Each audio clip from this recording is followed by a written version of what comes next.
So in science and space news, Mercury has shrunk.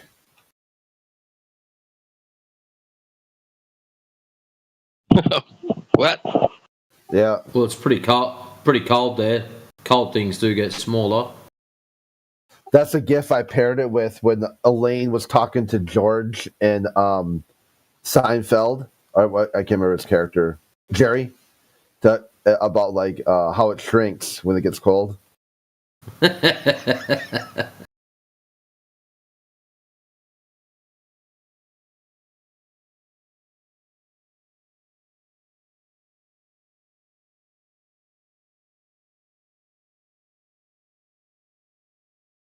It's crazy. Apparently, diamonds are rich on Venus, I think is. Yeah, that's the news I was going to toss up. Diamonds are better in space. Like they're more compact, better, shiny, bigger, more. Like I was like, huh. And I was like going through. And I'm like, diamonds are women are from Venus. Diamonds are a girl's best friend. I was wasn't really sure how to pair a good gift with it, and I'm like, fuck it, Mercury. It shrinks.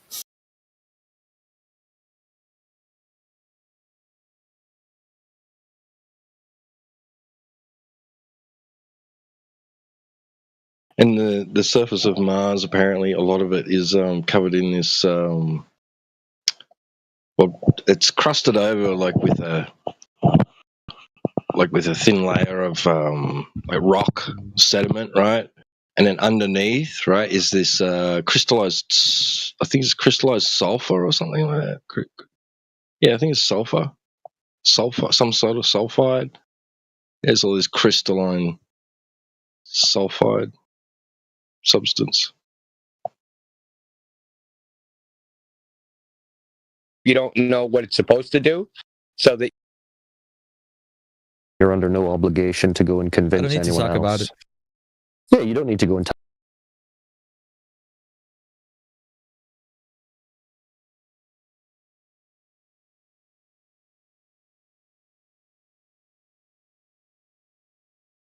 You're under no obligation.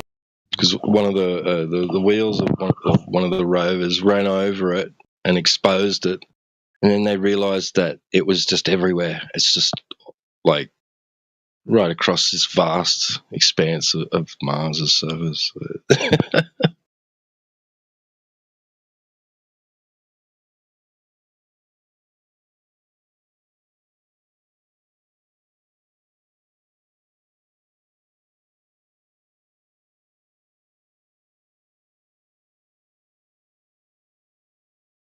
They just never run out of ideas, do they? Stories. Yeah, they keep adopting the space lore. And you ask the globalists, do you agree with this? And they don't, but they have to because is Mercury shrinking? Did you observe it shrinking? Yes and no. Like, no, they haven't, but yes, they have to because that's what somebody else said who told them their whole space lore. So if the trust is gone and they erode that trust, they got to ask themselves, why are they trusting people who's telling them some really dumb shit?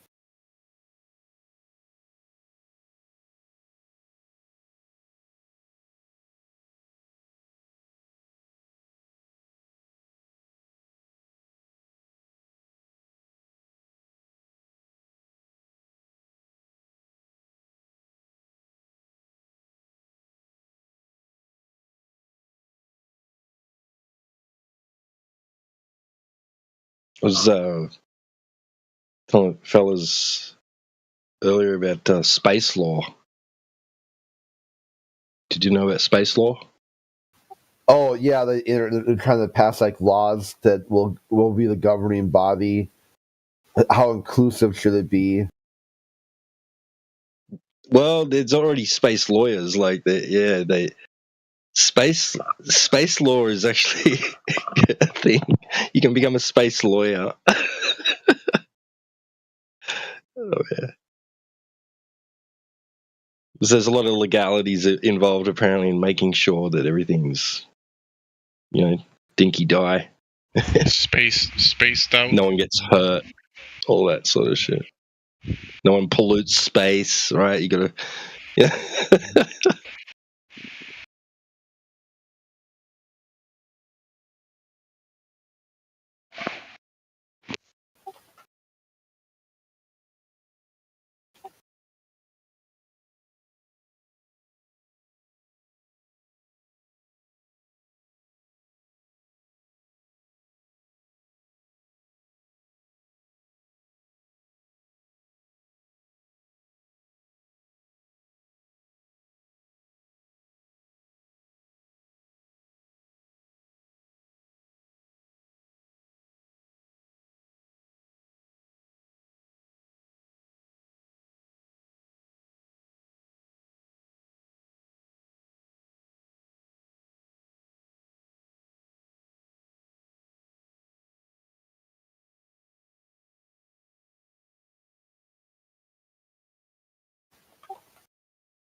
Suk swears on flat Earth it's not him.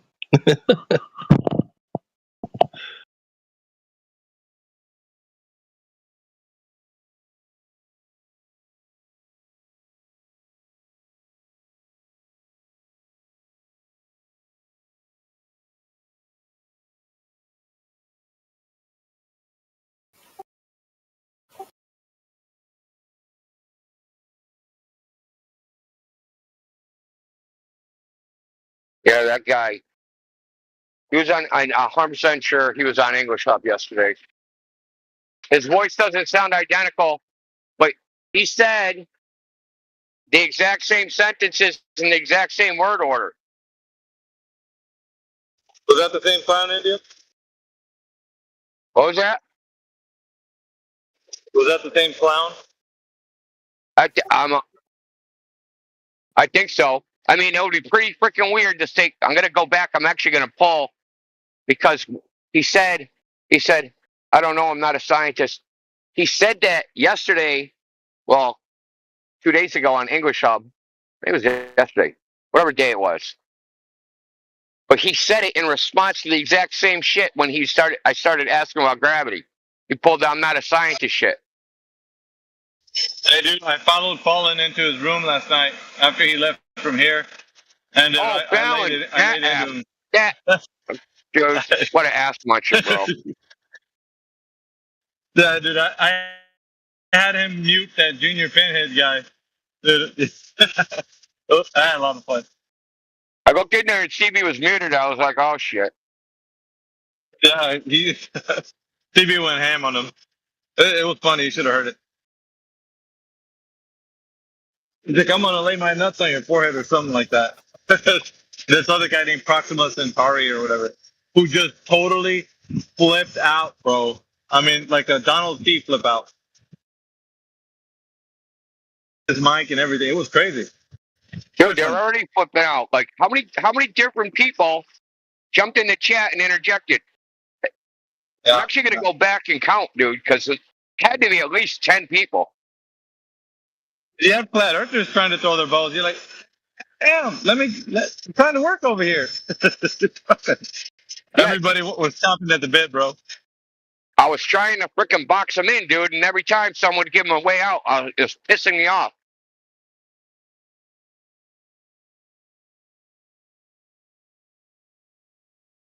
You got to remember, dude. He doesn't think the sun's going down. He thinks he's falling backwards Yeah. over a curved surface. Which begs the question. Let's assume that is equal spacing. How would that happen on a curved surface if you're falling backwards? Yeah, I told him too. I was like, okay, imagine this. The observation was made the same for both flat Earth and globe. Like, because he was saying that it can't happen on the flat Earth. I was like, well, describe the flat Earth that you're talking about. He went with the pizza dish and all that shit. I was like, well, what if it's not that? Could it possibly still happen on the flat Earth? Well, maybe. It possibly could. And I was like, well, see, you haven't thought of every possibility. So that's probably what is stopping you from thinking that, I got him, dude, because it's like, if the I know it's not like the way you just said, but if the observation is the same, then how is it possible that you're saying it can only happen on the globe when you can't describe every scenario that can happen on the flat Earth? So I made him. I tried to get him. Well, I'll just say that's what I was trying to do. I was just like, okay, give us the flat Earth prediction, give us the globe prediction. You're like, point your finger at the sun. That's not a prediction, motherfucker.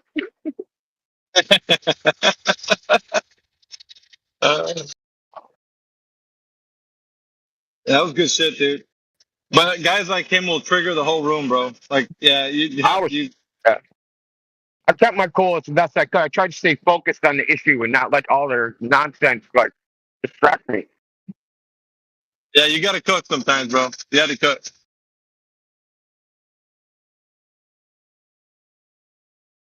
I was like mentally exhausted after that shit. Yeah, I wanted to go ham on him, but I gotta let you do your thing. Good. Like I said, I was trying to box him in, dude, but like, as soon as I almost did, fucking some douchebag would fucking interject. I have to start over.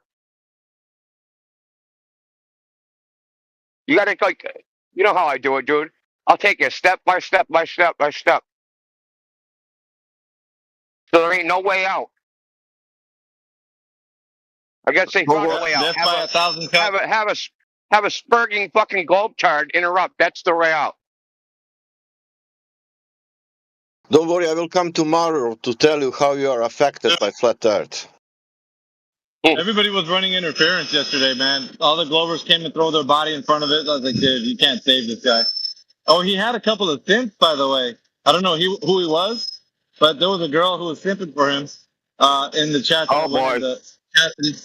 Last night he created the Earth is Not Flat channel, and he was because he wanted assurance that what he was saying is what's true.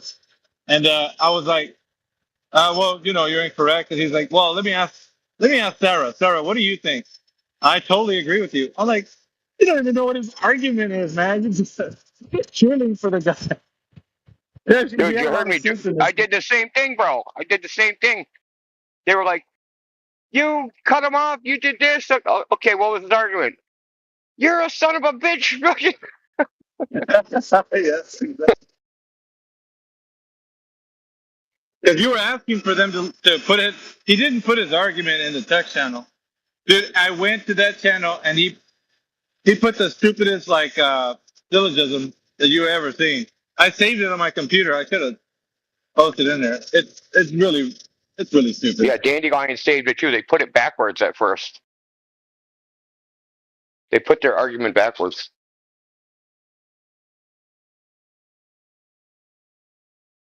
And then they fixed it.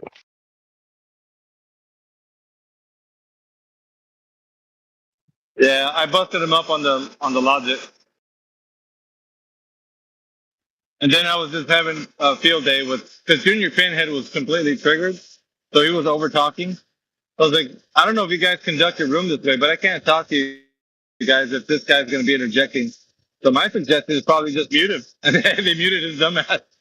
That's so funny. Junior, I don't like muting people, but I'm going to mute you now. And he's like, hold on. And they muted him. And I was like, oh, dude, it's so great. I got their own team to mute themselves. Good. I like it.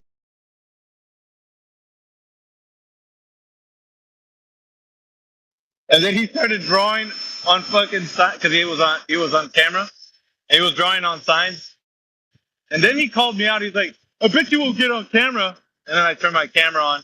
He's like, oh, he started laughing. Like, now what, dude? You were saying?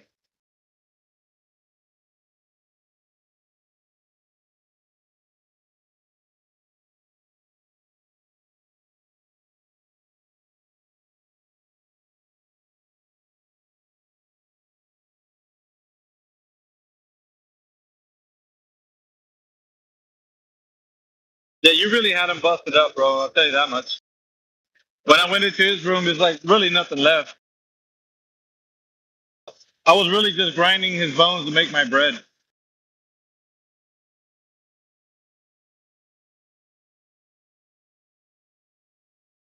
That's funny. I wish you recorded it.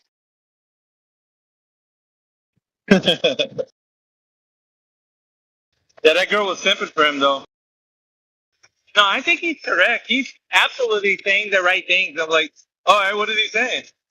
I don't need to repeat it. I was like, oh, God, okay, whatever. So funny. That just exposes him.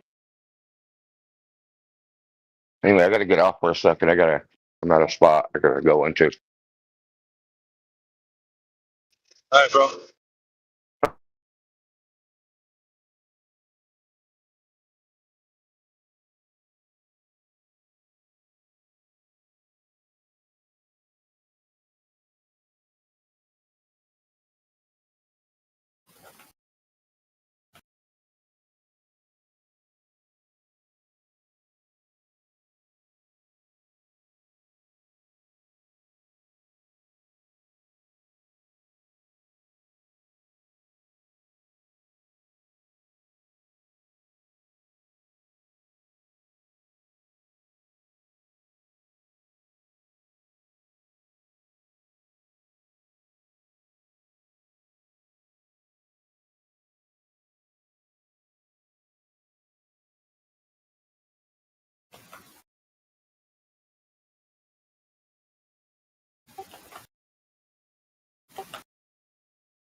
your students to and take impactful writers with Grammarly's comprehensive AI writing assistant.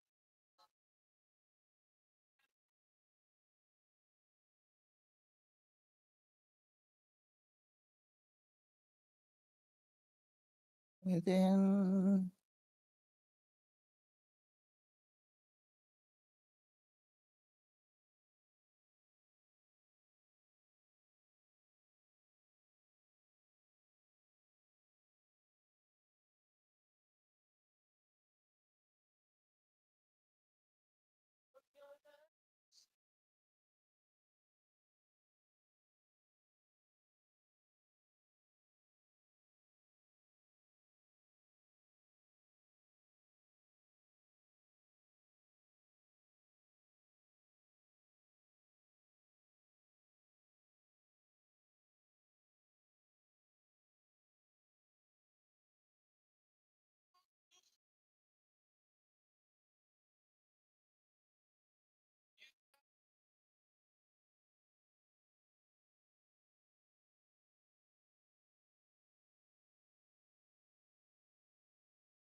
there was a good building that I could build here in Druids Hall. A couple of them. What?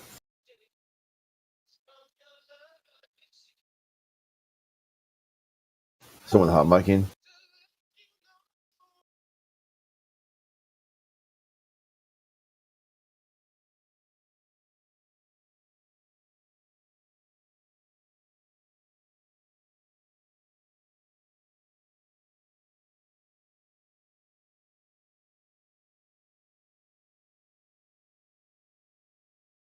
one degree of arc every 66 miles.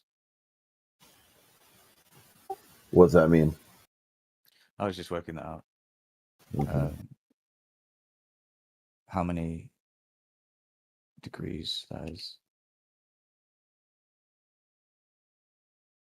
How much missing land you have at the end of the day? If I was If you- to build like a small scale model of how Yeah, how it doesn't match the globe.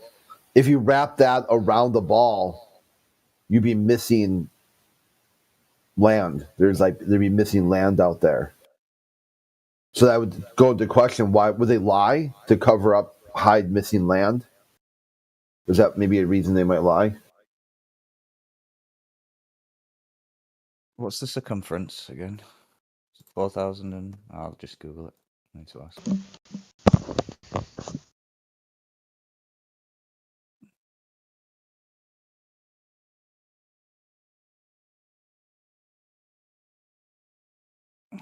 Hey Google, what's my model? I don't know it. Certainly, Toby. This is what you're supposed to believe. Thank you, Google. 75 kilometers. I like when they come in here and they don't know anything and they just like are asking Google on the fly. As if they're coming in here was going to be any of a debunk for flat Earth. Pretty funny. I'm not. And then he starts reading it out loud like he's looking at it brand new. After as many years he's been on the Earth, he's never seen it. Wow. That's let's pontificate on that. Let's hear what you got. Assumption. I'm a flat earther. Yeah, pontificate on it. Let's hear what you got. No, I'm drawing a model in Illustrator Yeah, just right now. for fun. Yeah. You're a model Yeah, earther. you've never done this before. You're just now doing it on this call I've done it right now. I've done it before, but I'm doing it again because I forgot. Yeah, so what does it prove? So what does it prove? What does it prove? Nothing. It's just interesting. Oh, then why are you doing it? It doesn't prove anything. Why are you doing it? For fun. Yeah, we don't care. We don't give a shit about fun. We want somebody to bring us evidence or proof that the Earth is a globe. Yeah. I don't Does that have make any sense? evidence. I don't have any evidence. that Okay, it's then. globe. Yeah, that's good. Yeah, on to the next, right? We don't need to hear you pontificate on how you're looking it up right now. Don't need to hear that. Thank you. No, thank you.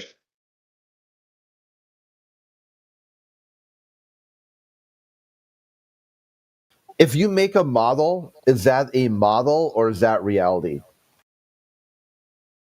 I'm doing it to disprove the globe, actually. Okay, yeah. So Make you it make a simple. model. You make a model.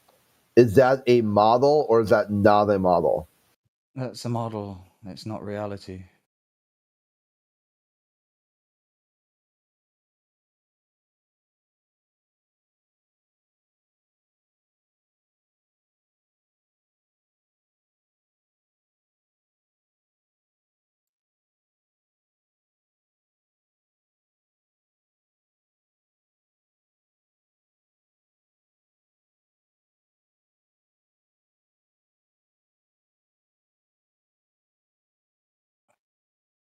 Yeah, globe heads these days, Crit. They don't stand on all 10 toes anymore like they used to, you know? They don't got no more gusto. Scared. Who says I'm a globehead? You're a model Wild. earther. Okay. Great. Thank you. For- Why are you? Yeah, you're welcome. Why are you insulting me? What's the need? Because it's fun. Because it's fun. Just like you said it's fun. It's fun for me. Okay.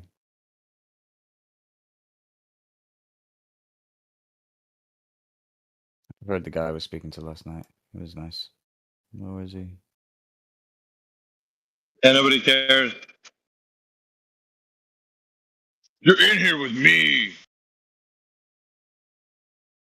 And Crit.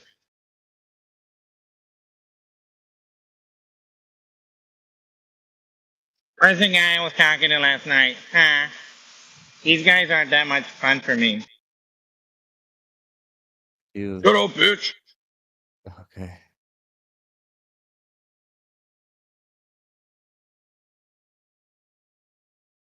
It's real mature, man.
Oh, it's 69 miles.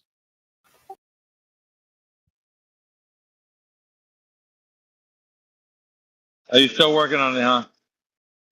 You don't learn, do you?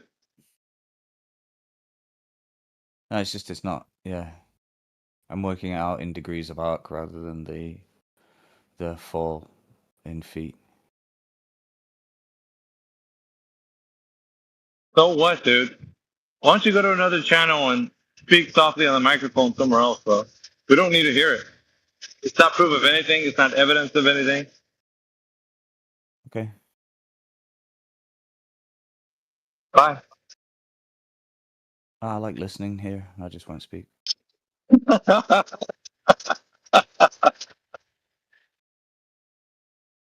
What do you think, Crit? Yeah, he likes to listen. He's a listener, model earther.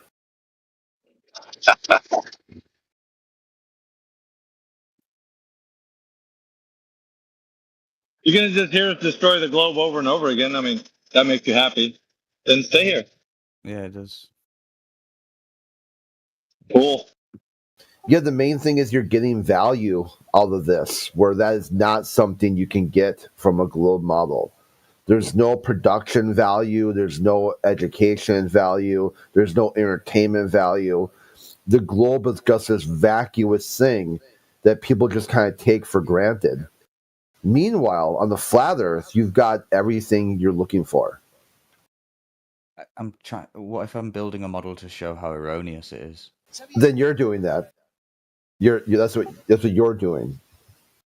Yeah, I mean, so if the purpose was to prove that it was false because it's easy, like a digestible model that shows how silly the idea is, that would be good for educational purposes. Yeah, but you just finished saying that you're not here to prove anything. You said a model doesn't prove anything. Now you're going back on your word and saying a model does prove something. How does that work? Is that like what they call a double speak? I don't know. I could be A wrong. model doesn't prove what we see in reality, but you can build a model to prove that. What? You can build a model to basically disprove the model, which is interesting. Oh, a lot of good you did there. Well, it would. What if they come up with another model? Maybe that would help convince people that the model's wrong. No, we don't need your help to build some kind of wonky idea of what you think is going to be debunking the globe. We don't need that. We already have that. You can go outside. The horizon debunks the globe. Yeah? Okay, I'm not. That simple. I'm not doing it for you. No. We don't need your feeble attempt at trying to disprove the globe through your wonky model. Okay, I think you just. What, saying the truth? You just I don't know why you want to continue. Well, I do know. Hate me for no reason. I do. No good reason. I hate you now. I think maybe you've just had a lot of people. I hate you so much. No, I just think you've had a lot of people in here who argue with you, but I'm quite benign, hence my name. So you wouldn't really get it right. I already did. You're engaging. Yeah. Little did you know. My plan worked. Okay. If you say so. Yeah. I do say so. Great. Awesome.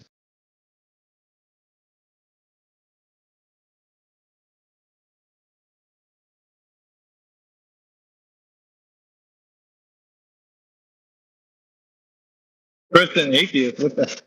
Hey, that guy's your groupies here, Chris. Oh, what, Star Life? Yeah. Which one? I think Oh. so.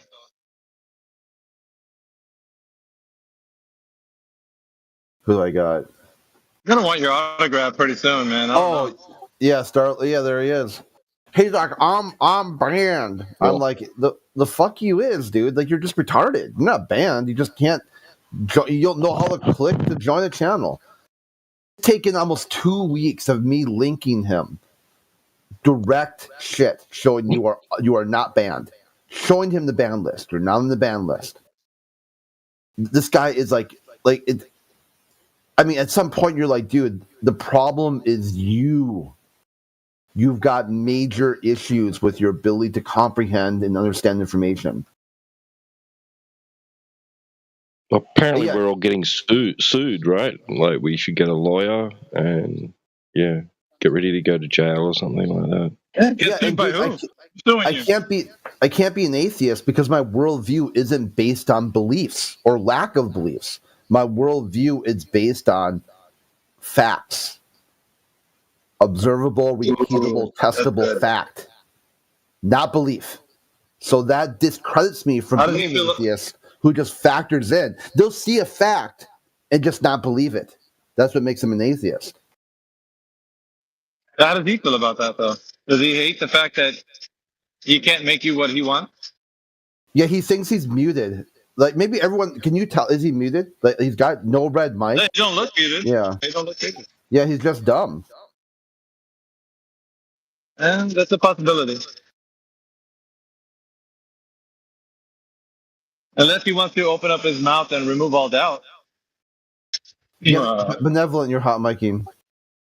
I apologize.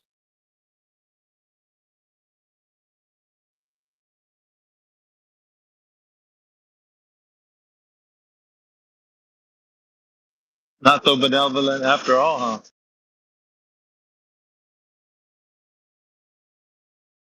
He says I did something to his account and he can't talk. Like, somehow I permanently muted his mic. Do you work for Discord or what? That I didn't know about? Yeah, it tells you like this is how his worldview is based on belief. He just believes that so, without evidence, without proof, just believe it. I just believe that. I'm like, why would you believe that? Because didn't you just say I'm some dumb flat earther who can't figure out shit, don't know shit, no education? And at exactly the same time, I've been able to hack Discord to mute your mic. And you can't figure out how to counter whatever I did. Or you're just an idiot who can't figure out how to turn their mic on. Which is the most likely explanation? Will be like all things considered. What's probably the most likely explanation? I'll go with the idiot option. Oh yeah, especially because like if I had this ability, he's the only person in all of creation. Right. And you're a schizophrenic, psychopathic something or other as well. Like, yeah. He was in the ban appeal channel. Oh yeah, just typing away. Yeah, having a whine about it yesterday or the day before. Yeah. I don't even know why he was in there. They've told him not to muted. do that. Like the moderators, the server moderators have told him not to do that. And I was like, you really can't just let it go. It's because at this point, it's entertainment value. It drives people to the channel. They see that in the ban appeal. And it just our channel just gets more popular each time someone does that. Because they were going to remove him from the server. I'm like, if you do that, he's just going to claim victim status and then blame flat earthers for it. So leave him alone. Just let him freak out. As long as he stays on TOS. I mean, if he violates TOS, and nothing, we can't do anything about it. But as long as he stays on this side of TOS, and he's targeting me, I'm okay with it. Just like shake your stinky leg. But other people, like especially women, he's got a hard time, like harassing women. If he starts doing that again, you might want to relook at it.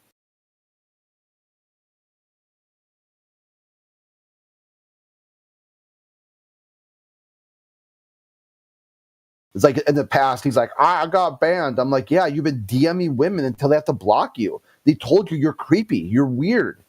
Stop DMing women and telling them about, asking them about personal questions and stuff. They don't know who you are. And what they do know about it is that you're weird and you're cringe. You're scary.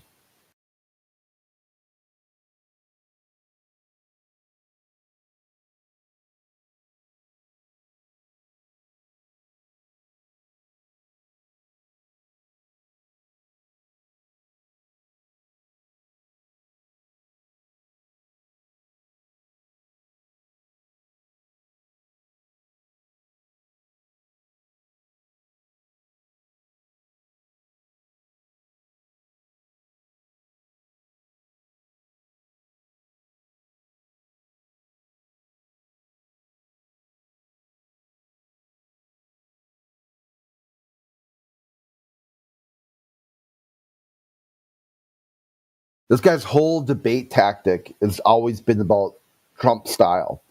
He just blurts into a mic or whatever, text chat, you're wrong, and you should be in jail. That's it. That's his whole debate tactic. Just a watered down, dumb version of Trump.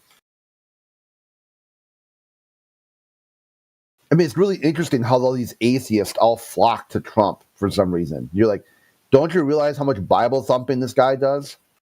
Is that really why do you want to be like this guy that you say you're atheist, but you act just like some weird, cringe, Bible thumping politician?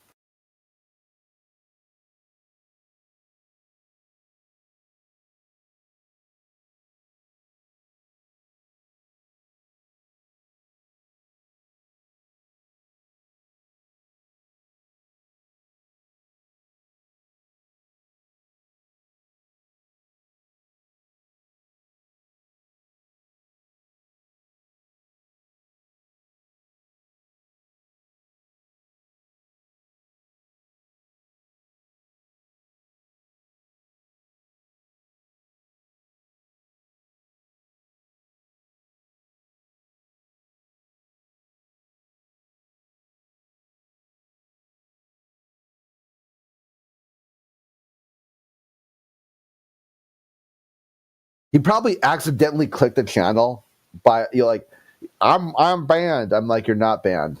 2 weeks later, no, you're not banned. You're still not banned. Yes, I am. I'm banned. I'm like, no, you're not. And all of a sudden, he's like, oops, I clicked it, and now it got captured on live stream.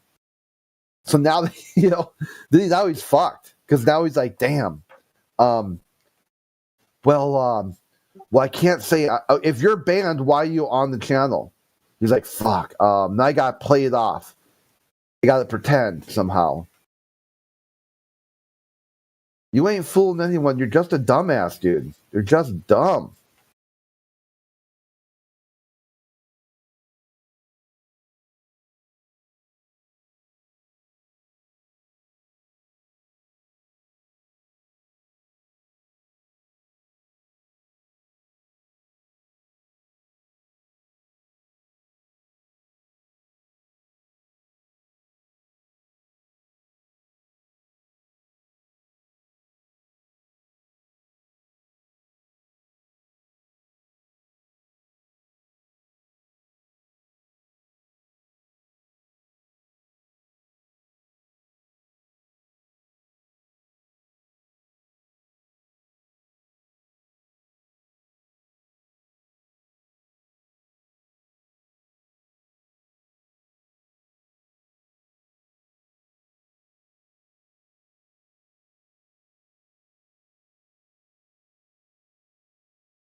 Good morning, everybody.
So what's up, Athena? Got any evidence of that globe? Yeah, like I said, I don't know if you can read, but I don't debate flat earthers. I'm just here to listen. It's not really a debate. Really. What would it be? A discussion? It can't be. Depends on how receptive you are. I've debated in maybe like 3 different servers with 5 different groups of people, and it's always the same stuff. So I'm not going to. But nice trying.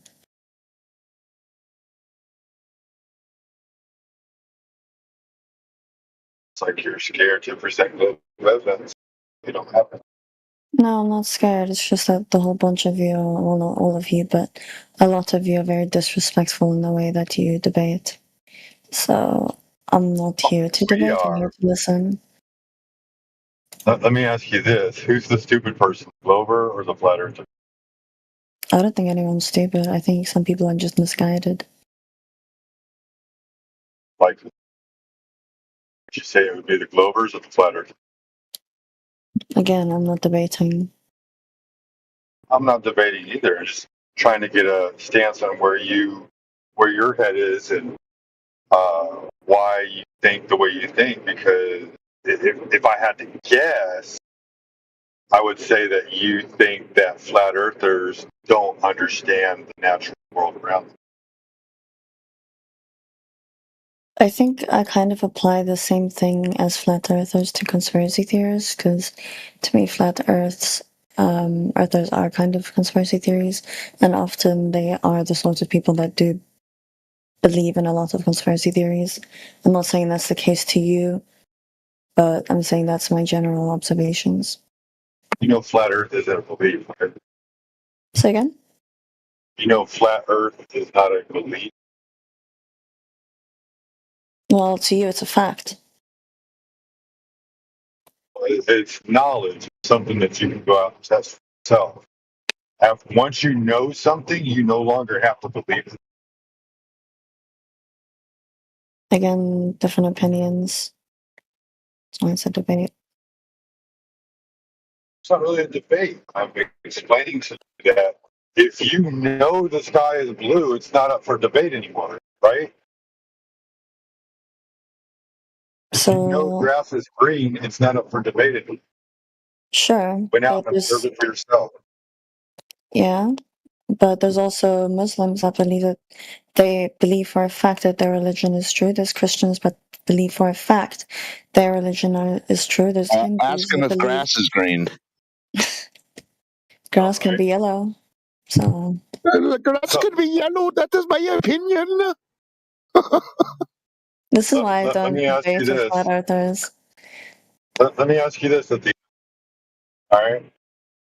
If you believe in a religion, right? Whether it's Muslim So it's a or Christian. belief or is it a fact? A religion. So here, let me walk you down this path. If you believe in a religion, right? If you have your beliefs, if you're going off of what your scripture says, and your scripture says that God is real, and for some people they've never heard God talk to them, so therefore they can't say, "Oh, God is real," because they don't have this knowing that God is real. It's just a belief, right? So they have this belief, and then they go and read in their scriptural book, and it says that the Earth is flat, like it has 4 corners. It's laid out like a carpet. The sky is spread out like a tent. All these little things, right, that give you clues. But you're like, they teach me in science class that the Earth is a ball. How do I go and find out whether or not my religion is right, or if science, what they're telling me is science, right? I don't know. I'm not religious. I'm an atheist. Let me I was go giving you an through here and example. just say, I have a religion. let me just either. go through. Go ahead, AB. Sheepdog. Let me just say that flat Earth is an No, go intellectual ahead, AB. discussion. I'm getting the mic. Can you hear me? Hello, Jess. 1, 2. Yes. Yeah, I hear All right. you. I'm sorry. So, Go ahead. so flat Earth is an intellectual discussion discussion and or slash education. So we educate people on the fact that they don't understand their physical world. So And it's a lot not of a times, discussion. It's it's a education. course. Okay, well, I'm not looking to Yeah, get so educated. well, So see, the problem I'm is going that to. the problem is that you've been indoctrinated to think otherwise, and you are refusing. So it's a rejection, really, is all you have. You're rejecting the fact that you don't want to know the reality is such that it's a horizontal plane. So there is no globe involved. There's like that's imaginary. So you'd rather stick to a belief system versus be educated on how the Earth is actually a horizontal plane. I can say the same about you. You Well, why can, didn't you you? can, you can, but the fact of the matter still remains. You That's haven't your educated fact. anybody. You haven't educated anybody on the idea that the Earth is a globe. You refuse to. So your refusal is an admittance to your bias. No, Essentially. what I said was that I refuse to do it with flat earthers. I didn't say that I refuse to do it with other people because to you, Yeah. you don't So see it as a. But is- again, you're interrupting. This is what I was talking about. yeah, This but is the that's problem. just like a bigot. So You're a bigot again, now. Flat earthers yeah, are the group of people that you don't want to talk to. Why? Why are you such a did you bigot? even read I my don't get that. message in the chat? Yeah, but you're coming off as a bigot. You don't want to talk to people who say they're flat earthers. Why? No, it's because you guys are disrespectful, and I've debated with you before. It wasn't even a debate; it was an How'd it go? interrogation. No, it was horrible. Well, yeah, of course. Did you Yeah. say grass was yellow? Yeah, but the See, problem is you said this I is won't talk no, to flat earthers. But you said I won't talk to flat earthers, right? And then you continue to engage with people who consider the earth flat. So what does that make you when you say I won't talk to flat earthers, but yet you're still doing it? What does Because that mean? Sheepdog was respectful. You, on the other hand, you're not respectful at all. How am I not respectful? I'm just telling you that it's an education, discussion. So the Yeah, well, you discussion called is me a that you think bigot. that the earth is a globe. That is not respectful. Yeah. Well, you said that I don't talk to flat earthers. You admittedly said so. No, So I said I didn't don't say debate. that you I were. didn't say I You don't talk admitted to. that you were one. I didn't say I don't talk to flat earthers. I said I don't debate Yes, with you them. I'm did. talking to you right now. I said I don't Well, debate. you're debating with me. And this is not a debate. You are. What are You're we engaged in a debating? debate. You're on the fact that you don't You know talk what to a flat debate earthers, and is? you are. Yeah, I do. No, you accuse me, and I'm defending myself. This is not a debate. This is It is. a conversation. Well, But the again, like, conversation okay, turned into a listen, debate. AV, I don't debate with flat earthers because they often interrupt. It's always a 20v1 or 5v1, and then I get interrupted, and then you take stuff out of context. You don't let me answer, and whenever I answer questions or I ask questions, you never want to answer them. It's always me having like to answer what? questions. Again, you're interrupting me. This proves my point. Well, like what? Make an example of I'm it. not Like going what? to make an What did example of we? it because I've been here before. You don't remember because you sit in this VC every single day waiting for a globe earther to come around, and then you just interrogate them. This is all that you guys do in this VC. And I've you been like here to many listen times to it. before. And then you guys mute people whenever they try to talk. I've seen it countless times. The only reason you I'm in muted here is right to now? listen. No, Are you that muted? doesn't prove Okay. anything. Well, that's false. So what Yeah, you said is I'm false. talking about It's not when the we're in globe an is being actual. interrogated. One sec. It's not the globe is being interrogated. It's the globe. It's the globe paradigm. It's the globe belief. It's the heliocentric model. So anyone that wants to represent that and thinks that they can defend that, they're going to stand in the way, right? So they're going to cop it. It's just an interrogation of the actual belief system. It's nothing personal towards you or anybody else. Yeah, that's fine. Yeah, But the way that you guys go about it is, I've seen. Okay, listen, I'm not going to debate. You guys, like, every time I speak in here, it's just a bunch of, like. All right, who's next? Earthers. Thank you. Don't melt, Snowflake. Yeah, listen, man. Like you keep coming in here, it shows only that you're interested in having a conversation with people in here. So saying that it's otherwise, right? I don't talk, I don't debate. You're doing all of these things right now. So it's actually antithetical to what you've been saying. Yes, and Everything you're that right. you So said. I'm going to mute now. You're completely right. I'm sorry. I should not have spoken. Well, you should speak, and that's a problem. People are too clammed up these days. They don't want to talk and have a discussion. Sometimes it gets a little heated. That's the nature of the beast. You should invite that. You shouldn't reject that. That's how real progress is made, Athena, when you actually challenge yourself. Now, this is wisdom for you, right? It's a pro tip. You have to challenge yourself, and sometimes it gets a little sticky, a little messy. So what? That's the way it goes. Otherwise, progress never happens, and you stay stuck in a bias that you didn't need to. I mean, like, think about it. Anything that you can think of that you say is true and you never challenge yourself, how do you know it's true if you don't challenge yourself? Okay, you know what? I do have one question for you guys. Are you the type What? of flat earther to believe in the ice wall? No. I mean, We don't have beliefs here. short answer. The Yeah, short so answer that's is the the problem, short is that answer all is of you no. believe in different things. So I never No, know like what I'm that's not debating. true. That's not true. No, So then why have I seen flat that's earthers just that talk about making an up. ice wall at the end? Athena, listen to me. When people are saying things and don't back it up with evidence, then those people who say those things that don't back it up with evidence are just wrong. Yeah? I You agree. can challenge them. You can challenge. Listen, whatever anybody says, it doesn't matter here or outside of here. If they say something and you challenge them and they can't produce the evidence, then they're just wrong. Otherwise, they have a bias towards that information. Yeah. So you guys don't believe in the So ice wall, right? No, we're about it's not detachment about from believing, beliefs. Athena. Okay, but for a fact, I'm saying not about belief doesn't matter. Okay, again, you're Yeah, avoiding the but question, but whatever. no, it doesn't matter what it is, Athena. You could say whatever it is. If you can challenge that thing, whatever it is, and nobody produces evidence, then it's not true. Whatever it is, it's a broad spectrum of whatever you might think. Ice walls, domes, or whatever. Doesn't matter what. Nicole, can you tell me, because every time I come in these VCs, no flat earther actually wants to tell me exactly what they believe. They always just say flat earth, but what do you mean by a flat earth? How does a flat earth actually work? Believe. Yeah, so it's the It horizontal doesn't matter. plane. I'm saying belief because I'm opposed to it. Surface, right? Hold on, let me take this, gentlemen. Gentlemen, let me If I take give this. you a surface, I tell you the surface Gentlemen, is flat. sheepdog, Go ahead, AB. sheepdog. Let me take this, please. All right, so it's a horizontal plane, essentially the ground that you stand on. The cosmology is such that the horizontal plane is the universe, right? It's all that we know.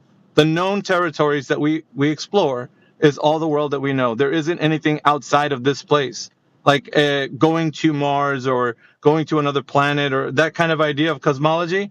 That doesn't fit in the same type of thing that we ascribe to. We ascribe to the known territory, the known world. That's all the universe that we know. This is it. The realm and how far it extends and how far we travel. So then it's just like from what you see, right? Dismiss it no matter what evidence is there. Hold on. That's crazy. Dudes, just relax for a second, okay? I won't interrupt you guys. Just relax. I'm talking to Athena right now. If you guys let me get through this, it'll be okay. Go ahead, Athena. So you believe in what you see. What about stars? What about the moon? What about planets and that sort of stuff? Because like I'm sure you can like look through a telescope and you see the planets and stuff. So what do you think about that? Like how does that work with the flat Earth? Well, the flat Earth is only a description of the territory, like I was saying, but the lights in the sky are unknown to anyone. So there's ideas of what they could be that have been known throughout the ages, right? People have been looking up at the sun, moon, and stars and declaring things about them, like they're gods, like they're gas balls, like they're plasma, like whatever people ascribe them. But nothing can be tested, so only observation can be done on these things. So what I'm saying is absolutely 100% true. You can't tell me what those things are, neither can the smartest person on earth, because you can't test those ideas. You can only say what you think they are, right? That's about as far as it gets. And this isn't what about planets? Time, huh? So planets are something that we look at and say those lights in the sky are wandering stars, because that's what planet means. No, but hold on. No, I don't mean like that. Sorry, I'm sorry to interrupt you. It's like what I'm curious about is just like telescopes and stuff. Have you ever used a telescope? Yes, I have. Okay, but I mean like a really good one, not like a really cheap one. I mean like a really, really good one. Like going to an observatory. Yeah, exactly. Well, anyway, yeah, so an observatory, whatever, they're only looking at things a little bit more better than we can, with a their lot more smaller better. telescopes. That's great. Great. A lot more better. So what do you think they see through a telescope? The rings of Saturn. Because all we can see are lights in the sky. No, you can see the rings of Saturn. Hold on. You're not Athena, and I'm gonna say it like this. If you interrupt one more time and not let her speak, I'm gonna mute you. Jackass, whoever you are. Idiot. Goodbye. No, you are for interrupting the lady speaking. Yeah? Sorry, what did you say? you're speaking. No, I can really I'm hear. allowing you. I'm allowing you some space so that you can get out whatever it is you want to ask. No, I mean, like, what did you just say before this? Because it was. Well, the guy was jumping in here. No, I was saying that basically, like the idea that when we look at planets, even through a telescope, as far as like you want to go to an observatory or whatever, they can see a lot more better than we can as people that are, just getting our regular telescopes. Like, there's nothing more than them seeing a better image of the thing that we're looking at. Yeah, but you can actually see the color of the planets and stuff. That's what I mean. You can see, you can see colors better. And the image is resolved a little better, right? They got a better aperture on their. Well, it's not just that. It's also sorry to interrupt you again. I didn't mean to. It's they can actually measure the size of things because of I forgot how they do it. I learned this in school. No, genuinely, I went. Are you talking about parallax? I don't think so. I learned my education in another language, so sometimes it's a bit difficult to translate it. But I mean, it doesn't matter. They measure it. We know it's huge. You that's don't. why I you mean, think grass clearly. is yellow. Have you never seen grass going yellow? Or do you live in? Oh, it's dead. Yep. Exactly. Hold on, gentlemen. Let me just have this. Let me just have this like 15 minutes or whatever. Yeah. I'll give it back to you. So that doesn't matter if they measure it or whatever. How big do you think they are, or just you don't know? Are they like small things in the sky, like fireflies or that type of thing, just making a little light? Yeah, there's no way to determine the size or the actual shape of the thing we're looking at. However, we can see a circular disc. As far as what we can see something that's circular. As far as a shape goes, like a three-dimensional shape, that's yet to be discovered. Because from all we can see is a light in the sky, and it looks circular. So if it's a 3D shape, then that would be something to be explored. But however, what you said with the colors, right?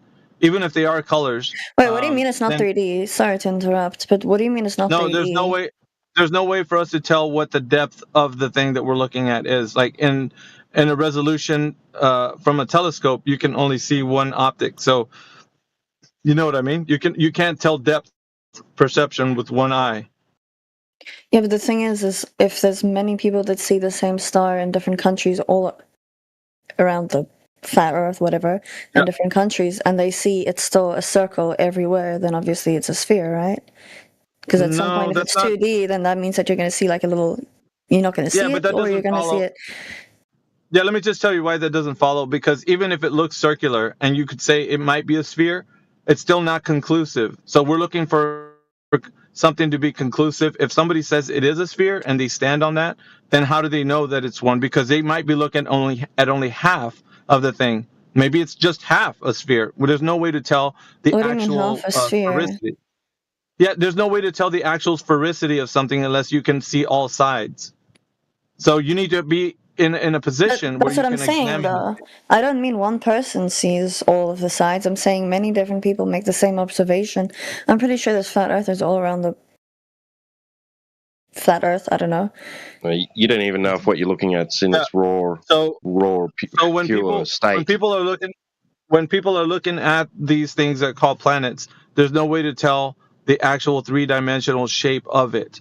There's been layers that have been stacked in these images that you see on your school books, or however they present it to you in a computerized image. They're photos that are stacked upon each other to make it a three-dimensional. That's not what I mean. Like, can I pull up a?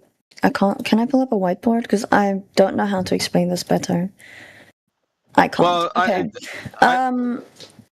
Because when you for example, right? You put a piece of paper in front of you. You look on the side of the piece of paper, it's going to be flat. You look behind it, it's going to be a piece of paper again. You go to the other side, it's going to be flat.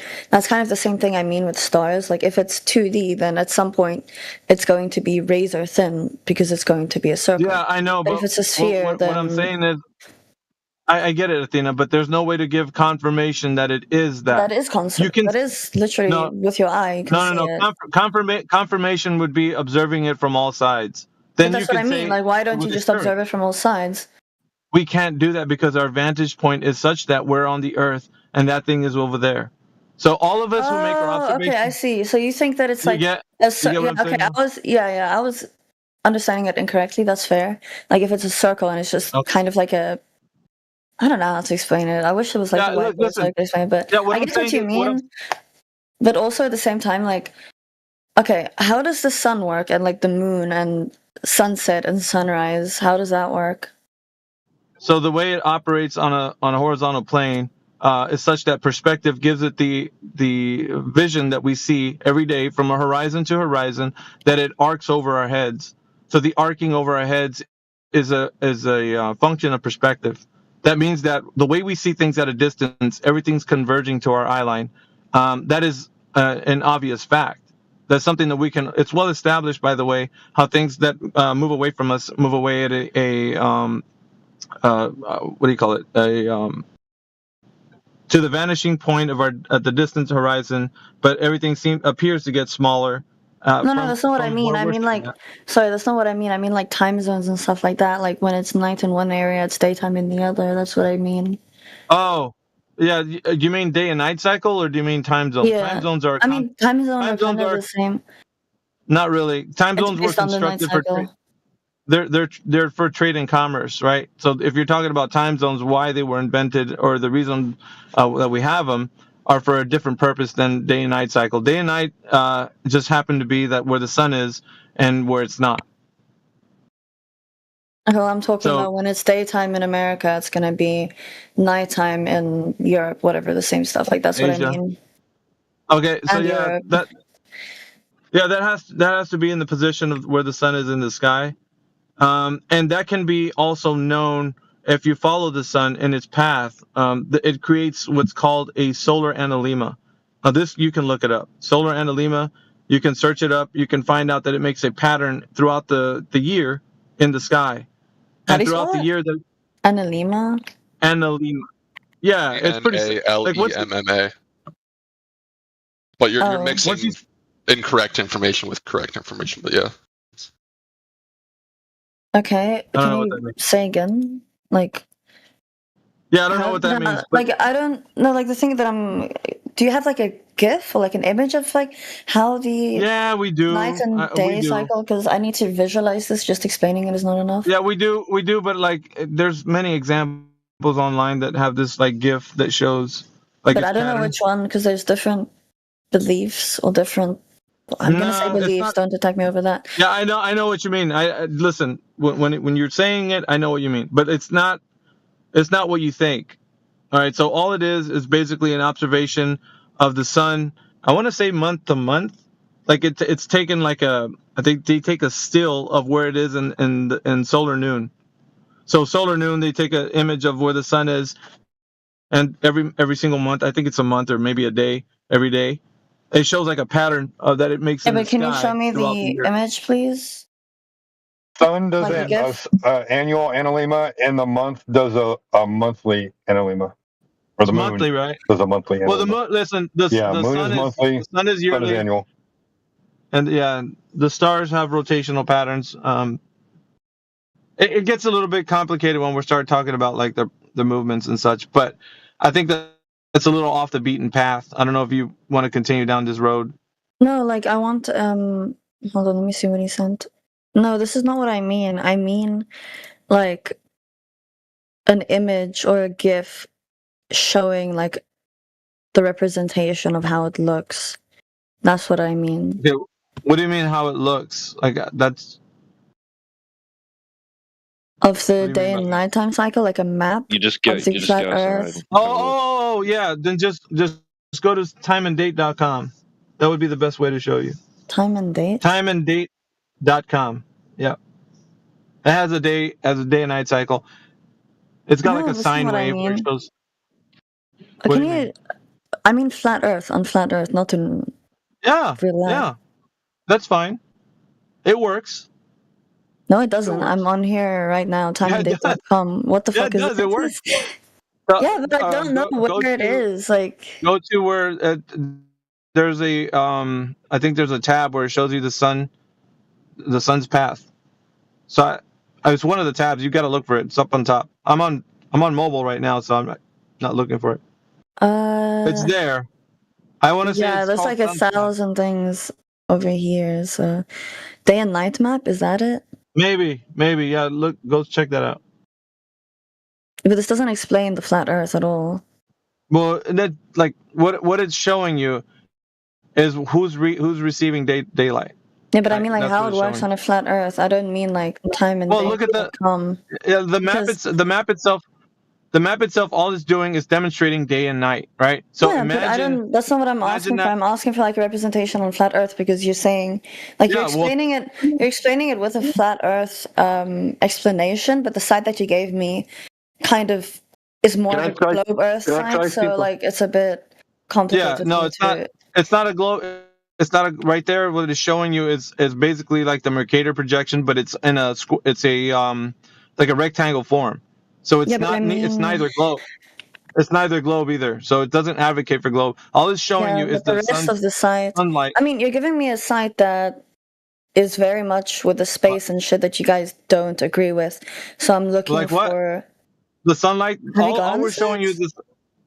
Yeah, I have the sunlight and its path of how it's illuminating the Earth. Where it's on the illuminating moon, Apollo 11 land. Like this is the type of shit that you guys don't really believe in. So I'm What'd you asking, say? like, the site is like talking about the moon landing and stuff like that, and the moon. Yeah, that's great, round. but that's not. I know, but I'm talking about. Listen, Okay, wait, let me. Listen, Athena. The authors could be people who believe the Earth is a globe. That's fine. But what they're demonstrating on that map, the day and night map, is showing you where the sun's illuminating. So the sun's illuminating, and you could. Can you look in the chat real quick? Like, sorry to interrupt, but this is kind of what I mean. Like this kind of graph, type of thing. Is this what you guys believe in?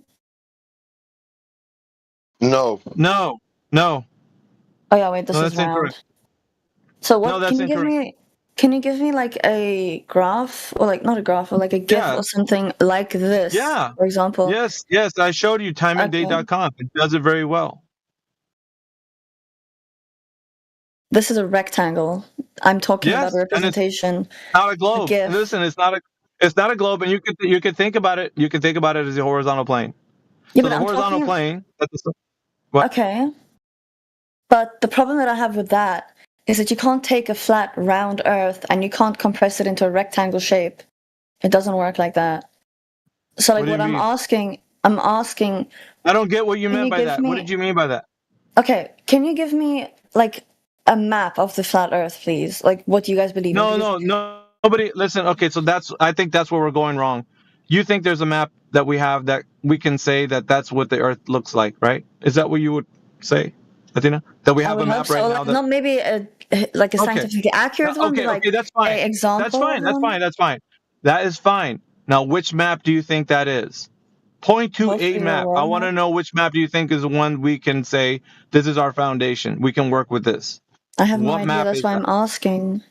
Athena, this is a problem because you, in your mind, you think there's a layout, some sort of orientation that the land masses are in right now that you think is pretty much the way it goes. I want to know what that is. I have no idea. I'm waiting for you to tell me. You're the flat earther. I have no idea what you believe in. Wait. No. Flat earther or globe earther, I don't care. I want you to tell me what map you can rely on to tell you that's what the Earth is. Whether you think it's a globe, that's fine. What map can you rely on? I'll get you one sec. Okay. Can you give me the name verbally, please? Because I'm I'll probably give you the link, but yeah, that's fine. I ask a quick question. Just it's gonna throw us off. It'll throw us off track. It'll throw us All off right. track.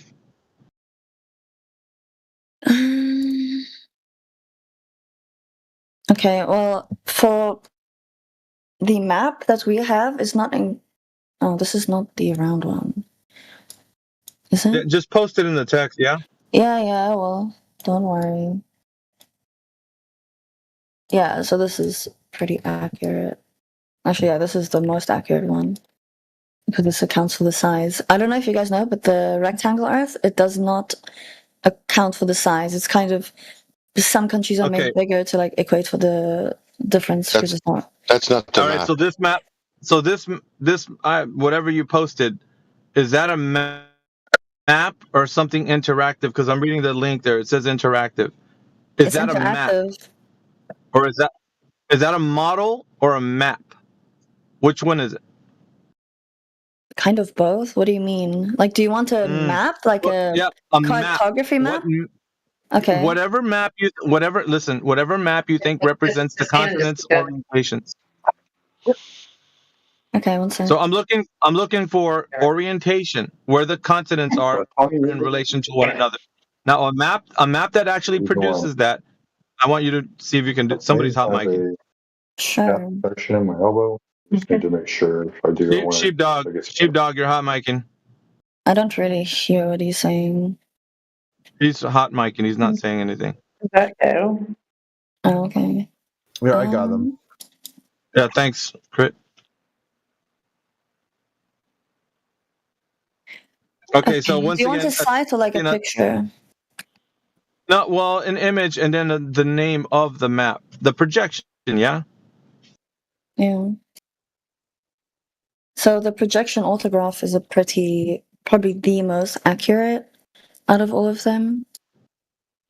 Let's have a look. Yeah. Oh, I like that one. Yeah, it's good. Yeah, which one? Did she post it? I didn't see it. No, I'll write you the name if you need. Can somebody look it up? I don't know. Maybe she might have trouble looking that one. But what do you? I'm not sure which one now. Mean? Yeah, I've got it Okay. saved in bookmarks. I'm a little bit confused. Give us a tick there, Athena. A what? Just give us a moment. I'm gonna see what I haven't seen. I'm this not really map projection. looking about the map. I'm a little bit confused because I asked a question and like I don't really understand why you guys don't have a map or at least like a representation. I'm of what addressing you that. think. Athena, I'm Yeah, addressing that's fine. That's fine. I'm just a bit confused. Yeah, we don't have to be because we're gonna find out the foundation of why people think there is a map of the world. So I want to see what this map looks like. I haven't seen this one, so if the gentleman, I think it was T-Dub, can post it, I'll take a look, and then we can even people examine in the ancient times had maps, so I don't know why you guys are struggling with maps. That's even when great. they thought the Earth was flat back in the day, they It's even not had us. maps. Athena, hold on a second. It's not us that are struggling. You are. I don't think All I'm of us struggling, don't that's have true. a represent. Yeah. Listen, all of us don't have a representation of what the Earth looks like, and so we're best guesses, right? Are putting forward ideas as to what it could be. It's not definitive. There's nothing that, and I just want to point that out. Hold on. There's a map being posted. 1 second.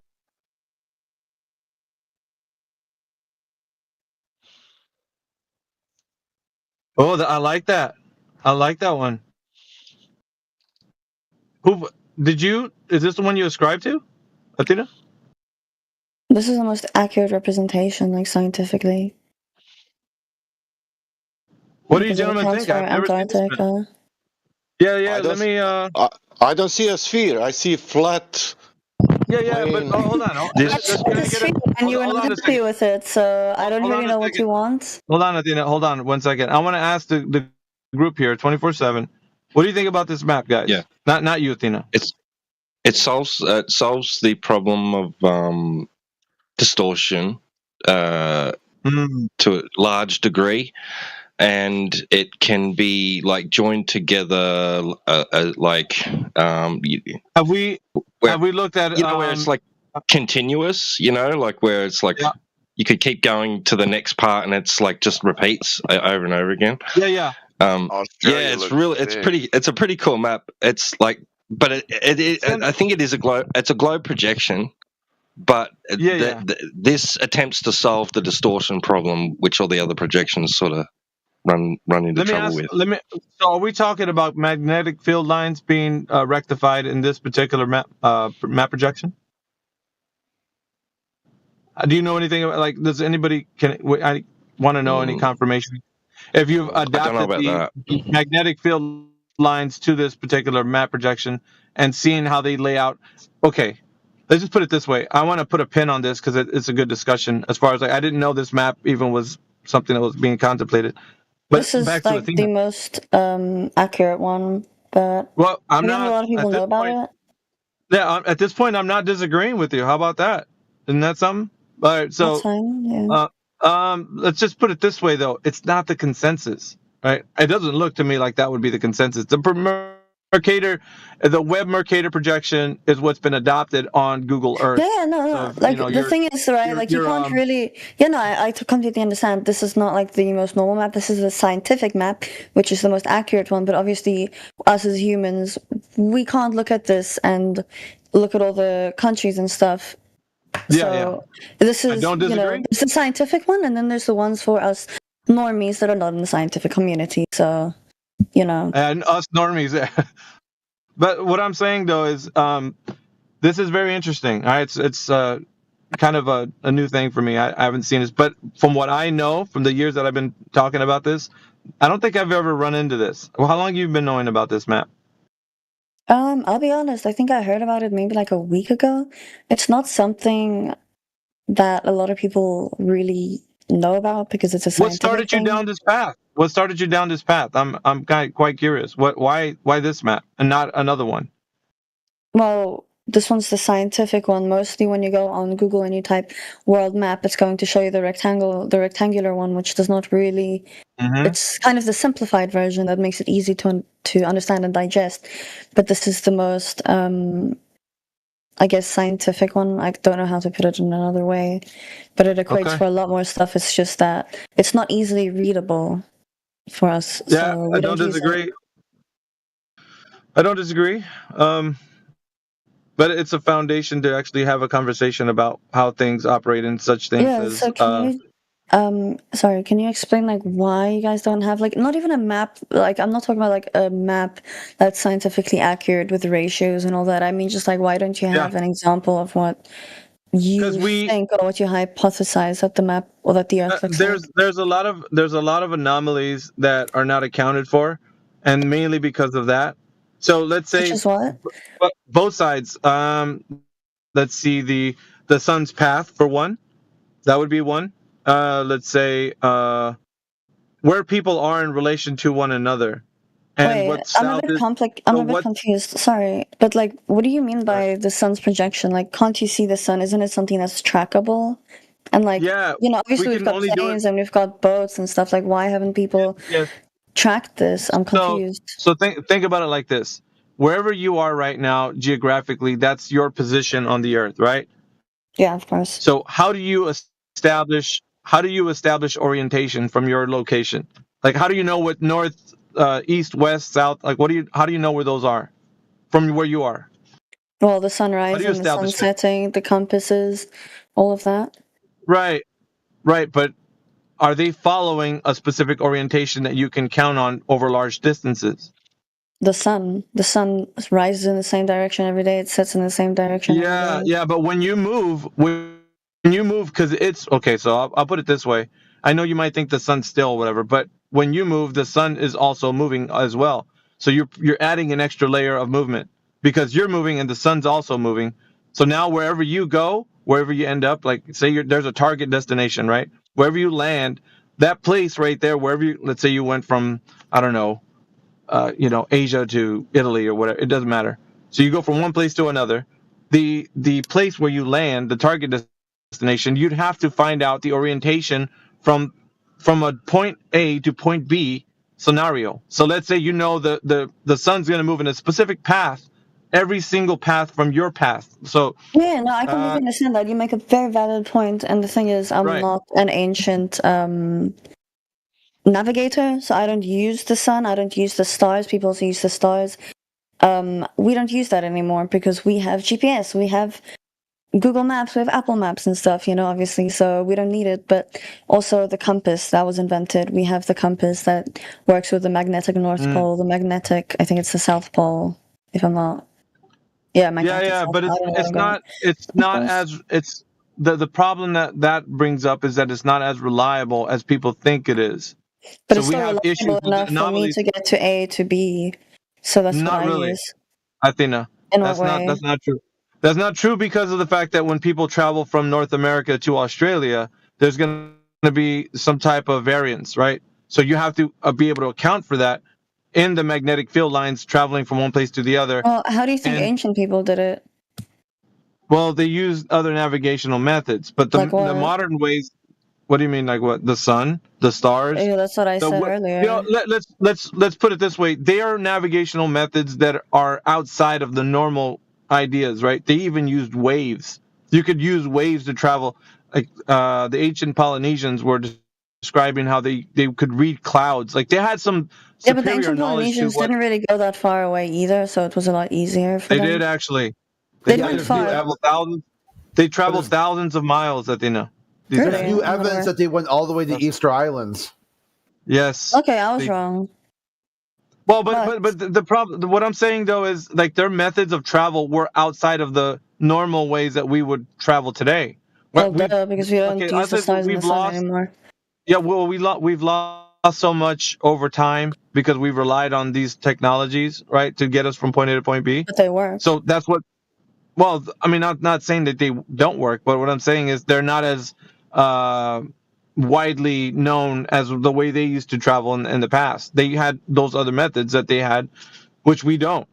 So, I mean, they had ways to get from point A to point B. So we have these other methods. Oh, yeah. But think about it like this, right? Because even seasoned veterans who have been, navigating over the open oceans still get lost. You know that, right?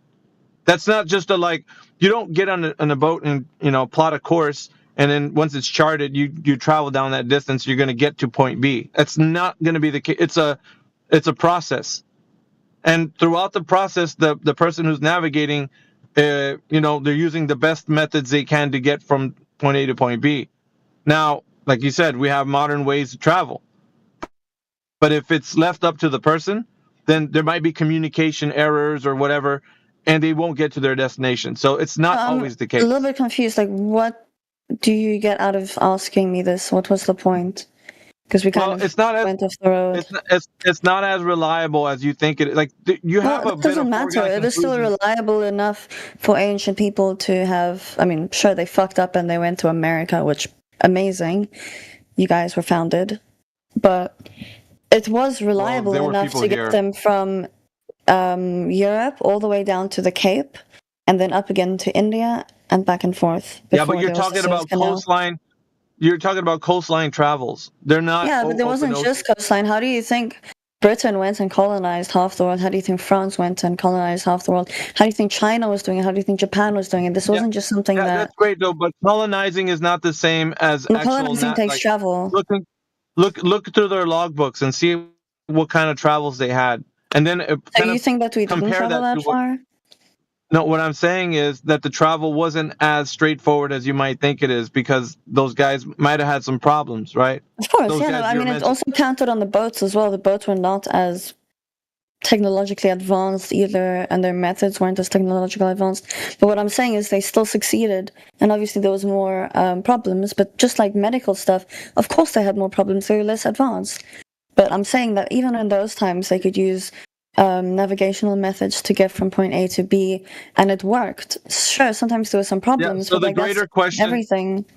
Yeah. So the greater question is, what then is the layout of the Earth? Is it the map that you showed, which is like I don't disagree at this point. It looks interesting, but do you think that's what the Earth looks like, or is it the Mercator projection layout, like where they have all the continents and such, the proportional size that they are?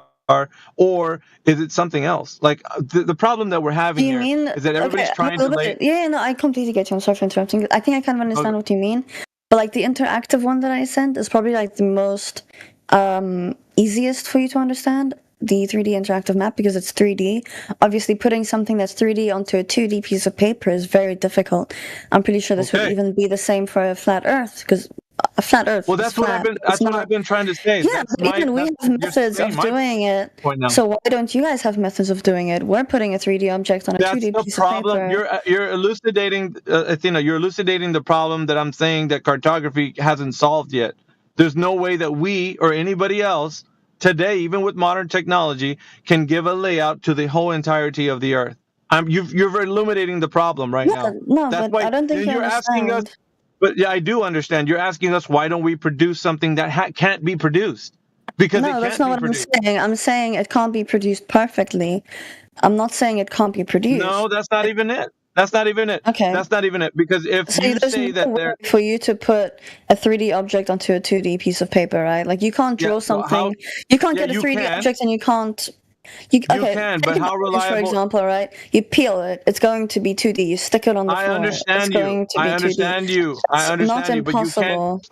I understand what you're saying. A kid can put macaroni pieces together on a piece of paper, and then That's you not what I draw said. some kind of Macaroni is not the But that's same. not what I'm saying. It doesn't matter though. Whatever it is, an orange peel, crackers. It doesn't matter what you use. I get what you're saying. What I'm telling you is that it's an impossible task because nobody today knows what the layout is. The map that you've shown Yes, we right now is do. interesting. The map that you're showing right now is interesting, but it goes against the Mercator projection, which everybody thinks is the Earth as a globe. They're using the Mercator, not the one that you showed, the orthograph. I don't know. I think that's the name. That's not the one. Okay, so you've shown a map that is not what you think the Earth is, but I think The it could Mercator be projection. not what Okay, it's showing. so there's a bit of a difference, right? Because different maps equate for different things. I mean, see, even we have the Mercator projection. I'm not saying it has to be 100% accurate. It can even be 50% accurate, but I'm just asking why you guys don't have at least something to base it off. Because even if we have Nobody has something, it. no, hold on, No let me one finish. has that. We do. We have it. That's what I don't understand. Like, even No, if, you don't. No, you don't. No, you what do you don't. mean we Because I don't? asked for What you is to the thing that I sent to I you? asked for you to listen. Here's two things, right? I want to say you haven't produced the map that actually demonstrates that you know what the entirety of the Earth looks like, and We then did. you I don't actually know did. and then you don't know the orientation because the map that you produced is not what the Mercator projection is. So you don't know what I don't all think the you land understand masses are. maps. I'm a little confused because I don't think you understand how maps work. It's the same Yeah, thing. you don't. It's the Okay, same you're thing. putting that on. You're putting that on me, but yet you don't know how they work. Okay. Yeah? Okay, You're putting hold that on. on me, but you don't know how they work. Yeah, sure, fine. Okay, I've got a question then. Because T-Dub, please, I'm in a conversation with AV. You can wait until we're finished. The other guy had to wait, so please don't Yeah, interrupt. it'll be pointless by then. I just wanted to quickly interject, but it's okay. But what I was saying is, for us, very respectful, thank you for your input. What I was saying is, especially for us that believe in a globe Earth, it's difficult to put something round on a piece of paper, but for you that are flat earthers, it's flat. It should be easy, right? That's what I don't understand. That's how the globe was made. That's what I wanted to say. That's how the globe was made. From flat what do you projection. mean made? From flat to globe. They took flat measurements and made a globe out of it in their minds and then on paper. Yeah, the but I think Mercator you're projection ignoring a whole piece of scientific. No, we're not doing that. Like, no, it's like not. genuinely, Listen. just. Okay, but okay, what if I'm saying- we say, yeah, but hold Go on. ahead. The thing that I don't understand is, like, you guys still don't have a map. Like, you're saying all this stuff. We use Ay, flat ay, Earth ay. science. No, you're It's not saying, that like, we we don't use. have a map, Athena. You It's not that we you don't never have a showed me map. a map. Yeah, I it's have not a that we map. don't have one. It's not like we don't have one. I'm saying that the maps that are produced as okay, so let's put it this way. We're talking about world maps. World maps. That's what we're talking Yes. about, right? Okay, yeah. Nobody has one of those. There's ideas of where the land masses are, and people are guessing and how to put them in relation to another continent, continent to continent. But there's no layout that anybody has. Look at the one that you produced. It's not like the Webb Mercator projection. They're opposite. They don't have the same layout. Nobody has this world map. Okay, but a It's a flat Earth Yeti. should be easy. Don't you think? Dude. Like Okay. Listen, let's put it. Listen, I'm not even asking. Hold No, on, I don't hold on, think wait, you wait, let me understand just what say I'm asking for. No, I'm not asking for a scientific representation. I'm asking for what you think it looks like. Or like, it doesn't even have. Like, you can Yeah. literally just put. Can I give you a map, So please? I would say. Listen, hold on. I'm debating three Sasha, people hold at once. Can I please No, just you're talk not. to AV? No, you're not. So listen, the projection that you posted right there, I haven't seen it, but it looks to me like it answers some of the problems, right? So I was agreeing with you at the very beginning of the top of the conversation. Yeah, that's fine.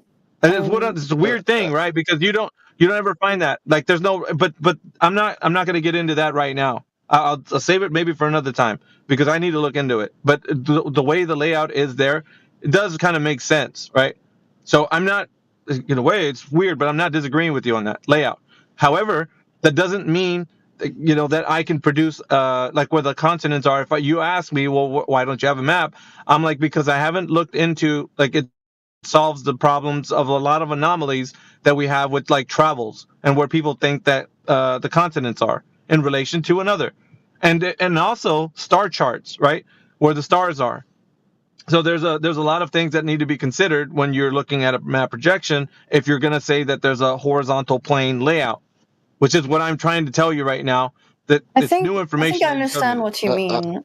Like, yeah, okay, so from what I understand, right, is because you can't take a map of ours, like the Mercator projection, you can't take that, scroll it out, and use that as a, like, on a boat and go where you want, because it's not going to be scientifically You're getting accurate, because close. this is, I close. think I understand, right? It's because it doesn't account for the round Earth, which is fine, because the Mercator projection is for education and to show the countries and all that. It's not for navigation. So I think that's where you're confusing it, because the Mercator projection, as in the 2D form, is not for navigation. It's for showing and stuff. We have different. No world map is.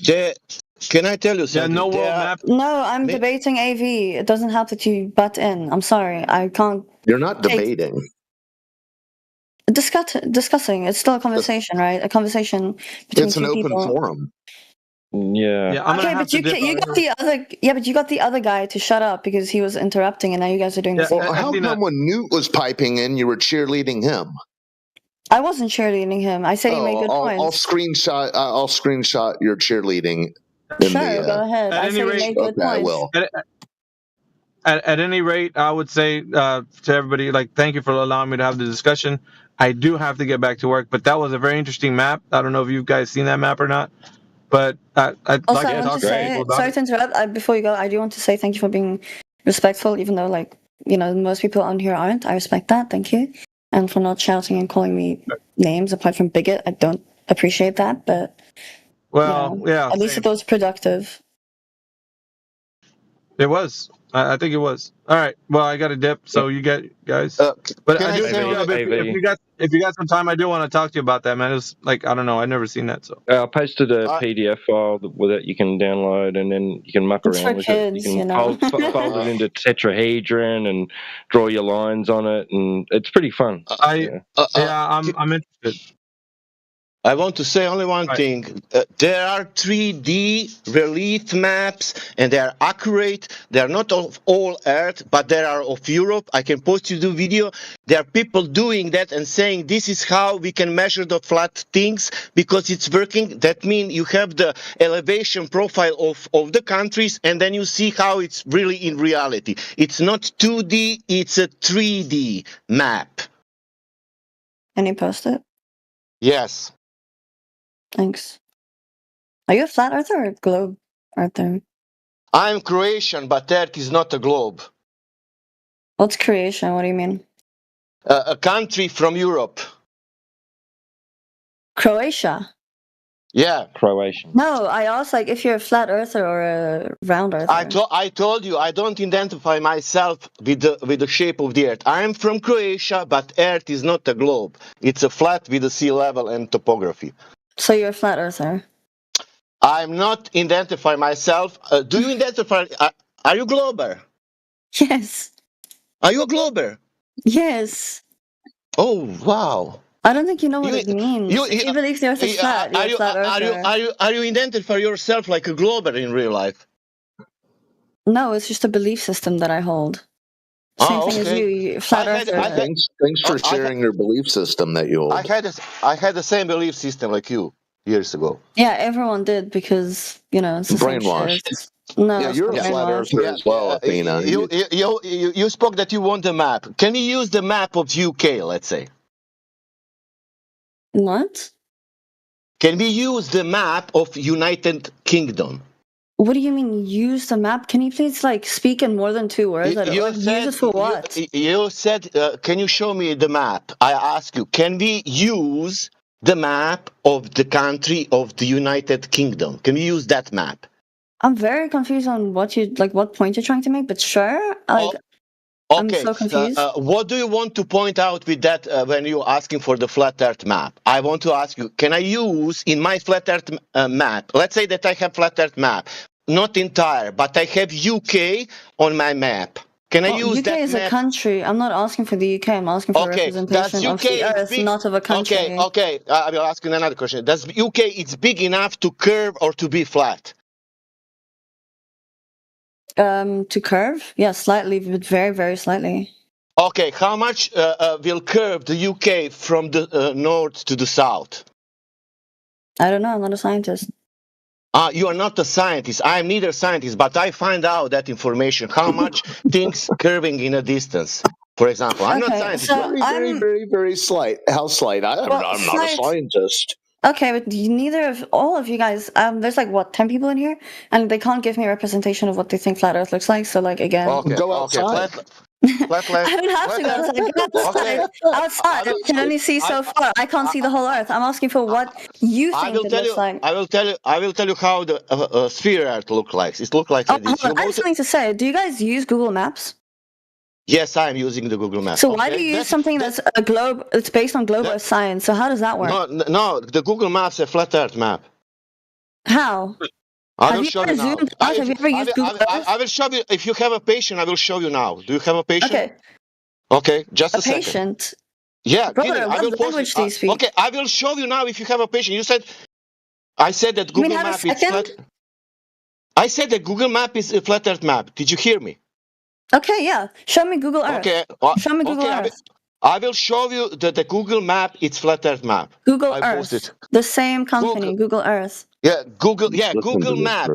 Google Map is flat Earth map, and I posted for you from the Google Map.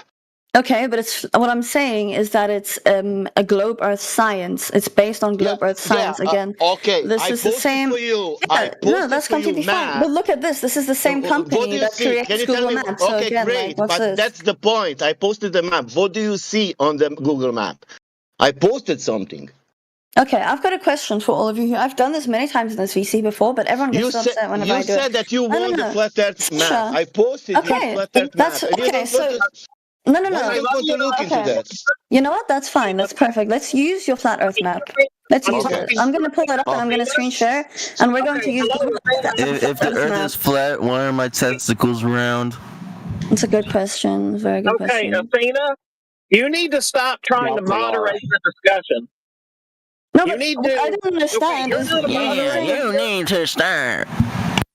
Okay, so when you are here, you need to realize that you are a guest. You're not a moderator. I've been listening to you trying to moderate and try to control who talks when. The gentleman was talking to you, and you started trying to change the subject when he was not finished. So go ahead, sir. Continue on back with what you were saying about the Google Earth to her. Yeah, because she said the Google, what is our map? And I said Google Map is a flat Earth map. And I posted the Google Map where I put to distance A, distance B, that is in Holland. One is Eindhoven, another in Amsterdam. And walking time. And there is elevation change. You can see how much Earth or surface of the Earth change in 120 kilometers. That's it. Okay. So you're saying that Google I have Maps. actually seen the Google satellite myself. It was about 1,000 feet off the ground. So Google Earth is not based on globe Earth technology or science, as you like to say. There's no independent variable being tested. It has nothing to do at all with science, and it has nothing at all to do with the globe, as they use drones. They use drones, and they stitch together the images. And yeah, I'm not talking you about may that not part like of it. that, but the truth is that Google Earth has nothing to do with the globe. Okay, but it's the same company that has a Google Earth projection, and it's round. It's a globe. So I don't really understand how you're using Google Earth when they clearly believe in globe Earth. With a computer, you can present anything that you want. So there again, I'm not sure what your objective here is. So I could present it as a triangle. I could present it any way I want with visualization software. So I'm not It's sure going what to be your point distorted. is. It's not going to be accurate. Yeah, and neither is Google Earth. So why using it as a Google map? Earth is not accurate. Excuse Why do you me? use it? Why do you use Google Map or Well, whatever it to get doesn't from point matter A to why I B? use it or I don't Because, use it. because it's functional. Yeah, it works based on Athena, you science. just made Yeah, I a agree. claim. Okay, Athena? It works. The elevation does not change. It works. You have elevation profile, and there is no curvature in 127 kilometers. Yeah, it works. Yeah, of course. Okay, So, let me. hey, Athena, you have made a claim that you now have to support. When you come into the room here and you make a claim, we require you to show evidence of your claim. You just made a claim that Google Earth is accurate. So, what is your evidence of that claim that you made? We don't just Okay. allow spitballing, so now you need to Fine, that's provide completely evidence fine. of your The claim. thing is, though, is that I've been asking for a representation of flat Earth for Okay, so like now 30 you're minutes, changing and the I still subject. have. We're not No, talking I'm about not any of changing. This has that. been the same Right, subject, okay. same with No, AV. That's what I don't get. okay. But listen, I'm not No, going to we're debate with talking someone that about, doesn't okay, here we even go. have We're talking about, Okay, yeah. see, this See, is we the don't type of allow thing the that. gish galloping here, okay? Yeah, that's Yeah. fine. I'm We're going to not leave gish because I galloping. have. Hello, Athena. Do you think Listen. that talking over me is going to win you some favors somehow? Is that Favor how with this who? works, Favor Athena? with all the flat Okay. earthers? I'm not trying to get favor from. Okay, so stop. You're not a moderator here. Okay, so the key is you've made a claim. You don't get to change the subject. You've made a claim and said that Google Earth is accurate. By what standard have you used to evaluate that claim, and what is your evidence of that accuracy? So am I the only one that has to provide evidence, or does Tasha also have to provide evidence? It doesn't matter. What happens to anybody else is not your concern. Okay, We're so not it's in the just me that concern has to column. provide evidence. I see. You made a claim. So you now need to prove your claim. Okay, I had a nice conversation with AV, but now this is becoming a 5v1, and this is exactly what I didn't want. I appreciate the it. commentary once again. Good No, God. I'm just saying. Okay, you're right. I'll just leave. Have a good day. Okay, have a good day.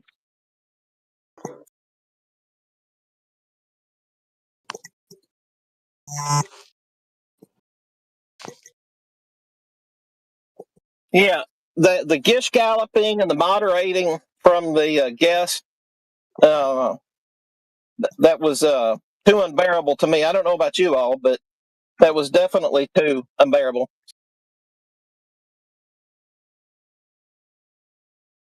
Wishy-washy claims of talking about science, but yet no discussion of independent variable testing or the scientific method, et cetera, et cetera.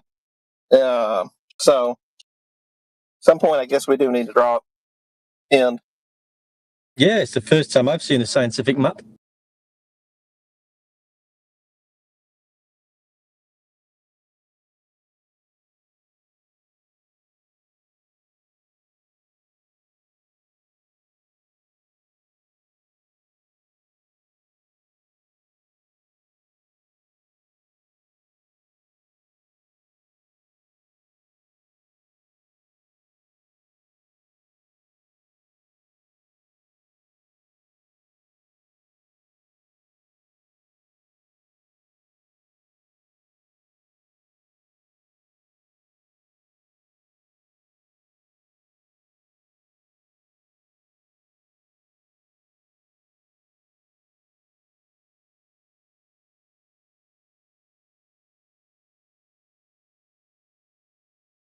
Can you people just watch that last video? It's 1 minute. It's short. You will understand everything.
Well, that guy's going to make $1 million.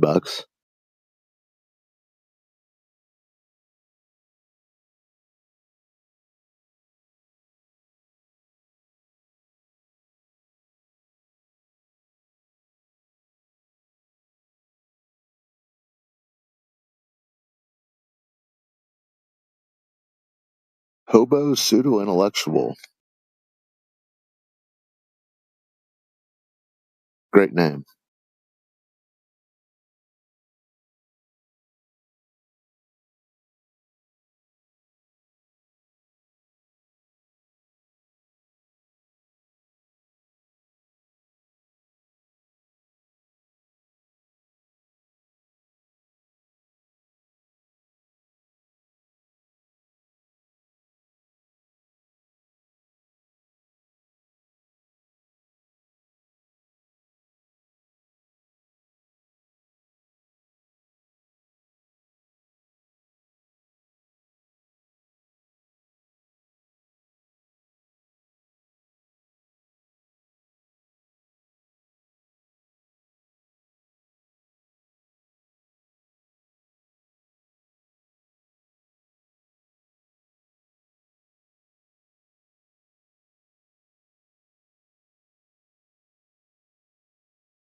What's up? What happened? What did I miss?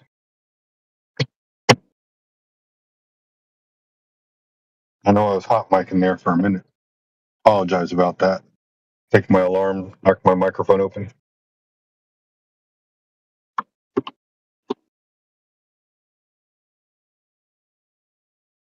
Well, in a nutshell, Athena left because she wasn't presented the God's eye view of reality that she was demanding. She wanted the full orthographic view of reality. She wanted it all. At least maybe she'll come back. I mean, she got a little less. She went back to her, color commentary and play-by-play and complaining about how the last 20 seconds went. She started doing that every couple minutes. But she started spitballing. J.E. called her out on that, and that sort of sent her into her self-ejection. Welcome back, Athena. You realized in your life that Earth is not curving. Is that correct? That's for you, Old Cos. Well, yeah. How it's possible that you, who realize that water is not curving, do not know how the whole entire Earth look like? I don't know. Maybe my omniscience certificate will come in the mail today. I keep saying it's in the mail. I know if you realize that sea level is leveled and that surface does not curve, first you must know how the entire world look like that you can claim that. Yeah, it's strange that wouldn't be enough for Athena. That wouldn't be enough for her to chew on for a little bit. But this, If I would have heard her say that, though, my first question would have been: so you've seen the image of the Milky Way galaxy, right? Because we've all seen that spiral-looking thing from an orthographic view. But like, who took that?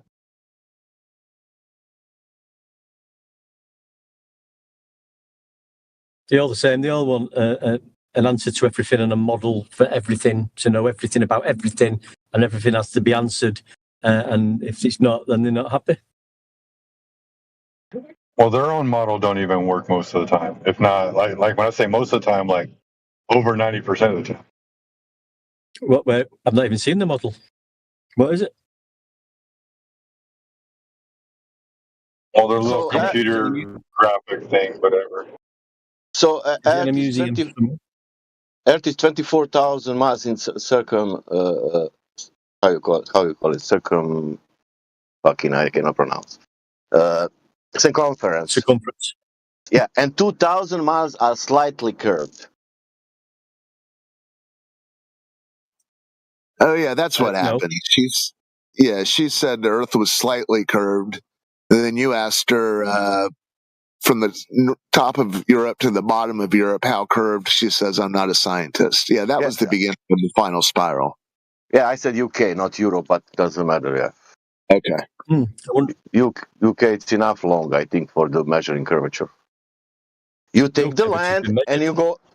Yeah, I know. You take the land. You come from the Scotland with the car and with the ship and with the airplane, and now you're measuring the curvature with 3 stuff: with the airplane, with the car, and with the ship.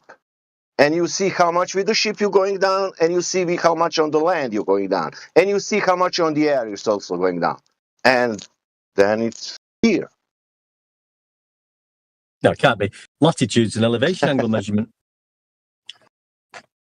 Yeah, but that's on 2D map, man. That's not on 3D map. What is in real life? It's what's an elevation measurement? Height above the sea level. Elevation angle. Yeah. Altitude, yeah, above sea level. Elevation, height above sea level. Elevation angle measurement. Latitude. No curvature, is there? 3,000 miles of circles of equal elevations, not 30 meters of circles of equal elevation. 3,000 miles of circles of equal elevation.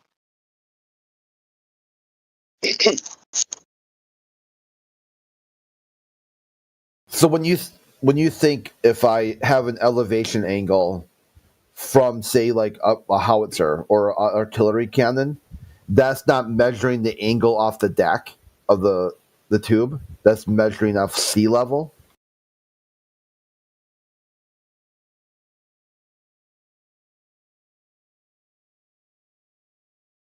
Was that one deck earlier who said elevation angles are measured off sea level? You can measure them off sea level, yeah, with a sea sextant. Yeah, with an elevation angle from, like, say, a howitzer or something like that. That you want. Yeah, it are all elevation angles. Where do they come from?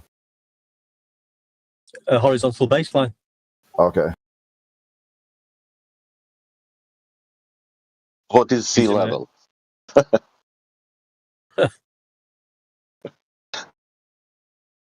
Yeah, you can't obtain one from a curved surface.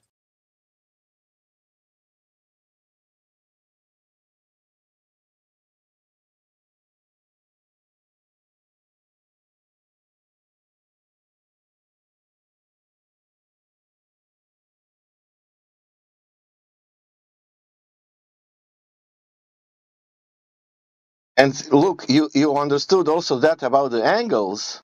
Also, that's a plus. But still, you don't know how entire world look like. Nope. All we know is elevation angles measure latitude, and latitude's used for mapping and navigating. My question is this: how you can be flat earthers if you don't know that?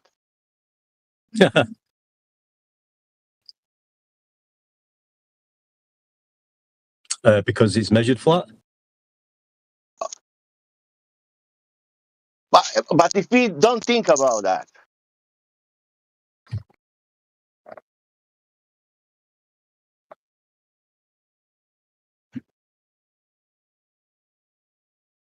Yeah, skip past that bit. Skip past the angle measurement. Talk about something else.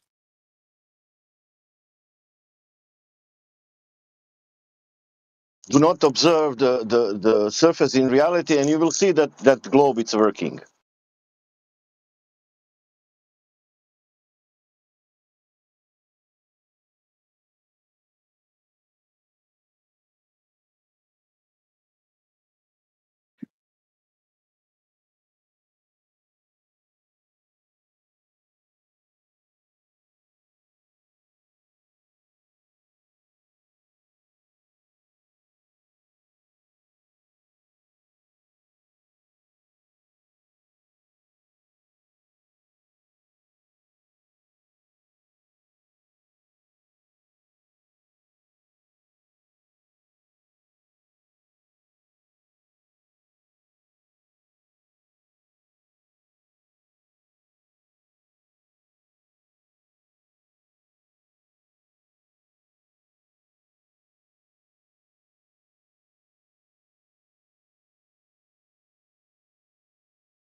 All right, who's still around? I just had to step away a couple moments.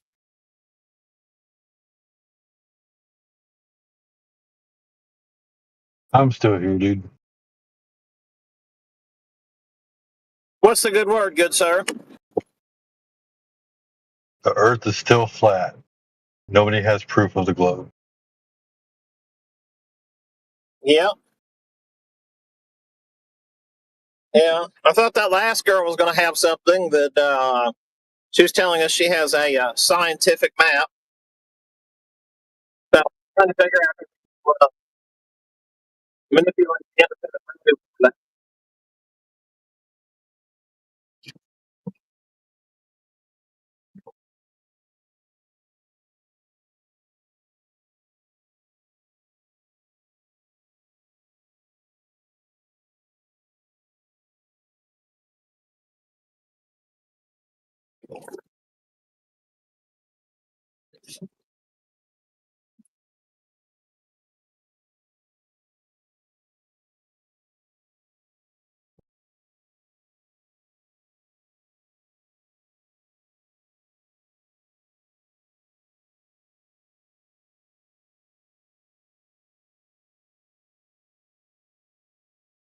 I'm traveling over the Humpy Curve as we speak.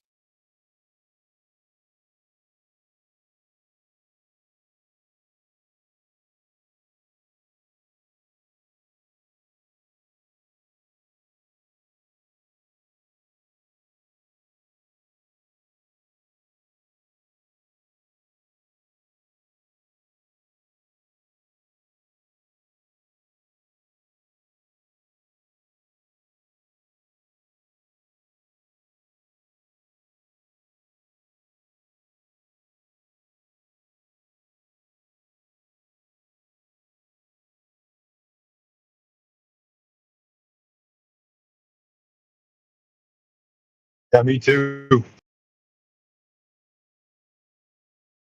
This is a long curve. Yeah, Really long. I had to just upgrade the brakes on my car because the last time I went over the Humpy Curve, it just kept going and going, and I was hitting the brakes, and I couldn't get stopped till about 4 or 5 rotations around the Humpy Curve.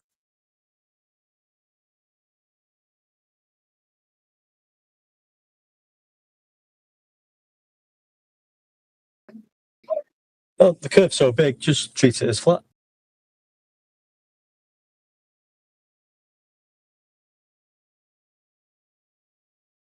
You know, it's so flat, and that's how we know that it's curved.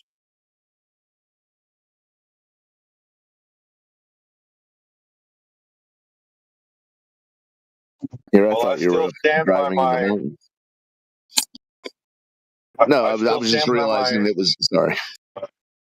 Go ahead. Go ahead, Ohad. No, I was just going to say I was slow on the uptake of J.E.'s joke. I was thinking he was up driving in the mountains or something.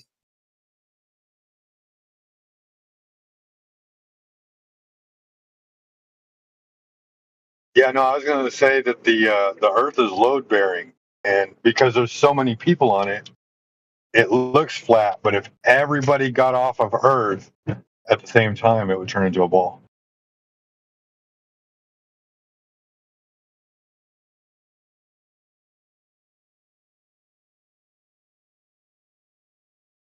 That has sense. That actually made sense. Yeah. It's spring loaded. Now, delete this because they will use that for argument.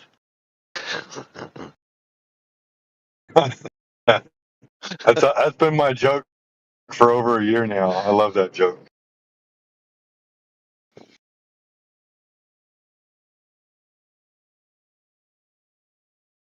And that's why we're overpopulated. Any more people, and we're going to reach our fracture.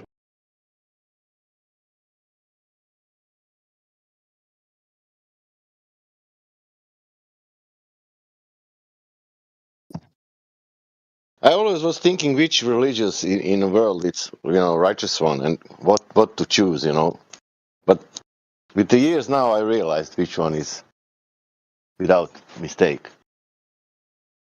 And in which one you cannot ever doubt in anything.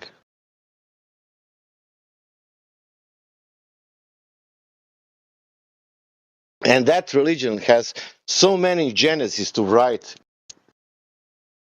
because it's open religion. It's growing, always uploading. How to say? It's never ending.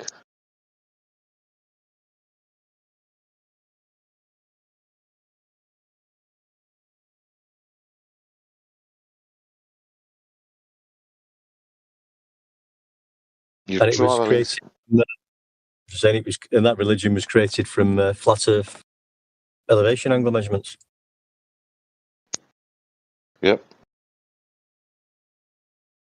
Only because one guy wanted to fly with, I don't know which kind of speed through the vacuum.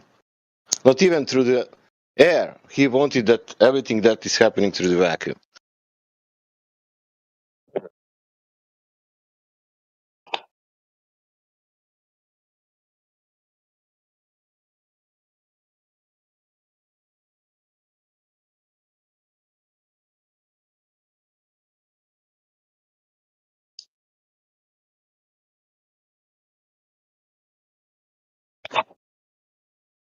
You know, I really think that that does get ignored. Well, not ignored, but it one deck it kind of in this group here. I think it gets it's underrated. It's underestimated just how powerful that argument is.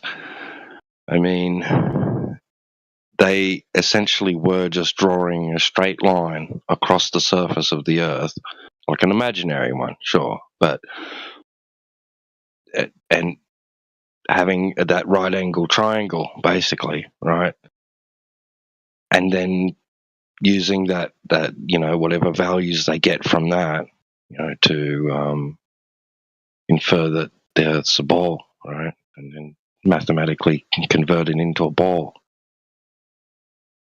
But essentially, that they were just doing flat Earth elevation angle measurements. Yeah, you're right. Right.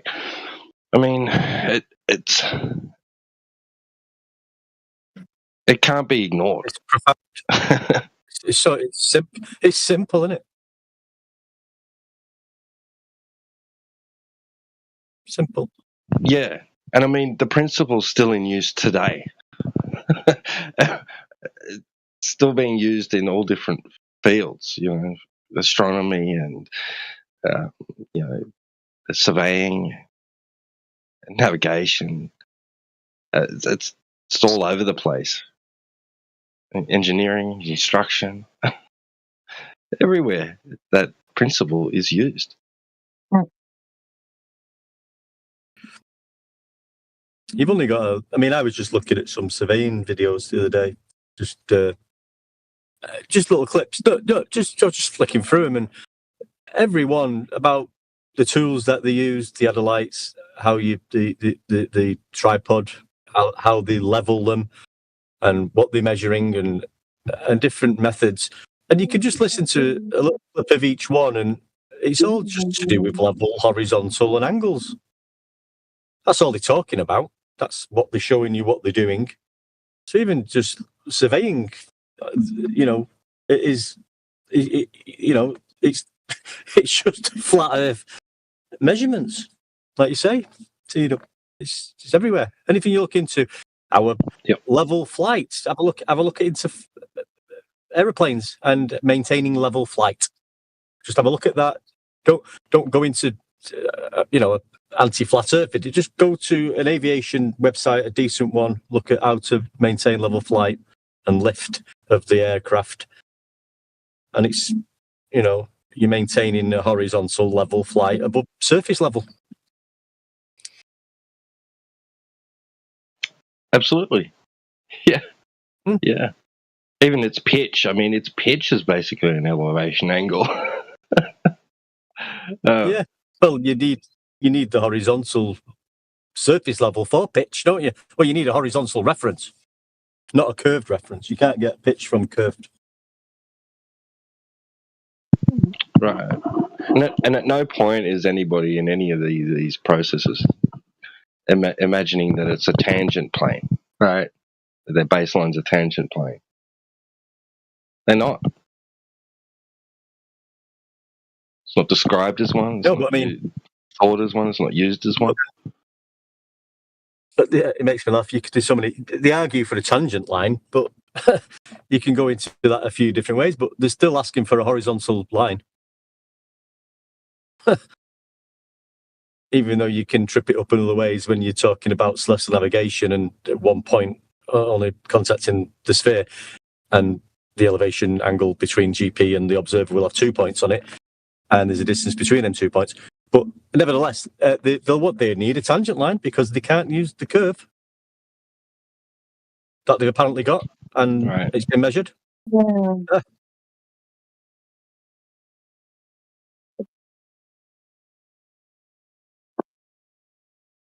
Yeah. Even simple ballistics, firing of a rifle, like. I mean, that's.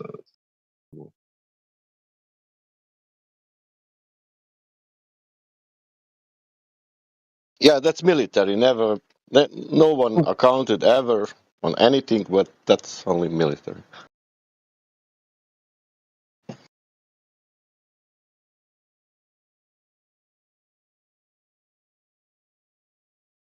But you can't account for something that's not there, except for mathematically afterwards, like they did with the elevation angle measurement. Yeah, but not only that. Do you know what will happen in your life? You will pass that military service. You will not account on that. Then 20 years will pass of that time, and then somebody who was not in military will tell you that you need to account on that. You heard of MOA? Minutes of angle? Yeah. But I had this diagram somewhere, and it shows the rifle pointing towards the target, right? And it's level with the bullseye. It's like pointing straight at the bullseye.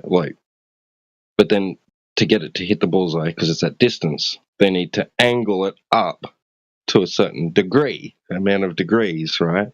Because it's if they just fired it, the bullet's going to drop and miss the target if it's just aiming straight at it, right? So they need to angle it up a certain amount of degrees in order for it to reach the target. But it's just a straight line across the surface underneath the gun, and from the gun to the target. That's a straight line, right? Horizontal line, and then they use an elevation angle to determine, its trajectory in order to hit the target. It's quite interesting. No, you know how it's working. You have aeroplane from 100 miles. It's on the, let's say, it's on low on the sea level, flying, and he will attack your country. But you cannot see him because of the curvature, You will see him somewhere about, 3 miles, and then you will shoot, But that aeroplane will come in vision only, on 3 miles, not before, ever. And you will not shoot that. If you see some kind of things moving in that's refraction. And then you are dead, and your country is also attacked. But yeah, you was bad soldier. Stay there.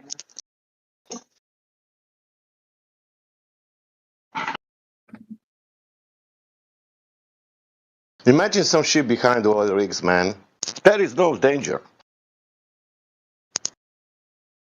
It's a refraction of the ship on the 100 miles.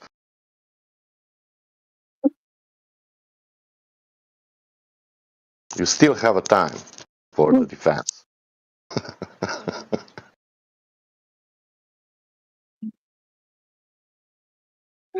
Yeah, but they're both looking at each other. No, they're not going to shoot each other because it's just a mirage. Right?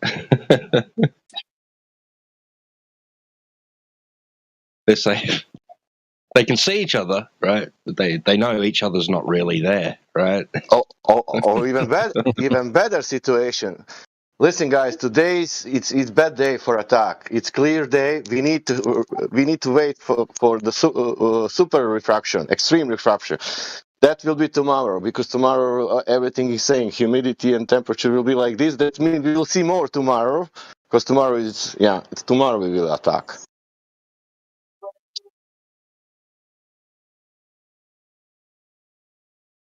Crazy, innit? Yeah, war is crazy thing.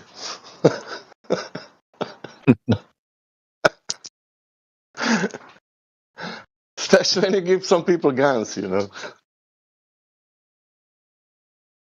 I wonder how many ships have been blown up because they assumed they were hidden by the curvature of the Earth, right? Yeah, we can fire at it. It's not really there. Don't worry. We can Maybe see it, but we can't see it. We had luck maybe in Second World War. Germans was thinking, accounting on that, and that was fucked up, you know, and that's why we win. We measure it flat, but it's a globe, and we can see it, but we can't see it. And the Earth's spinning, but we can't feel it. Yeah. Makes sense. All makes sense. And nonsense is always more sensical than sense.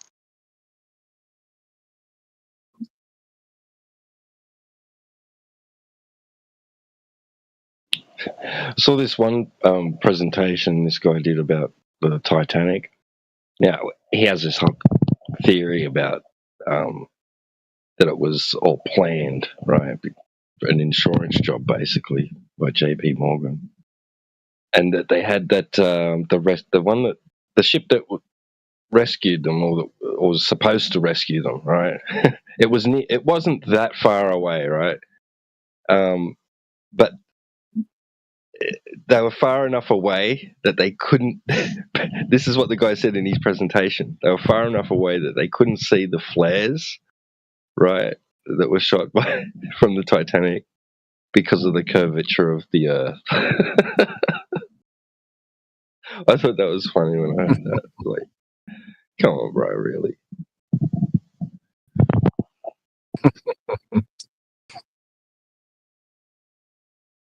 Well, how high do those flares go then?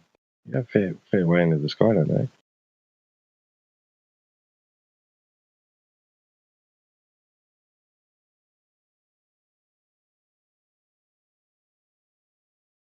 Are they not designed to sort of go around the curve? Or do they just go up vertically from a horizontal? Yeah, that's right, yeah. Pointing in the wrong direction, right? Yeah.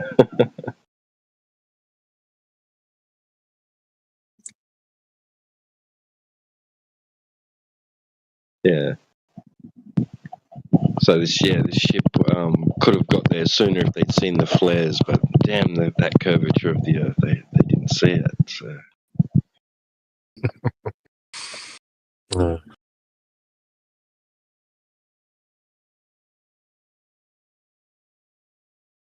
So in the globe's mind, the globe actually is responsible for a lot of those people's deaths on the Titanic. They could have been saved. The damn curvature got in the way.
Well, Jenna, I think Scooby's going to have to start making more of an appearance in the VC.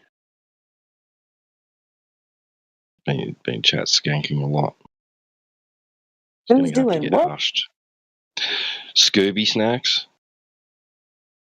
in the side chat. Yeah.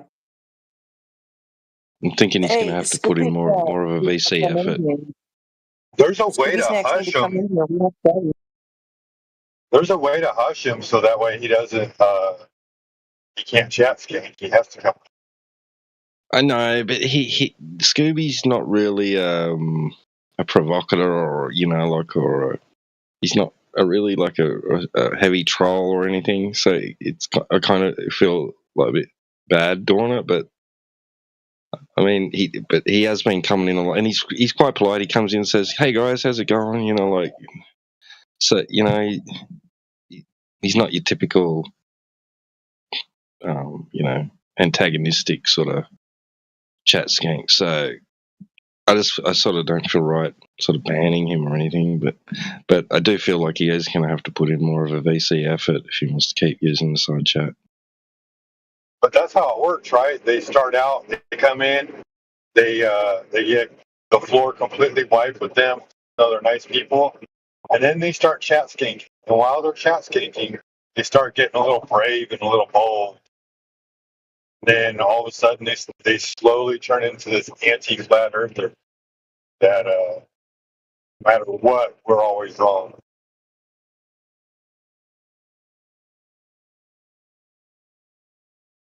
Yeah, I'm not sure. I don't know. He's pretty chill. He's always been pretty chill. I don't think we've really had much problems with him.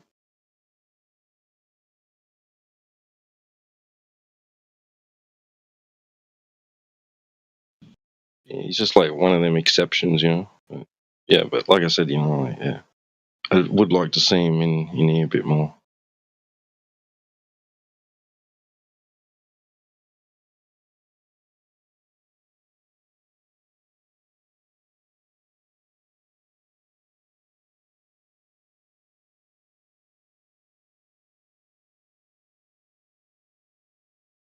Happy Monday, everybody, except for the office.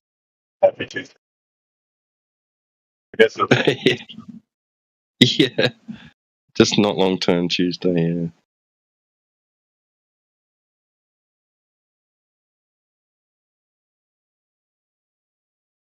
Yeah, over on Twitter, I can't remember the guy's name. It's like Aobari or something like that. Aobaro, but we call him AO for short. And he's Japanese and he's super cool. He does photography in his spare time. And obviously, he mostly does like nature stuff, but every once in a while, he goes and takes flat Earth images, shares them.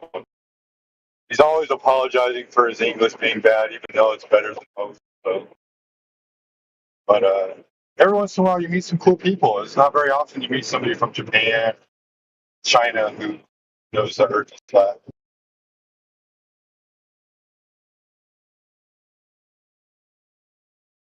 Usually it's Australian or somewhere in Europe, maybe America, Canada.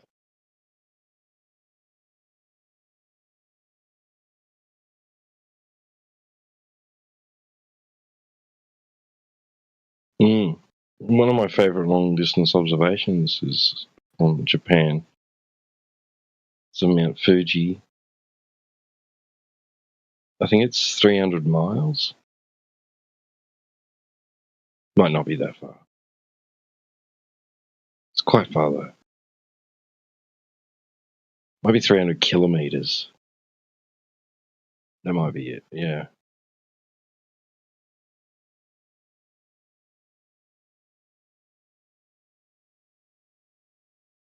I think it won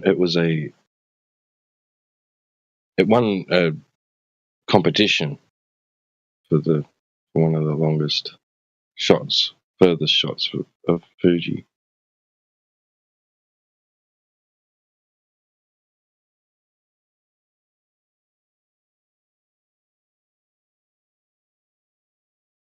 obligation to go and I convince don't need to anyone talk else. about it. Yeah, you don't need to go and tell your girlfriends or your friends. You can just Yes. quietly understand where you live. Nothing wrong Or with that. just give them a simple I don't know. Yeah, give them a simple I don't know, or say, well, the horizon's not where the globe model says it should be. So, Mhm.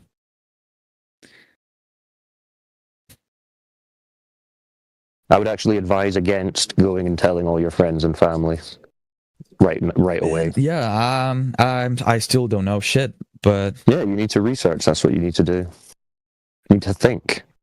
You just go outside, removing all these concepts of a ball earth, and just ask yourself, what am I experiencing right now?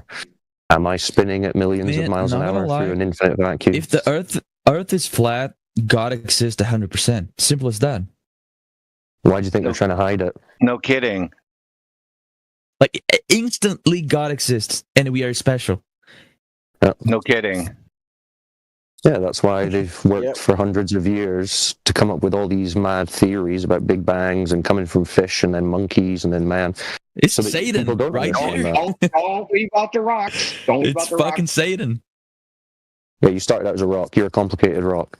Yeah, if Yeah, you think it's you live just on a a giant- ball, yeah, if you think you live on a ball, you can get away with anything because you won't have to worry about anything when you die. Yeah, so when the government tells you to go and kill someone on the other side of the world, you don't have to worry about any consequence. You can go and do it. And the government love that. Yeah, because nothing, you know why it nothing doesn't matters, matter? right? It's Because just when a you go to the ball. other side of you know why it doesn't matter? Because when you go to the other side of the world, you're upside down, so it doesn't count. So there you go. You figured it out.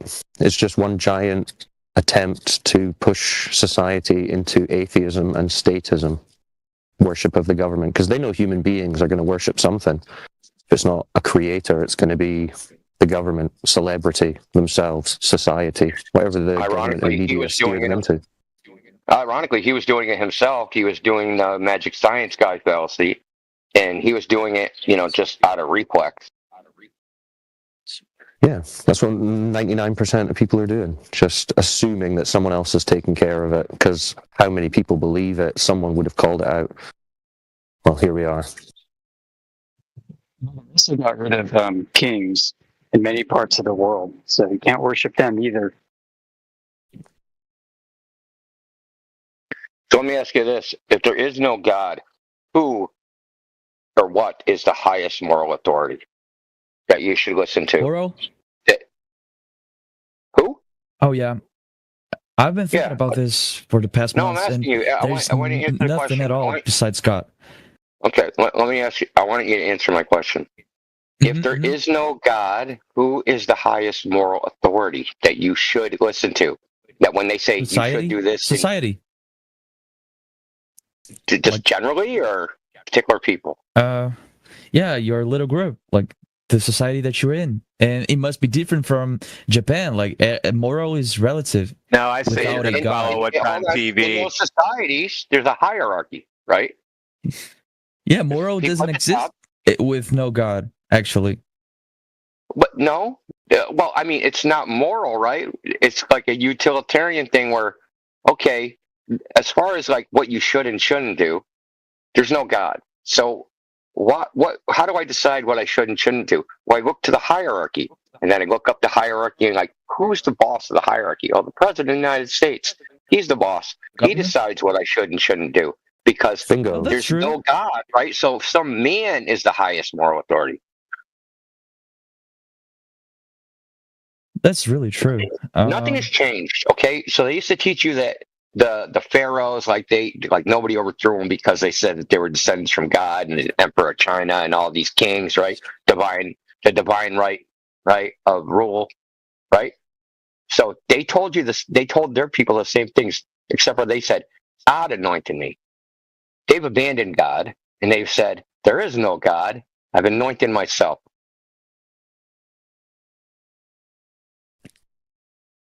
No, I mean, with no God, good and evil and bad doesn't exist at all. It's just a concept. I'm aware of that. So- I'm aware of that. That there's no epistemological justification for. Yeah, I agree with that. I should claim because you can't get a should claim out of anything, right? You just become completely pragmatic. So there's like the humanist view, or like Whatever is good for all the humans, right? As long as you don't do any harm. That's what you should do. Okay, well, that's subjective, right? One person thinks you should do this, another person thinks you should do this, one person thinks this is harmful, and one person thinks that is harmful. You can't come up with any objective truths. You're left in a relative wishy-washy state that drives people crazy. As like, look at the world, dude. Just look at how crazy the world is. Relative moralism. It's a failure. Yeah. So, Arthur, that's kind of the point I was wanting you to understand, because when you're saying, well, what shape it is doesn't matter, and yeah, technically that's true. The physical nature of the surface itself in isolation doesn't really matter, but the larger philosophical, societal, spiritual implications of that question do matter. And they've used this concept of a globe as a weapon against us. You understand? Societally. Mm-hmm. So they've changed the power structure, the power dynamic that's been understood through all of human civilization and history. That there's a creator above all, and that men are all equal under him. Why does God let it happen? You don't. Well, yeah, and then you get into the deep spiritual philosophy there about free will and Yeah, we're not going to get into the question of the problem of evil. Yeah, that's the flat Earth VC stuff philosophy. I get it. No. So, look, the problem of evil. We're not going to get into that. Okay, it's an ancient question. It's not necessary. Whoever's doing that. Okay, so the problem of evil is an ancient philosophical question that's been debated for thousands of years. We're not going to cover that here. The topic here is flat Earth. So, fact of the matter is, if you doubt that there's power in this globe idea, that they're exerting power over the masses, the guy that just came in here and spiraled out of here because he was shown a triangle, because he's so embedded, this worldview that he adopted voluntarily, so embedded into his mind, he can't even for 1 second entertain the idea that it's false, because his whole identity will collapse. Okay? This is the fact of the matter. We see person after person after person. I call it spiral on arrival. They come in, they're mad as hell flat Earth is even around. Oh my God, you guys are flat Earth, spazzing out. Why are they spazzing out? It's not their idea. Why would you spazz out over somebody else's idea that they gave you and you adopted? Doesn't make any sense. It's because the powers that should not be have implanted this idea into them as an identity of who they are. Who am I? I'm a speck of dust on this giant ball in on a speck, which is also a speck of dust in a giant near infinite universe. And the sun's going to blow up in 4.3 million years anyway, billion years, and we're all going to die anyway. So what I do doesn't really matter. It's a nihilistic solipsist worldview, and that's why, when you adopt that, it just becomes everything is hedonism and nonsense. So this is a multifaceted, sophisticated idea that's got tentacles all over the place. Speaking of spiraling globers, I don't think I've seen Ben D. Light out of the VC or out of the YouTube channel before. What's up, Ben? Ben D. Light. All the world's a mirage because the light's bending, because it must be a globe. Is he one of those? Yeah, I think that's his whole name. It's all the deal, right? Light must be bending to make everything look flat, to deceive Moon's not us. there. Yep, moon's not there. Sun's not there. You can't shoot missiles from ships to another ship. You can't do any of that because it's all an illusion for these guys. It's just imaginary. It's all Bendy Light, right? Bendy Light? All the world is a stage, and the stage is a mirage, and that's not really an act happening because they're refracted to somewhere else. You there, Bendy? Shit, man. Oh, okay. So what do you have to say about the Houthis shooting a missile at a U.S. destroyer, going 10 feet off the water and being picked up 43 kilometers away from the ship? What do you have to say about that? Was that bendy radar? And bendy infrared? Lucky shot. Lucky shot? Hey, I'd rather be lucky than good, right?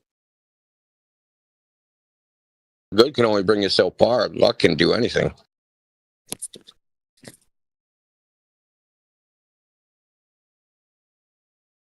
So Arthur, you're still on the fence. Tristan's mad at Arthur for not being a full glober now, and now he's calling him dumb, all that shit. That's funny. When the globers get hurt, Tristan, you're losing one. Typical. That's unfair, Tristan, because you already understand that the Earth is flat. So don't try and stop other people from figuring it out.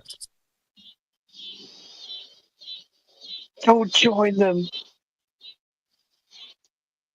Hey Arthur, what do you think is still good evidence for a globe? Shit.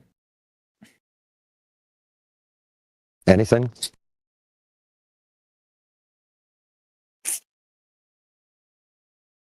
No.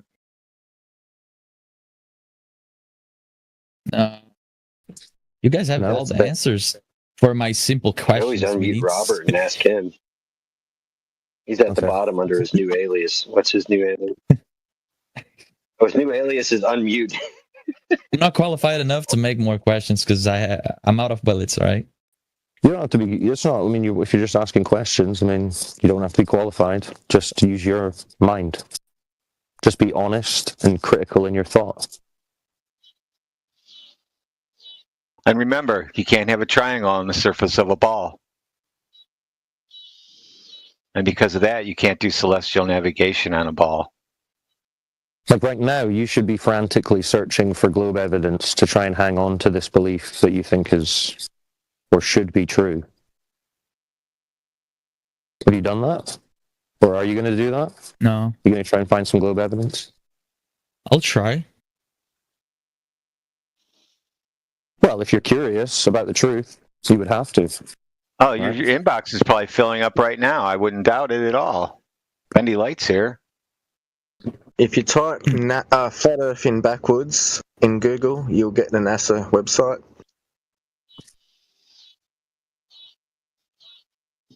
So think about it, you have Arthur. already sent me the link of your guys' Discord.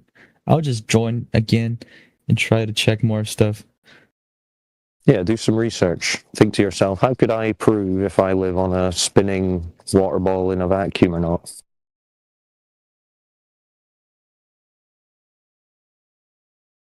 And good luck.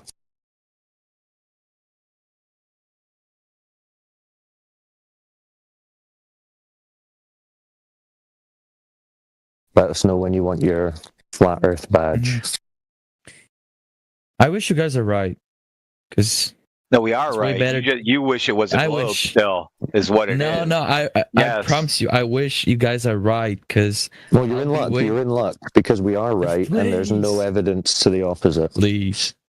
It's way better to be in a place that was designed for you, especially for you. Well, lucky for you. That's your situation. Yeah. There you go. You win. You're a winner now. It makes me happy, but I'm still not sure. Well, let's check about it. We are sure. So you man, cows didn't evolve to feed us. Yeah, you have to go outside and look for yourself, dude.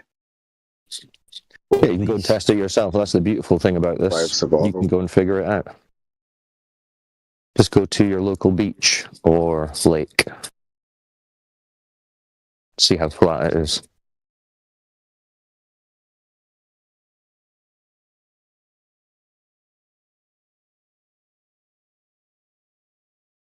Has someone shown you the curve calculators? No. Go and check the numbers. I'm wondering if anyone's in his DMs yet. It's been like 30 minutes. For sure. Yeah, Arthur, do us a favor. Go and check your DMs and tell us if someone's trying to convince you that the Earth's a globe. No one. Okay. They must be sleeping. Check your notification. Recharging for the next day. They've been reset. One of them must have called in sick on this shift or something. I don't know. No, Professor Phil is busy crashing rockets into the moon. Yeah, I did. 17 minutes over. 17 minutes past the last hour.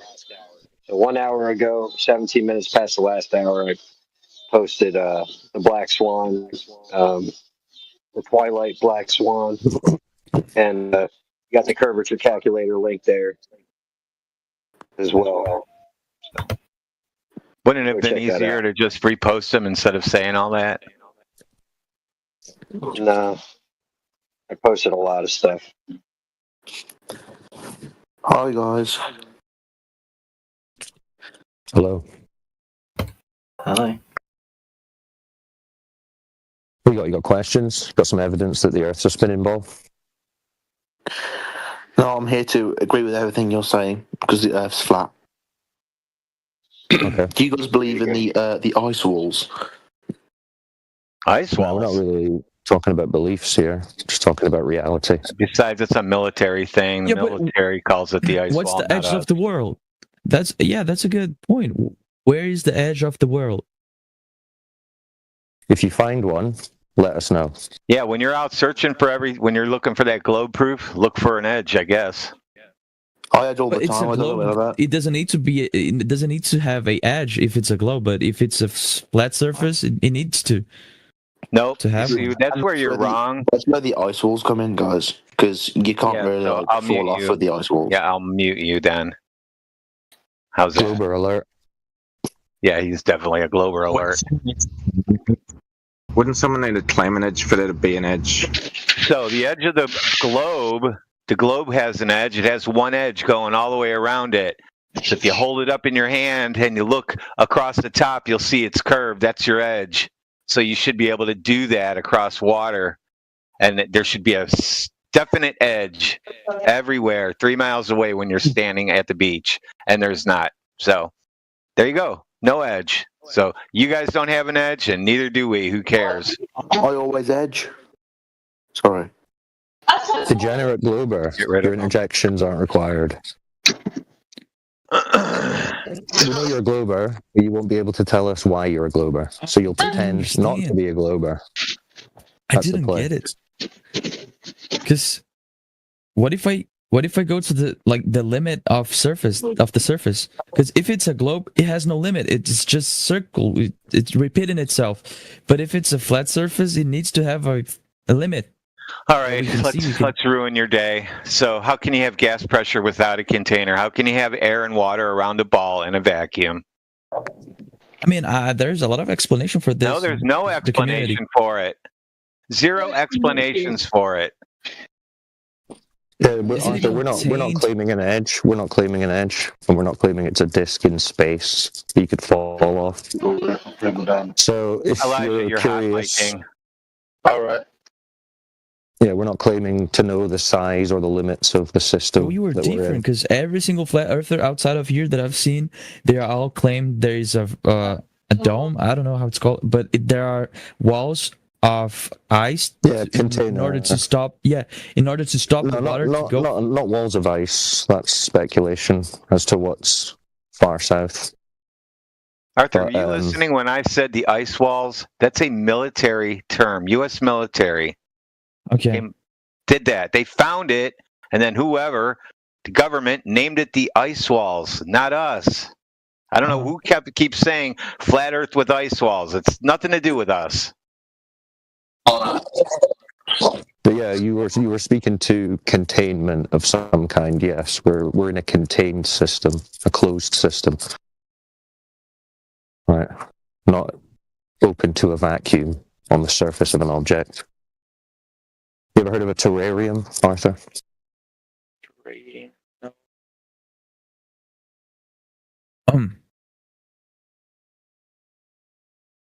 Yes, no?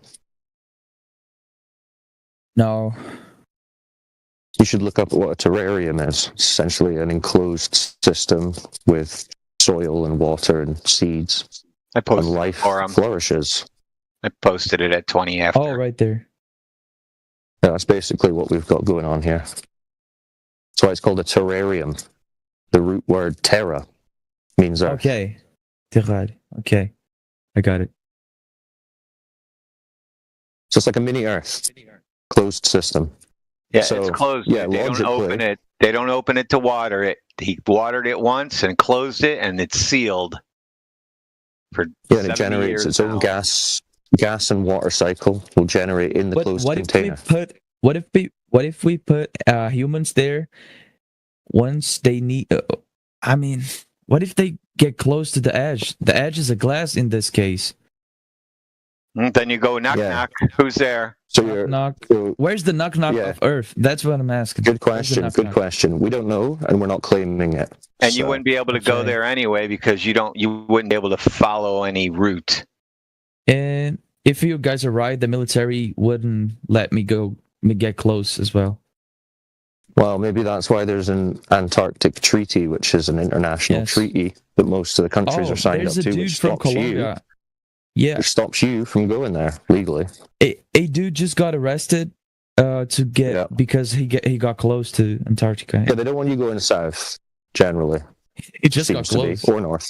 But yeah, that's speculation, and we generally stick to what we can prove. So, good question, but we don't know. Right. What's another question? Anyway, I'm going to drop off, guys, but good chats. I'll be listening in for a bit before I drop off. Good luck, Arthur, in your quest. No, thank you.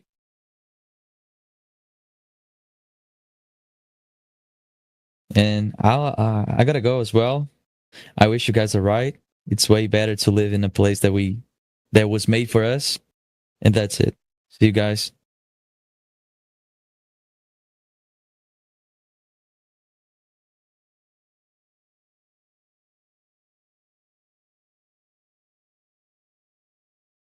Oh, he's gone already? Well, never mind.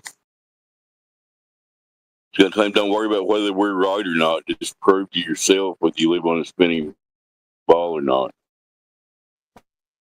Make sure not spiraling. Yeah. Hey, good on the panel. Good on everybody on the panel. Good on everybody that's listening in. And all of the guests. Especially the aspiring globies. We got Twonger on the panel. We got iSphere, Robert, aka Robert. What else we got?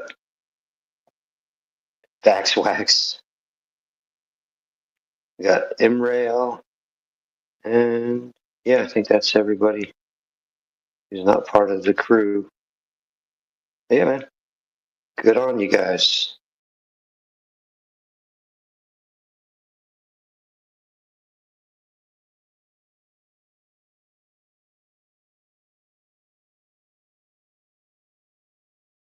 I haven't had any death threats today for giving the triangle test. Yesterday it happened twice.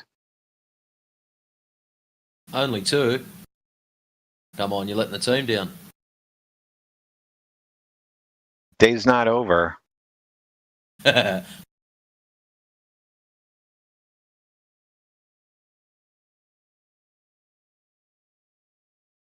nobody on this call right now that thinks you live on a spinning ball. Yeah, there's people in the call that aren't going to answer you. I see them. Oh. Why will you not answer me? Tell us why you think you live on a ball. Come on, man. Oh, I'm sure Robert would tell you, but he's got a sock in his mouth. Oh, brother, I No, get down. Well, he doesn't let you talk, so it's not worth unmuting him. He doesn't let people talk anyway. He just calls people liars. I've heard plenty of his globe stories, so no thank you. The sad part is with our friend Robert, you could actually drag him out and sit him there whilst doing a laser transit. You could drive him around the opposite side, hand him the tape measure, and get him to measure the distance where you should have a 500-foot drop and only have 2 foot, because that's how high the laser was shot at the start, and he still would deny it. He'd call you a laser. He'd call you a liar. He'd probably accuse your $40,000 laser of being inaccurate or some other shit. There'd be some crap story he'd come up with just to deny the fact that the laser is pointing straight, as it expected. Probably start arguing with himself.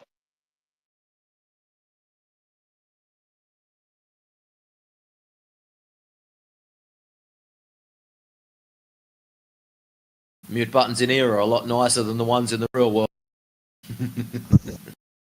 The lasers would all of a sudden start bending.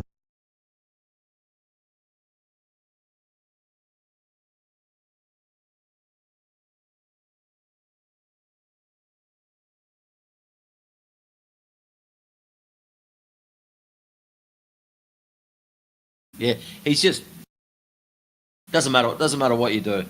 Even if he witnessed it himself, he would still not accept it. He's just one of those, just a full tilt zealot.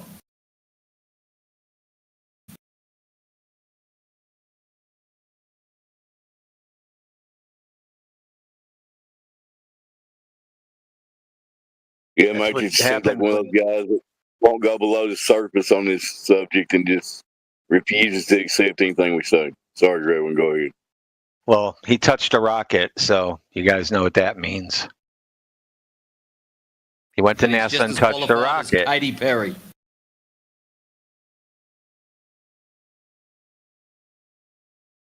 That means he's just as qualified as Katy Perry.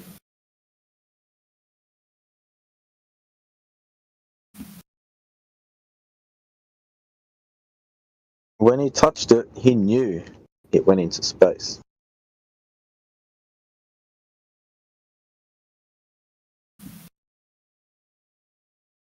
It wasn't a dude called Rocket, was it? No, he touched a dude's rocket. Probably had rocket tattooed on it. That's how we knew.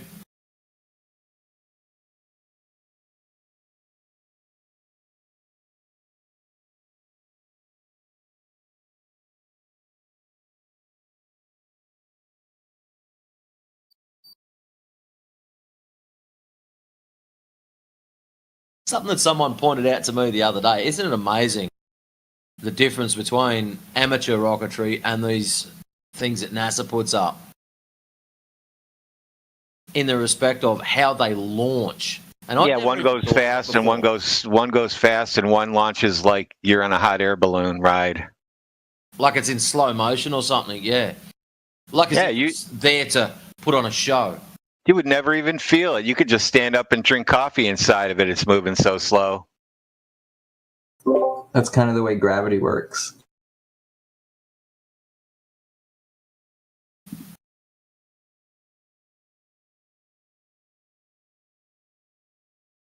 Say what?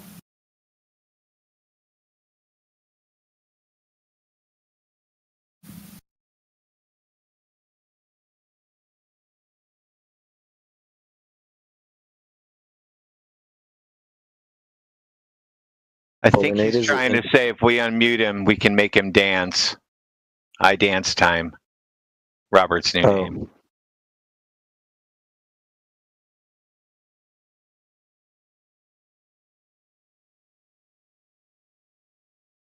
Well, who's taking on that task? Not me. Well, since it was me that put the red flag on him for 39.59 minutes, I'm not going to undo it.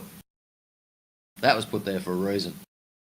If anyone wants to undo him, I'm not going to disagree with it, but you're responsible for making sure it goes back on.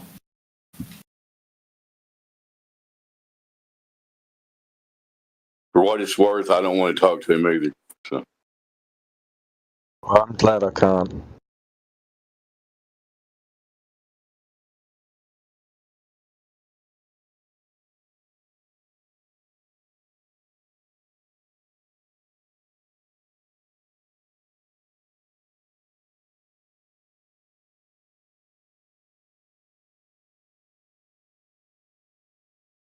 Stone cold silence would be better than listening to him. That's just my opinion, though.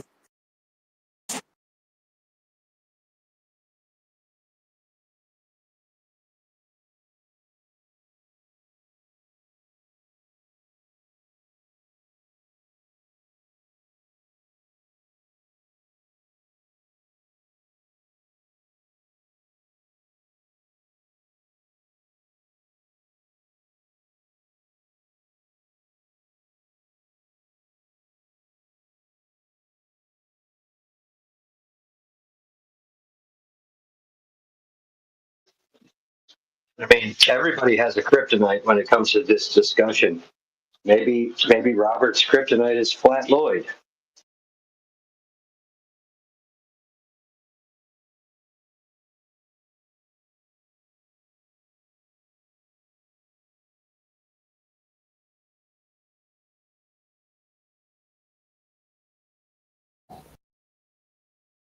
Nah, I doubt it. What's going on, John? It's up to you, Flat Lloyd, man. If you want to talk to him, go ahead. I ain't trying to discourage anybody. But he's just, it's zealotry. Anyway. And just taking care of children today, Lloyd. Doing some dad stuff. Listening to some great conversations.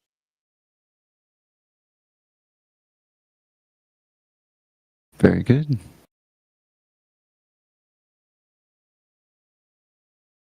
Yeah, I don't know about Robert. I mean, we're going on like the 800th try. I don't think Robert knows about Robert.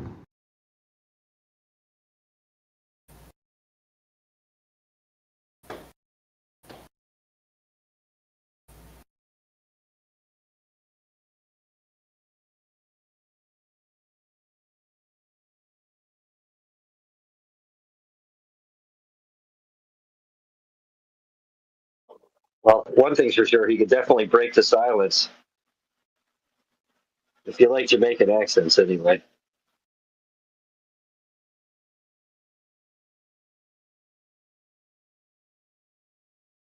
Well, while it's silent and Flat Lloyd's on here, I want to congratulate him and Maggie and everybody else. I watched the Rumble podcast. I liked it. Good job. Hope y'all keep thanks, going. Man.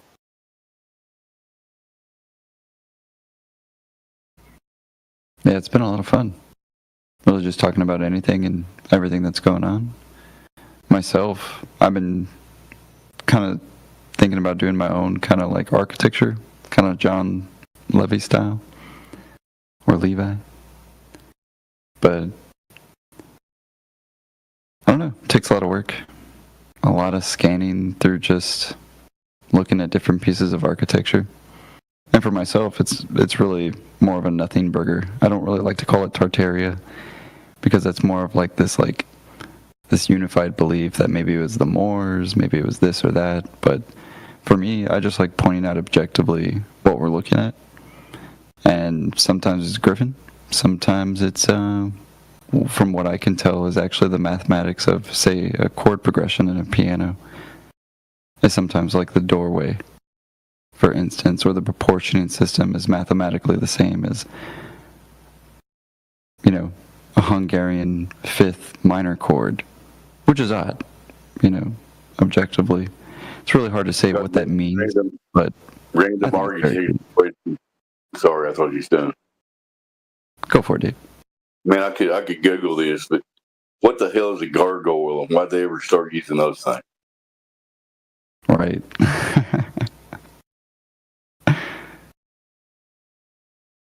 And some of them are even worse than you would imagine. Just really grotesque, like entire creatures from what look like they're made out of entirely antlers that are gigantic, and they're at the top of the building, and nobody even sees them from the bottom. So you tend to wonder, if you're going to make all these wonderful visual things on your building, who are you making them to view, right? Is there a large component such as the airships, that have been objectively wiped away in some areas? But just really more questions, which is just different for me, especially in a topic like flat Earth, where don't get me wrong, I have questions, but you come to a certain humbleness about where we all share and what we live and what we can objectively know. And in architecture, I think that's the case, but we're just taught that it's a style and that people are just being artistic. And I do think it's something to definitely look at, and that everybody, if they actually looked inside some of their towns, they would even realize that they have a lot of this unique architecture as well.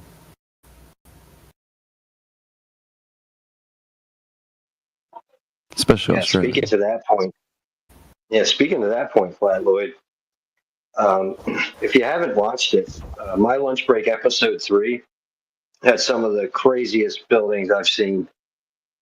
There's one that's like, I forget, might have been like, I mean, the way it dwarfed the public was just insane.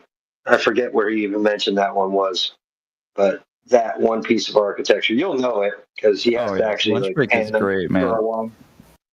Oh my gosh! But episode 3, that one piece in particular, you'll know which building I'm talking about because the people look like just tiny, and he has to pan up for a good like minute and a half before he even reaches the top of this thing.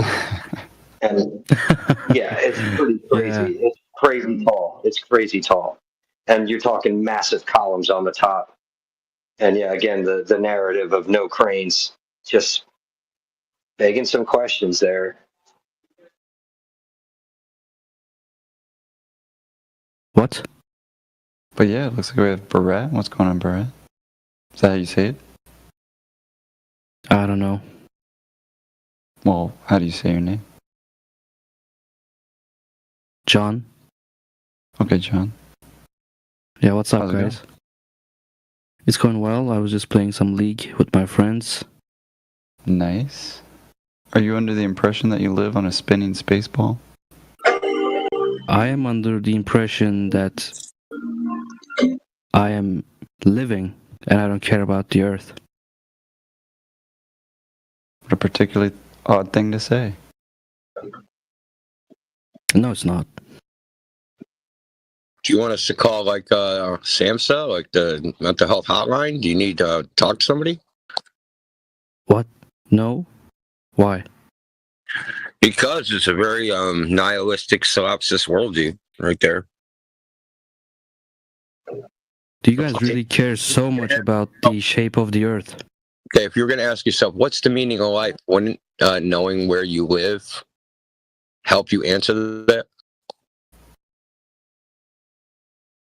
Why should I care about the shape of the Earth? Because if you answer my question, that just becomes self-evident a question. Because if you want to know why you exist in the first place, you should know where you are.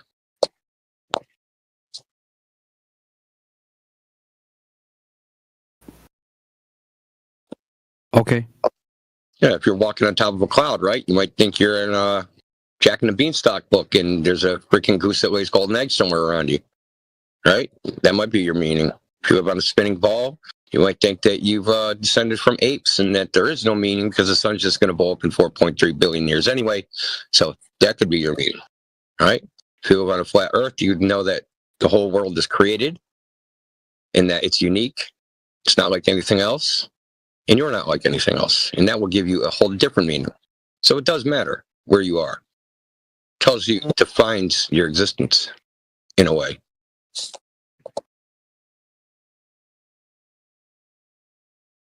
Was that a sufficient answer?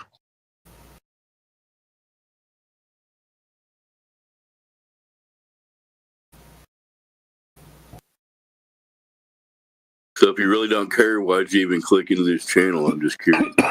To tell us you don't care?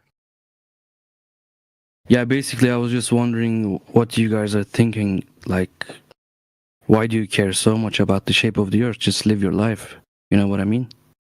We are. It's not actually about the shape, it's about the deception, man. Sorry, go ahead, India. No, I was going to say we are living our life. This is part of it.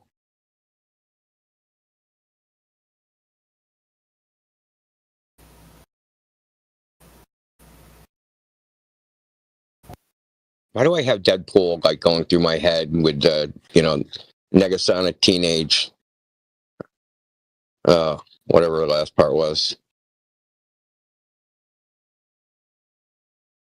I'd rather be anywhere but here. It's going to be long, sullen silence. Yep.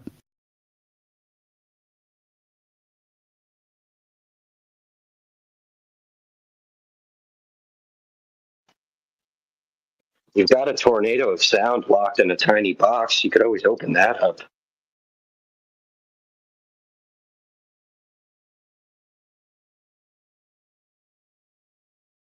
Bailed. He dipped.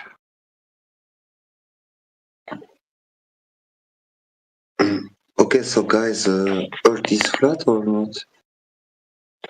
Yep. Well, yes, it is. Thank you for asking. It turns out it is flat. Thank you. Yes, she is. Yes.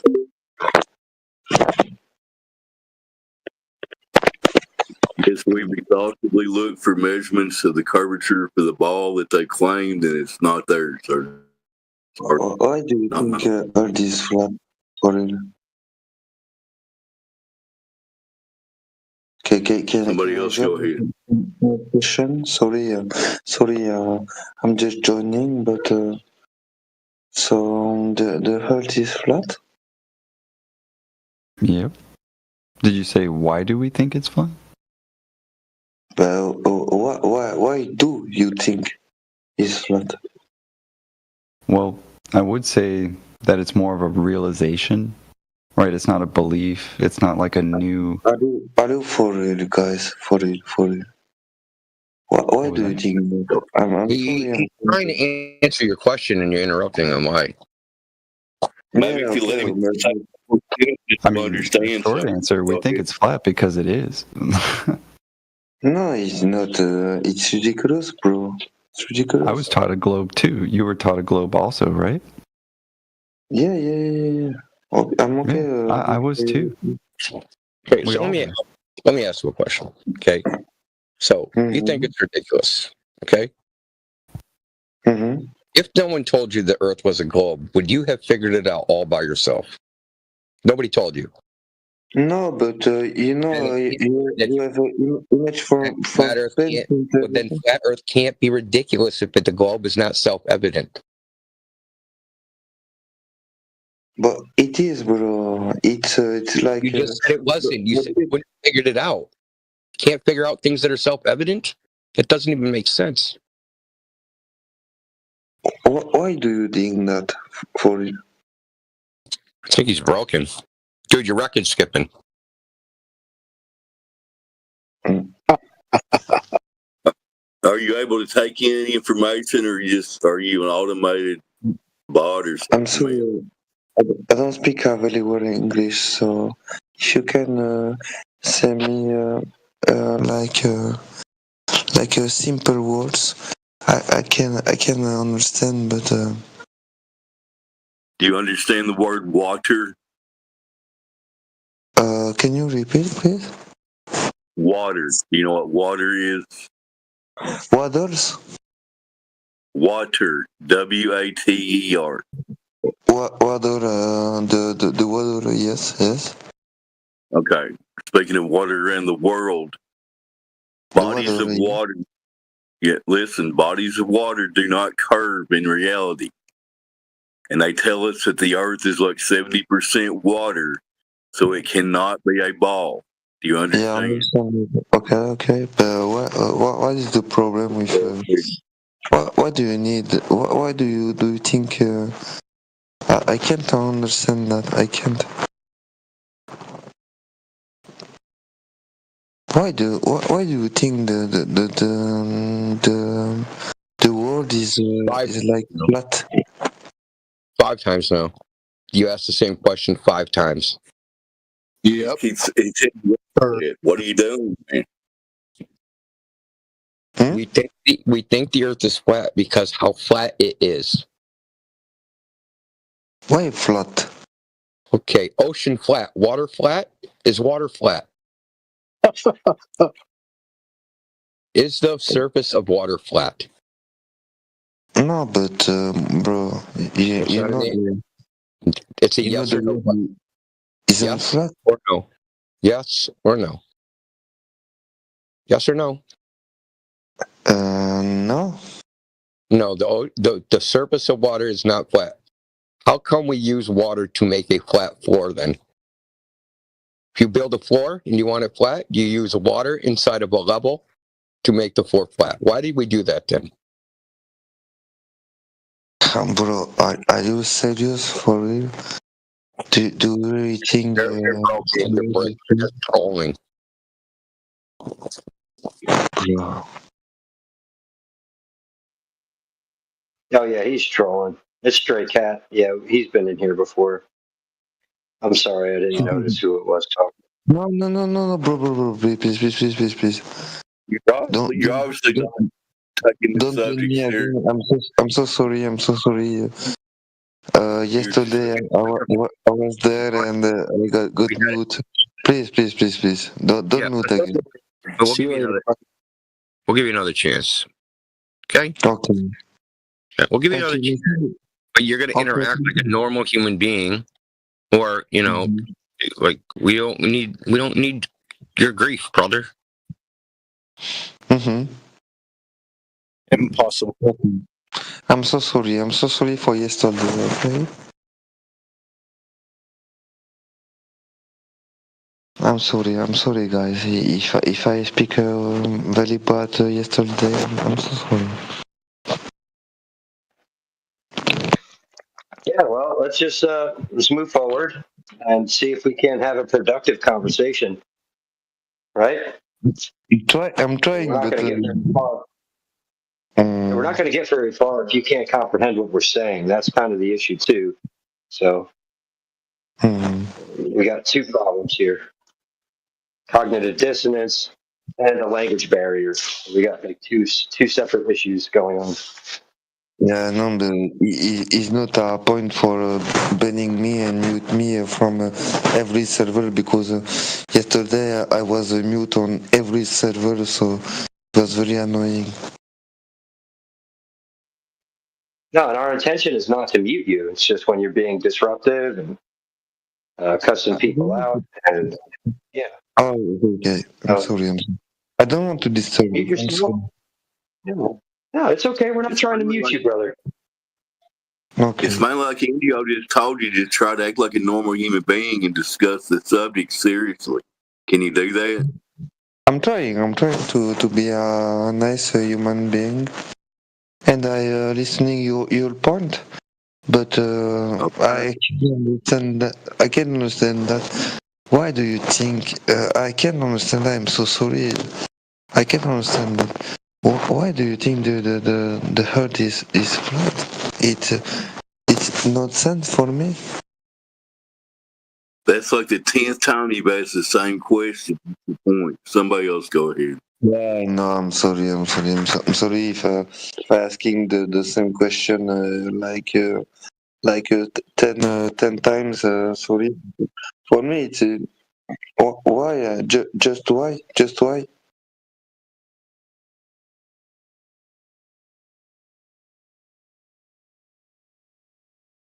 Okay, I'm leaving, guys. I'm okay with your point, and I'm sorry if I'm disturbing. Sorry. And I appreciate your points. I appreciate the way you answer me, and sorry to disturb. Okay. Take care. You're welcome back when you're ready to have a serious discussion about it. Okay.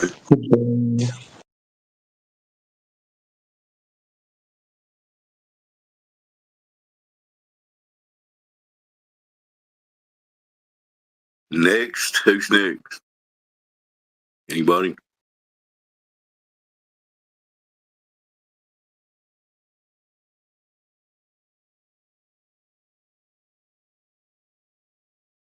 Let me pick one random person here while I'm talking.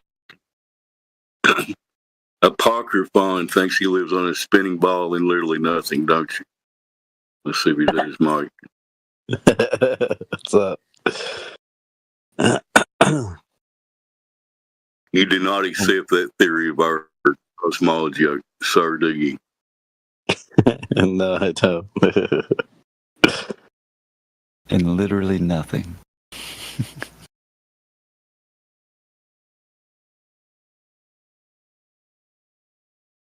As it says in Job, we hang on nothing. And then God's like, later on, he's like, where were you when I built this place? Totally reminds me of man.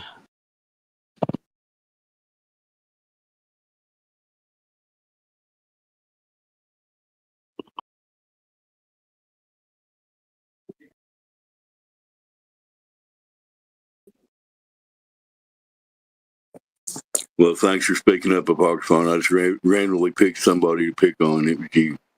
And good job on that stuff about the military thing. Give everybody a brief synopsis of that thing that proved that there's no curvature over the ocean.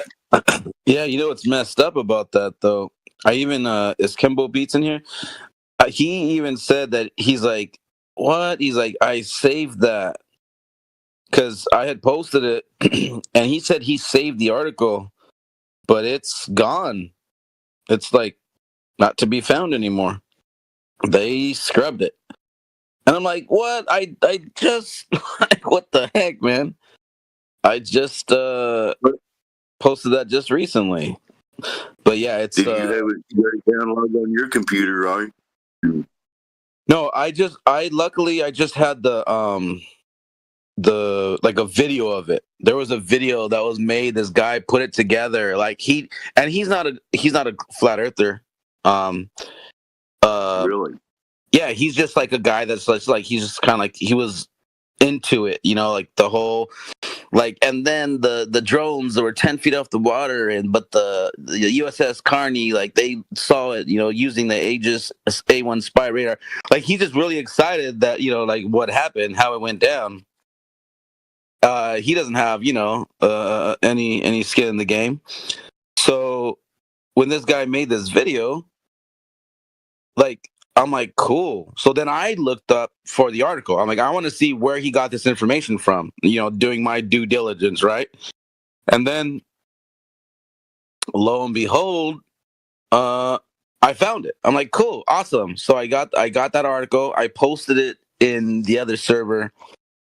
I believe I was talking to Indio at that time, and he was like, oh no, and I even asked Indio, like, dude, you remember? He's like, no, he's like, you just showed me the video. I was like, but I did post it though. And then Kimbo Beats, he was like, he's like, yeah, you did show it. I'm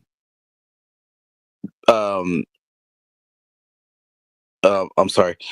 He's like, yeah, I saved it. So I'm like, all right, cool, you know, like that's good. That's good stuff. But I guess it's it got taken off, dude. Like it's gone.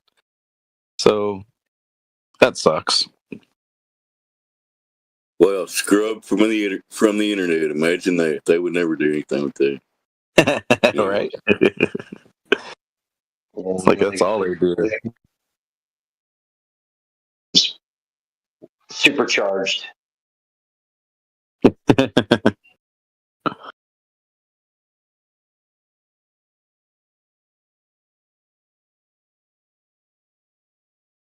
Yeah, and it's just unfortunate, to be honest, because it's like, what the heck, man? Like, why does it go down like that? You know, like, it sucks. I mean, it's probably because that, like you said, it was made by like a unbiased person. They wasn't discussing globe or anything. He was just telling you about how cool it was they could do that, right? Right. And he accidentally debunked the globe while he was doing it. Yeah. Crazy, man. It's just like, wow, like it's messed up because I mean I hate to think like you know, we could have had a that was a good like that was a good position. Like that's a really good article, like to show people like, no, look at this is what it is, you know. So it's messed up that they did that. But I'm more curious into like how did that get like taken out so fast? You know, like what happened? Yeah. I know it's just hearsay, but I remember back in 2015, somebody, I can't remember the guy's name, but said he was in the Navy on one of the hangouts back then, and he claimed that they could laser target up to like 160 to 180 miles across the water with line of sight laser targeting. But I have no way of verifying that, but that's what he said. Yeah, matter of fact, like I had said before, there was a guy that was in my old server, and we, like, I remember we were talking about everything, and he whatchamacallit, he came out with well, we were talking about the Aegis system like way back then, and I'm sorry, I was playing chess and I just messed up. I was distracted. Okay, now I can talk. We were talking about the Aegis system like years ago, like I don't know, like around 2020, 2021 or something like that, way back on my old server, and we were saying like it's 150 miles line of sight, and then Globers are like, no, that's a network. They use satellites and planes. And then I'm like, okay, I'm not going to argue that because you're right. They do have a network. But there are also times where they just have the Aegis system on the destroyer or whatever craft they have, and it itself has a 360 degrees of 150 miles line of sight with the radar. They always argue that, like it couldn't exist, and obviously in their position they're right. That can't be in their globe Earth. So but then the guy, he's like, well, my brother's in the Navy and he actually says that 150 is what they disclose, but it actually can go twice as far. So that would give like a classified reading of 300 miles, of technology. Like they're able to do that. But, obviously when things are classified, they're not going to be like, oh yeah, here's what we got, guys. You know what I mean? They're not going to tell the enemy like how far they can truly see them from away from their position. Because then, hello. So, I mean, yeah, this is an old argument. Like the Aegis system is an old argument, but coming across this video was cool. Posted it, and just sucks, dude, that it's gone though. It's no longer online, man. Kembo, were you able to find that? I don't know if Kembo Beats is here, but he said that he saved it, and I guess it's gone from what he saved too. And I couldn't find it for the life of me. I searched. I spent hours yesterday searching for it. But that's definitely a globe killer. It's impossible to have 100, even what they disclose, 150 miles line of sight.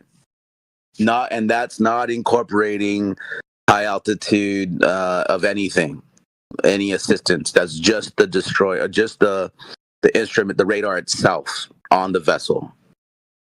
So they're done, dude. That's like a wrap.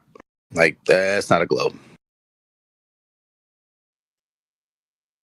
Hey, we had a guy. The military's doing anything practically and trying to deal with Earth's curvature or motion.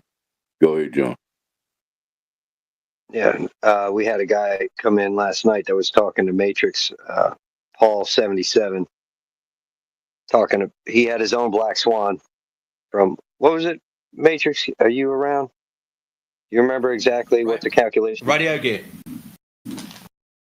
He's radio gear when using radio, and T-Dub looked it up. And instead of us doing our 1.22 times the square root of the observer's height and feet, the radio gear is 1.41 something, 1.414 or 1.418, whatever it is, times the tower's height in feet. But the tower at the other end also has the same thing back, so you get like a double horizon effect. And he said that his radio gear with a 50-foot tower, he could hit 130 miles. So 130 miles, I think it's about a 9,000-foot drop that he's got to account for. And no, you don't know what line of sight is. So pretty funny. He told you you don't know how radio waves work, is what he told you. Yeah. You don't know what line of sight is. Like what? Like, okay, what is line of sight? It's line of sight. Like you can see it. It's right there. Because he was saying that's how line of sight works. And that's what we're saying. Yeah, it's a straight line. And yeah, then it's like, dude, you've just black swaned yourself. Well done. Use some radio gear. And he didn't like that much. So I guess their excuse for that is it follows the curvature of the Earth somehow because of gravity or something, or light refracting or whatever it is. Whatever globe excuse. Well, the problem with that though, when they say that it's just curving around because it gets into these like this ducting, right? Like you could send like radio waves or transmission feeds using ducting, and like it just so happens to form this like perfect, going along with the curvature of the Earth. But think about this: like ducting, it's not reliable. It's not 100% because the conditions, like they even admit it too, the conditions can it could throw off your signal so it wouldn't go in the direction that you were intended to like for it to be like shooting out to, like it can go a different direction. So ducting, and even this is a problem even in their own, in their own reality, in their paradigm. So think about it. The military is not going to rely on this ducting thing that they say they're using when it's not 100% all the time accurate. Like you're not going to have a missile defense system that's going to shoot a signal that's going to get caught in that ducting, and then travel around the curvature of the Earth. Well, guess what? If it fails, then you fail, and then we lose, and then we get hit. So it's just asinine for someone to think like that. They just throw that out. They always use that as an excuse. Oh, there's ducting, atmospheric. They have all these different excuses of how this is happening, because they'll say anything and everything than just to admit it's just literally just going over a flat planar surface in the ocean. Like they just cannot admit that. It's funny.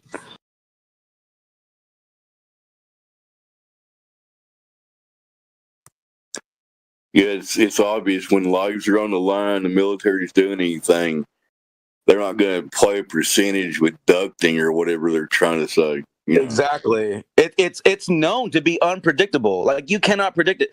So imagine like you're not going to fight a war with an unpredictability. No, that's ridiculous. But that's their excuse. They have to have that be their reality, and that it just so happens to work every single time. Like, come on. Every radio transmission, you're talking back and forth through ducting, and you just so happen to have a full conversation. No, that's ridiculous. That's not even what happens.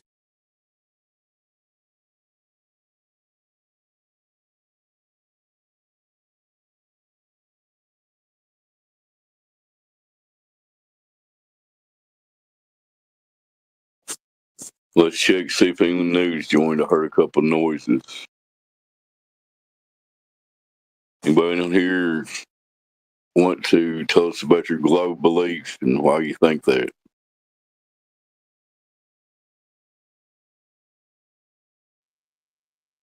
It's the same old song and dance. Who's our radius? Did we talk to them? Oh, I think that's Robert.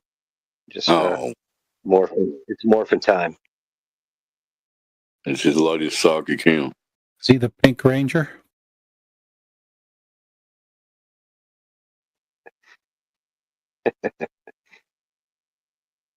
He's whatever he wants to be at this point. He can just switch it up. Must be sad existence, Sitting here just hoping you get unmuted. Pick me, pick me.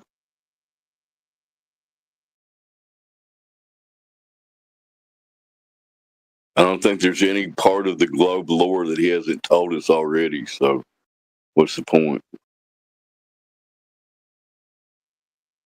It's been just a whole lot of not even any rebuttal to your evidence. Just like no, you just don't understand how it works.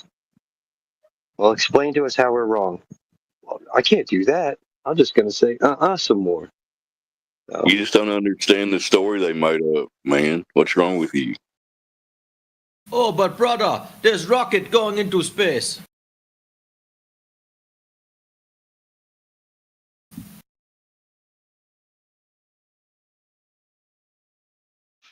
It is pretty funny though. Just listen to him go off.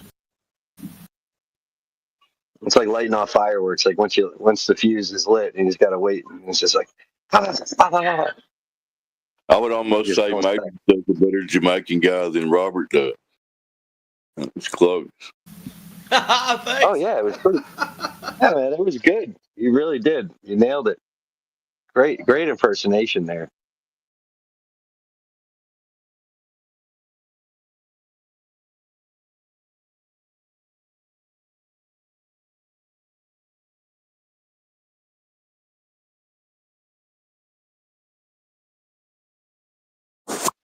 Well, before I bounce off here, I'll shout out to anybody out there listening on YouTube or wherever. You're interested in this subject, this is the place to come in here and talk about it. Everybody have a good night. Yeah, and bring some 21st century globe proofs. Good night, bro. Yeah, cheers, Dave.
All right, y'all. I'm heading to the general chat. I'm gonna cast my net. I'm gonna throw out some chum.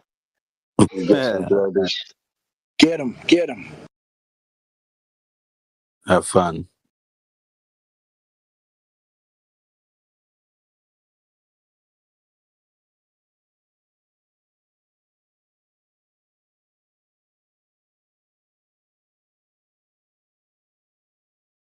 Hey, Kingsley, I was wondering that the other day. I haven't heard from him for a while. Yeah, it's been a long time.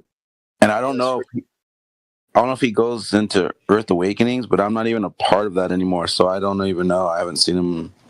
I'm not over there anymore. Is Earth Awakenings just another server? Yeah. Okay. To join that. Yeah.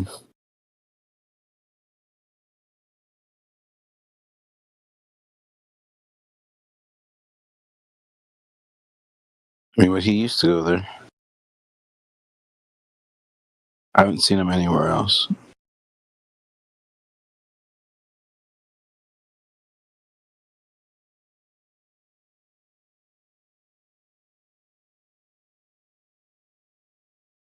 You there, Indio?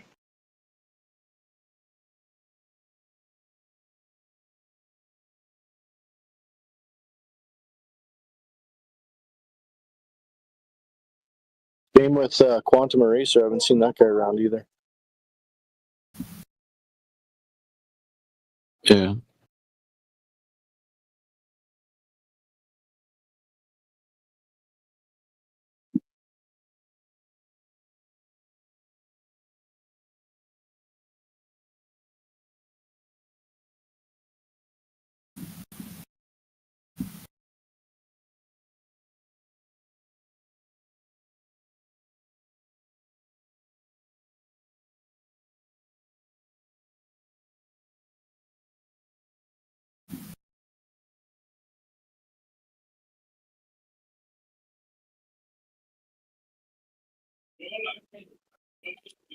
Mic check.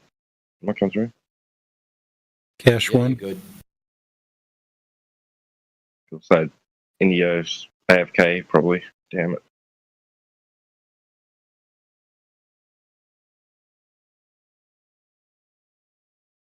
The encyclopedia is not always available, T-Dub. Sometimes you got to look your own shit up. It'll make bookings. I'll tell you something now. If we ever learn how to clone people, I'm getting a copy of him and keep one at home. It's like, dude, I need to know this. It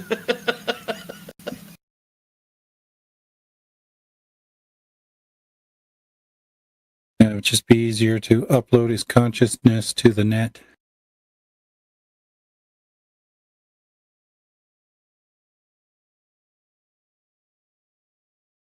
Feel sorry for the current AI models that are being used. They're in for a world of hurt.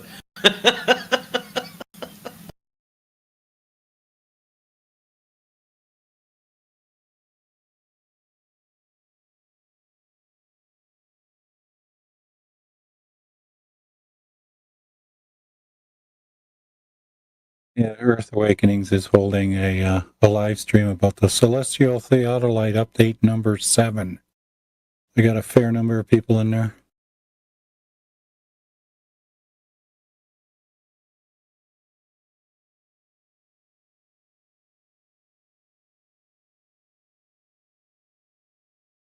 Fif- 51 souls.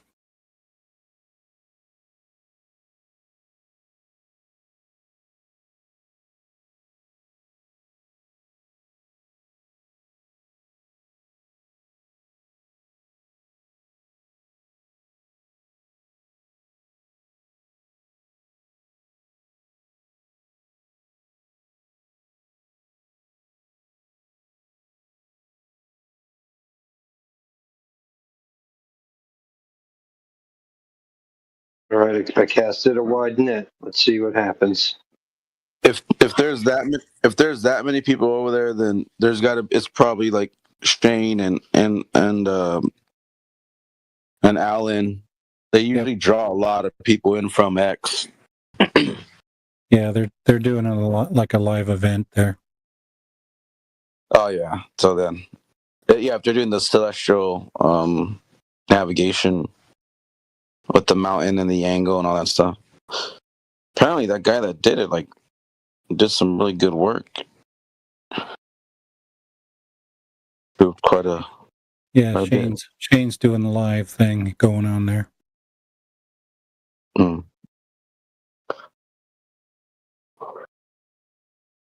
Yeah. And it's interesting. I don't know. Did you watch Jesse Path of Light go against Alan in regards to that on McToon's channel? I don't know if you saw that or not, but did he go over there? I think he probably went over there because all he did was cherry pick numbers and say "nuh-uh," but it's just pure ridiculousness.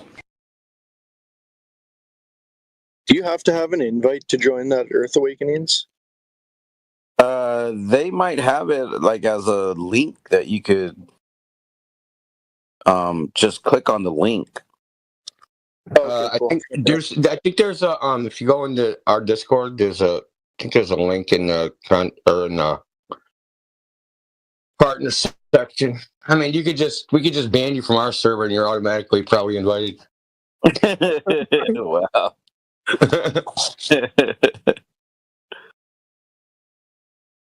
We call it the land of misfit toys for a reason.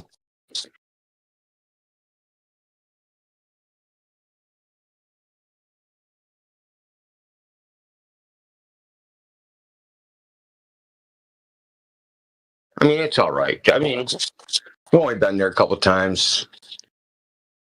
I mean, maybe I just went at the wrong time, but it was total freaking chaos when I went there.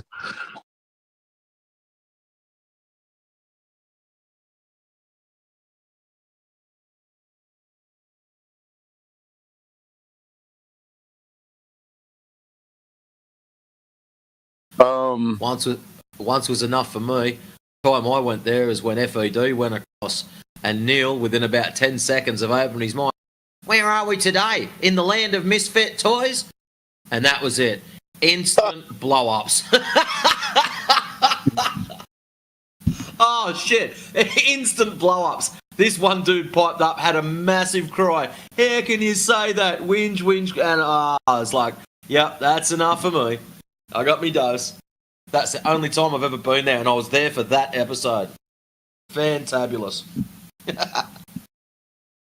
Thanks. I definitely got to check it out. Hey, Sporag, they apparently did have actual observations that people documented.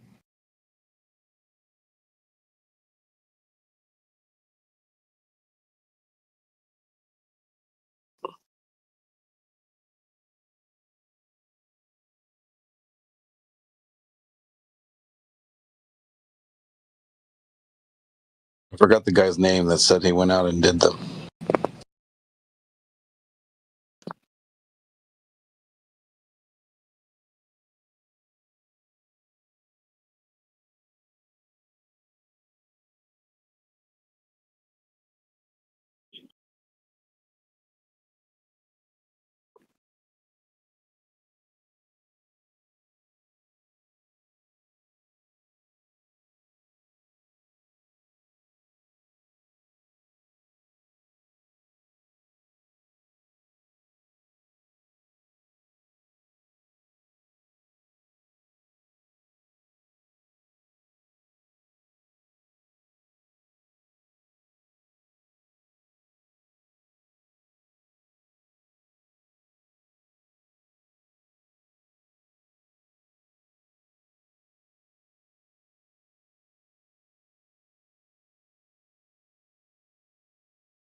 Hey, Indio.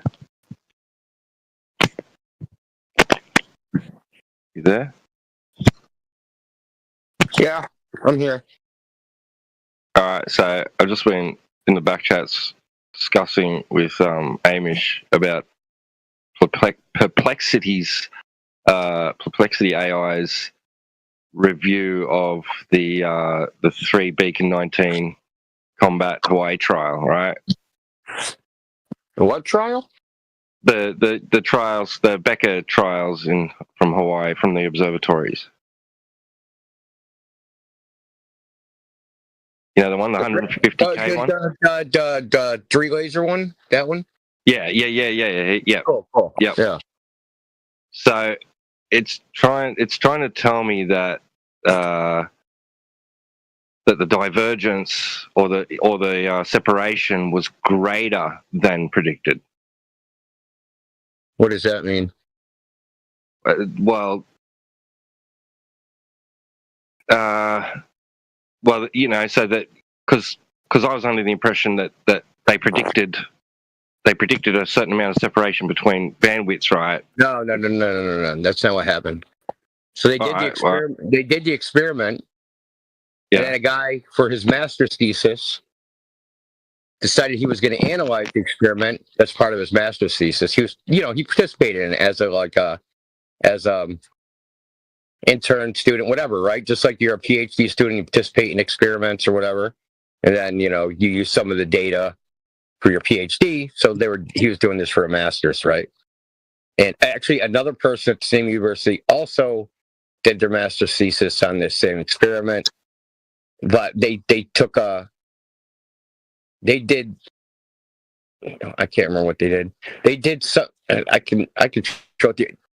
The other guys review it. The other guys, yeah, I'll get it. I'm on my cell phone right now. The guys review like what he wrote his paper on was a little different.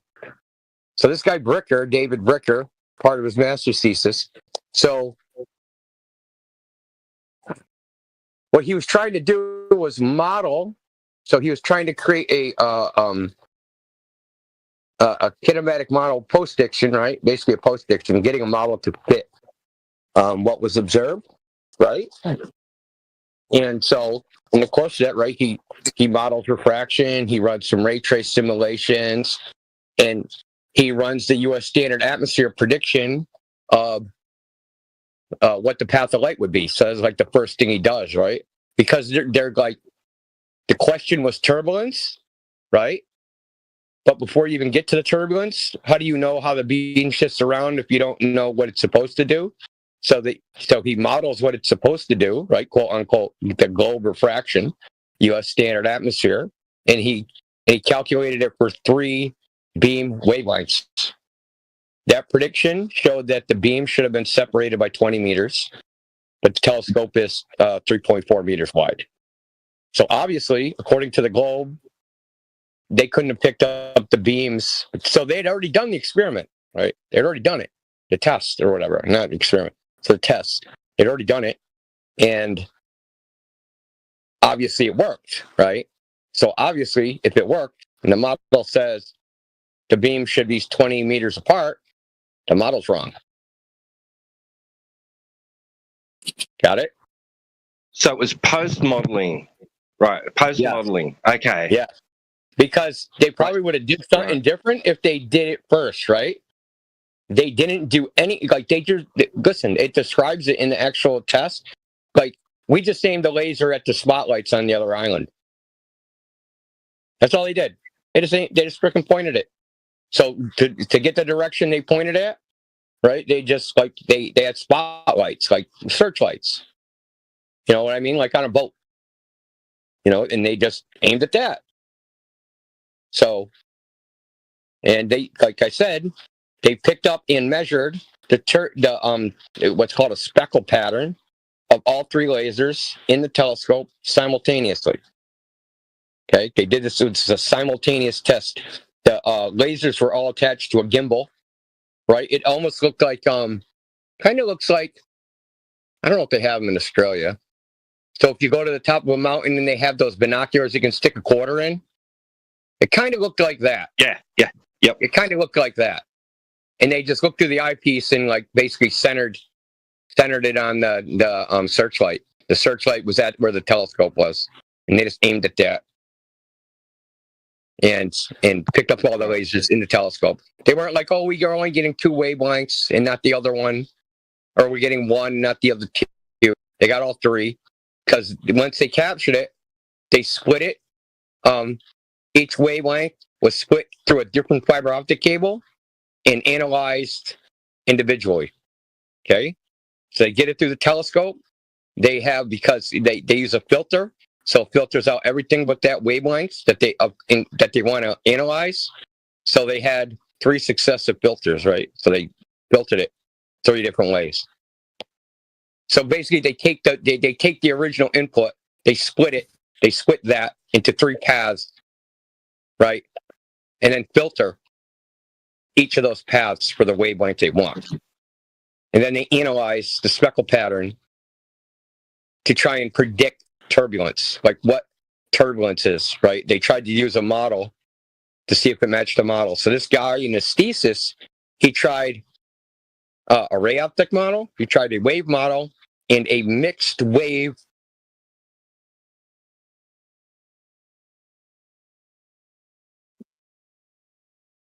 Hold on a second. I got a phone call. I got to take this phone call.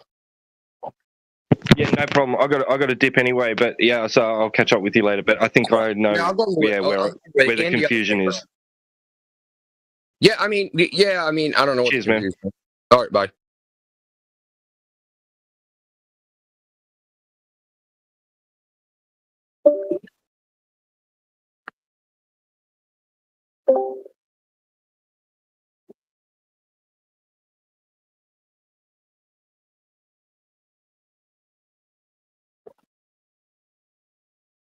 Hey, welcome to the room, Ali Sharon.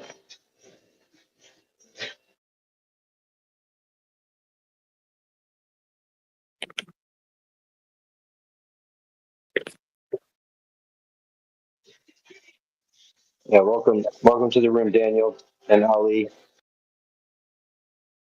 Hey, thanks. Yeah, you're welcome, man. So we're asking people. Basically, we were like kind of running this event. It's like the Earth is flat, prove us wrong. You know.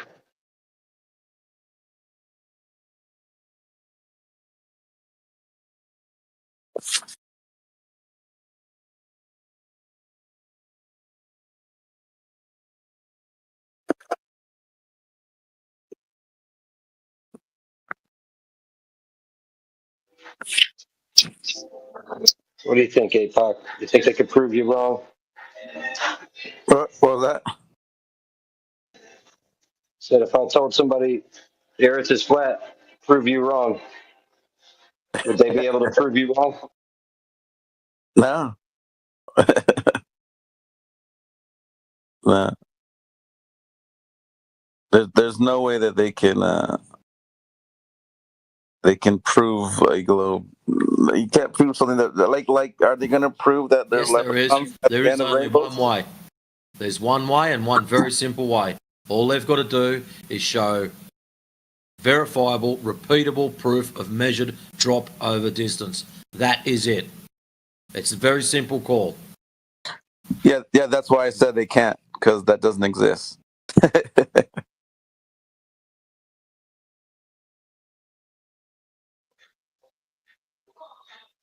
Yeah, Robert was here. Ali was here. Basically gave him the rundown. Earth is flat, prove us wrong. They were like, I don't want no part of this noise. I'm not touching it with a 60-foot pole. And they turned around and hit Beat Street. Yeah. I'm starting to like also their positions they take mathematically, because it's very easy to strike that down. I like when they take that position now. I'll even not even argue on that. You're right, mathematically, but not physically, not reality.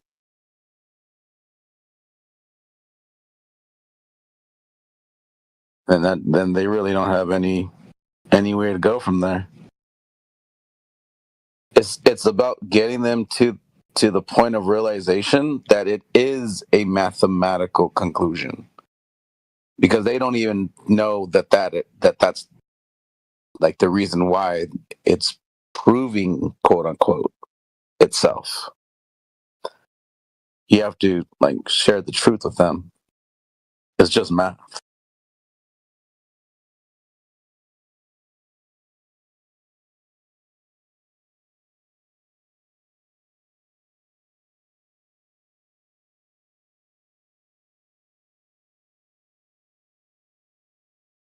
I love it when they answer the VC muted. It always makes you feel good.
TW back.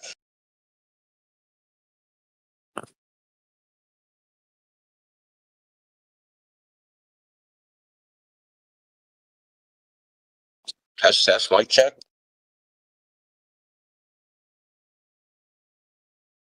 Do what now? You mic checking? I'm all alone. He was asking if T-Dub is back. Oh.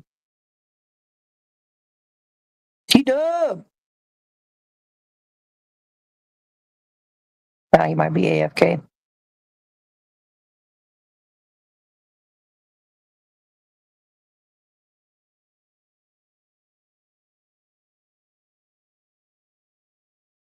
If you really want to go stir the pot, just go post gifs of Venus flytraps in the vegans are better chat.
That sounded like a fart.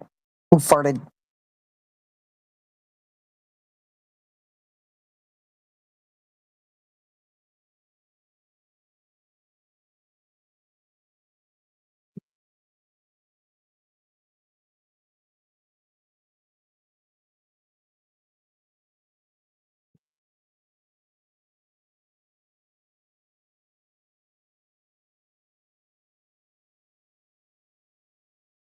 I'm gonna get a racehorse and I'm gonna name it Hoof.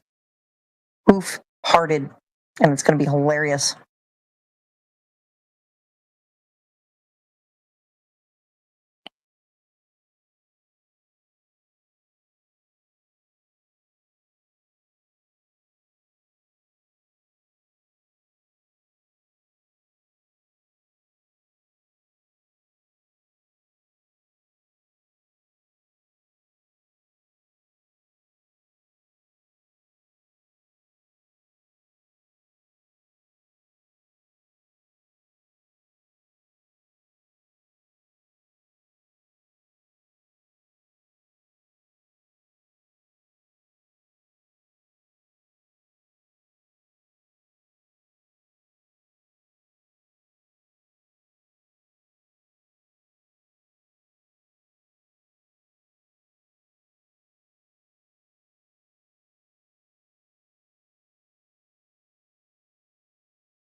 Yeah.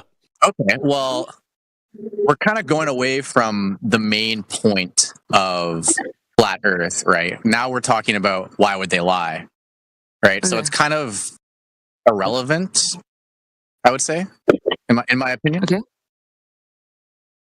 Why would they lie? Like, I don't know. Why would you lie? Why would anyone lie? Like, we don't know. No, but like, everyone has their own. More so, like, then how would they get it wrong then?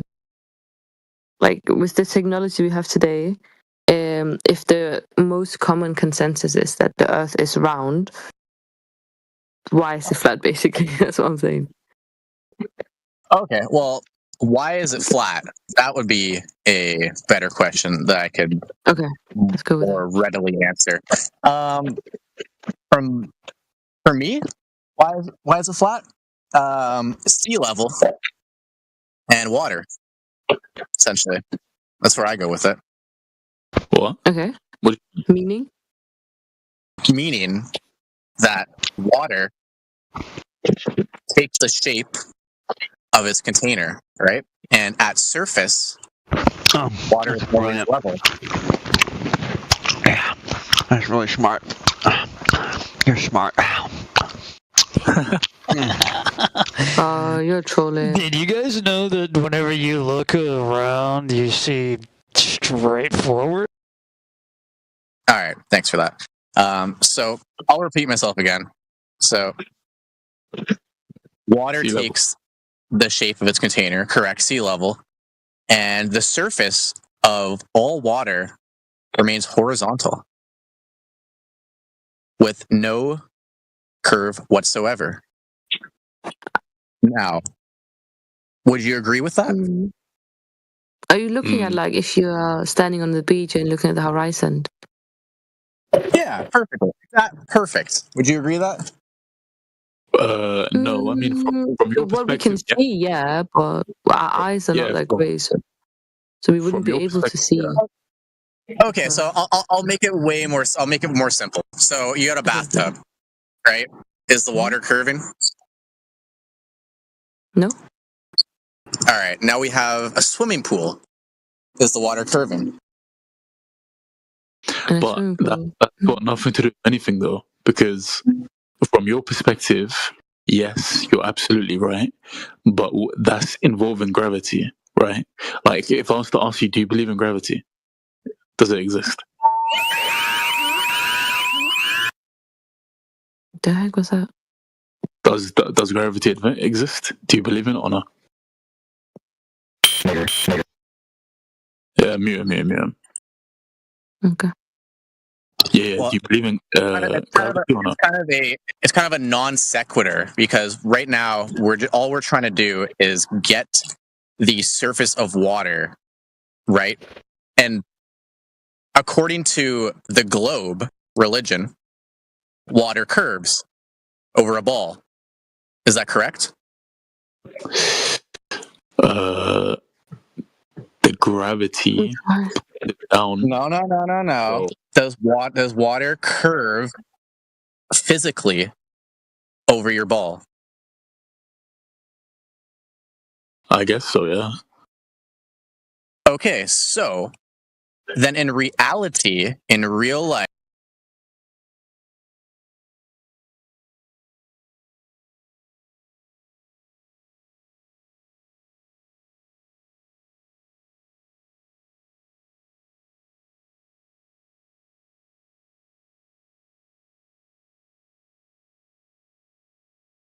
as humans have acceptable reasons for it. And if God has similar reasons or even greater reasons, and there's no reason to impugn God for doing something that we ourselves would do. I don't think you'd like where that ends you up, though, because that seems to get you into the ballpark of skeptical theism, by which you could say everything that you know, barring the existence of God, could have been a lie to you by the God by which they are justified. No, that doesn't lead to that. That absolutely follows. If God can allow a certain amount of evil in order to get to a greater good in the future, this could all be a big evil and a big lie and a big deception to get to an even better good in the end. What's the argument against that? Okay, let's assume that's true. That from God's point of view. No, let's stay on the Jericho thing. morality here. I like what you were saying a second ago. God didn't actually like reach down with a hand and crush these people. It was supposedly the fleeing Israelites that did it, right? So did God reveal his plan, his rationale to them, or did he just say, or was it just God? No. Jericho is a different story, brother. It's the We're same talking thing. about like the Amorite. Jericho, and the walls came tumbling down. It's like a city that was They're two different. raised. Yes, no. There's two different agendas there. In the narrative, the agenda for Jericho and stuff is completely different than the agenda for wiping out, I think, the Amalekites or the Amorites. Oh, sure. You're right. That is a different story, actually. They were, yeah. The rationale for Amalekites. Right. So the other one was, it says in the text. Now, whether you believe the text or not really doesn't matter. It says in the text that these people that were wiped out were so evil that they were constantly thinking of evil, constantly committing heinous acts, destroying their own children, and passing on this way of life to every successive generation. And it literally says in there that God waited 400 years to see or to give an opportunity for them to change their ways. And after 400 years, he decreed, these people are beyond help in the physical natural world. They need to be removed. So it's not like just one day he decided, oh, these guys pissed me off today, just go and slaughter them. It do be kind of like that, though. No, it doesn't, dude. No, it doesn't. Think about it. We already agreed that it's okay for a father to protect his children, which are his children or his creation, by the way, his progeny, from threat, if that threat is egregious enough to warrant the killing of a person. Now, if we can make that decision, then why can't God make that decision? I think that is an excuse made by people to do bad things. I think if God had reached his fiery hand down and crushed the city himself, that would be one thing. But it wasn't that. It was like warfare. Yeah, he wants to look for a reason to be mad at the creator. That's all that Cooper's doing right now. He's not really looking at what you're saying or understanding. Just looking for. I know you're interrupting a really long conversation. Look, we got to be fair. We got to be fair to this point. Yeah, that's fair, but we got to be fair to this point when it comes to impugning God from the context of the text from which you're impugning him, is that in that text, it clearly says that there are greater consequences to the human condition than simply our physical and natural life. In fact, there are eternal spiritual consequences for what happens here. And if God is weighing on the scales of what he should and shouldn't do based on eternal consequences versus temporal consequences, for example, the Bible says that what we experience here is a pale comparison to the eternal weight of glory, right? So in other words, God has much bigger logistical problems that he's balancing what he should or shouldn't do than mere humans deciding whether they should kill or not kill someone who's attempting to harm their child. So God comes to you and tells you to kill your neighbor, and you just do it. No, you're just missing all the context right now. See, you're looking for no. You to missed blame the entire God. conversation, Cooper, bro. You're looking. It doesn't matter. It doesn't matter. I could hear that you're angry at the creator. That's what I'm listening to. I'm angry right at now. you for interrupting. You're looking for a reason to blame the creator for every instance of atrocities that happen here on Earth. So you're trying to make. You're just like a shithouse lawyer right now, trying to make a case against the creator. That's what you're doing. It's exactly what you're doing. And you're making it sound to everybody that, oh, it's not me, it's God. Check him out. I hear you, dude. It's very common. Do you think that's what I'm doing? It's very common, dude. I hear it all the time. Listen, bro.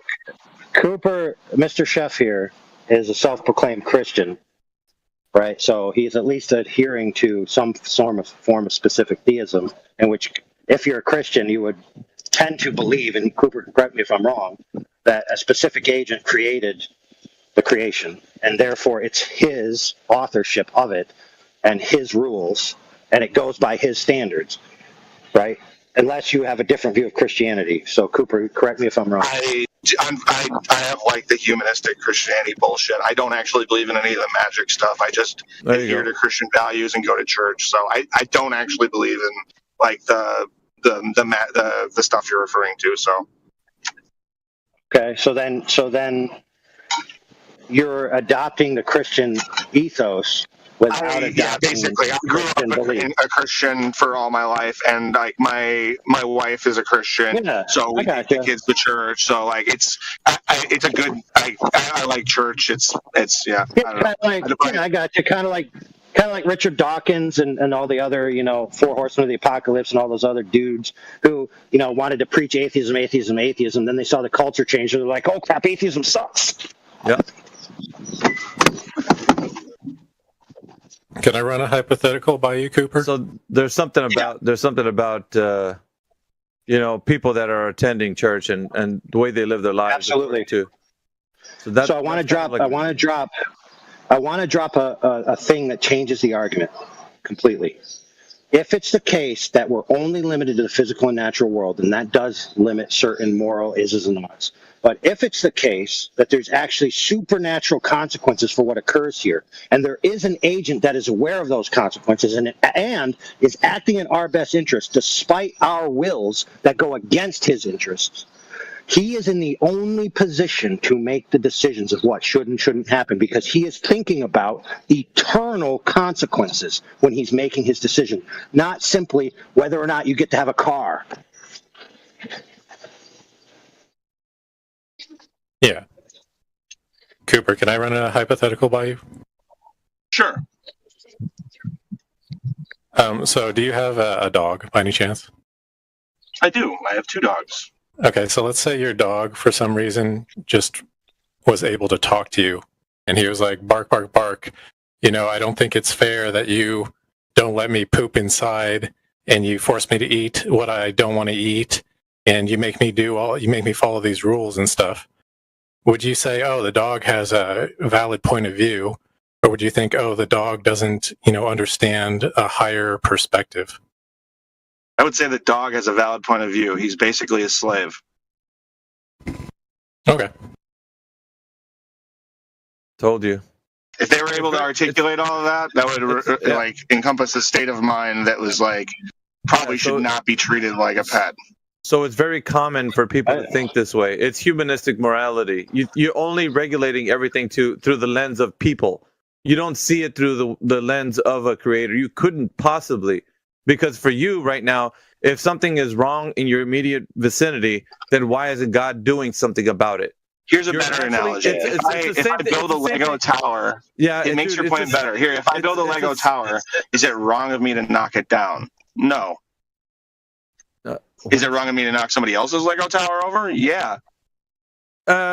You're still just basing it on your own personal. You're weighing things out, the consequences of your own personal means. But what if somebody said, "Hey, I don't see nothing wrong with knocking your tower down"? Hey, AI, it was good talking to you. I gotta go. Yeah, all right. I'm not. Alpha is kind of annoying, and I have other stuff to do. Okay. Well, I mean, you came in here pretty hot and trying to insult me around. Fair enough. I don't really want to do it. Fair enough. Sure. Fair enough. But if you're gonna leave, I gotta go. Yeah, peace. Yeah, if you're gonna announce that you're leaving for all hopes and dreams and all that is good and holy, from now on, everybody in here, if you're going to announce you're leaving, for goodness sakes, leave. Well, bye. But anyway, here's the problem. So what we're doing is we're taking matrices of interpretations of our value hierarchy, and we're forcing them onto an agent that would, by necessary consequence, have a greater understanding of the hierarchical value of consequences that matter to humanity as a whole. So in other words, we're imposing our limitations reverse entropically upwards the chain of dimensions onto God. In other words, we're not even allowing God to make decisions based on his vantage point. In other words, we're forcing God to be limited to what we are. That's silly. Yeah, and because we're dealing with things God doesn't understand. Why is all these bad things happening to good people? These are the common questions that people usually say when they're upset with the Creator for some moral reason. Yep. And they're looking for a reason to blame on him. That's just what it is. Well, the number one impugning of God is that if evil exists, God did something wrong. Yeah. or if somebody And was I mean, born with an illness, or just you name it. Yeah. You know, name it. And then I did get one contention is that, well, if God knows that if he creates the world there will be evil, but him creating it and knowing that there's evil means he's allowing evil tacitly, and therefore his motives and purposes are suspect. Yep. Because if he's allowing evil for an ultimate greater good, then that makes him suspect. Now I would submit that you do things that are unpleasant to others, knowing it's for the greater good, but you yourself don't judge yourself as doing evil because you see the grand scheme. For example, some things you do to your children perceive as evil from you, and then when they're adults, they realize, oh, dang, I should have listened to my dad. Yeah, discipline. Yeah, that's what it is. Now, what if it's the case? No, to be fair, this type of word.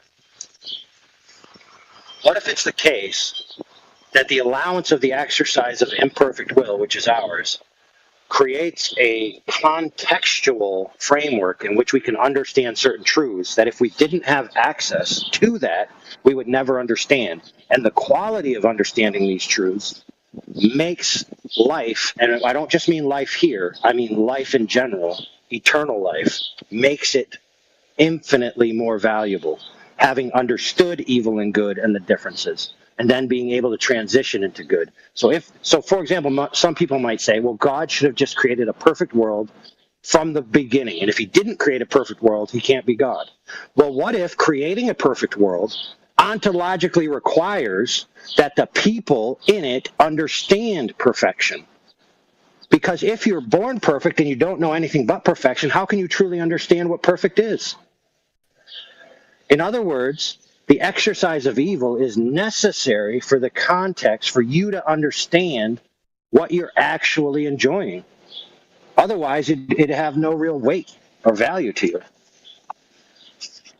So what if God, knowing that, understands that the only way to get to a perfect creation with subordinate creatures, which, by the way, if God is God in the nature of ultimate, he can't create another being like himself. It's impossible, because then you'd have two ultimates. That's a contradiction. So he must create inferiors. So he must, in some way, communicate to inferiors qualities about reality that can't be communicated with simple, oh, reality is blue. No, it has to be experienced. It must be experienced. It can't just be spoken about. Because without the experience, the speaking has no content. It has no meaning. So what if this world is a semiotic language that's practically communicated through experience, to which God is teaching us things that he knows that without this, the ultimate goal of a perfect creation can't be reached. Now, if that's the case, then yes, as skeptical as people would be, then that makes everything he does not only excusable, but correct. And even if you say, oh, well, he's just the strongest, so he gets to decide, well, let's say that's true. You still end up with the same conclusion, that it's his way or the highway. So either way, you end up with the same result, that it's his way or the highway.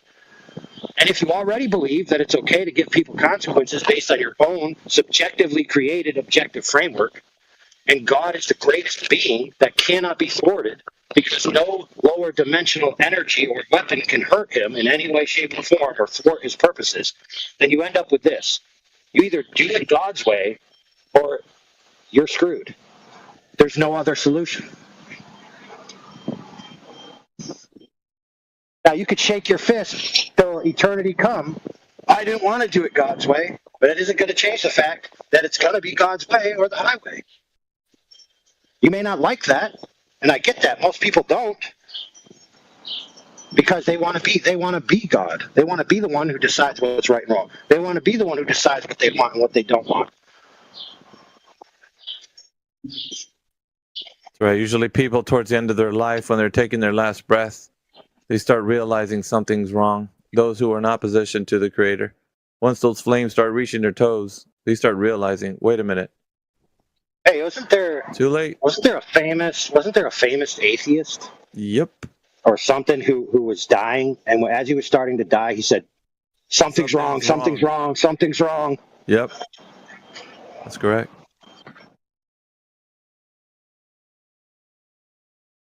But they're angry now because they have the energy to do so.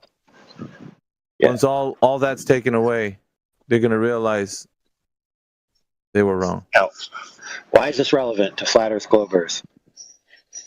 Because we're always asked this question, why would they lie about the shape of the Earth?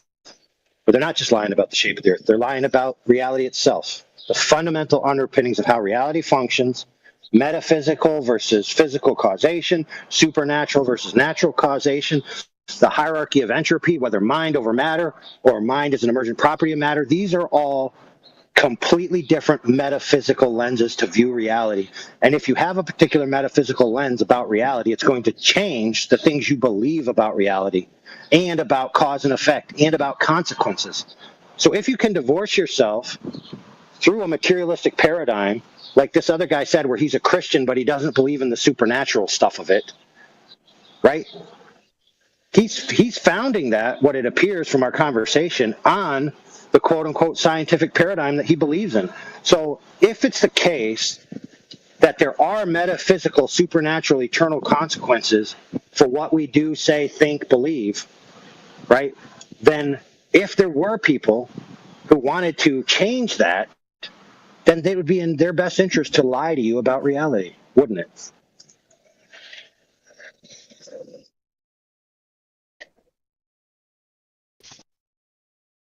This is a problem with a lot of people. They limit their worldview. They limit their worldview to natural causation only, and natural agents only, and natural conclusions only, completely dismissing a total part of the metaphysical structure of reality. And then they think they have the truth. It's ridiculous.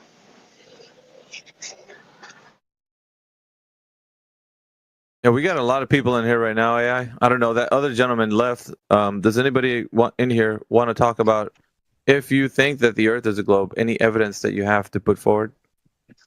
And we got a few people in here, so if you're brand new to the forum, welcome to the forum. Any questions, comments, concerns? Ask us anything. Provide evidence of a claim for the Earth being a globe. Go ahead, people. Floor is open.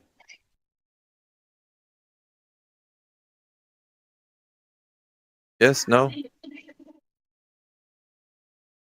Is this thing on? Yes. What's up, AJ? Good stuff, good stuff. AJ, I have to apologize. I didn't watch your whole debate because I realized very quickly that the other guy wasn't going to present anything of value. So I just, fast forwarded to the end and just assumed that you won the debate, and that was pretty much it. That was good yeah, stuff. no, it wasn't very good, man. Sorry, I wasn't listening then. I just caught the end of it, but yeah, no, it was pretty terrible. Did he come unprepared like I told you he was going to do, AJ? He was not ready, was he? Well, what he did was the day before the debate, he sent me the citations he was going to use himself, just a couple of them, and then he demanded citations from me. And I said, I'm sorry, this wasn't agreed upon. This is not, if you've decided to send me these magazine articles, which is what they were, that's your derogative, yeah, that's your, but I never agreed to send you any of my information. So when he turned up to the debate, he basically just dropped these magazine articles into the chat. I did my opening statement first, which was water being level, laser tests, and the black swan, 3 dot points. And I wanted to invoke refraction out of that. Then he got on and we asked for his positive claim and evidence, and he basically said it's in the chat. He wouldn't tell anyone where it was in the chat, wouldn't give us timestamp. I ended up finding it for him and put it back at the start and gave everyone the timestamp. He was basically losing it about my opening, saying, is that it? Is that it? It's just, whatever. And then he just wouldn't put forward a positive claim. His opening was that basically I had to explain sunsets, I had to explain gravity, I had to explain about 30 different things. I wrote them all down. And the first thing I said was, well, dude, I'm not here to explain anything. It's not a Q&A, yeah? we're here to debate, not to give explanations. Bring your positive claim. What do you got? He wouldn't do it, so I went forward with my first one with water being level. He refused to rebut it. So then I just rebutted his first one. Then he produced the 24-hour sun. I gave him the fallacies, etc., and then actually clipped the transcript and showed that the video was cut in the transcript. They admit to it. And then from there, just descended into all hell. So he didn't have a point after that? He just couldn't control himself? No, he That sounds like every day. Yeah. Could have just did that in here. But he wanted to actually do it in a moderated debate, I guess, for his whatever reasons of thinking that he's got a point. Oh, he just ended up abusing the moderators as well when they were saying, come on, man, like, put your evidence forward. Where is it in the chat? And he'd tell them to fuck off. Awesome. It went pretty much the way expected. And then he was the one in here saying, I could take you and Alpha. Who was that? Yeah. The guy AJ debated. His name is forgettable, trust me. I don't even remember. How did you go Alpha with that Iron Man or whatever to explaining the celestial sphere? Did he come around? The guy last night? Yeah. Yeah, he actually had a really good... Did you leave before he left? Yeah, I think I missed the end of it, but you were breaking it down well to him. It seemed like it was sort of coming across to him. It did. Yeah, we talked about the origin of like the conceptualization of it. So we went into a little bit of like how it's been presented to all of us, why it's an abstraction that was used for the idea that the terrestrial sphere being another abstraction was conceptualized as well. So it's not too far-fetched that people are thinking or made up the idea that the Earth is a globe from this particular reverse engineering. So this is kind of the reason why I was telling him, you know, from the plane of... Well, we got birds in there. From the plane of the... Or is that a dog? Oh, random guy. You're hot micing. Yeah, hot micing, bro. Yeah, so basically... We got like the plane of the horizon being spoken of in the celestial sphere, either being concentric to the Earth or the observer, as per the description. And I told him in the instance of the way we view the sky, it'd be concentric to the observer. And so he saw the plane of the horizon being that anything below 0 degrees, which is a 360 field of view all around you, right? So you'd say concentric to me, I'd see the universe and everything that I can tell, you know, from my perspective, radially from my position. So it looks like I'm on a topographical plane and I'm seeing the sky above me like a dome, basically a dome of vision. So the dome of stars, a transparent dome that I see, is all the stars that are affixed to it. So the predictable movements of the celestial objects are being done with this particular conceptual model.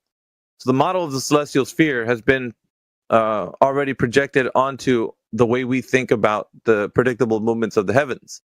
So this is something that is, when they say, well, show me a model, this is the perfect one because it explains everything. It's got all the predictions, which are postdictions really, but the predictions of the postdictions of the movable bodies in the heavens.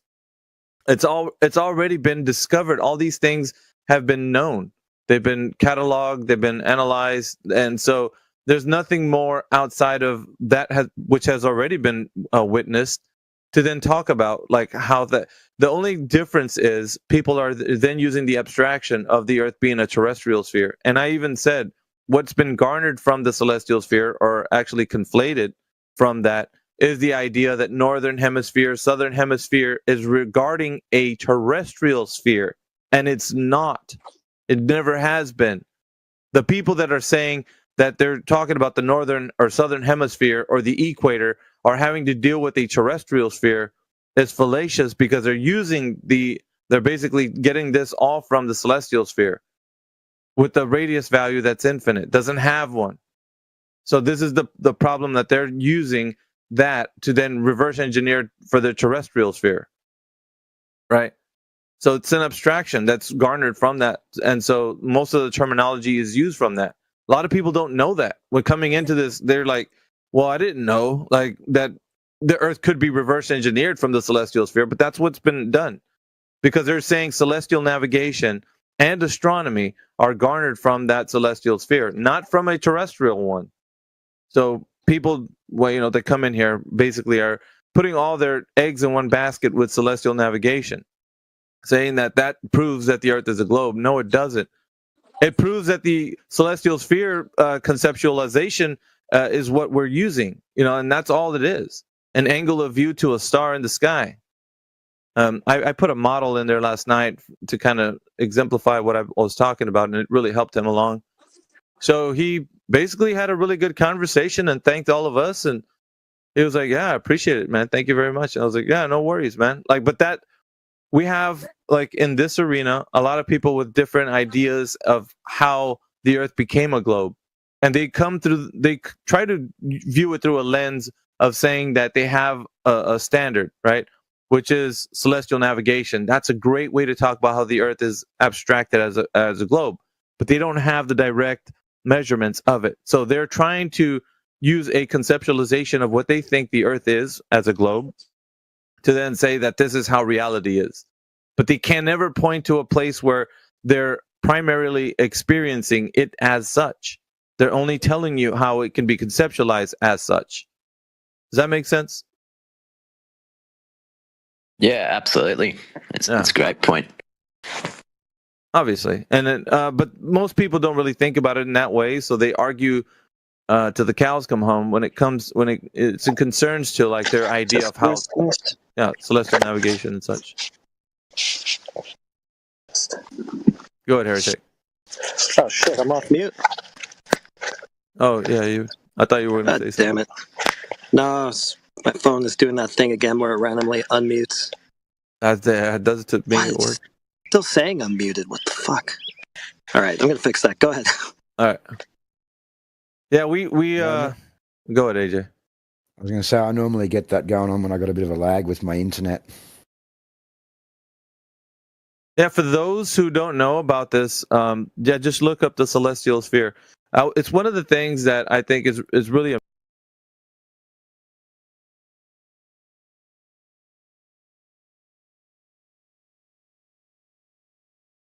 Yes, they will always see flat if there are less. Well, he was interrupting when I was trying to make a point. Can I ask something? Well, can we stay on that for a second? So, if you want to take over.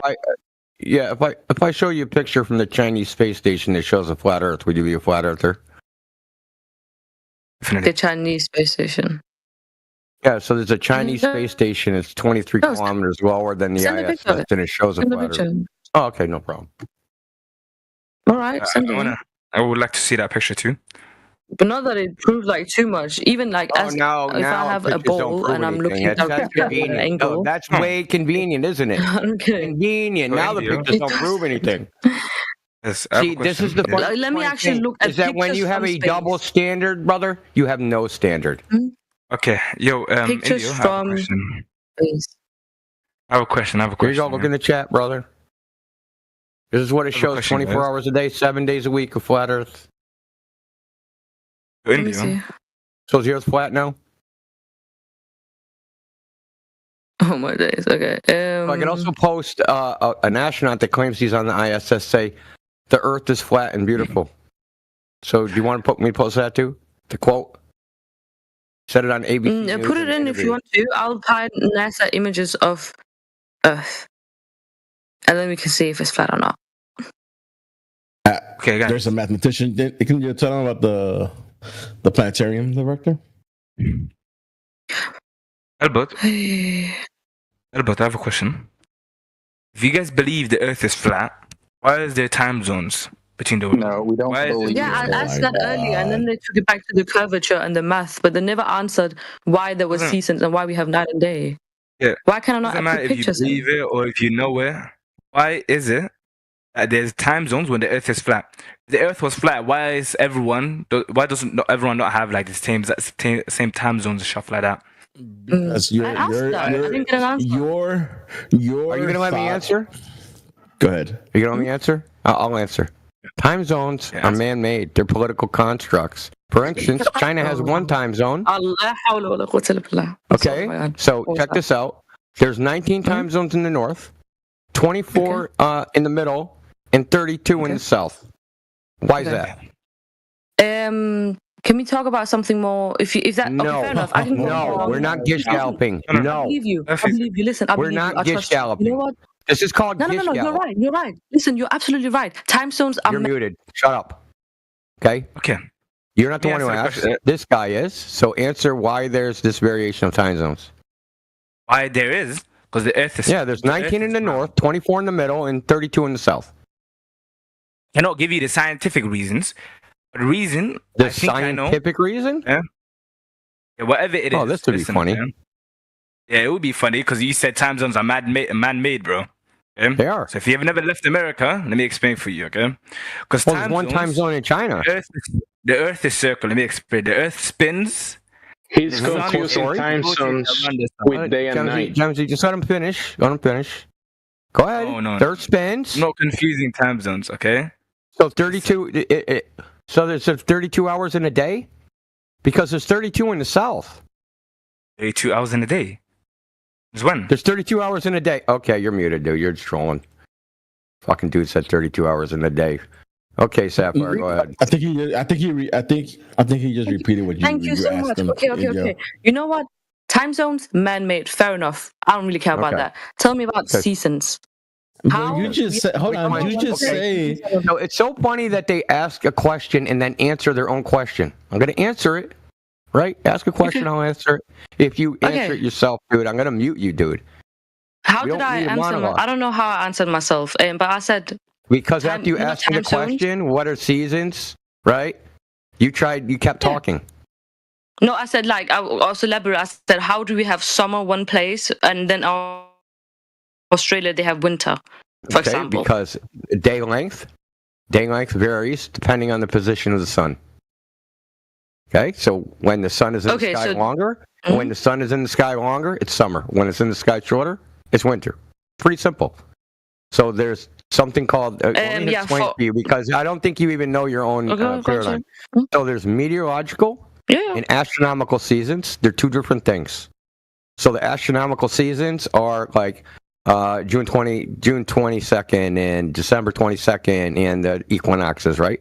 So those are the astronomical seasons. Depends on where the sun is against the background stars. But there's meteorological seasons. That's what you're talking about. The hot, cold, right? The hot, cold stuff? Yeah. Okay. So those meteorological seasons weekly correlate with the astronomical seasons. For instance, in San Francisco, it's hotter in the winter than the summer. And the reason is because of flows of water that come into San Francisco. Because you have an idea of seasons and the way they work, and I'm trying to tell you how they actually work. Okay. Next. Before Here we go. Just out to something else. Here we go. Was it eclipses? Is it the edge? Is it fucking? Is it fucking? No. It's the same. It's the same. I'm just elaborating on what I wanted you to answer. Okay. I said I made the example. Australia. I made this Australia. They have winter. In Europe, they have summer. Like the factual with the meteor, what you call it, doesn't matter. That's a good example. That's a good example. So in Tasmania, which is south of Australia, it snows in their winter, or in the summer, rather. Yeah, it snows in Tasmania in their summer. Tasmania is the same, is the equivalent latitude as Detroit, Michigan. It's never snowed in the summer there, ever. So it's like 42 north and 42 south. What do you say? You don't even understand your own model. Okay, so... No, I do understand. I'm just you're talking about one single place. The temperature, the variation in temperature is only weakly correlated to the astronomical position of the sun. There's other factors like terrain, geography, upper level airflows, water currents, all these other things, which also affect the variation of temperature. Okay, so oh my days, You know what I'm trying to word it so that you can't twist my words, because I feel like you keep twisting my words. Do you know what weakly correlated means? Oh my days. See, okay, I don't get. Why are you debating? Do you know what weakly correlated means? Why are you trying to undermine like what I'm saying? I'm asking you a question. How do I undermine you by asking a question? Do you know what weakly correlated means? I feel like you are. You have a condescending. Okay, one more time. I'm going to ask you. Do you know what weakly correlated means? No, I don't know what it means, but I also don't think it's relevant to what I was asking you. It is because what you think of the seasons. You're confusing the astronomical and meteorological seasons and supposing they're the same thing. They're not the same thing. No, it doesn't matter for me. That wasn't the question. That's what I was saying. At the peak of summer, during the longest day of the year, is that the hottest day of the year? It doesn't matter. Oh my! You don't. That's understand. It wasn't what I was asking. You're a stud, bro. Oh my days! It is. You're asking about the seasons. So I told you. Do you say are you saying the sun stays in one position at all the time? I'm saying how can we in one place? No, the sun moves. Listen, I told you. While in the other place have winter.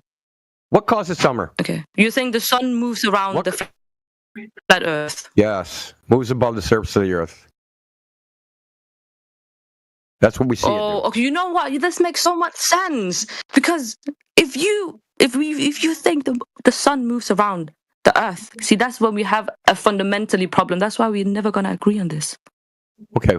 Because you say the sun is moving around. So it makes sense in your flat Earth now. Why do I say the sun moves? Why do you think I say that? Oh my days! Because the Earth is flat, apparently. So no, it has to move around. Because I see the sun move. It's us that are moving. It's not the sun. Do you? Okay. How do you know that? We are moving. That's why we have. How do you know that? And I'm going to ask you again. How do you know that? How do you know that? I can see the sun move. That's how I know the sun's moving. How do you know that the Earth is moving and the sun is still? How do you know that? Oh my day. How do you know gravity exists? Oh God, dude. Because we aren't dead. That's why. Answer the question. If you're going to be a dishonest if you're going to be dishonest, I'll just, dude, I don't have to listen to you. Okay. I can just mute you. So answer the question. How do you know the Earth is moving? You keep saying you can just Last time, how do you know the Earth is moving? Stop talking. Because we know as human beings the Earth are moving. How? We know as human beings the Earth are moving. How? Because of calculations, because of math, but you don't believe in math. Calculations so of that's what? The problem. Calculations of what? Oh my! That the Earth moves around. The Earth's gravity. The Earth's gravity moves around. That's why. Gravity makes us all hold still. Gravity makes the water go back and forth. What do you mean?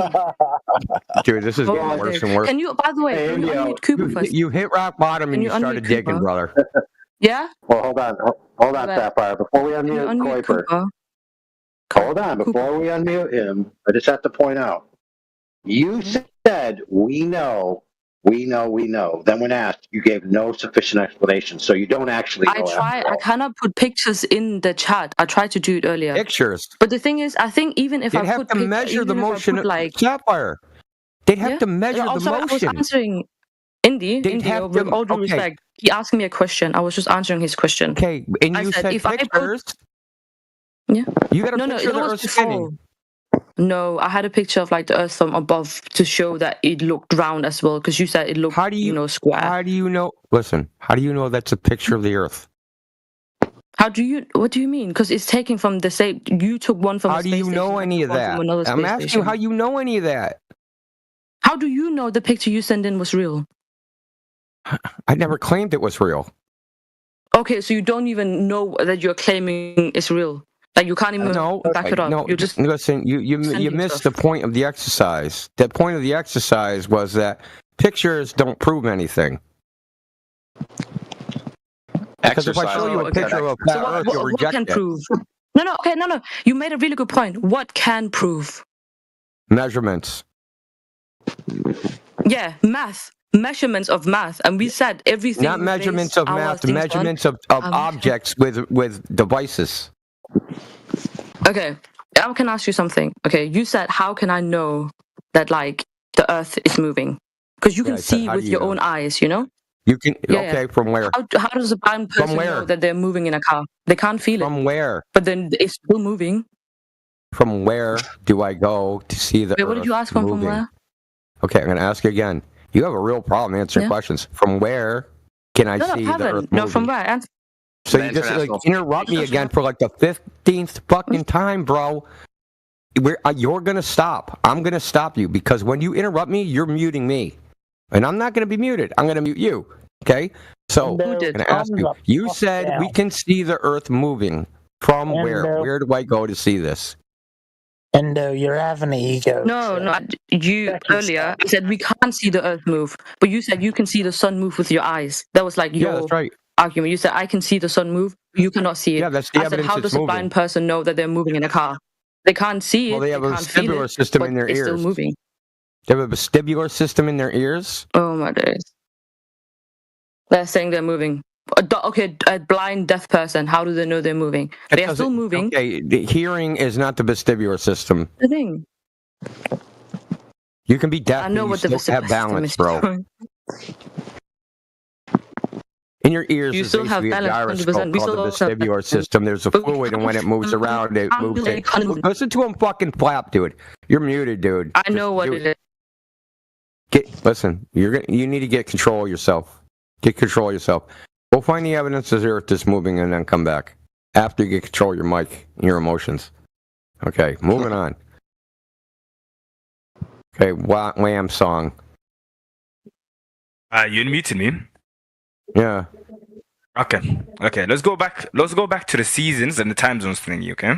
So the season thingy. How is it? There's like how Safi asked the question. How is it like? There's 4 seasons.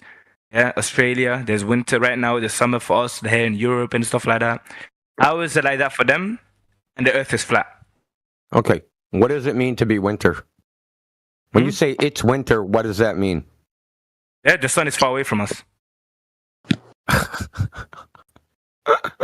Isn't it? Okay, that's not the cause of seasons in your own paradigm. In your own paradigm, the cause of seasons is a 23.3 degree tilt of the Earth, not distance to the sun. So you might want to go check back and go read up on your own religious belief and then come back when you know it. Okay. Hey, we might have to put out an event, bro. What's the cause of seasons? Okay, teach me. I told you the 23 degree tilt of the Earth is the claimed cause of seasons. Yeah. Hey, let me put up an event banner. Teach you the globe. Fuck, bro. Okay. Yeah. Okay. It's worth 0.0000001 Bitcoin.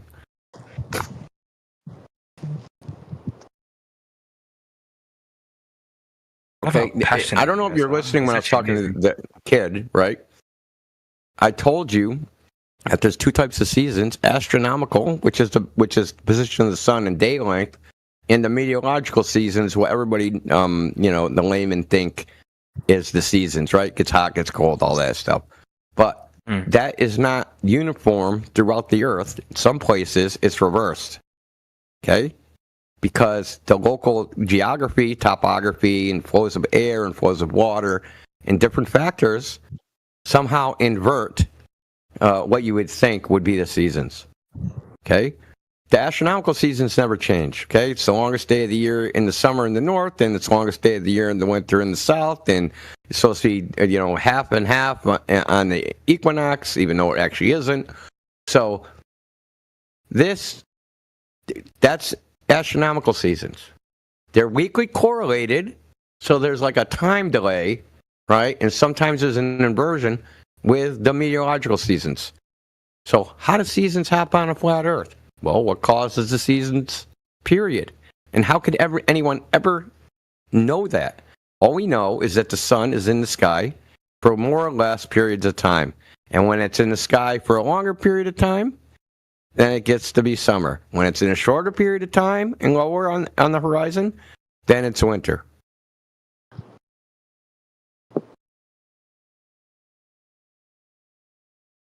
If you want to know the actual cause and effect.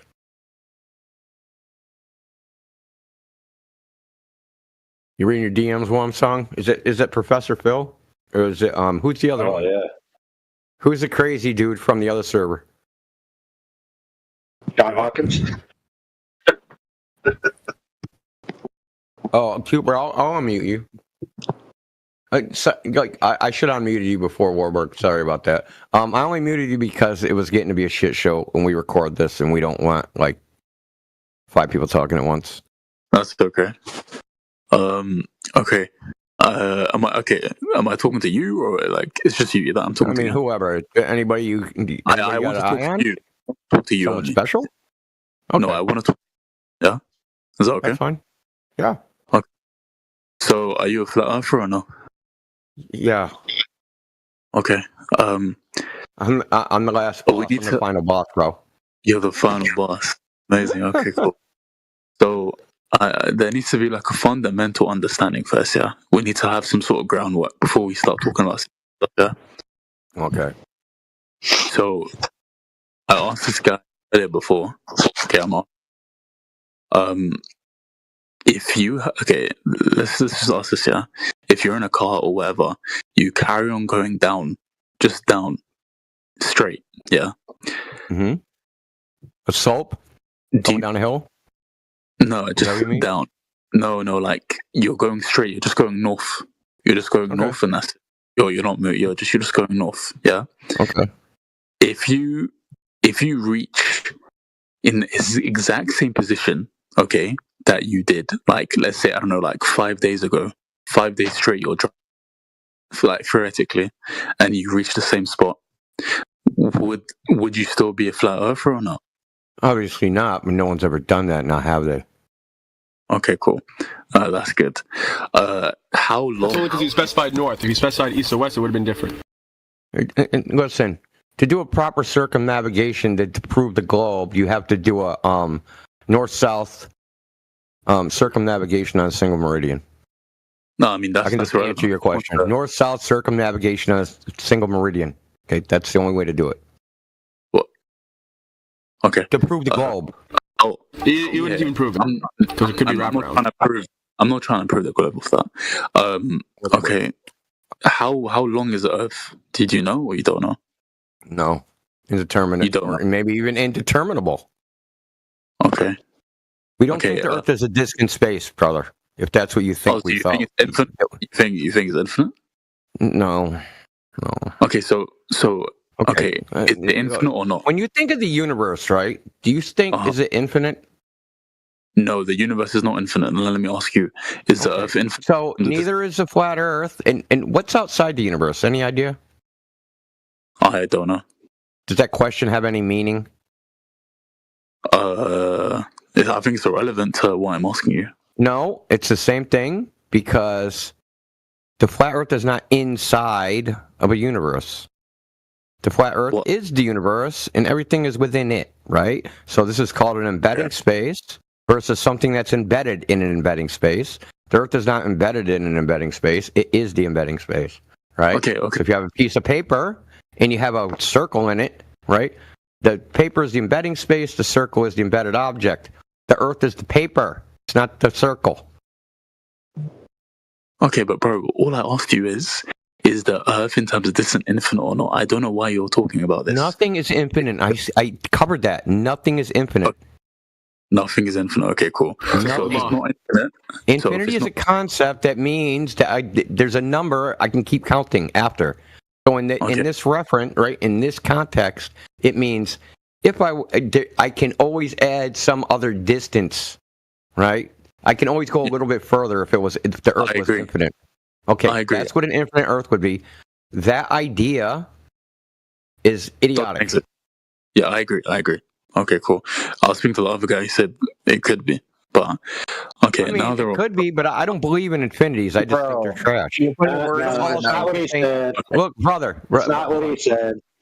Okay, well, whatever. It doesn't. We don't all think the same thing. I don't happen to believe infinities are real. I think you can talk about them. They're a nice concept, but you can't do them. You can just blab about them. It's like thinking about unicorns. It's like thinking about unicorns. We're on the same page. I agree with you. I think infinity is Allah. Bro. I don't think Allah is a numeric value that you can always count beyond. Okay, if you go to the edge now, yeah. So let's say if it's not infinite, the edge. None of us think there's an edge. Okay, so how can it? So the flat Earth, you don't believe? Okay, this is a known paradox that goes back to Zeno. Okay. Is the universe or reality or any object bounded or unbounded? Can you prove it one way or another with logic, reason, mathematics, geometry? No, you can't. Can't be proven. Because you don't prove this using this hypothetical. If you go halfway to the boundary, and then another half, and then another half, and another half, you'll never reach it. This means that logically, movement is impossible. Okay? So you're asking me, we're talking about the entirety of existence. The Earth is the entirety of existence. There's nothing outside of it. There is no outside the entirety of existence. It's the entirety. So the Earth is the entirety, the entirety of existence, yeah? Yes. But isn't the sun outside of this existence of the Earth? Well, it's above the Earth, but it's not like outside it. Like the sun in the Earth isn't in a big void. What? The sun is inside. The outer space. No, don't interrupt. Sorry, I'm talking to India. Troll, dude. Relax. No, Manufactorium is a fucking troll. Okay, go ahead. Okay, so outer space vacuum, as described, is impossible. Okay, so the Earth can't be in an outer space vacuum because we're breathing right now. And you can't, and since we're breathing, that necessitates gas pressure. And gas pressure necessitates a container. Right? It can't be in a void. Okay, I'm trying to explain it to you in your language in terms of flat Earth. My language. No, what I mean by that, dude, I'm speaking the language of physics, namely the second law of thermodynamics. No. When I say language, what I'm saying is obviously the reason why we can breathe is because of the atmosphere. That's obvious, yeah, from my view. Okay, what holds the atmosphere away from the vacuum of space? I mean, that's irrelevant. What's that got to do with your point? Because, okay, so pressurized gas goes to the low pressure area, right? So if you have a pressurized tire, you punch a hole in it, the gas all escapes until it reaches thermodynamic equilibrium with the air around it. Now, why isn't your atmosphere reaching thermodynamic equilibrium with the vacuum? Okay, listen, let's go back to the main point. Okay, repeat to me what I just said to you, okay? Because if you don't listen to me, I'll just mute you. What did I just say to you? You just explained to me how the atmosphere is contained, and you use an example of a tire. That's not what I said. Okay, that's not what I said at all. Go ahead, explain it. What I said was, if you have gas pressure goes from high to low, correct? Is that incorrect? Is that correct? That's correct. Yeah, that's correct. Okay, so the vacuum of space is low pressure, right? Zero pressure, but yeah. Okay, nearly zero pressure, right? So the air is 15 psi at sea level, right? I don't know, but I'm assuming you're correct. Yeah, go ahead. Okay, so why doesn't the 15 psi air pressure go up into the zero air pressure? I don't know.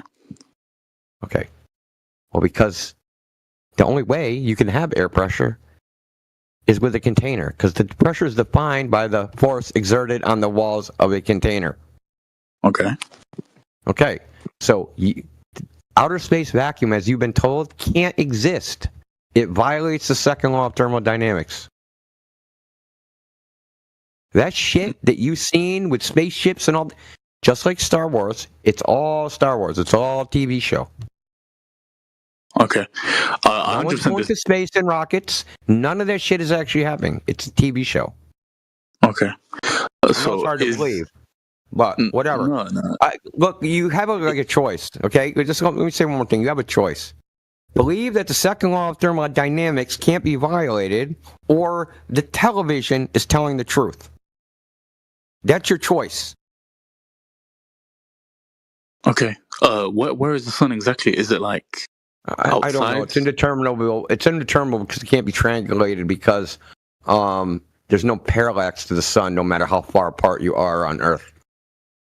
Wait, parallax means there'd be an angular shift. If there's two people viewing it from two different viewpoints, they would see what's called an angular shift. Okay, just like when if you alternate, hold your thumb out, extend your arm, stick up your thumb, and alternate opening your eyes, you'll see your thumb shift back and forth. If you know the distance between your eyes, you can calculate based upon the angle, but based upon how much it shifts, how far your thumb is away from your eyeballs. Okay, now you could get the distance of the sun with this method, except for when we actually do this in real life, there is no angular shift, meaning it's either nearly infinitely far away, or there's different physics in the celestial spaces. Okay, so the answer to the question is because I should say this: no objects that in the sky exhibit any of the properties of what you would view in a terrestrial setting, right? So they don't show parallax. You can't get the distance. You can't get the size. You can't get any of this stuff from looking at it. You have to come up with theories and hypotheses and suppositions and assumptions to even begin to even address those things. Okay, but you still haven't answered the question. I haven't got an answer. What was the question? Where's the sun? I don't know. It doesn't. It's impossible. Nobody knows. It's not just me. It's nobody. You don't know. The people that claim they know don't know. They just they assumed something, right? So if they say we know the distance of the sun is 93 miles away because we watched Venus transit the sun and it took 2 minutes. Well, how far away is Venus? Well, we don't know. We'll just assume it's the size of Earth. Okay. This is exactly what was done. So the entire cosmic distance ladder is based upon assumption.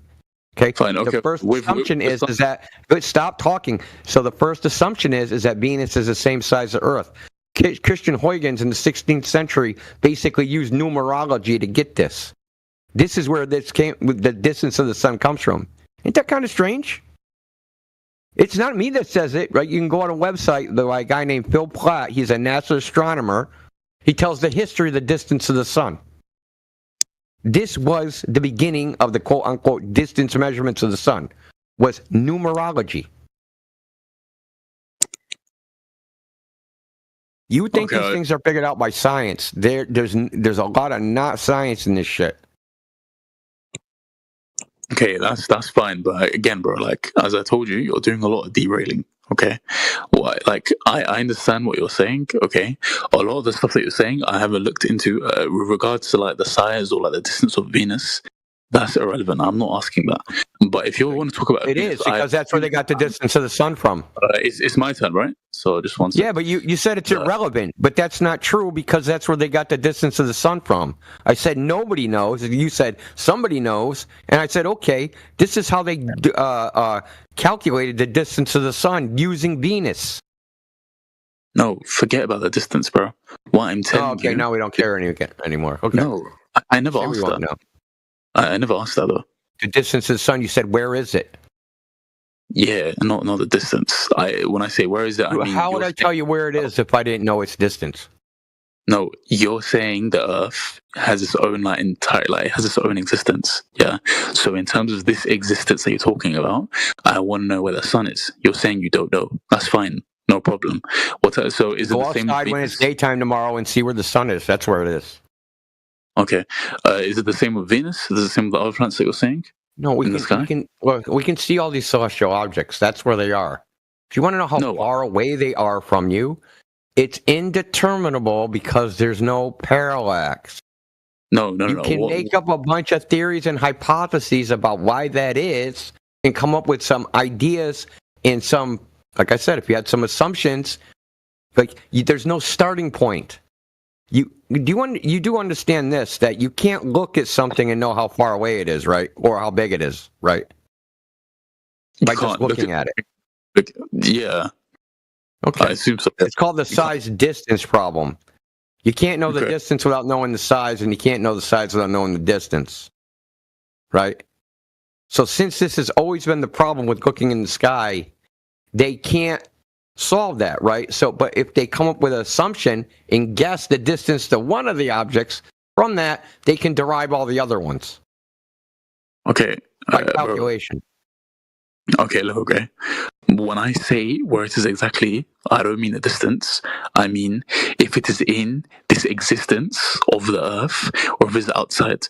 Because you're saying that there's no vacuum or anything like that. It's all BS. So I'm saying, is it within the existence of the Earth or on? Yeah, you're saying you don't know. Fine, we end it there. Nobody knows. But my point... and I'm telling you, nobody knows. Anyone that says they know, they're lying. Okay, that's not my question. I don't care. I want to know. I said I want to talk to you. That's fine. Now, when you're talking to Sapphire, you said that the sun is moving around the Earth. Yeah. Yeah. How do you know? Yeah. Because we see it. Okay, but how can you tell the difference between the Earth moving around the sun, or the Earth being still and the sun moving around the Earth, or both of them moving around each other? How can you tell, Tom? Because you can try to measure the Earth's motion against absolute space, and there isn't any, namely the Michelson-Morley experiment. Bro, I asked a question. You said a whole. I just answered you. I answered it. How can we tell? We do an experiment to detect the motion of the Earth through space. It's called the Michelson-Morley experiment. But there's no space. The whole reason general relativity exists is because the Michelson-Morley experiment failed to detect the motion of the Earth. Okay, and Einstein said there's no optical experiment that can detect the motion of the Earth. Number one, the whole of Einstein's theory is based on assuming that there is a vacuum. So I don't know why you're using that theory. Number two, it is, and you don't know anything about Einstein's theory. Don't even try it, bro. You're talking about. You don't know anything. You're talking about. Like what? You don't know anything about the theory of general relativity, dude. Nothing. Okay. No, that's not the point. The point is that Einstein's theory is your budget above your weight class. It does not assume a vacuum, dude. A vacuum has nothing to do with it. Einstein's theory is a purely geometric about space-time, about the geometry of space. It has nothing to do with vacuum, not a vacuum, or anything like that. Okay, it is a mathematical formalism. Okay, is space a vacuum? I want to know. According to you, it is. No. I'm asking you, is space a vacuum, yes or no? What do you mean by space? Metrical space or outer space? Okay, listen, okay. The reason why I said there is no outer... Bro, there is no outer space. What don't you understand? There's no outer space. You're not taking a fucking rocket to outer space. Okay, You're not landing on the moon. There's no land in the sky to land on. Hey, calm down. No, you're not listening, dude, and you're asking the same question you've already asked 4 times. There is no outer space, brother. No, I'm not. I asked you, how do you know if the sun is moving around the Earth or vice versa? The Michelson-Morley experiment. Yes, I know. I'm going through what you just said. I'm going through it again. Okay, relax. I'm going through it. What was the result of the Michelson? What was the Michelson-Morley experiment? What were they doing? What did they measure? What did they? They failed to detect the motion of the Earth. That was the point of the experiment. I think you guys are being you not understand that. You said, how do I know the Earth is not moving? I just told you, the Michelson-Morley experiment. We see the sun move. We go, okay, maybe the Earth's moving instead. So we do an experiment to measure it. Oh, shit, it's not moving. That's how we know it's not moving. Because we did the experiment. You run me through the experiment and how they came to that conclusion, tell me. Okay, they had 2 beams, north-south beams, right? So they interfered them. And if the Earth was moving, they would measure a phase shift, because one optical path would be longer than the other if the Earth was in motion, right? The north-south one is going perpendicular to the motion, and the east-west one is going with the motion. Okay? So it'll have a shorter optical path. Okay? Because the light doesn't have to travel as far, right? Because while the Earth is moving, the light is traveling, and they're all traveling together. Okay, so the north-south isn't doing that because the motion is lateral. So they interfere them, right? They interfere the phases and expected an interference pattern, a fringe shift. They did not observe a fringe shift. So what they say, Einstein had to say, well, the apparatus shrunk in the direction of the motion. The space-time compressed the device, squished it. Okay, but you don't believe in space, though. Oh, Jesus Christ. Oh, my goodness. I said space-time, dude. That's one word. So space-time has nothing to do with space. Space-time is a one word. It's a four-dimensional space-time in a pseudo-Riemannian geometry. Okay. Okay, you don't know what any of that is. It doesn't matter whether you know what it is or not, okay? The fact is, no one has ever measured the motion of the Earth. But we see the sun move. What should we do then? Should we keep believing that the Earth is in motion even though we see the sun move and all experiments fail to show the motion of the Earth? What should we do? You tell us. You keep believing the Earth's in motion. I don't care. Okay, well, I mean, do you believe there are other planets? You do, right? We see them, yeah. Okay. Whether they're terra firma, that's another question. Whether there's land in the sky you can shoot a rocket to and do backflips on, like, I don't know. Okay, no problem. So, and we know that there are like these objects or like satellites that we know orbit around. How do we know this? How do we know this? Oh, you can see them, right? We can. You can or you can't? I'm asking you. You're the one who thinks you can. Yeah, you can see with a telescope. You can see Jupiter. Oh, really? With a telescope, of course you really? Can. Yeah, you can. You can see a full orbit of the moons of Jupiter. No. You could see objects orbiting Jupiter. Objects? You mean lights? No, objects. Lights, satellites, moons. Moons. Oh, satellites. I thought you meant like artificial satellites. No. Moons.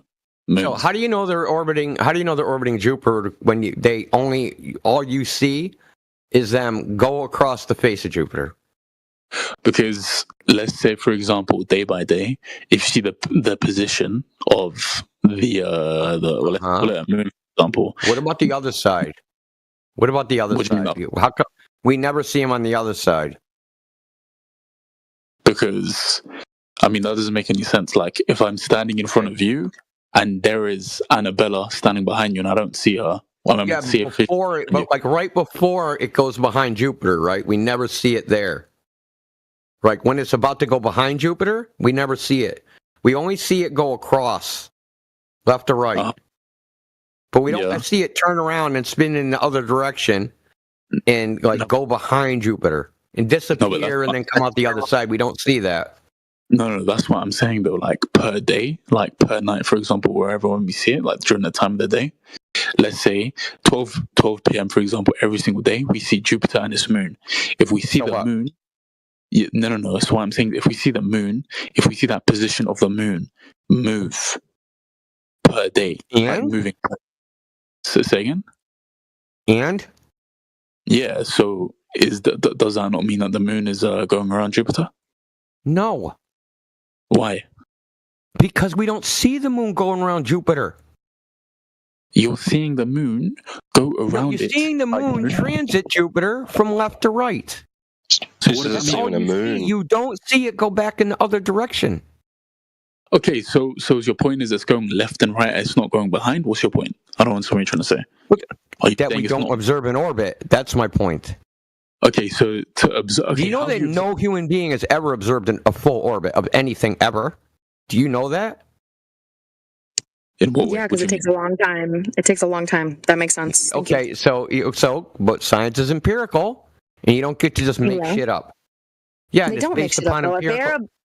If they observe, so if it's not observed, you're making shit up. Can I finish? No, I'm not making shit up. If they're observed, yes, they observe Europa. They observe the other planets of Jupiter and Saturn, and they watch the moons go around those planets. They may not watch it the entire time. No, yes, it's not a lie because they're not watching. Okay, post a video right now. I'm not posting a video. There's a. Okay, then you're muted. You're not going to come in here and steamroll us, motherfucker. Think again, wench.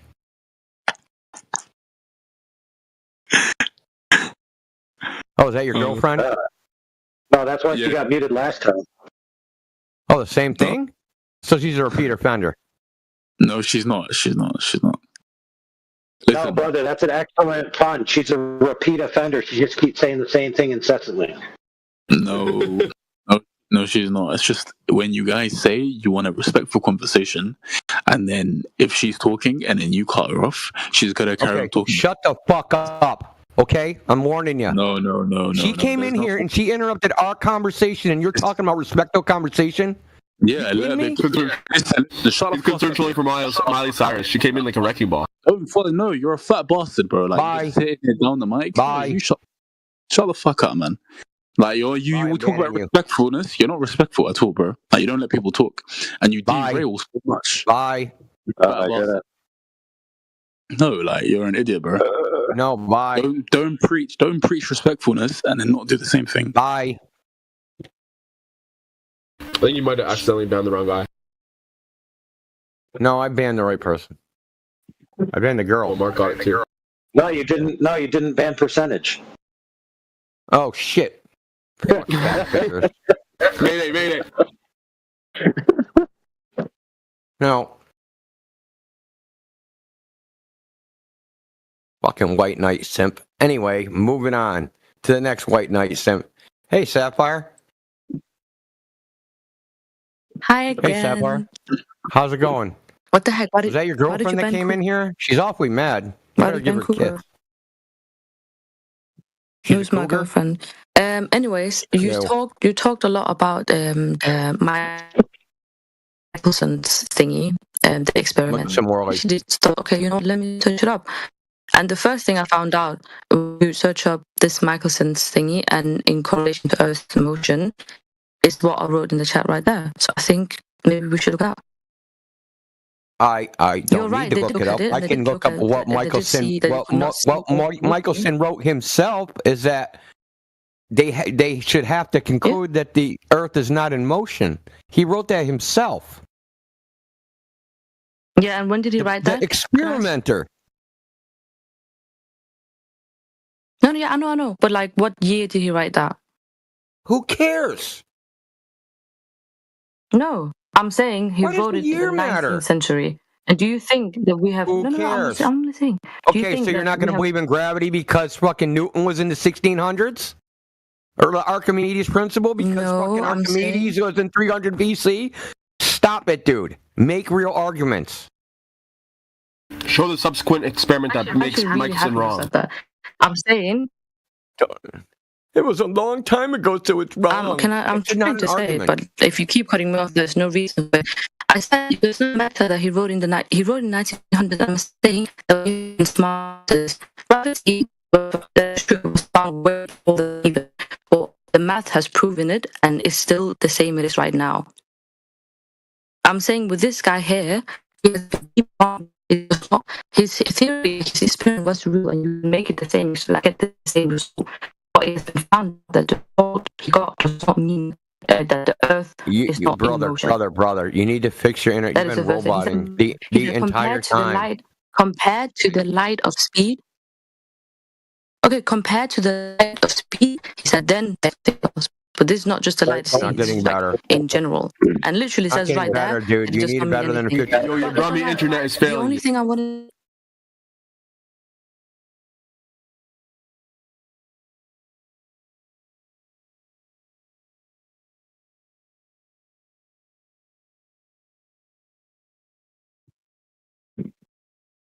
You're roboting because you're about me internet.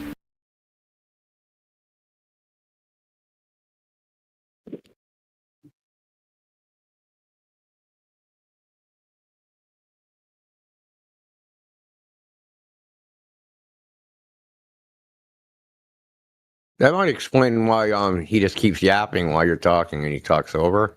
I think maybe that might be the reason if I'm generous.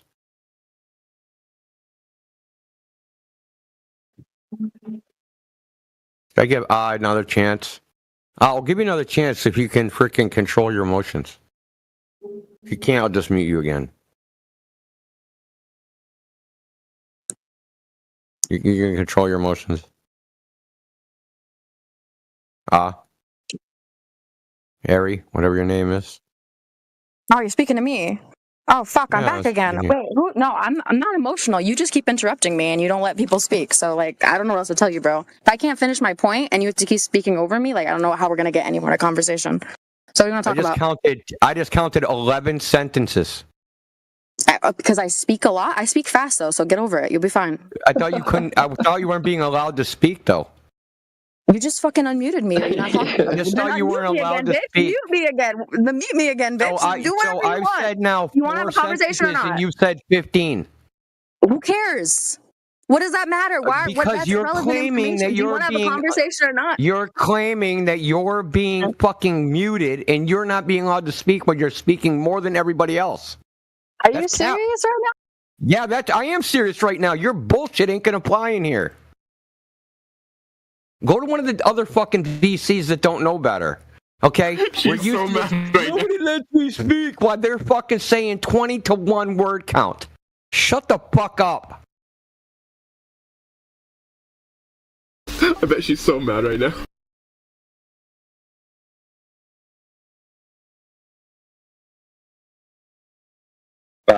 To be honest,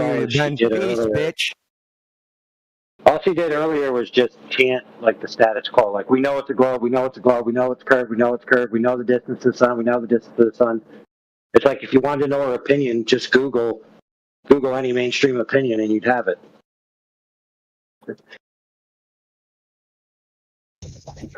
And you told her to calm down. I can't see what the issue is.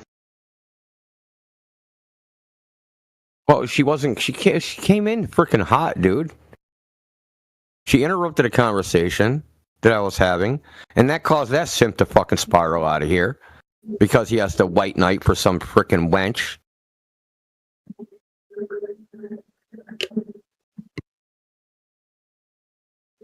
Hey, Indio, you remember that scene in the Zohan where they're negotiating with the bad guy and they're like, could we get that one pee-pee touch? And he's like, maybe I let one of my wives give you the one pee-pee touch. That's what these guys are like.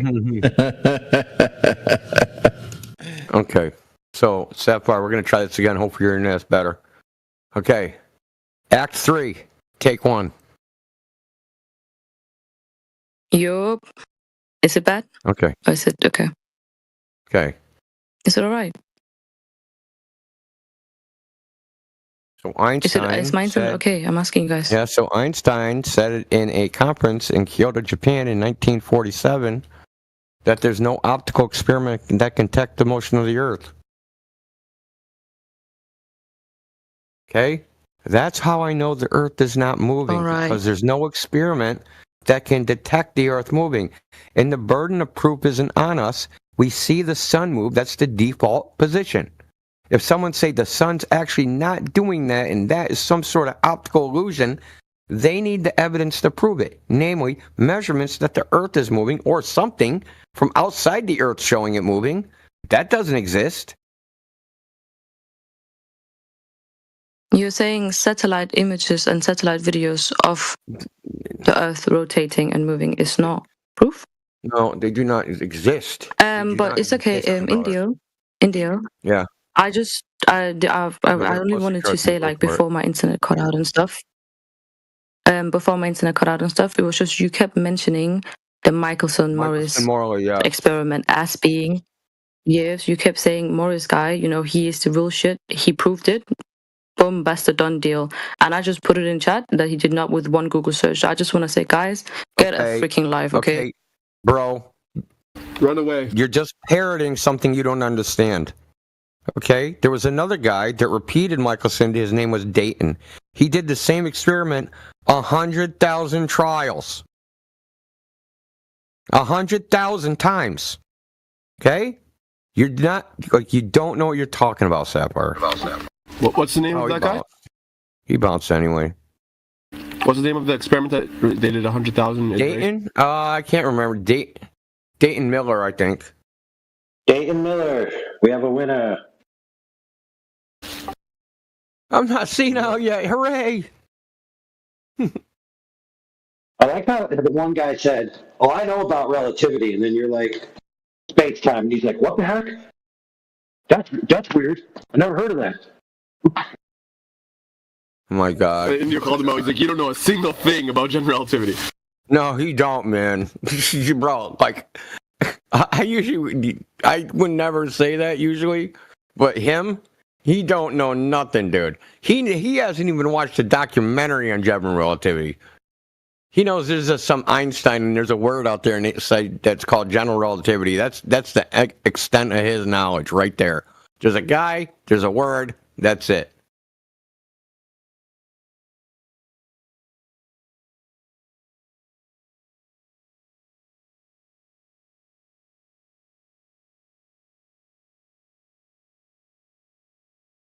He thought space-time was time that existed in space. He said space-time, he's like, but you don't believe in space.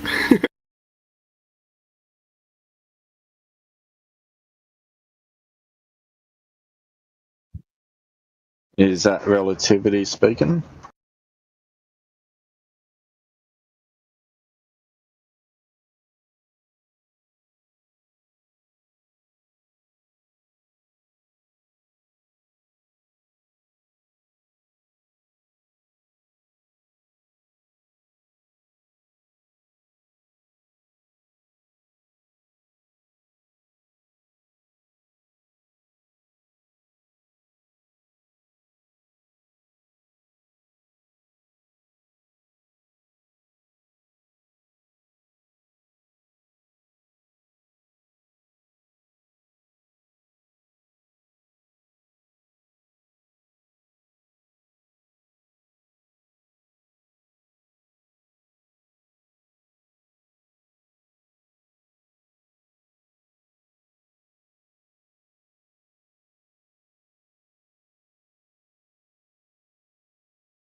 Now my Google search.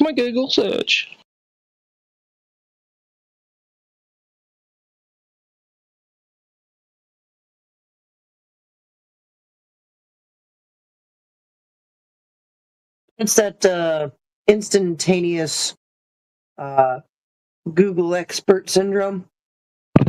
Yeah, it's the Google expert syndrome.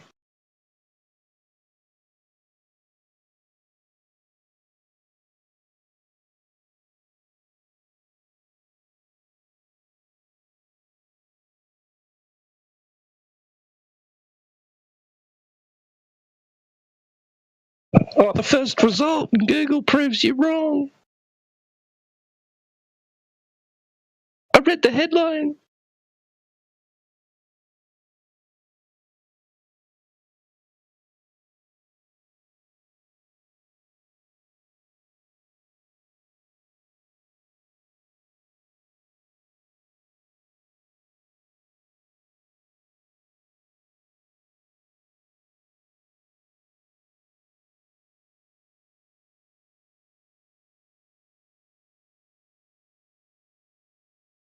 Dude, I had one kid try to debunk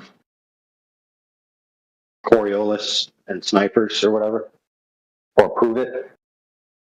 And so we asked them for their evidence. All they did was Google like snipers and Coriolis, and then they screenshotted the search results. Didn't even bother opening anything, just screenshotted the search results and sent it to us and said, there you go, I proved it.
Yeah, well, you posted the comment made by the world record holder.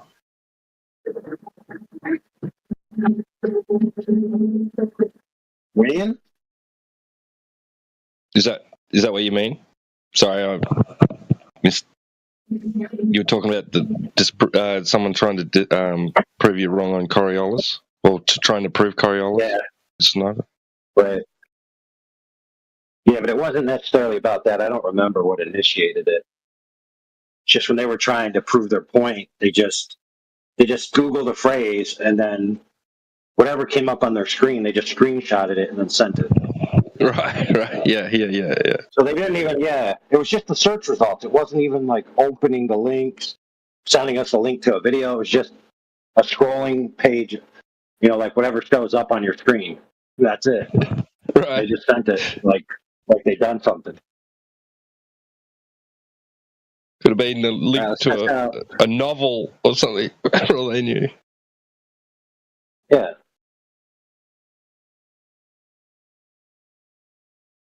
All right, let's test out the crisp. See if you guys can hear this.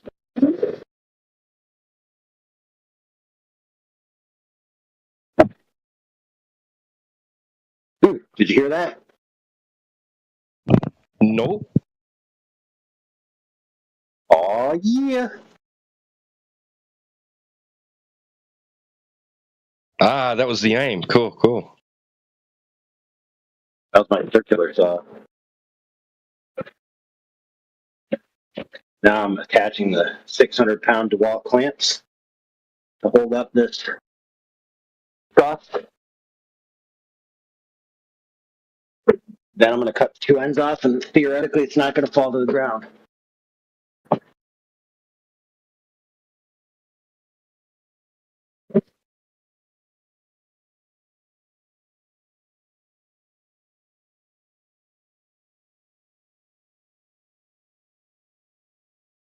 Perfect.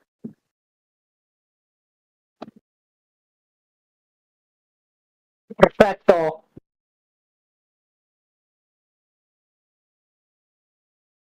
No truffle.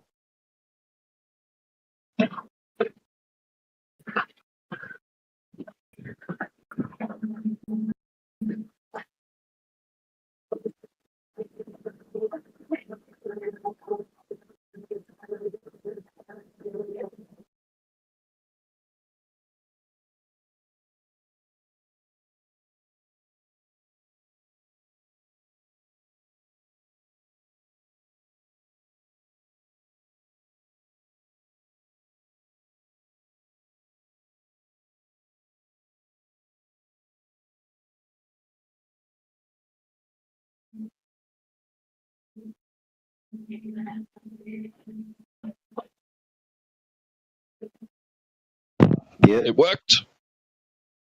Yeah. I even walked under it twice, and it didn't fall on my head.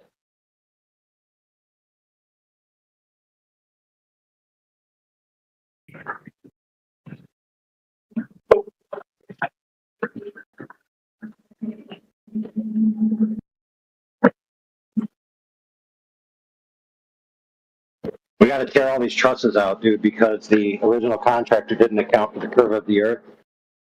So the customer wants to make sure it's safe.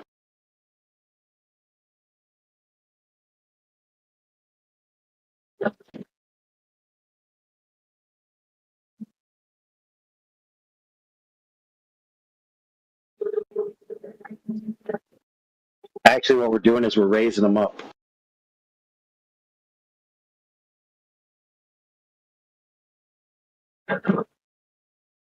About 10 inches, so we can have a room where people can walk in.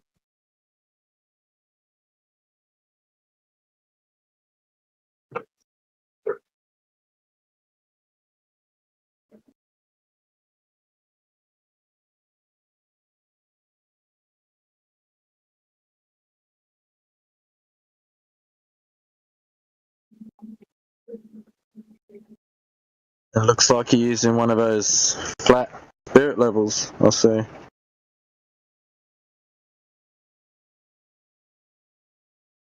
That's an 8-foot level.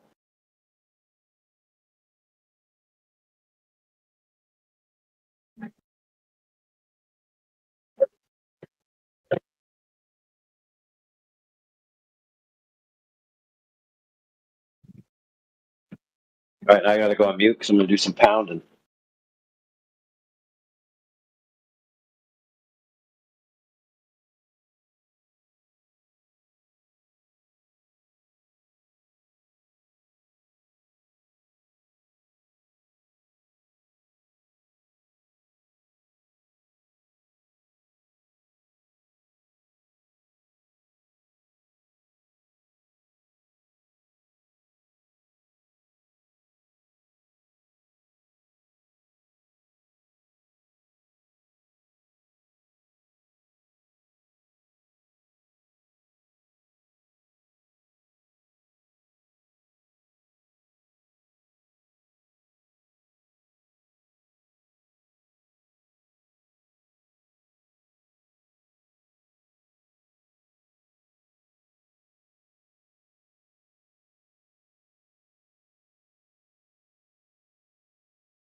It's a good coordinates for measurement of Earth curvature.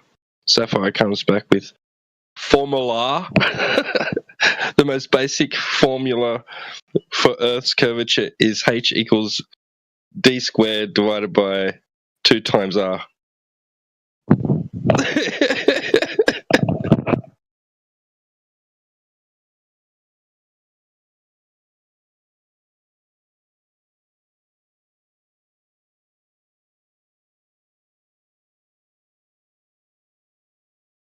No, it's a formula.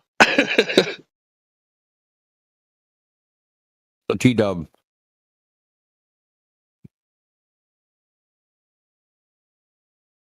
T-dub. Paging T-dub. Yo. T-dub to the service desk. T-dub. Yeah. We have a lost child. Oh, yeah. So earlier what were you talking about? Were you saying Perplexity was complaining about the beam divergence? Yeah. What was it saying? It overlaps or something? So I think the confusion was with the predictions, not the postdictions that you mentioned. Oh. So apparently their predictions were lesser than the results they got, like the divergence or the. I don't know if it's talking about. I don't remember in the original paper any predictions. Right. So I'll post the original one.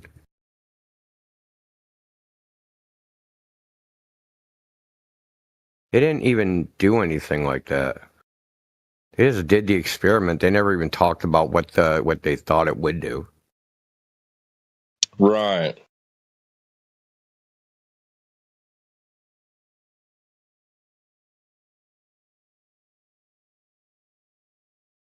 So let me see. They don't go over any modeling as far as the beam path. I mean, they do. This is kind of funny. I didn't notice this. Oh, fucking funny, bro. Hold on, let me post this. Let me post this screenshot. It's funny.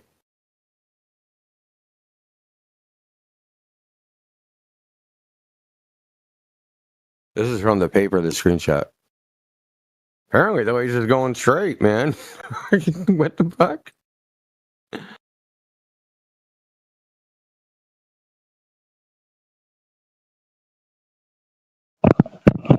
Yeah.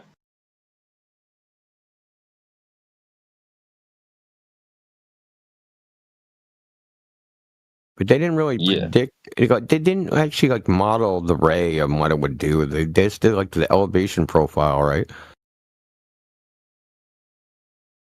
Just says propagation path over 149.2 kilometers between laser beacon platform to the Earth's curvature. The minimum height along the propagation path is 275 meter, corresponds to a distance of 60 kilometers from the receiver site. Yosemite Mauna Lea was his corresponding lasers. See, that's all they talk about. Like, how close is it to the ground? That's it.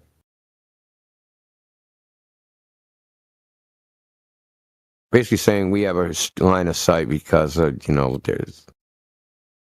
have a line of sight because we're elevated. That's all it says. Whereas Bricker,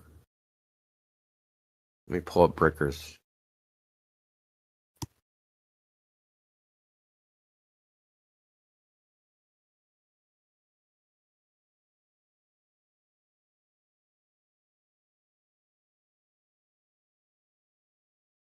Analysis of joint effects of refraction and turbulence. So he was trying to come up with a characterization of both phenomenon simultaneously and model it. And it says in his paper, for the 150 kilometer path simulated, the rays are misaligned by about 4 meters with respect to the 0.532 ohm ray. That's 532 nanometer. This beam separation distance is significant because It is on the order of the diffraction limited beam footprint.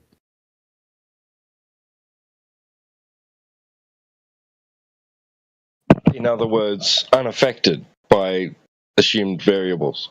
It just means that when he plugged it into the model, right, the beams, like their trajectory, like how they would get there, when they get to the other end, they're separated. Like this, I just posted a graphic in here. This is their beam separation. Distance between rays in meters. This separation is greater than the width of the telescope. So how did they pick them all up at once? This is because of dispersion, right? So each different wavelengths take different optical paths, right? Refraction is wavelength dependent. So one wavelength beam takes one path, one wavelength beam takes another spatial path, another wavelength beam takes another spatial path, and when they arrive 150 kilometers away, they're separated just like a prism. Just like a prism separates colors, the red's at one end, and 2 inches away is blue, right? That's an actual spatial separation. Right, and that diagram there is his post-diction, right? Yeah. But that's not what happened. That's not what happened. They were closer together than what his after his than what the his U.S. retro. standard at. Yeah, it's close. The beams are farther apart than possible to pick up in the 1976 U.S. standard atmosphere model, i.e. standard refraction. Now, I guess you could say there was less refraction than normal, subrefraction or something. So the more refraction, the more quote-unquote refraction there's, the more they'll be separated, right? That's the thing. Refraction and dispersion are intrinsically related. They're married to each other. So is absorption, quite honestly.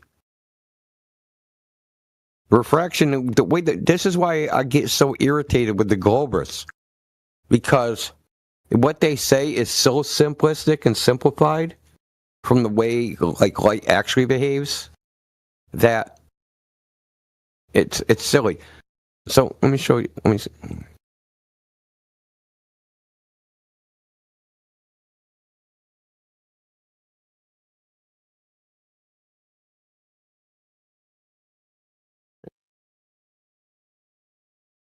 Oh, check out this diagram.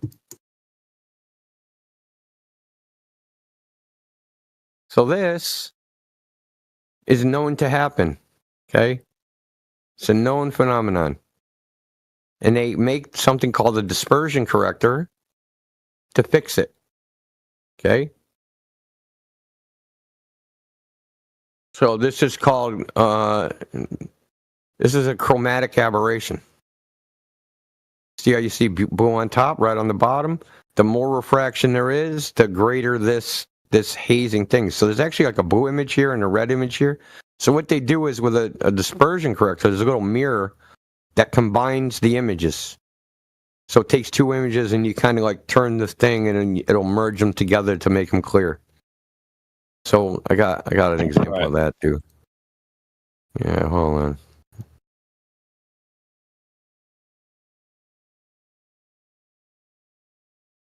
Well, that's not a good one. This good? No, that's sucky too. Bro, in that game I've been playing, there's a boss called Chromatic Aberration.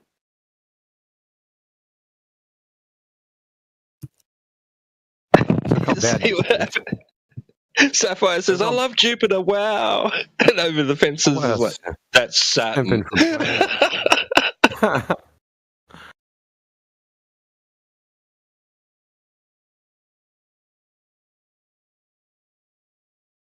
The most appropriate giving of a wheelchair emoji ever.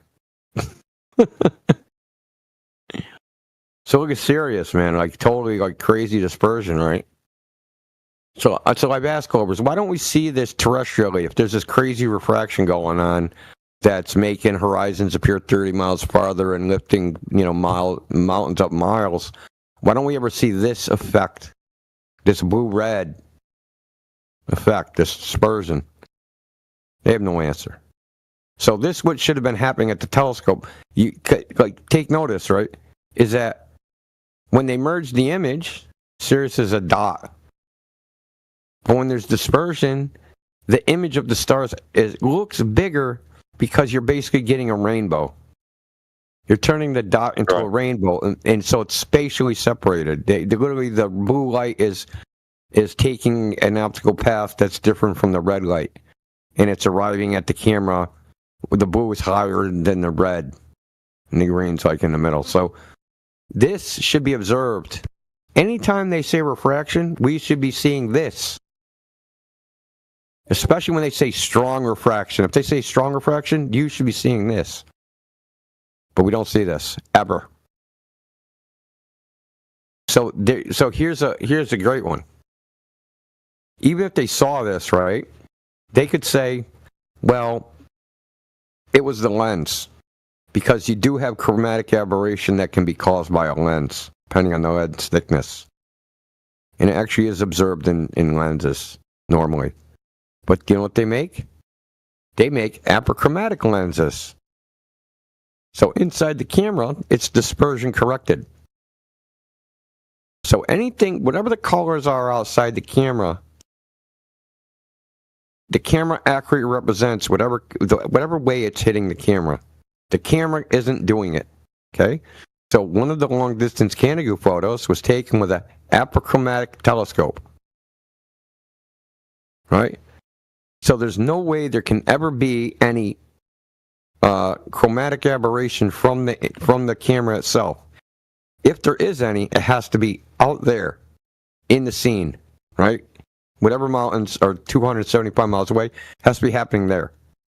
But we don't see any happening there.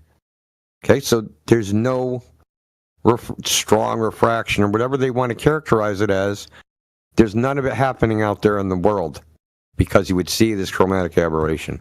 This is the death knell for the refraction claim.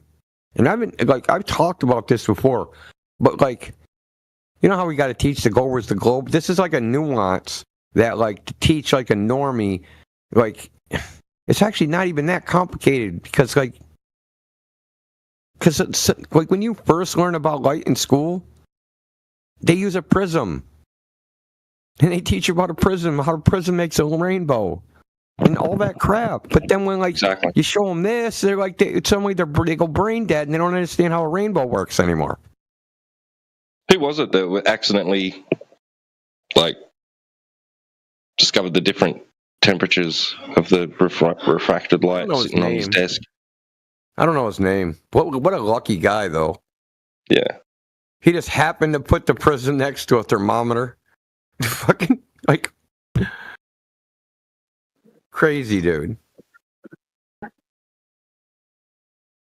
I think that's the story, that he had a prism on his desk and was casting a rainbow on the desk, and part of the rainbow that wasn't in the rainbow light that was right outside where the infrared would be, it made the freaking thermometer go up, and he noticed, and then he started doing experiments. What a lucky guy, bro. I mean, most people would have never even noticed.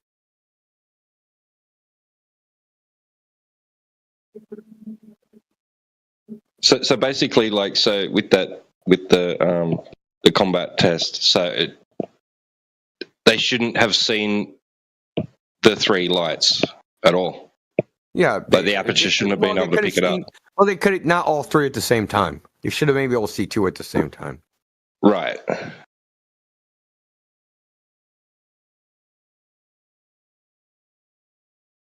And that's according to the modeling that he ran the data through after the experiment. Yeah, standard refraction. Yes, yeah. He did it all after. He wasn't trying to prove any of that crap. This is just one of those things where he modeled it out, and then it just didn't happen to match.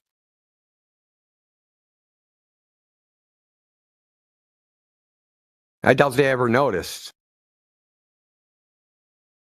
I mean, he did notice, because he said it was beyond it. It's significant because it's beyond the diffraction limitation of the telescope.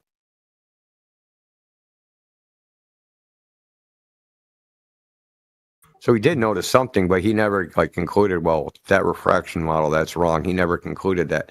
Though some of the ray trace simulations, see that, hold on a second.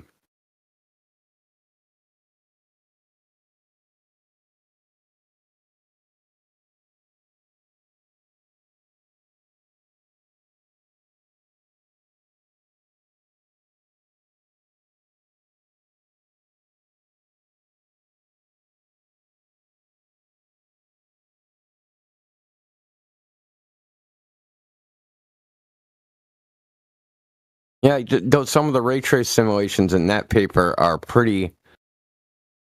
That he has more involved ones, and that's why he actually abandons. He ends up trying 3 different ways to characterize it, and he abandons the refraction one because it was so wrong.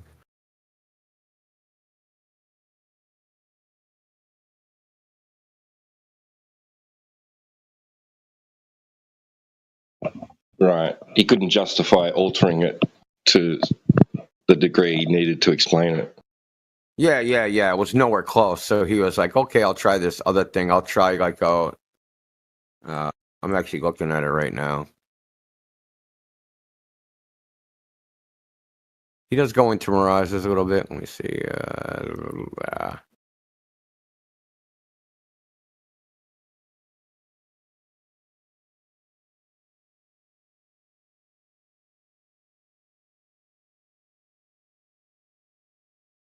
So he does a split-step method free space propagation. So it's called like a phase screen simulation of turbulence, meaning it's hard to describe. Where basically you alter the wavefront to get a direction and peaks and valleys and interference patterns. It's kind of like measuring. You ever seen a lake when it's raining, and if you took one drop and dropped it in the water, you see a wave. The waves propagate out from that raindrop. If it was a single drop, when it's lots of raindrops, right? If you look at the waves on the surface of the water, right, it's like a big freaking shimmering, bunch of constructive and destructive interference. So he tried to a phase screen is kind of like that, like a 2D version of that. That the light passes through and then it gets altered. So he does the ray tracing and then corrected by this phase screen randomness. Actually, there's a screenshot of it. I've got a screenshot. And all this to just try and explain why the light just seemed to go straight. They're trying to, no, they're trying to figure out turbulence, right? So they need to figure out turbulence because this is an Air Force study, right? They're trying to figure out how to create a laser beam to burn something out of the sky, right? And the turbulence fucks everything up. It actually dissipates the power so that it dissipates the focus. It's almost like you're trying to shoot the laser through frosted glass, right? That's probably analogous over a long distance, right? You get so much turbulence in the wave model, the wavefront becomes so freaking nonsense because of turbulence. When I say turbulence, so there's pockets of air, some colder, some hotter, some denser, some moving, some not moving. So if you think of the wave model, right, so you have the wavefront that initially is spherically symmetrical, but as it propagates out and gets further and further away, it becomes like a potato of freaking a wavy mess, right? And then it doesn't focus because they're trying to burn shit out of the air. And you need a focused beam. Need a collimated. Yeah, exactly. They need a collimated beam.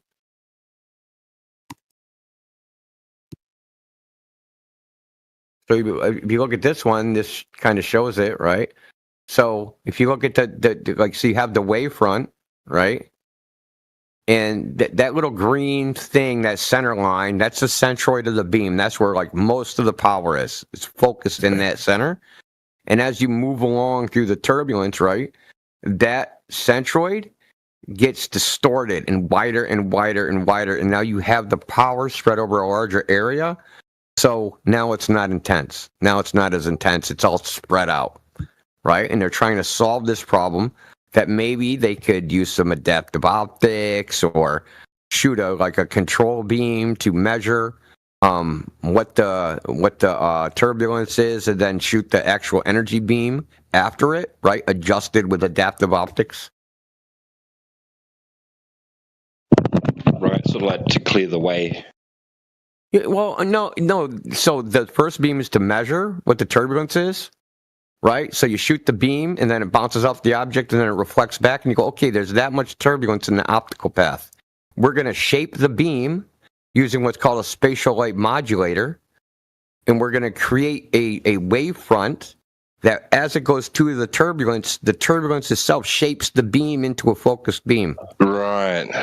Oh, that's clever. Yeah, it's clever, but it don't work because the air doesn't not want to cooperate, man. Right. It's like trying to predict the weather, brother. You're not doing it. Like, you're gonna need freaking AI supercomputers or something. Maybe AI can do it someday, but like, because they would also have to do it so fast. You know what I mean? Because they got to they got to acquire a firing solution to acquire the target, and then shoot the control beam, and hopefully there's no countermeasures and like that the other side is using. It's like not an easy task, or they're just fucking around to try and get money, which is probably most likely the case.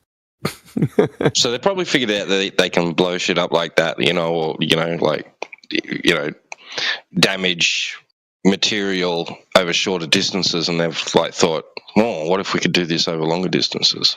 Yeah, that's the idea. Is like, I mean, their goal is to shoot down ballistic missiles or something, but that ain't never going to happen. Right. Unless they're... So Turkey said, I think they announced Space today Wars. that they... I think Turkey announced today that they tested a laser that shot down a missile or something. But they didn't show any footage of it or whatever. They just claimed they did it.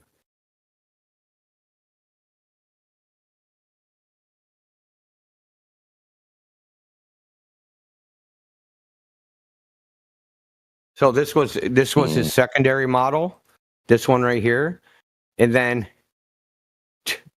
he did something called ray tracing and WART. WART is based on computation of laser beam wavefront tip and tilt, which is like a whole nother. It's like the phase stream attempt, but it's like uses a different underlying model.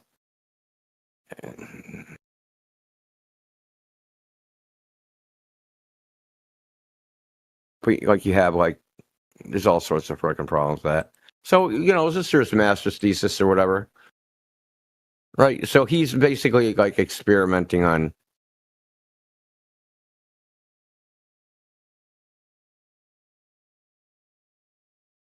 I want to show you some of the other stuff he has in here. But did you post something? Stuff. Yeah, I posted something in the chat. You didn't see that with the green arrows? Yeah, I saw that. Yeah, I got that. No, I'm looking for what I'm going to post. Hold on. Oh, right. Yep. Okay, hold on. It's in here somewhere.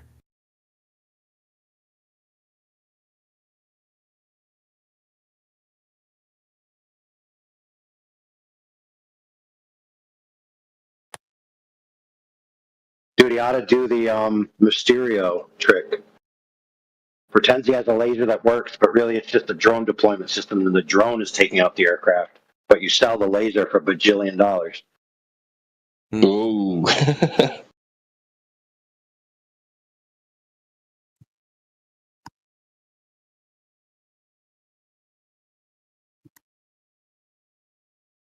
So this is like, he takes like the UN standard atmosphere model on the left, which is like idealized.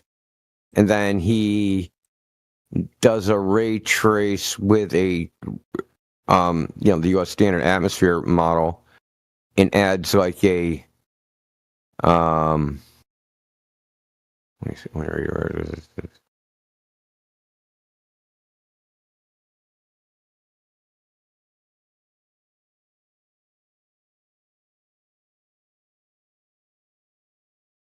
He adds outgoing propagation to stratified layers.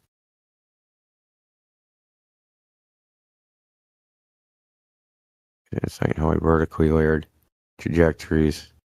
Of course. I think he added some. Basically says it. So he added like a stratified layer. So like a layer. And like you can see, like one of these graphics, I didn't post it, but it like gets trapped in a duct. Like a fiber optic cable, almost. So these are all just models and shit. I wouldn't put too much stock in them. I mean, you can model whatever you see what Bislin does. So you end up with this weird shit, right? The one on the left is pretty fucking weird. It ends up in this duct like a fiber optic cable. It's just like trapped in there.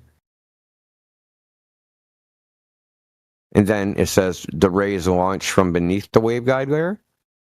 Some of it goes up and it partially gets stuck. Some of the rays get stuck inside. Some just frickin' do a right hook and fucking. That's why when they're like, it just, like when they say things like, it just curves around the earth to make it look flat. Like, it's so fucking silly, bro. So simplified and so silly. And idealized, yeah. Yeah, like, yeah, the ideal is Earth's a globe and that looks flat. That's the ideal.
Kind of reminds me, like Apollo program to see. Oh yeah, it was no problem. We just went through the Van Allen radiation belts, and meanwhile, like Orion project is like, we have to work out this problem before we can send people safely through this dangerous area, right? And they got all this sophisticated math on the board and shit.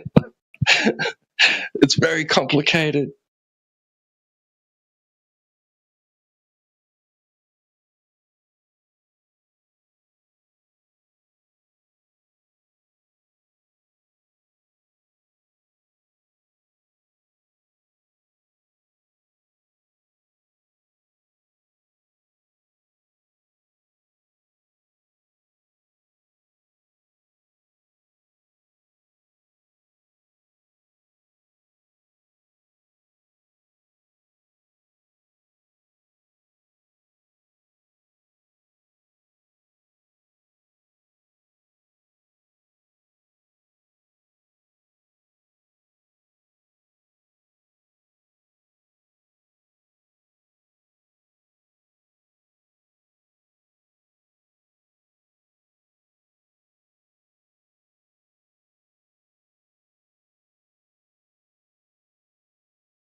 Oh, there's wicked chicken broth happening.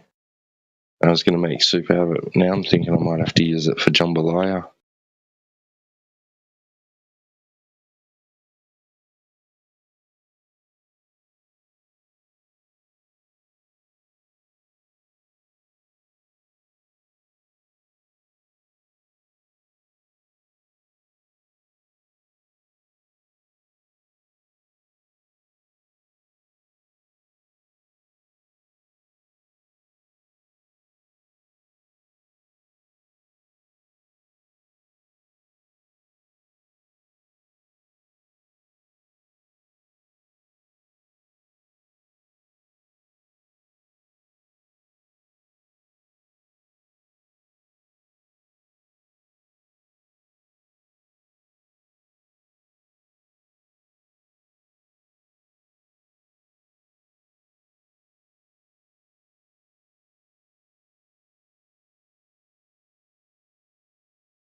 Yeah, there's a legend that if every flat Earth retard shuts out forever, the Earth will turn back into a ball.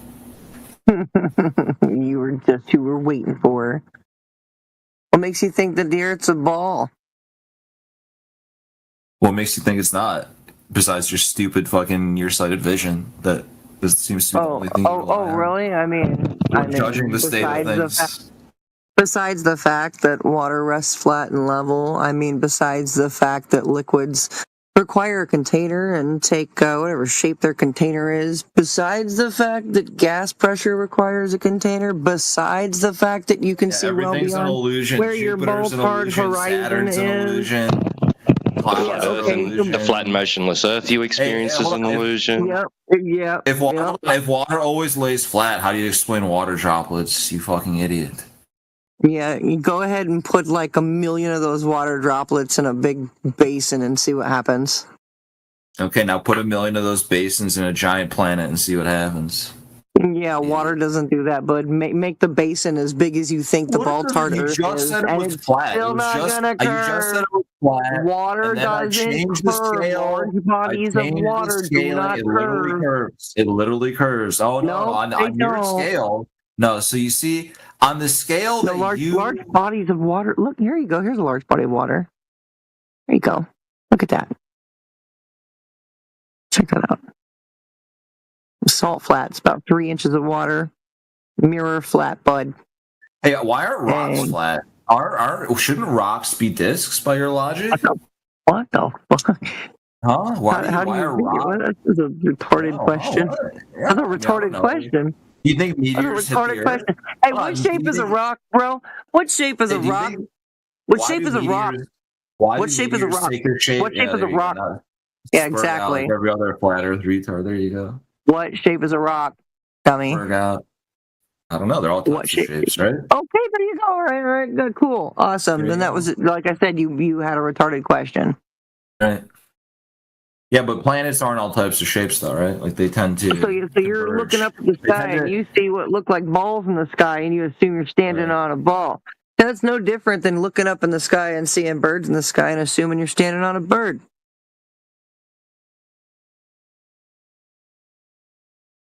I'll let that speak for itself.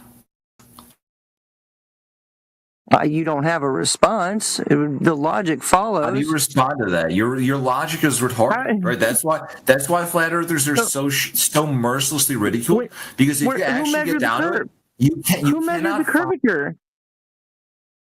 There you go. So my question is, who measured Earth curve?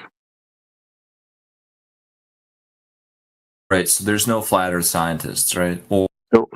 Wow. Okay. So who measured Earth curve? What is a flat earther engineered ever? So who? You can't do it. Oh, buddy, you can't answer questions. Who measured Earth curve? Cooked by a woman. You can't make, and you want to answer questions? Come on. Did you? You're so powerful. Did you? Did you I'll measure answer your question. Will you answer my question? Will you answer my question? You asked what flat earther engineer Archimedes. Yeah. Checkmate. So shut up. You have to go back 3,000 years. Nice job, dude. So come on, you guys aren't serious. See, you see, that's the thing. Like, people would take you more seriously. Oh my god, it's 3,000 years. Does the Archimedes principle still hold, or was he wrong? No, Archimedes still holds up. Some things he was wrong about, and some things he was right about. Right? He probably whatever you do. A single thing Archimedes was wrong about. A single thing. Well, he didn't know the nature of atoms. He didn't know like the true nature of gravity, or tell us about the nature of atoms. What is the nature of atoms? Atoms don't exist. Okay, here we go. Here's another fucking. Okay, so I'm going to prove it because atom means something that's indivisible. Are atoms indivisible in the modern conception? You guys are on the cutting edge. Are atoms not indivisible? You should have. Are atoms indivisible? Like, space companies. Are atoms indivisible? Are atoms indivisible? Calm down, dude. You don't have to repeat yourself. Calm down. Okay, well, answer the question. Are atoms indivisible? What do you mean? I mean, they're made up of other, Atom means something that's indivisible. That's how they thought of them back then. That's where the word comes from. It comes from the ideas of Epicurus. If you knew anything, you would know that. Right. Atoms don't exist as conceived by Epicurus, and everybody. You're just blabbing, bro. You're blabbing nonsense. You don't know anything. No, our knowledge of science evolves over time, and you're just too retarded to understand this. So you talk. But atoms don't exist. As if it's some sort of like hot new topic that you're educated on and no one else understands. Yeah, but they don't exist, brother. Yeah, Epicurean atoms don't exist, but we have a modern conception of an atom. Yes, we do. Right? Is it indivisible? Yeah, but you see what you're doing. You're doing like a semantic thing. It's indivisible. It's not semantics. The definition of atom has changed from 3,000 years ago. What's the modern definition? our conception of what an atom is has changed. Ours. He says ours. Years. There's no ours, bro. There's no ours. You have no conception of an atom. You were told some bullshit, and you're just like, okay, sir. Yeah. What is the modern? You weren't told bullshit. What is the modern definition of an atom then? What is the modern definition of an atom then? Well, the more basic. Educate us. The more basic one is you have like the electron cloud model, where you have like you have protons, neutrons, and then like the Bohr model. Neutron. It's like even an evolution of the Bohr model, right? The Bohr model is not an electron cloud probabilistic model, right? So it's not correct. It's not. It's less rigorous. It's less. It approximates the atom worse than our like more updated models. Pretty wishy-washy, brother. No, it's not wishy-washy. And you just said 5 seconds ago as if it was on high, some sacred cow that atoms exist, bro, and you don't even have a fucking conception of what an atom even is. I just told you what it is. Well, you told me that was an approximation, so what is it? Right, What's the ontology of an atom? I mean, if you're asking what the smallest particles in the known universe are, I don't know that, right? That's a question that people are trying to answer, right? I don't know. So I don't know. When we get the smallest particle, that will your arrogance. Why are you so arrogant? That will be because you're a dipshit. Oh, okay. So you're a Dunning-Kruger pretender clown. You're a Dunning-Kruger pretender clown. Yeah. Pretender. Is that how you? Is that what makes you feel big? No, it has nothing to do with the feelings. It's called expose. On the internet. Yeah. Expose, dude. Since you're so smart, explain to us your best understanding of what science is. Science is a systematic study of the natural world and the things in it. Boom. Yeah. Okay. Great. What's an atom? It's an indivisible fucking unit of matter. Right, but how do we conceptualize atoms today in the modern? Well, it depends. There's a bunch of models. Right, that are used for different purposes. So you're going to answer the question you asked me. So you're going to answer the question you asked me and not let me answer the question you asked me. Again, dude. You asked the question. I provided you with a workable answer, and then you called me. No, I was answering the question. I was answering the question. I'm going to continue to answer the question because I'm going to mute you the way you're muting me by talking over me. Okay. You're a clown. So you asked me a question. What is an atom? Okay, I'm going to tell you. You're an asshole and a clown. Is an individual unit of matter. And then you said there's models. Yeah, great. There's a bunch of models, and they're used pragmatically for different purposes. In one application, we use one model. In another application, we use another model. In another application, we use another type of model. Okay? That's not how that works. No, that's not. That is how that works. We want to talk about science. Okay, in chemistry...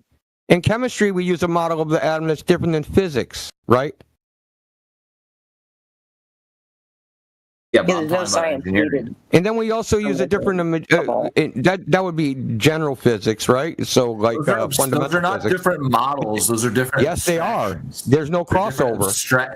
It's an abstraction.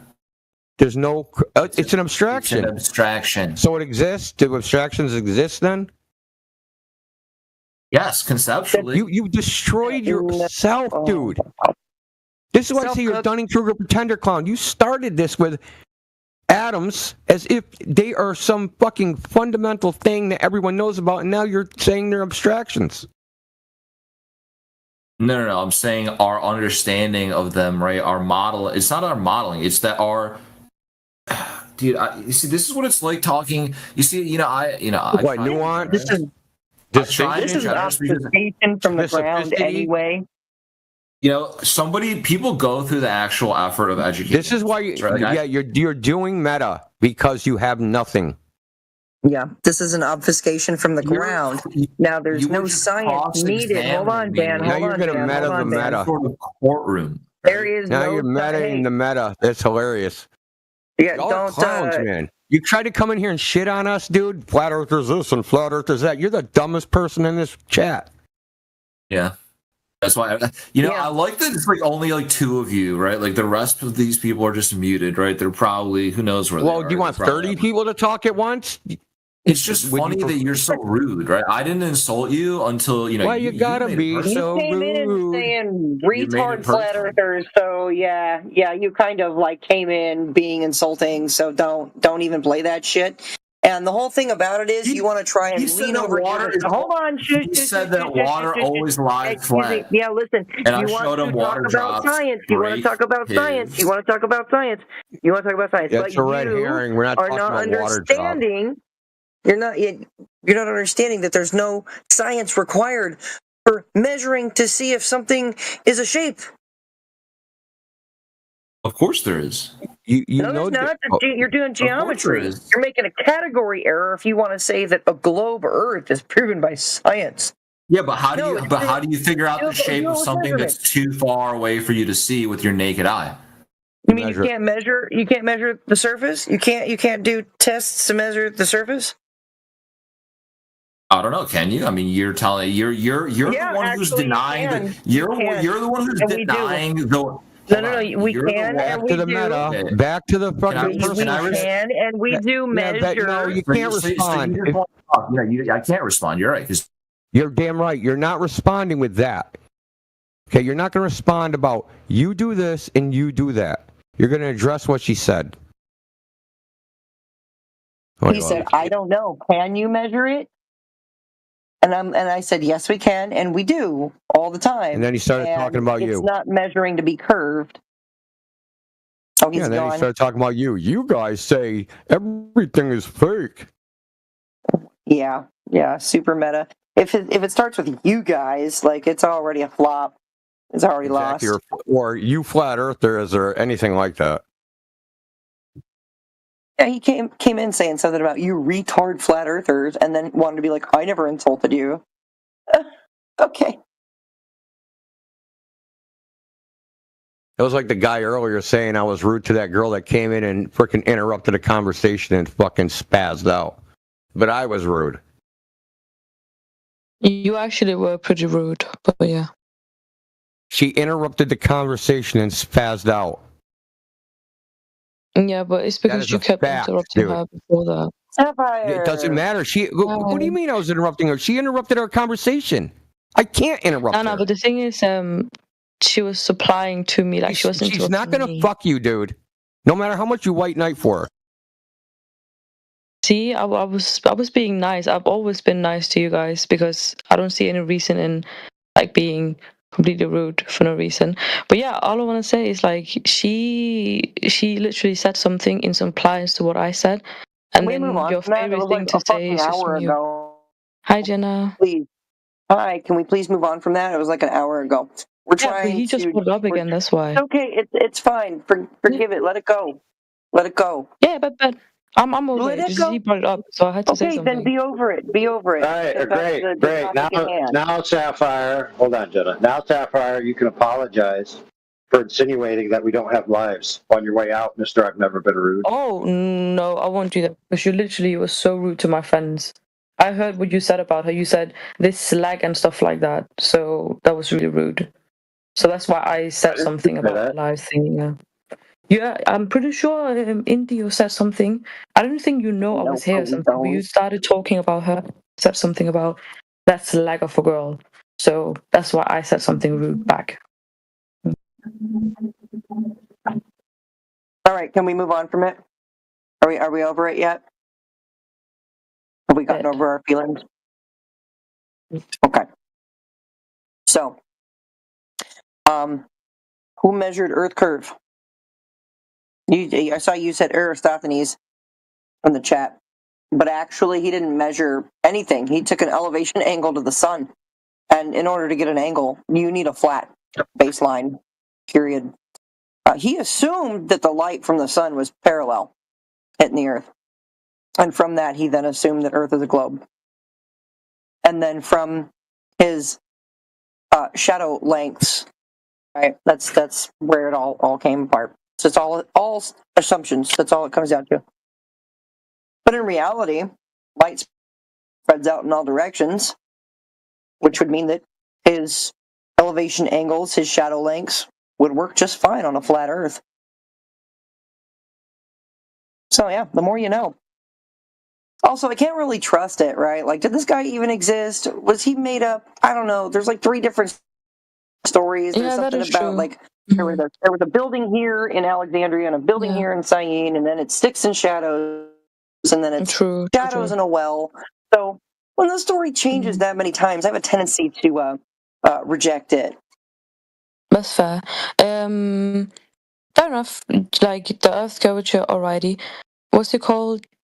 The thing rolling my putting in the chat about the experiment. I think we should also talk about that because you weren't here earlier, but we were talking about the Morris experiment, and it was basically being like, oh, this is like a keystone in it, but no one has addressed what Rowling wrote about how it was basically debunked by the same guy a few years later because he got more clever. Yeah. What was debunked by what? Let me. So, like, has anybody measured curvature then? So in any of this, about anybody curvature measured anymore. curvature? Now I'm speaking about what's it called? The anything but curvature. Yeah, that's what. Yeah. That's what Boulder does. Actually, Boulder claims that air against airplane wings is his proof of gas pressure without a container. That's absolutely ridiculous. So nobody's measured a curve yet? Can I ask something? Just like really quickly. Why is it that every time I go over to something a little bit different, you always go back to the curvature? What if I say that it's true? I'll tell you why. It is the number. Let me tell you why. Because a ball, a sphere, a globe has curvature. That is the number one and only qualifier needed to prove that Earth is a globe. All right. Because I did put stuff in the chat, but I think we will never agree on that. So I'm just going on by other things that we might be able to like. On that? What do you mean? Wait. So you don't agree? I did put a lot of stuff. That's too bad. Would what do you say? Require curvature. A sphere would require curvature. If you don't, if you're not measuring, you're not able to measure any curvature. You can't detect any curvature. You don't experience curvature. What if you can observe curvature from outer space? Then you don't have the one and only. You don't have the one and only qualifier necessary for proving that Earth is a globe. Oh, that's just a story you believe. That's just a story, bro. It's a story that you believe in. Following. You're right because what I learned before earlier was that you guys like to see what you can observe yourself, and I said curvature. If we cannot agree on like a mathematical formula for it, I said NASA, if you go to outer space you can observe curvature from outer space, and then you said I can't do that exactly, and that's why I'm saying that we will never agree on it because what I'm saying this is not even NASA, not even NASA. The people that are able to go up 60, 70, 80 miles above the Earth, they're not seeing curve with their own eyes either. The curve that you see is coming through a wide angle and a fisheye lens. That's it. So you're saying it's the lens that makes the curvature? That's what I'm saying. That's the thing. Agree on it because where I'm saying this is clear-cut evidence, you guys are saying no, it's not. And that's why I'm saying curvature we cannot agree on. But the other stuff, because I remember I talked a lot with Indio about, for example, seasons, and then he said, oh yeah, it's because the Earth is flat and then the sun is like stays above it, but we don't know exactly where it is, and then seasons are created because of that. And I said, all right, fair enough, but what about? There's no motion. You need to turn around and explain to us how in the hell seasons are possible on a globe. But the thing is, it comes back to I say Earth is round, Earth is there, and then we go back to square one again. But the thing is, we go to square one if there's no measurable curvature. It's the only thing. Nothing else matters. Nothing freaking else matters in proving that Earth is a globe except for measuring curve. I'm saying it was measured. You was like, by who? And then I put it in the chat again, and then it wasn't. Like we will never agree on that. You said it was. I saw what you posted. It was Aristophanes, and I already explained how you're wrong. I explained how Aristophanes is wrong. How there's like 3 different stories surrounding that guy. and how he assumed that the light from the sun is parallel when it spreads out in all directions. I already went over that. True. But then you also said you weren't even sure the guy existed, and then I said, all right. See, again, then we come down to a whole other different topic, because how do you know a person existed? And then it comes through mass transmission, and then we go to another topic again. So I'm saying we can never agree on that sense. But look, what we can irrelevant. Look, you want this is meta. Stop. You're talking meta shit. I don't want to hear the meta shit. I want wait, what is meta? So I don't know. So I know what not to talk. Stay on topic. Stay with the subject. Have you ever measured Earth curvature? No, I already explained how Aristophanes didn't either. Sorry, Janet. Yeah, but I'm saying. Oh, sorry, my guy. If you said something, you said that guy. You debunked him. You said that guy. There was a lot of stories about him. You said something about the sun and how he didn't do it. But then something you also said that stuck out was there was a lot of stories about this guy, and it did not really make sense. And then you said something about maybe he doesn't even exist. Yeah, it doesn't matter. It doesn't matter if he existed or not. Right? The methodology for the methodology the methodology that was employed, right, to indicate that the Earth has a circumference value, right? You'd need other things to be true in the first instance, like what was already mentioned. Yeah, but I'm saying wait a sec. For instance, the sunlight being parallel and the Earth being a sphere in the first instance, right? Yeah, exactly. Right. So you got to prove the Earth's a sphere first. To prove his thingy, but that's like a paradox then, because what comes first? Yeah, that the Earth to prove he wasn't trying to prove that the Earth is a globe, bro. He already thought it was, and what he was doing, he thought because the Earth is a globe, I can use this method and calculate its circumference. Got it? Yeah, by already thinking Earth a globe, he assumed that the sun, that the light from the sun parallel. I actually came in again to talk about. Basically, to get Indio to talk about the Morris experiment one more time, because we've been over this a lot, and I'm not interested in going over it again. The Morris experiment, because it was Michelson's Morris experiment. The Michelson-Morley? Yeah, it's because he specifically told. So I wanted him to, take a standpoint out of what Boulder specifically was saying. That's the only reason why I came in here, because I've already had this talk about circumference a lot, like hours ago, and I don't want to have it again. The only thing I wanted him to look at what Boulder wrote about what Morris said and how it contradicts himself, and also the thing is, what's it called, the sets of quotes that you guys keep sending. Boulder has been really nice and done his homework, and the Morris experiment is irrelevant. Because my biggest it's irrelevant if you can't even find the curvature of the Earth in the first place. You don't experience it, you don't detect it, you can't measure it, right? And you need to have a ball so that you can have your spin, right? And you don't have a ball, so you don't have spin, so it doesn't. It doesn't matter. It's just about motion. Yeah, it's just about motion. So the experiment could be about spin. But that one in particular wasn't necessarily about spin. It's about motion through free space. So the curvature of the Earth wouldn't be relevant.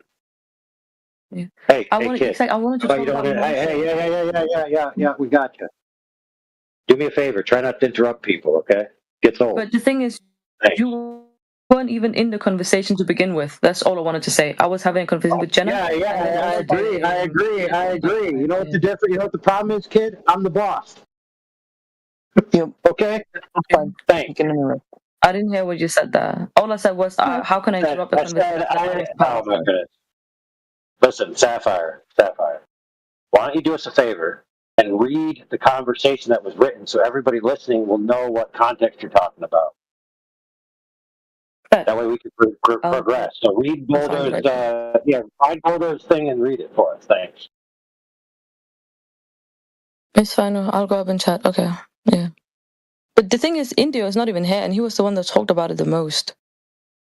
Let me find it again. I have to go a little bit up. Dude, how do you know he's not listening? Maybe but then why isn't I speak? Okay, this one, I put it in the chat again. You can see it because we talked about motion, and I really like what Indio was saying about I like it, but it was interesting to hear about how he saw like seasons and day and night and the motion of that. That's the only reason why I wanted to talk about this, because he mentioned this experiment and I didn't know about it, so I read about it, and now Boulder wrote more about it, so I wanted to talk about that too. Because for me, it's not just about Earth is round, it's also more about where Earth is centered. Earth's rotation. Does it actually rotate? Does the sun orbit the Earth, or does the Earth orbit the sun? That's what I wanted to know. And you need to have I wanted Indio for that. That's the thing. So that's why Roland, my Boulder, put this in the chat, and then no one ever took a standpoint on this, and I wanted to hear a stand on that. That's like why I came in again. Holy crap. All right, Sapphire. Thanks for wasting my time. What I asked you to do was read the comment. Why should I read it when I put it in the chat so people can read it? All right, dude. All right, kid. All right, get muted. I'm going to explain it to you. You asked. Okay, pay attention. Not everyone in the chat has access to the text chat right now. So all as you did that entire time you were talking was just tell people who aren't looking at the text chat about what you're going to not talk about. So nobody learned anything from what you said. So for the love of God, why don't you just read the relevant comment and help everybody out? Yeah, go on mute. Go on, deafen. Good grief. Play these freaking games. Let's see if he's playing deafen.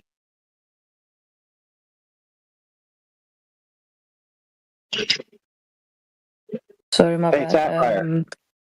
Sapphire. I want to speak to Jenna. Sapphire. I don't care. You go on deafen when you're muted, you're going to get banned. That's the rules here. Do you understand? Don't deafen yourself, Sapphire. You're going to get yourself banned. No, you could do it. You could do it. But this guy is just being condescending. Okay, I'm going to explain the rules to you, bro. Yep. Okay, I'm going to unmute you and tell you you're banned. He's deafened. Hello, how y'all doing today?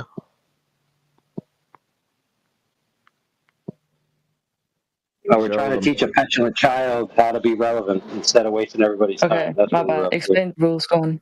Mm-hmm. Yeah, Sapphire. Pay attention. If you deafen yourself when you're muted, you're going to get banned. Do you understand? Yes or no? Yeah, fair enough. Yeah, no. Pay attention now. Hold on, friend. Hold on. What I wanted to tell you, Sapphire, is that you spent a lot of words not talking about the topic, and not everyone can see the text chat. So I asked you to do everyone listening who's listening a favor and just read the relevant comment. Rather than read the comment, you did all this narrative about who you want to talk to and this and that. So you basically screwed all your friends who are listening. Okay? So that's what we wasted our time on, dude. That's why I just asked you, can you read the comment? Why was so hard about that? Do you not understand that? Do you not want to participate unless you go away? Okay. Can I speak now? Go ahead. I'll short circuit this and I'll read the thing for you since I'm the one that wrote it. Oh, anyway. Finally! For love of God, can I say something for you? Am I the only one that can tell this guy sounds so condescending? But that's no, I am condescending. Yeah, I don't sound condescending. I'm intentionally being condescending. You're gonna get used to it. You have to get used to it. They're all retards, respectfully. So there was a list of quotes. One was from 1881 by Michelson that said, "This conclusion directly contradicts the explanation which presupposes that the Earth moves."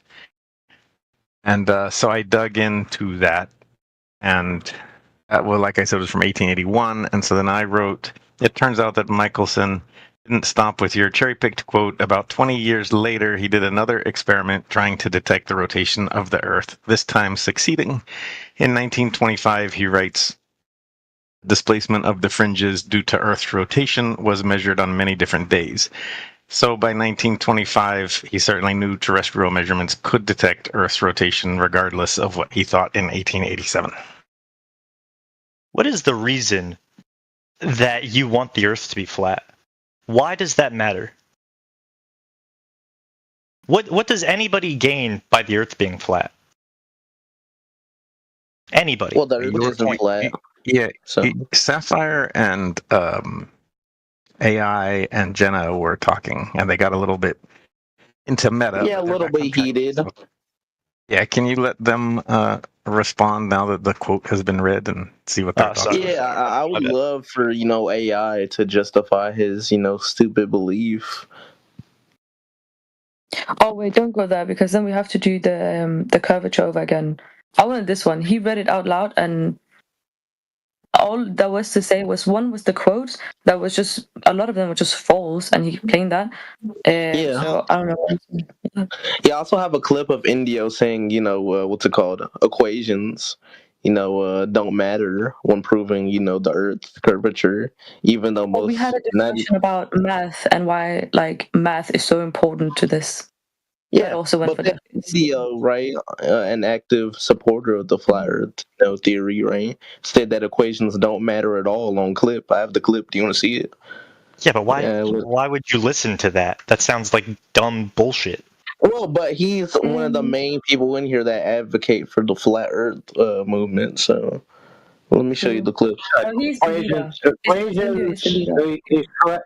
No, he's not the leader, but in some regards, equations don't matter if your inputs are incorrect. So if your assumptions and your inputs are incorrect. But he didn't say that. He said equations don't matter at all. Yeah, listen. Listen, if you got that and you want to prove that that's completely true and irrespective of greater context, then I guess you'd have to play it, wouldn't you?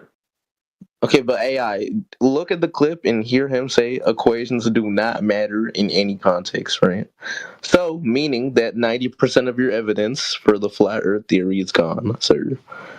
According to him. Yeah. Do you agree with that? Did you post it? Did you Yeah, look in the chat, please.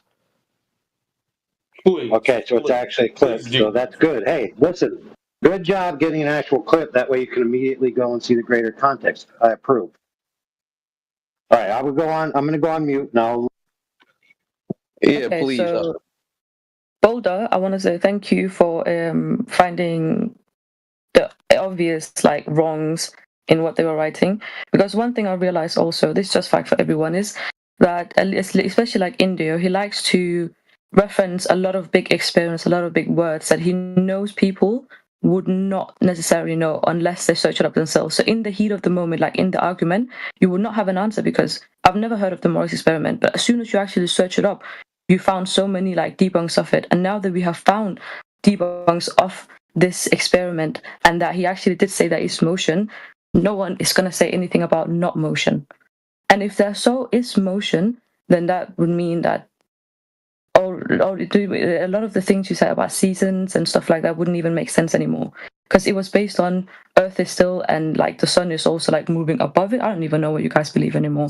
But yeah, I just wanted to say that a lot of the stuff you have said has been debunked, and you always tend to circle back to the curvature, and we can never agree on the curvature because you guys don't believe in NASA. So what are we going to do? All equations, all math. Even NASA knows it's flat. See, so that's the thing. We can never agree on the curvature, but what we can find out is what you guys are saying, we can find holes in that. That's the best thing we can do because that's the only factual evidence we have. So if you say a quote from some guy in something like 1965, but the guy died in 80 something, that's what we can get. So we can ruin your credibility because we can never agree on actual factual things. NASA doesn't believe in NASA. At the end of the day, what's the statement? Who benefits from the Earth being flat? Actually, I want to have that answer too, just in general. Why? So, what's the benefits of the Earth being flat? Basically? What's the argument? Yeah, why would they lie, and who's lying about it being round? Why? That's a different question. Does anyone get anything out of that? Yeah, evil people. There you go. Wait, that's so general. If you can point to one guy, I just want to say, I don't need to know. I don't need to know specifics. I don't need to know specifics. I'm happy you guys are here. Oh, guys, can I say to all the it's like asking when you ask why would they lie? You guys are here. Hold on, that's like asking, right, for motive. Even though I've got plenty of evidence that this guy committed the murder, you still want the motive. And you don't even care. Earth being round versus flat, though, it's a giant thing that we can see from space, and like we have satellites, right? Like satellites feed our television, right? Why they would lie? The point is, they fucking lie, and they've been caught lying. Yeah, that's who's they. Oh my goodness! Satellites NASA feed televisions, therefore something. I don't know what the heck that was about. They're far enough away from the Earth that we have images Can from I say them. something really quick? Yeah. Binips, the thing is, I've been trying to say this all the time, but one of the core factors where we disagree is the fact that they don't believe NASA and the pictures they take. So how can we say you don't believe in something so factual, something we believe? What about okay, yeah, what about this your is true. Fox News? Yeah, what about your guys' Fox News? You believe that crap? I mean, it's coming from space, right? Direct TV shooting right down at your house. They launch satellites up there. We have the imagery. You sound crazy. I sound crazy. Yeah. Guys, can I just speak to Ari really quickly? We go to space. When did you go there? I mean, when we say we mean the people, by the way. Oh, so you're one of them. When did you go there? Humanity. You mean people as in people, humanity. Can I just say one thing to Ari? Earlier, it was me and Ari, guys. We got absolutely abused. Imaginary location. Guys, I just want to say to all my round earthers, we got absolutely abused last time. We got muted, we got thingies, we couldn't say a word in. Oh yeah, you're not going to cut me off. No, I'm just saying it right now because I'm so happy because we actually can talk. That's just so amazing, but I'm gonna be quiet so this guy doesn't get angry with me again. Don't worry. No, it doesn't really matter like that. Like they got smoked, bro. Someone smart actually came in a fucking bum. Said what? Said what exactly? What happened?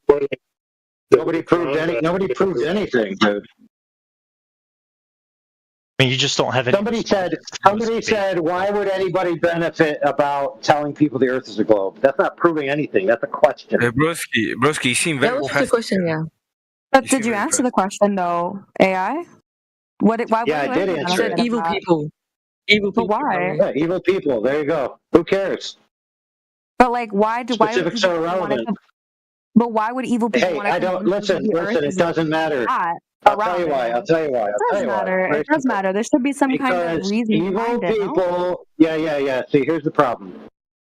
I'm going to start talking, and then you're just going to talk through me. That isn't going to work. No, it's not. I didn't even speak through you. You spoke against me, bro. I was speaking, and then you started speaking. No. Yeah, whatever. Say it easy. Again. Yeah, again. Get muted. Let me finish something. Okay. Thank you. No. I'm just going to mute you preemptively because I'm sick of your shit. Been doing it all night. Oh my days! See, this is what happened. Okay, it's okay. Hey! White Knight, go to the live stream. White Knight, go to the live stream. Go to the live stream. We have 2 of them running right now, which are both recording. Go back to when she started talking to me. And you'll see that she asked me a question. I start to answer, and she immediately cuts into my answer. You were if you find otherwise, the same thing you're doing. Hold on. If you find otherwise, I'll unmute her. There you go. But dude, you are getting so offended, and you're doing the same thing to other people, but then you're muting. Yeah, get muted. Yeah, get muted. There you go. How do you like that? Mm-hmm. It's just because we don't have powers to get muted. No, it's not about that, dude. You guys asked me a question, okay, and you're not taking the fact that I'm going to give you an answer seriously. So why should I take you seriously? All right. I'm a little bit scared to speak because I don't know if I could mute or not. No, I asked you a question. Isn't it fair? Isn't it fair for you to answer a question you're asked? That's the thing I'm a little bit scared of because according to you, it's not. You know what? I'll mute myself before you mute me. Oh my days. Yeah, but Ari, I just want to say we didn't have to be here anymore. We won, okay? Because they started just getting pressed now. They can't. We debunked what they said. Hey, why don't you leave? Why don't you leave then? Why don't you leave? I won't leave now. Wait, can I? Did you not just put over me, AI? Guys, did he not just cut over me when I was speaking? But I just saw something. Where's the live stream? I'll go back to if it. you don't give any glow proof, the next thing you say, you're gonna Fear. Yeah, you're not in the middle. To demonstrate that the Earth is in motion. Do you know what the exact experiment? Do you know that? What did you say, sir? One more time. We proved the Earth is moving because of what you read or someone read. Remember? It was more so we proved that the experiments that they used to say it wasn't moving was not factual anymore because of new evidence. Okay, so what is the factual experiment, and what was the experiment followed and that was done to demonstrate that it's moving? Do you know? Let me see. 1 second. Do you know or you don't know? Right now I don't, but let me see if I can find it again. Oh, so you don't know. So you're dancing victory dances and you don't know. To be fair, it was Boulder that found most of the evidence on that specifically. Okay, so what is it? What is the evidence? And can you verify it and check that it is the case, and it's just not someone just writing down, "Hey, I believe that the Earth is in motion." Yeah.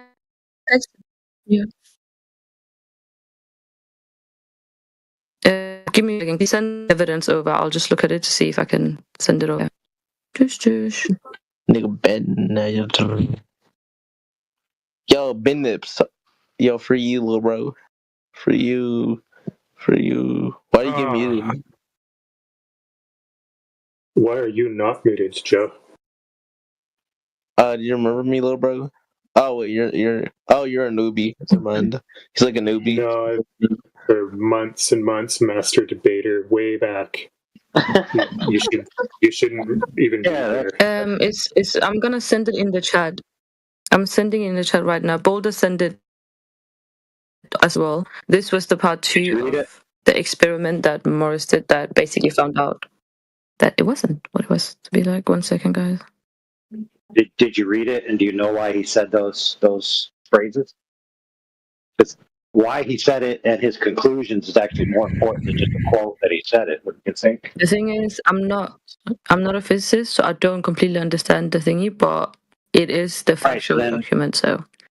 Well, that's fine. Look, if he truly said it, then he said it. But the reasons why he said it are actually more important than that he said it. Do you agree? All right. Let me find out. The reason why I said it because new evidence came to basis. Yeah, but I'm just reading about it. We should agree. Yeah, fair enough. Go. Yeah, I understand. So, but we would agree that just because somebody says something doesn't mean they're correct. Like the evidence of why they say it is actually more important, don't you think? Okay. Yeah, to a certain degree, yeah, I get it. I get what you're saying. Yeah. So where's it? Okay. Can you give me the evidence to prove that Earth is flat for you guys? Because you guys just keep saying Homeboy just moaned right through you asking your questions. You got to ask it again. Wait, who? You got to ask your question again.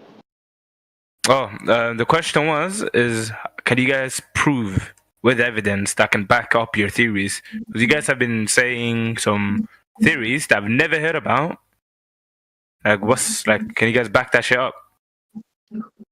Is there any claims, any scientific reasons that can back up your claims or anything? Well, listen, the idea that the Earth is flat isn't a scientific question. It's just measuring it. No. Right? What do you mean it's not a scientific measure?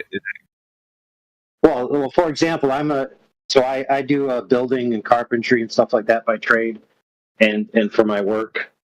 And so, like, I have a tape measure in my hand, and if I want to measure the board that I'm about to cut, I'm not doing science. I'm just measuring, right? Yeah, but that's measuring, but you can't just... Right. Yeah. So if I wanted to measure, go ahead. Yeah. No, you go. Is that right? All right, perfect. So let me give a different analogy. So I'm standing on a floor right now, And what I'm actually doing is raising the rafters to make the ceiling height higher from the floor. And so I can measure from the floor to the ceiling rafter, and then I can use a level to make sure they're all in the same plane. And so I can tell whether or not they're sloping down, sloping up, and I can certainly measure whether or not they're curved or not. And I can assure you the floor is not curved and the rafters are not curved because I measured them, and I didn't need any science to come to that conclusion. Okay, let me give you another. Let me counteract that statement, because the Earth is so big that you can't physically just see. Oh yeah, this ruler I'm holding, whatever I'm holding, that's very flat. It's not bending. The Earth is so big, like it will seem like it's flat, of course, but when you take it into scale and stuff like that, it's circle. Like if you look outside right now, you won't be able to see the entirety of the Earth. You won't see everything. You won't see just the entire landmass because it's curving. Right. Yeah, I agree with that. I agree that on the economy of scale, if something is so large, you couldn't see the whole thing, but that doesn't mean you can't measure it. Of course you can. That doesn't mean you can't measure it, of course. Question. Can I butt in really quick? Start over. Now. Can you get You're lagging. Yeah, you're lagging. Can they? Oh. Okay, repeat it. Can they get? Oh, you're still lagging. Holy crap. Reconnect. She's asking, can you unmute the people? Why? We're now having a patient conversation where so far everyone's been cordial to each other and they've allowed each other to complete their sentences. Why would I unmute two chaos agents who don't like that to happen? B-Nips is saying that he has new information. Safi's just typing that. Like I care. Yeah. He can type it in the chat and we can read it out. We don't need to hear his voice. If it becomes a yelling match, just start muting people again. You know? I don't care about that. What I care about is people actually asking questions and the answers. Okay? Because I'm curating this venue for people to listen to exposition about the topic, not to listen to bickering between individuals, right? So why would I unmute two people whose all they've done primarily is 90% bicker and only 10% exposition? No, we're grown people here. Like we shouldn't be like, we should have a respectful conversation about this stuff. Yeah, like we're gonna debate about it, but just be respectful about it. Yeah, I agree. And so those guys have demonstrated that that's not how they operate. So I took their communication to me seriously, and I said, okay, if that's how you want to be, then you can not speak. They're asking. Just unmute him one time. I could just unmute him back again if he knows you. I want to see what he says. Oh yeah, I'll unmute B-Nips when he can tell me why it's necessary to know the motive in order to establish a material fact that an event occurred. If he can tell me that that's logically necessary, he can be unmuted. There you go. Is that fair? Can I answer that actually? Because it's really funny that you said that, because you just told me you just told me, like, when I was reading through the papers, you told me that the reason why people say stuff is also really important as to just, like, what they are saying. So he also, like, by that logic, he asked you, I'm thinking is that question, like, where he asked you, why is it important that the Earth is flat? So whenever you say something like you evidence, he is basically just asking what is the knowledge behind it. It's basically the same thing you ask me, why is that Morris guy coming up with a new experiment 20 years later? So I think for that reason it should be unmuted. No, because that's not the question yet. He changed his question. He said, why would they be motivated to lie about telling people the Earth is a globe? That was his actual question. And I told him, but it still applies, like the why behind why. I know, but think about it. Think about it. Hold on a second. Oh, I want to ask you this: is them being evil a sufficient answer? Would that be a reason for people to lie because they're evil? Would it be a reason? Yes or no? I would say no, because being evil is okay. So hold on, friend. Hold on a second. Hold on a second. Hold on. You just said to everyone listening that being evil isn't a good enough reason to lie. Are you kidding me? Can I say that?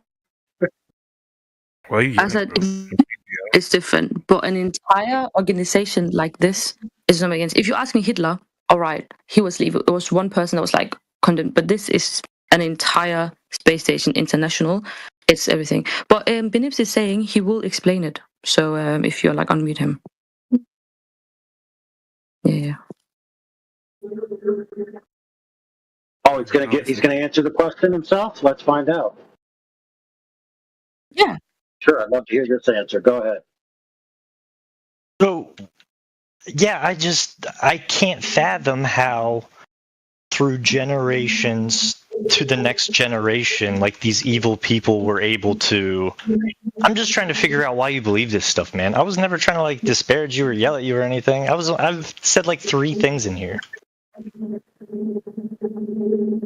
I don't understand how So it was more on a personal through level. multiple generations, because wasn't this found out in like the guy did the test where he walked in Alexandria, right, with a. Well, no, you're mistaken. The monolith. You're mistaken. Yeah, but you're mistaken. That was never a test of the curve of the Earth at all. That was a test of.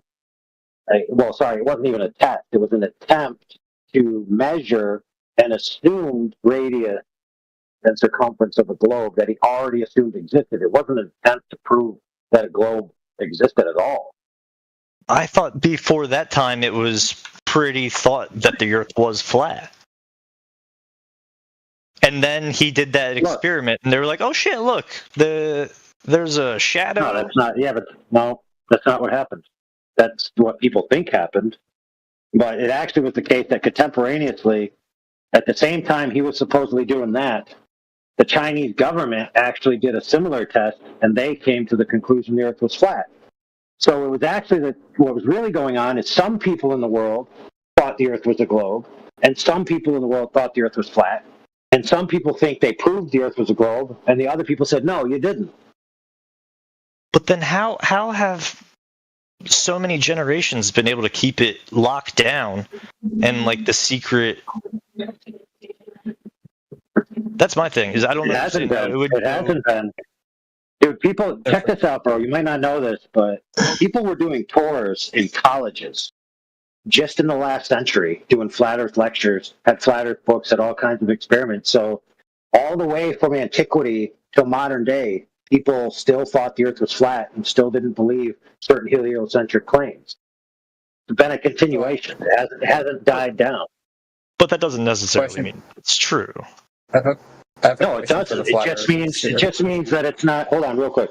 It just means that it's not the case that everybody has known it's a globe forever, and the idea that people think it's a flat Earth is just some odd thing that just spontaneously happened in the past 20 years.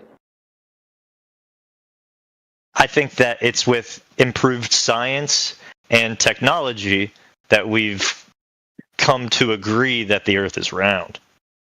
Actually, it's the opposite. It's with improved science and technology that they invented methodologies such as lasers and high zoom optics that have actually disproved the globe.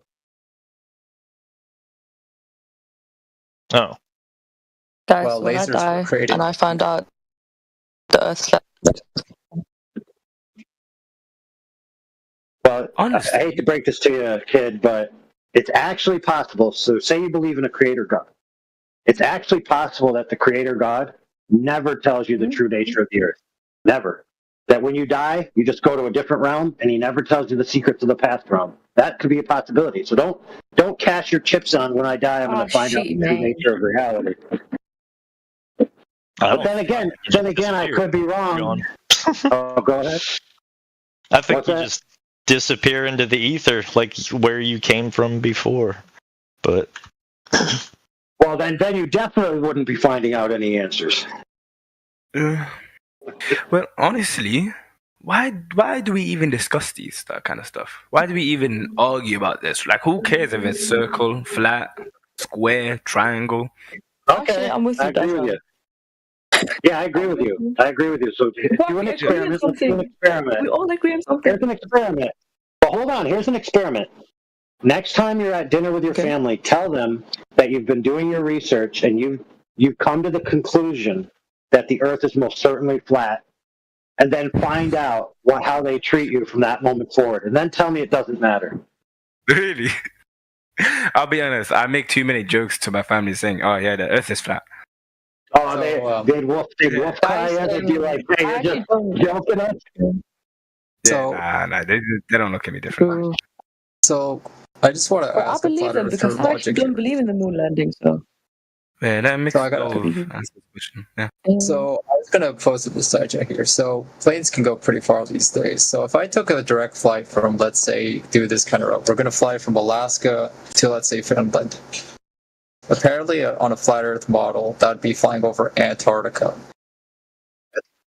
Does this logically make sense? I mean, if that path is correct, sure. Let's say it happened. Would it happen? Because I'm pretty sure if you fly directly from Finland, or from, Alaska to Finland, you don't fly over the Antarctica. You don't fly over the Antarctica. Right. So why in the world would you fly over Antarctica from going from Alaska to Finland? Alaska's in the left side of the United States, dude. And Finland is in the upper left side of Europe. Yes, I put it in the. I put the coordinates in, and where I put the through that line. Right, so that would fly. No, that would be flying over the North Pole, not Antarctica. Okay, North Pole. But ever since when does a direct flight from Alaska to Finland fly over the North Pole? Yeah, well, why would they?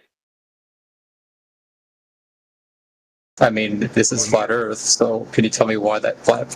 No. Also, but I'm just saying. I'm saying, why would they? Why would they fly directly straight from there to there? Like, why would that be a flight route? Why would that be a trade route? Why would they not go over different populated areas and make stops? Because it's easier. Also, it doesn't matter whether it's easier. Also, T-Dub, regarding your question, the problem is when you zoom into something far enough, when you make a close enough zoom into anything, it'll make curved Earth surfaces look flat. It'll literally, when you zoom into any object, it'll look flatter when you zoom in. Straight curves don't exist in nature. So. No, bro, that's in response to someone saying that formula proves the Earth is a globe. And we literally use it to debunk the globe by applying it and seeing if it matches reality.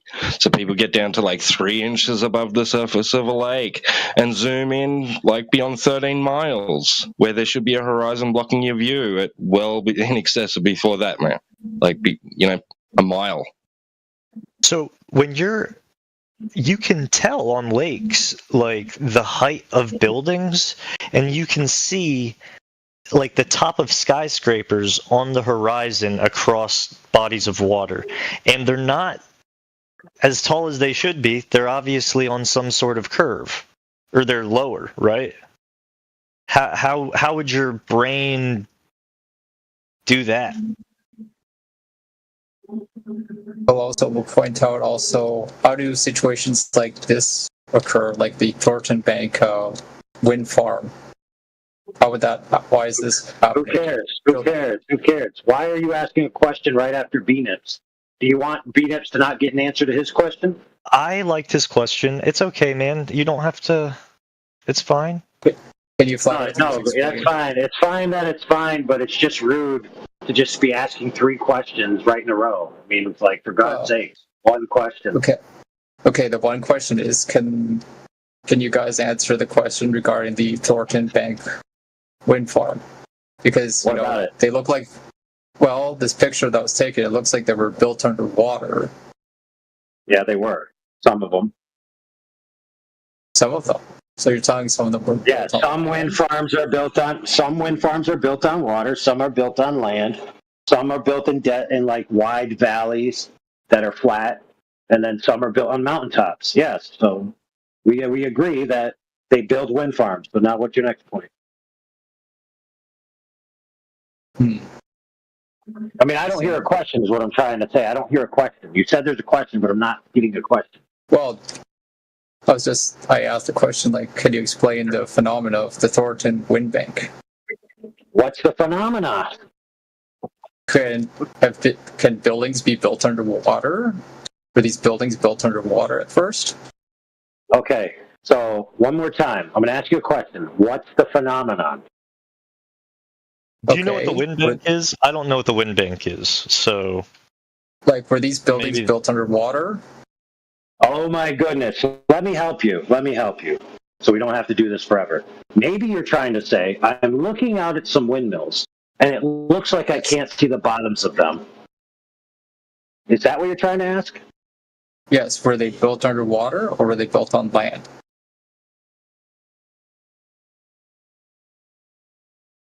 Okay, so you can't see the bottom of the windmill. That's the phenomenon you're saying is happening, right? Yep.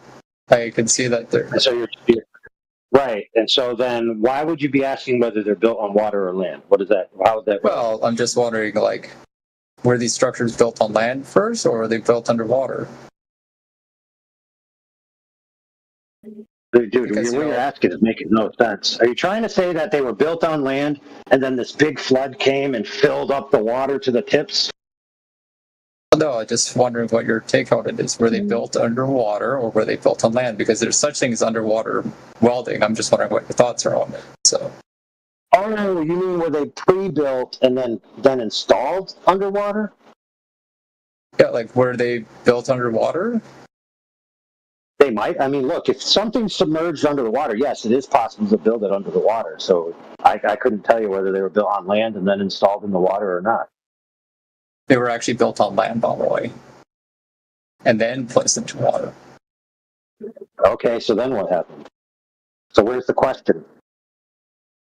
Well, it seems to me that, like, the answer was simple. You should have just said they were built on land first. I said I didn't know, dude. Listen, I was struggling to try to figure out what the heck you were saying, dude, because you weren't very clear. So forgive me. Okay. The thing is, when you look at these wind turbines, they follow the curvature of the water. That is where the wind turbines are. In fact, it's an example. So where's a picture? Let me see a picture. Okay, just give me a sec. I'll show you a picture. Yeah. It's pretty much the same thing across from the lake in Chicago, right? Like, you can see the top of the buildings, but you can't see the rest of them. Right, so that's not actually seeing curvature then. It's just seeing, I can't see something and I'm inferring curvature. I'm not actually seeing curvature, I'm just inferring. No, but I can't see any of the lower buildings. I just see the tops of the skyscraper. Doesn't matter. You could infer that that's being caused by curvature. Also, like, if we looked at a curving surface, like, the thing is, if we had a flat Earth, these objects that I posted in the side chat, they would be literally they would go into what's called a vanishing point forever. But seeing as how they that's false. Slowly, that's false. That's false. I mean, they would literally. You know what a vanishing point is? Yeah, I do. I'm actually a professionally licensed art educator. Then you should know that vanishing points. Wait, a professional what? Yeah, I know that a vanishing point, right?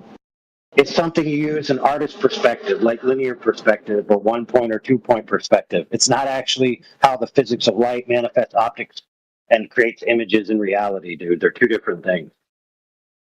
So would then a flat Earth not exist in reality then? What? How does saying that artist perspective is how you make images on a piece of paper and that's not reality mean that flat Earth can't be a reality? How did you come to that jump? The concept of flat means two-dimensional, doesn't it? No, it doesn't. It exists in a two-dimensional space. Wrong. That's a very ideal concept. So, for example, you could argue by the same thing you just said that the Earth can't be a globe because spheres don't exist. I didn't say that. No, I said you could. You could by the same logic. Okay, do we agree that ideal platonic forms do not exist in three-dimensional reality. Do we agree with that? I have no idea what you're talking about. I know you don't. That's the problem. I haven't looked into this at all. I haven't looked into this at all. But I no problem. Right. So I have a stool. I have a stool right here in my work area. The surface is flat, but it's round it's round. The top is round but flat. Right. So if you were in the middle of the stool and you went all the way to the edge and you kept going, you would fall off. But we've never experienced that as a people. You've never went in a single direction indefinitely. So how would you know? I mean, I was in the military. I've been stationed across, I was in Asia for a very long time. I drove around in a boat a lot. I highly doubt Wait till you find out who you're talking to, bro. Yeah. So when you were in your boat driving around, you took command of the helm and just decided to keep going in a single direction indefinitely. No, you didn't. You went where they told you to go. I know. Yeah, so your idea that I was in the military and I trekked across the world doesn't impress anybody, dude, because it doesn't actually answer the question. Now, yes, you may have more extensive travel than the average person. Just listen. You may have more extensive travel than the average person, but you didn't go anywhere near the extent of the boundaries of where the Earth could end or would end. Not even close. I bet you know it. I know fairy it. tale somewhere in the military, somewhere in the Navy, like the Arctic peak. Everybody dies at the Arctic. There is. No, there is. It's called Admiral Byrd. Have you ever heard of Admiral Byrd? No. Okay, he was the guy commissioned to chart the Antarctic and also the Arctic, and he was actually on an old newscast called the Longines Chronoscope, and he was interviewed. And when he talked about his mission in Antarctica, he said that beyond the poles exist lands bigger than the United States that are full of uranium and all kinds of metals, and that soon there's going to be a world going down there to collect these metals. Now, after he did his mission down there, and then he went back to the north, then he went back south for a little bit, and then guess what happened after that, after he concluded his mission? They immediately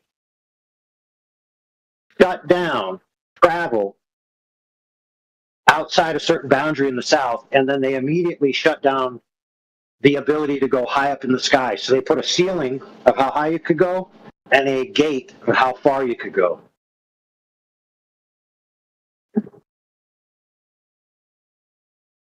And every government in the world is just listening to this and abiding by it? Yeah, they do. Let me tell you why, dude. It's called the Antarctic Treaty. They all signed it. All the superpowers, all the people with space agencies have to sign it. So, yeah.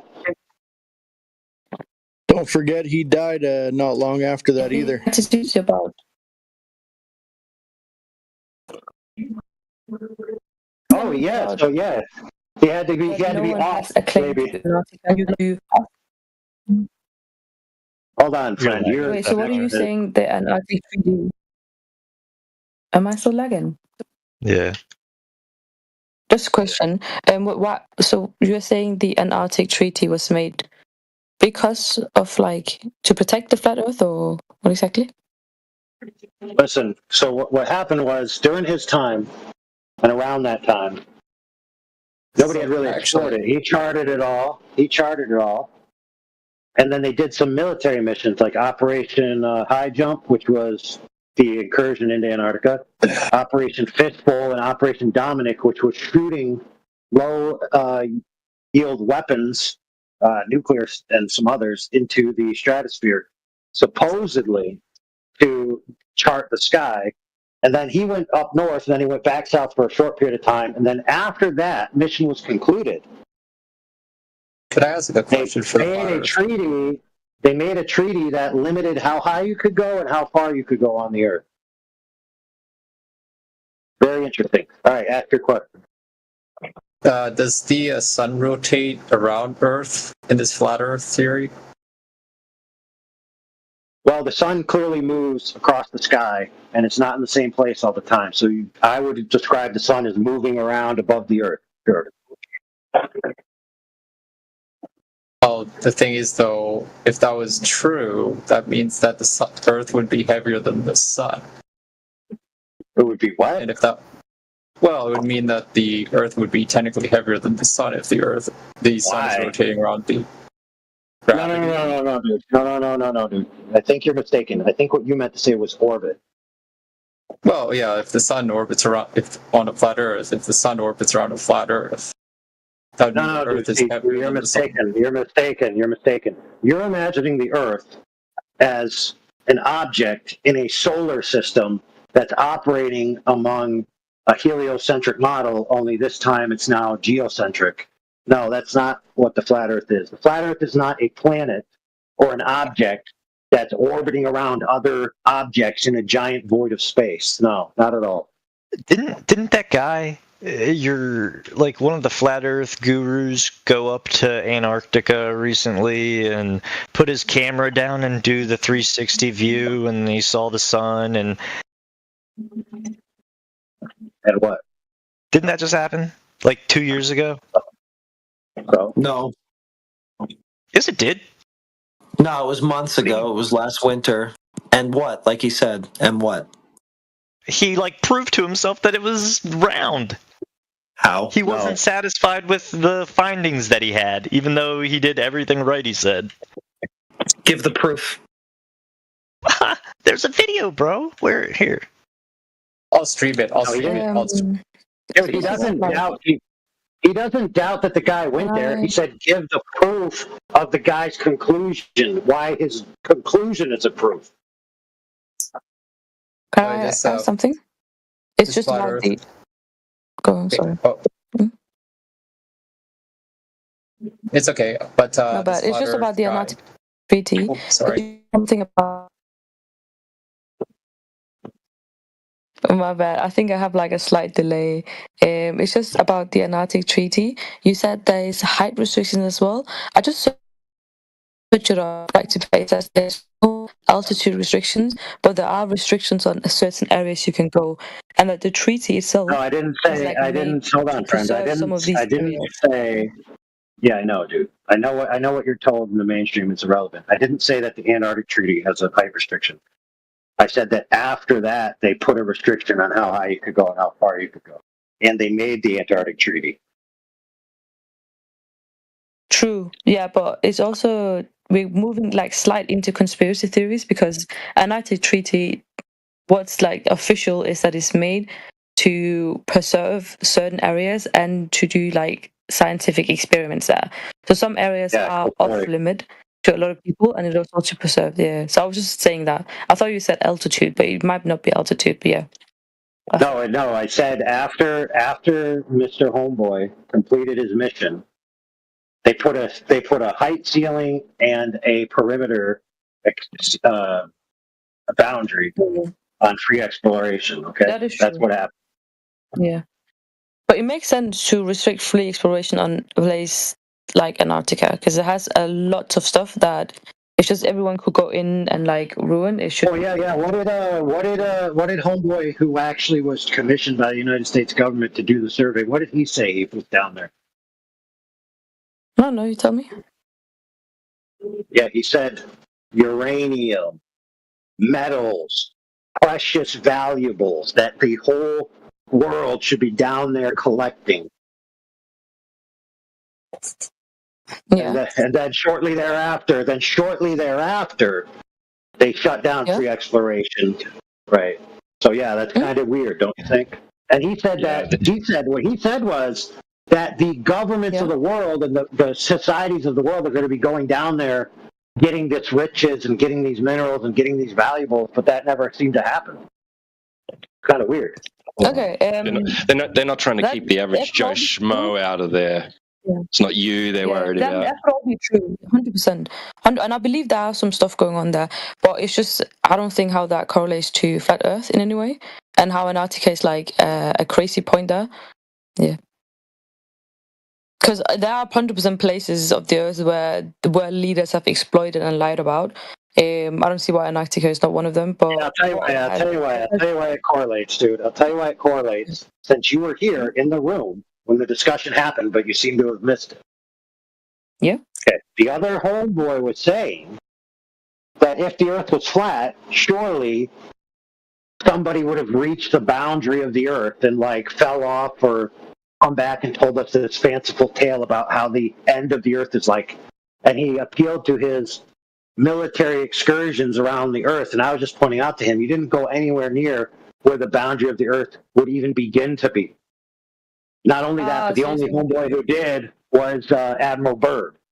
So I was trumping his experience to say that the governments actually went to the extents, or even beginning to be anywhere near where the extents even possibly could be. And then shortly thereafter, they shut down free exploration in that area. So there's no way that some average Joe Schmo is going to go out there and accomplish it. That's what you get.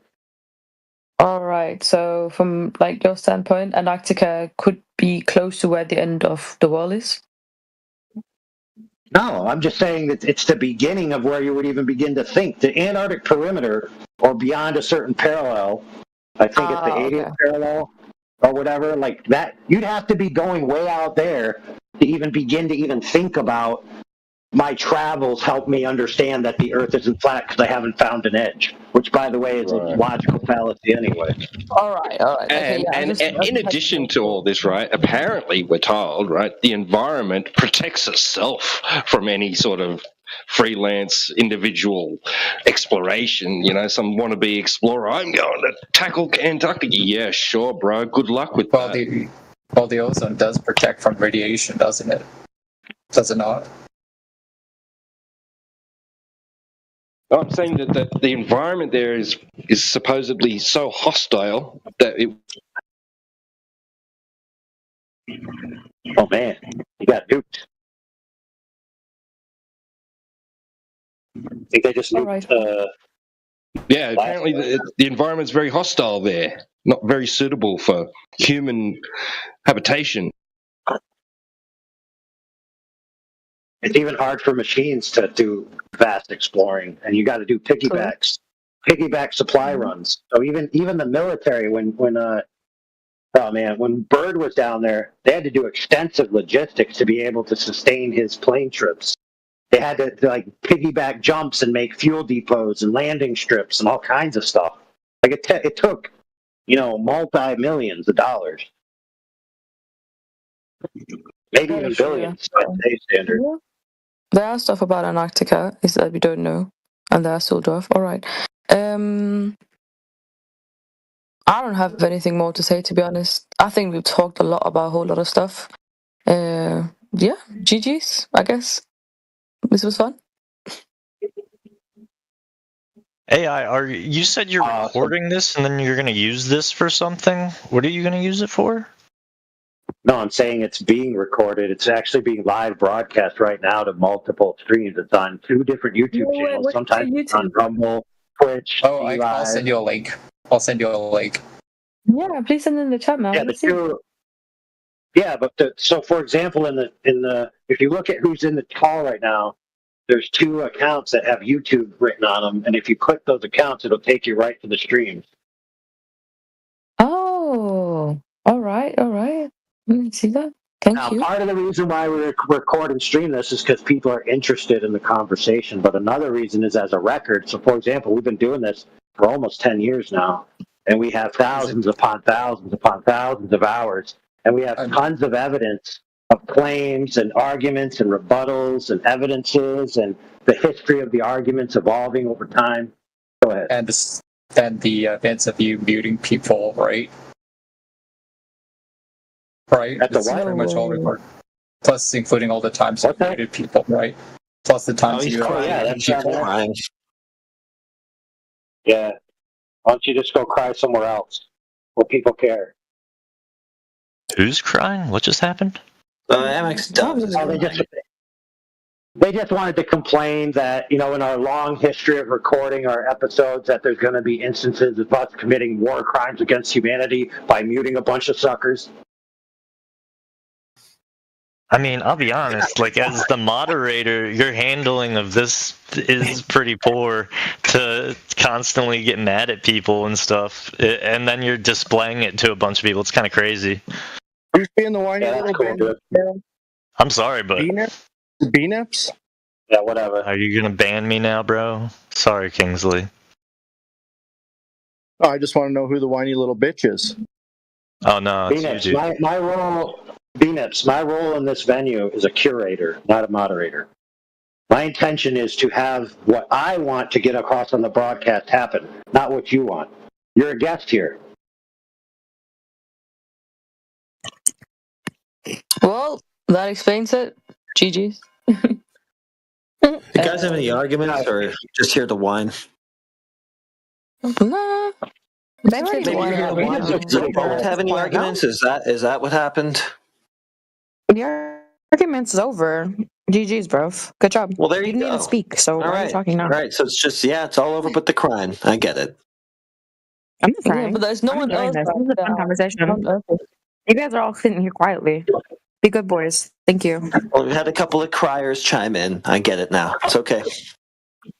Oh my! I love how you got your big boy pants on now and started speaking now, but nothing in the debate. 100%. Yeah, it's interesting. He just came in. Duh. Yeah.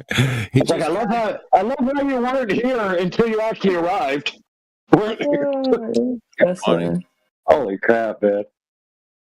That's hilarious. I'm pretty sure the vast majority of these people have been sitting in here silently listening to you yap, bro. Yeah.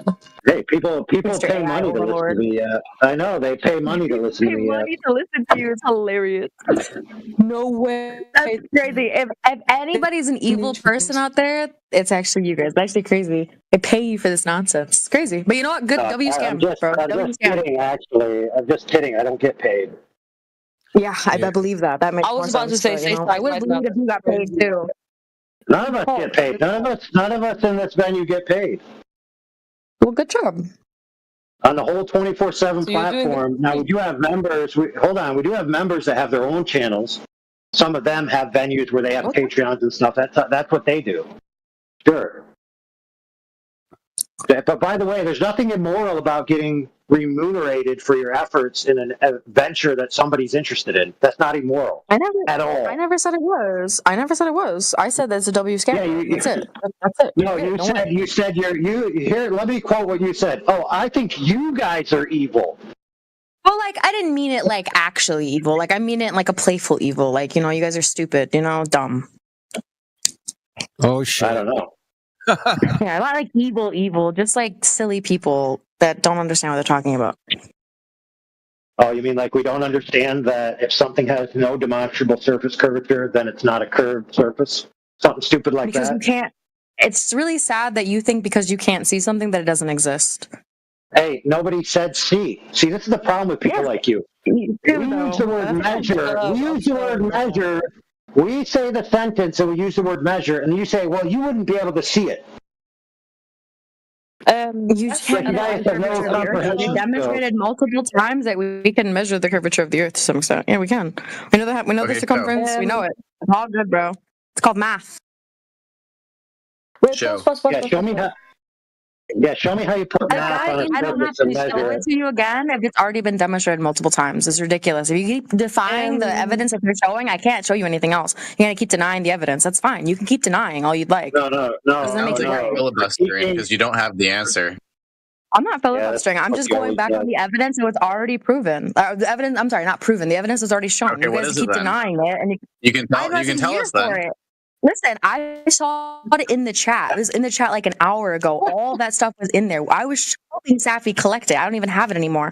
It's in the chat from like an hour ago. You're just having a yappuccino right now, and you're giving no positive I am. Appreciate it. We're all having a yappuccino here, my dear. We're all. Yeah. Would you mind providing an argument or just shutting the fuck up? What do you want to? What do you want to argue about? What do you want to argue about? Actually, well, I mean, you can check the channel topic. The topic is the channel name. No. You asked a question. We'll just go ahead and answer it. I'm not asking you though. I'm talking to AI. Yeah, it doesn't really matter. It's an open panel. Yeah, you shouldn't have joined an open panel if you wanted to have a one-on-one bro, with you're somebody that you interrupting should me. You're interrupting me, Mr. Moderator. Yeah, well, I'm going to interrupt you pretty soon by turning. I'm going to interrupt you. I don't care. Okay, fine. Then we'll just keep speaking like this. Listen, I have a serious question now. It's very, very important. I'm going to interrupt you by turning your mic off. You're a bitch, bro. Shut up. Actually, you know what? This just solved my problem. I got it. Wow. Problem solved. Did she leave? Can I say something? I hope Like, so. really, this is actually an argument. This is not even like troll or anything. Sorry about that. It's just something AI said. He said we don't use the word like believe or observe and see. But when I was having a discussion with Indio, like the guy, he literally said, "I'm the big guns." He said that Earth is still, and the sun moves because we can see that the sun moves. So he had no measure of any of that. He said, "I see it with my own eyes, therefore it is true." So I'm only saying that AI, what you said was wrong because you guys have said that you see stuff and therefore you believe it. No, dude, different context. Different context, but yeah, we see the sun moving. Yes, that's true. Yeah, we see it. Yeah, check this out. Check this out. The sun moving occurs in the very hour that I'm looking at it. I can look at the sun, observe it, and watch it move in my field of view without even moving my feet. When it comes to something of the scale of the Earth, when you say, I can't see the entire Earth because it's not all within my field of view. So one thing I can determine from one observation over a period of time in one single field of view, the other one I can't. They're apples and oranges, not even comparable. No, it's not the same. I admire your tenacity. Listen, I admire your tenacity. Hold on. I admire your tenacity, but you're wrong in this instance. If the Earth is flat, if the Earth is flat, what shape is it then? Is it a square? Is it a pizza? Shape? Oh my god! I think it's more triangular. That's just me. Is it a hexagon? I'm out of here. I just got confirmed that people have different beliefs, and that is all right. Good luck with your life, guys. I hope you guys can have normal functioning. Take this with you. Belief is the enemy of knowing. Remember that. So if you believe the Earth is flat, it's the enemy of, like, distrusting science. No. I love science. I don't distrust science. Get out of here. Then why do you believe the Earth is flat? It's kind of saying again, you don't trust science. You threw the word belief. Don't trust pseudoscience. Science has nothing to do with belief, bro. Hate to break it to you. If someone claims that science has, something to do with, deciphering the shape of an object, then they're literally saying it's pseudoscience by definition. Because you won't be employing the scientific method in order to determine the shape of an object. That's correct.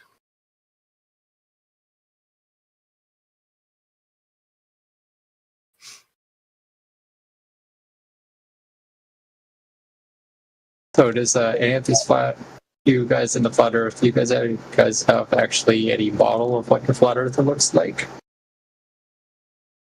Because it's relatively abstract if no one has one concrete idea of what the Earth looks like. How could we make a claim about something that's, knowledge that's unattainable as yet? I mean, you guys all have varying different ideas of what the flat Earth is. There's no. No, it's not an idea. No, we don't have differing ideas on what the flat Earth is. Is it a circle? Is it a square? Like, do you guys have a definitive How would we know? What makes you think we would know? Well, it's flat, so it's obviously a two-dimensional shape, right? That's attainable knowledge by you, me, and everybody else. What you're talking about. Hold on. You said you think flat is a shape? Well, it's a two-dimensional shape, so it's up to interpretation, is it not? So let me ask you: a box has flat size. Well, a box is that two-dimensional? Is that a two-dimensional shape? A box is a three-dimensional cube. So, right. So a table is flat. Is that a two-dimensional shape? A table is usually somewhere between a rectangle and a prism. But the surface of it is flat, right, where you eat at? No, almost. Not quite. It does have some imperfections in it. So you're saying that a table is not flat? That's kind of what manufacturing quality varies from table to table. Some tables are flat, some are slightly rounded. Okay. Yeah, I agree. I'm you a know table builder. you know what flat is to you? I mean, because flat is not a shape. Flat is a description of a surface. Exactly, it's a description of a surface. Okay, so what? Yeah, and what's the, hey, bro, 1 sec. What's the orientation? What's the ideal orientation of a table in order for it to serve its purpose? Well, I'm just saying that, based on what you guys think, flat Earth is. What is the ideal orientation of a table in order to serve its practical purpose? In a flat Earth, it doesn't matter because it's abstract. What is the ideal orientation of a table in order for it to serve its practical purpose? Oh, in that regard, isn't it like level? Level. There you go. Cheers, mate. Thank you. Jesus Christ, that was painful. Is your flat Earth level? Is it curved? Well, ideally, you want it level. I mean, hold on. How do you experience the Earth? First of all, what dumbass question. I mean, do you guys believe in gravity? What level has to do with gravity, bro? How do you experience the Earth? How do you experience the Earth to start with? I mean, seems to be like it's a mixture of. First of all, like gravity is holding us down. If we didn't have gravity, we'd all be flying into space because nothing would be holding us down. Correct. Just try being honest for 5 minutes and answer honestly. Yes, I'm being honest. If we had no gravity, we would all be flying out to space. Why are you going to gravity when I ask you what do you experience the Earth to be, the surface of the Earth? How did you experience that? But gravity. Combination of I don't know, gravity, physics, the idea of sentience, philosophy. Yeah, I think you were gonna say something. It's just a bunch of word salad, dude. You don't have any arguments, substance to any of this. Hey, I mean, if you're calling this word salad, does that mean you disprove science then? Because you say, it's word salad. You don't even know what science is. Give a scientific experiment for any of the bullshit that you just claimed. Let's start with gravity. It's not going to happen. So you have grabbed any object you hold right now, throw it up in the air. Does it come back down again? Okay, what's the hypothesis? I threw a helium balloon and it just kept going up. Yeah, what's that? I mean, the bro's claiming science. He's saying he threw something in the air and that's science. What's your hypothesis? I mean, if something goes up, it eventually comes down because of, gravity. All right, you don't know what the hypothesis is. Yeah, all right. I got what I came for. That's good enough, thanks. You prove science doesn't exist in flat Earth logic. No, you don't even know what that is. That's what we just demonstrated. Thank you. It's a basic concept where things fall down eventually because of... No, that's not what science is. Science is not a basic concept where things fall down. You start with a hypothesis. You're going to predict how this is going to affect that. You didn't formulate a hypothesis. You didn't do anything scientific. You just did something stupid and then declared some sort of cause about it that you have no clue about. You're just an idiot. So an idiot for believing in science. So we don't believe. So if I didn't believe in science, I can finally understand the flat. It's not even about belief, dude. You don't even know what science is. That's what I'm pointing out. Do you guys know what science is? Yes, I've been trying to help you figure it out. You're going to do a hypothesis test. No, that's word salad. That's word salad, man. That's word salad. You say that's word salad. Okay, very mature. Yeah, just say my words back to me. That'll help you. Well, no. Well, you said it's word salad. Hey, belief is the enemy. What you said was what I said wasn't. Wait, hang on. What was that? Belief is the enemy of what? Of knowing things. The belief is the enemy. Belief is the enemy fire's of knowing. Hot, man. Do you know that fire's hot? So, do you believe that fire's hot? Which one are you going to go with? Well, with that logic, isn't that how cults operate as well? Like kind of cults? No. Or religion? No. Oh, wait. You went into cultism over just fire's hot, dude. It's hot or not? Yes or no? Is fire hot? Yes or no? Simple question. Yeah, it's pretty hot. It hurts. Yeah, it's very painful. There you go. Fire's hot. That's not a belief, bro. This is a knowing things. This is where knowing versus believing. But the belief is enemy of knowing. So if I think the fire's hot, I believe that, so I shouldn't believe that fire is hot. That's your logic, right? Because belief is the enemy of knowing. I believe fire's hot. Oh my goodness! But dude, I believe it alone. Dude, So I had to listen, friend. Holy shit! Belief is the enemy of knowing. It's just a phraseology, dude. It's not a literal logical syllogism. It's just pointing out that if you know something, it's a greater truth than belief, because beliefs can be wrong. But I believe the Earth is not flat. You could believe whatever you want to believe. You could believe the Earth is a raptor. So flat Earth logic is abstract and it can be up to the interpretation of wrong or imagination. Wrong. Flat Earth is this, friend, and I'll explain it to you very simple. This is the proposition. The world is arranged horizontally. Sea level is truly horizontal, and it's the baseline for all elevations and depressions. Therefore, the highest height and the deepest depth of the surface of the Earth is between two parallel planes that are benchmarked to sea level and parallel to the plane of the horizon, arranged horizontally, level, just like a table, for practical use. The Earth is flat. And what about those boats that cross oceans and stuff? Wouldn't they hit this hypothetical wall then, logically speaking? Okay, how many boats just head out and say, I'm just going to keep going till I crash into a wall? Well, or do they actually say, you know what, I'm going to go from this port to that port? I'm referring to transatlantic ocean container vessels that deliver 4,400. Yeah, they're on the water. They know where they're going. So, for example, when I order something from China, it comes to the east coast of the United States. They have to go around Cape Horn or wherever that little space is. They might have to go across the Panama Canal or something. I don't know. But they certainly aren't crashing into any walls. Well, the thing is, on a flat Earth, China would be on the underside of a flat shape. Why? How does that even make sense? Well, on a round Earth, you can see where the curves are, but on a flat Earth, you're looking at a two-dimensional representation. No, dude, listen, all of the continents, all of the faces of the continents are on the top surface of the Earth contiguously. Okay. They can travel across a parallel horizontal plane and arrive at another one of the continents, dude. There's no going to the other side of a coin like it's being flipped in the magic of space by a giant finger of God. Interesting. Well, thanks for clarifying that out. Yeah, so imagine a table. Okay, and everything is on top of the table. Okay. Yep. What's underneath the table? Nobody knows except God himself or whoever was down there. But it certainly isn't any of us.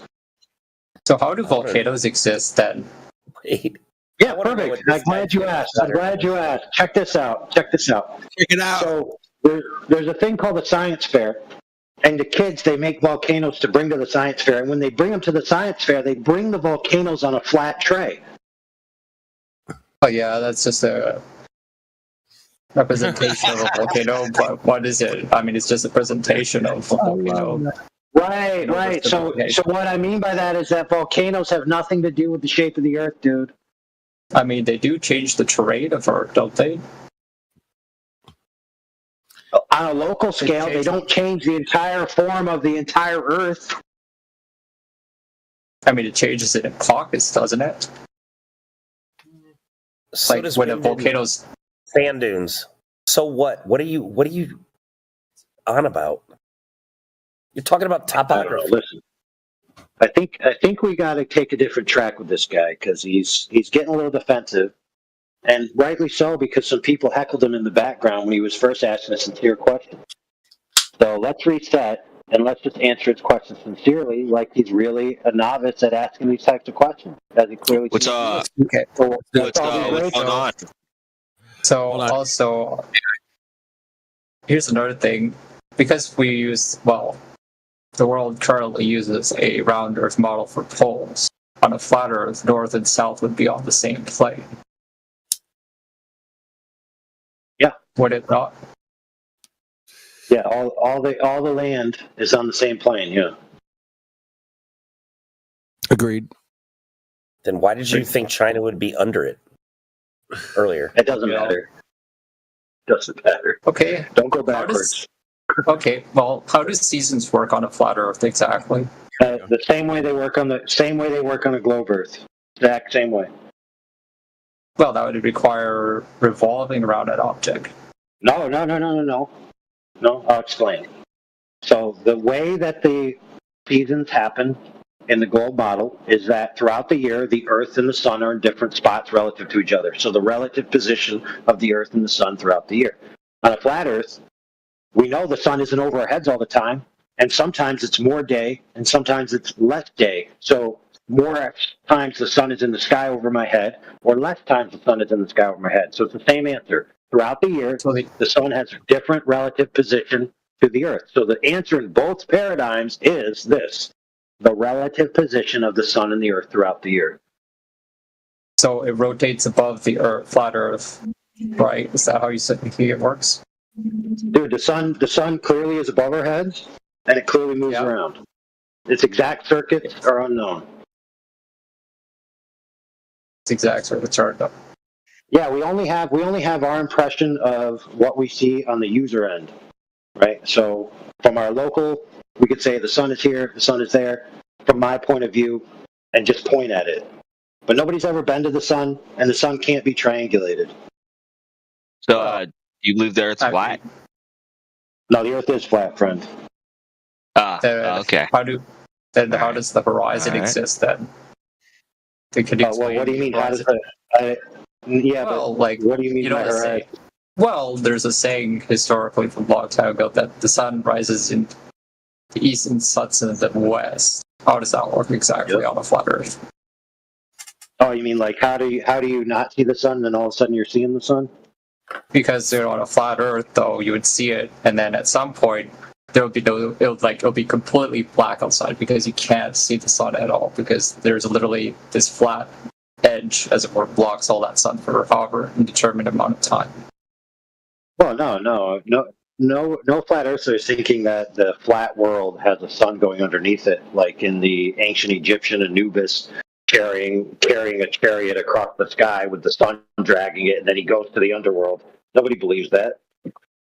All right, how do you explain the moon then? Because with the moon's somewhat that you could see somewhat of a looks like a maybe not quite perfect circular shape. It's can you explain that? Oh yeah. So the moon is what it is. What the moon is not necessarily what the Earth is, and the Earth and the moon are different things. There you go. I know about when there's a shadow on the moon. How do you explain that? Oh, interesting. So first off, you're assuming it's a shadow. Second off, you're assuming it's a shadow of the Earth. No one's ever been in a vantage point to see. Yeah, fair point. But no one's ever been in the vantage point to validate the three-body relationship between the sun, the moon, and the Earth, and validate that that's a shadow. Secondly, you're claiming that the shadow is of the outline of a sphere Earth. The problem is that when one sphere casts a shadow on another sphere, it gives an S-shaped shadow. Not only that, shaped shadow? S-shaped. It's called the sinusoid because it's a complex curve. So one shadow is already curved. It's then being cast on a curved object, which then complex curves. So now you have two curves. That makes an S.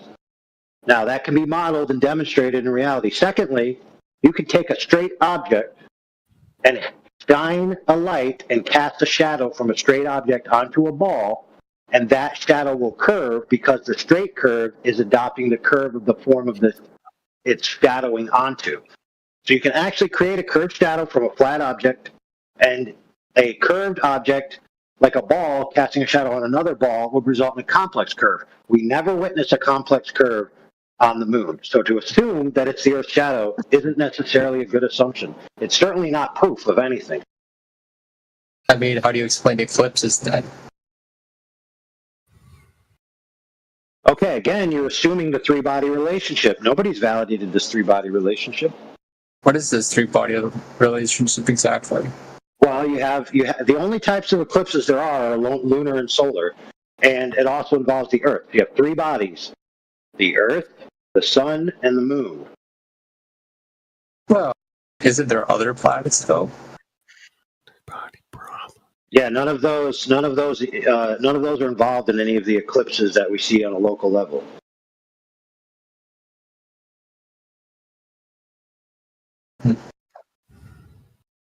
Okay.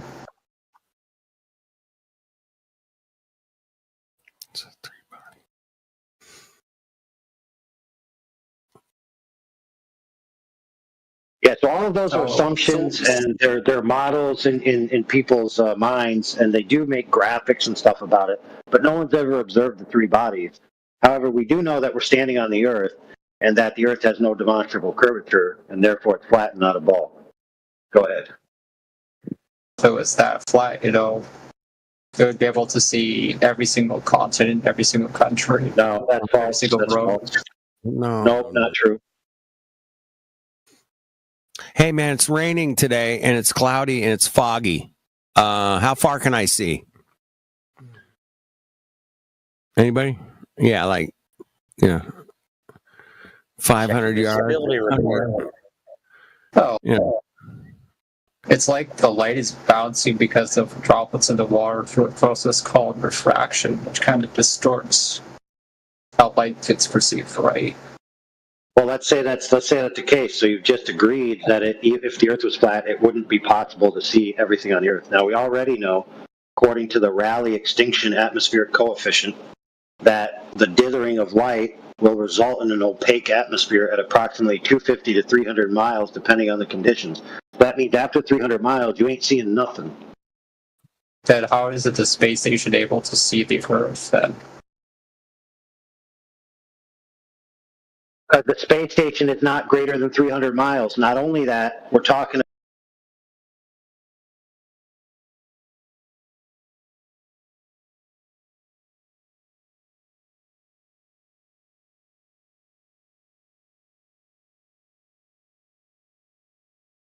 upon, right? Now that radius, with using that radius, you could find out how much curvature you should find over a 10-mile distance, a 20-mile distance, or a 30-mile distance, and so on and so forth. Now, let's talk about that. I think you'll understand that a lot more easily than trying to figure out what a Selenilian eclipse is. Yeah, but also, I think it is very much easy to imagine a person walking up north together from different direction. Why would they end up in the direction same place? Bro, why are you spamming different topics? Like you were supposed to. You brought the eclipses. We addressed it in good faith, and now you've moved on to something else twice now. Because it's out of my topic, right? You brought it up. You brought it up. No, I brought up the thing that I know, right? I brought up the thing that's the casting shadow. I didn't. See, this is the problem. You're not even willing to address it, though. They teach you all these theories that rely on the assumption of a globe to begin with. They don't teach you how they actually proved it was a globe, and this is what you're overlooking, because it's that fundamental assumption that we're challenging, and when you challenge it, you find that it's not true. It's not a globe. So you can't ask us to argue about gravity and eclipses on a globe when we don't have any evidence it's a globe to begin with. Okay, just tell me if the video that DJ posted right now in the chat, if that's a flat Earth perspective, or is that a round Earth? What do you think? Well, I'll let DJ speak to it. I've not got the chat open, so I can't see what's getting posted. DJ, are you there? Yeah. What are you talking about? What I posted? Yeah. Is that flat Earth or is that? That's what the Earth looks like from as high as we can get to. No, we can't get any higher than that. We can't get it at a different vantage point. This is 120,000 feet. We can send up a weather balloon and we see a flat horizon. It would be lovely if we had a bird's eye or God's eye view of the entire Earth, but that's just not physically possible to do. Okay, so that's why we're telling you, we're not claiming to know things that we can't validate. We can easily check if the Earth's a globe by checking for the curvature, right? And it's missing, so it can't be a globe. Okay. Let's go to the video. Now in the space. Okay, we start with the end of in the video. We start with the one end, right, and we pan the camera to the left, right? We do, right? Yes. So we can see a maximum distance in all directions. Think about this, right? Think about this. No, listen. We see, you need to listen to me, right? I'm just trying to teach you how we see. We see in a big circle. Okay, so if you went on a boat out into the ocean, okay, and it was just ocean all around you, okay, you can see the same distance in all directions. Now, if you mark the maximum distance you can see 360 degrees around you as you turn around, it's going to make a big circle. Okay, now this is just doing the same thing from a higher altitude. Yeah, so you mean to say that the Earth is not sphere, rather it's a disk? Nobody said it's a disk. I said we see in a circle due to perspective, okay? Because we see a maximum distance because a horizon exists, okay? It's due to the convergence, right, of the sky and the ground due to perspective. Okay, so that's what the horizon is. Now, we can see the horizon all the way around, okay? And it's not that far away when you're at ground level. It gets further away as you go up in altitude, but that's not the shape of the Earth. That's just how you see due to perspective. I'll post you a diagram about what I'm talking about. Oh, actually, Travis has posted what I was going to post. So please have a look at what Travis posted at 33 minutes after the hour. Okay, this is how we see. All the water is going in the space. Yeah, you haven't gone to space, Jatnib. Whatever.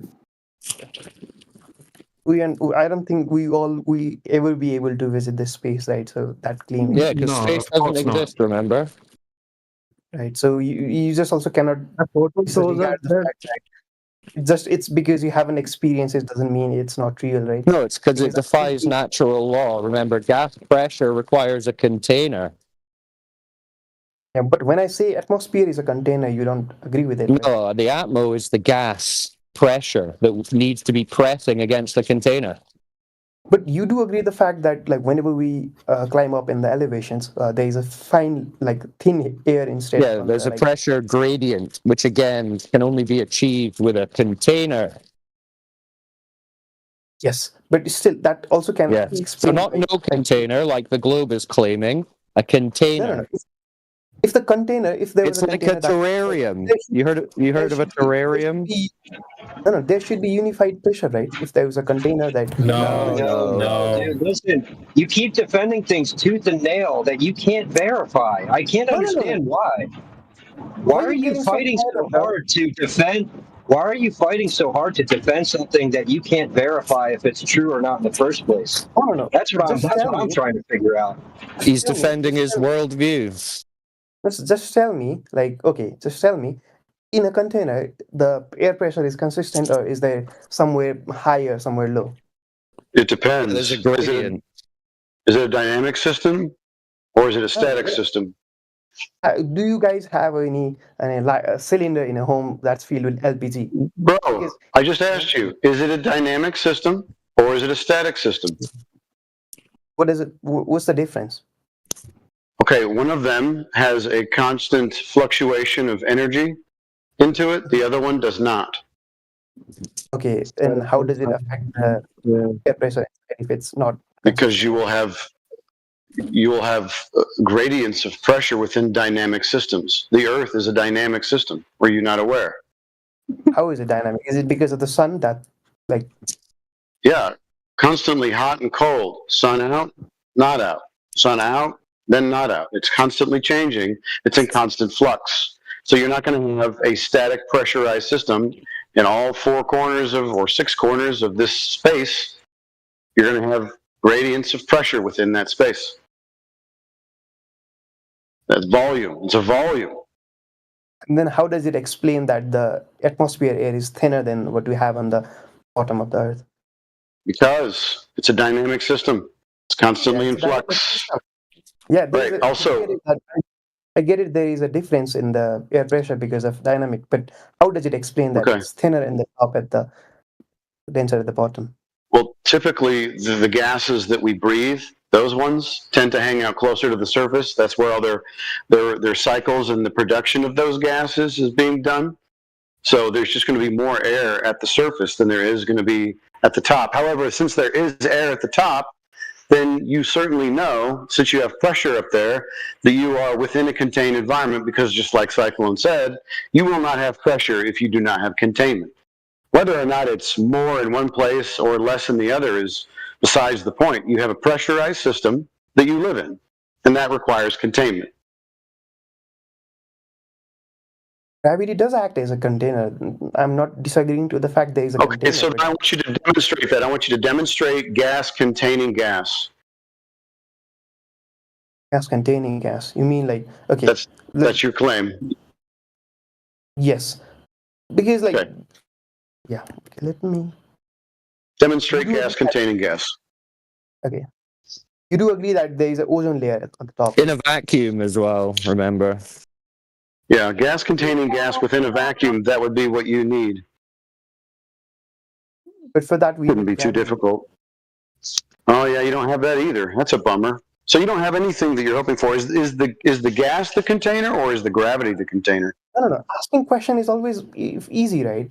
Like, you can go on asking me forever, and I'm not a scientist, so it would take me time. I guess that you guys should know at least that, right? But we're not asking you these questions because we don't know the answer. This is for your education.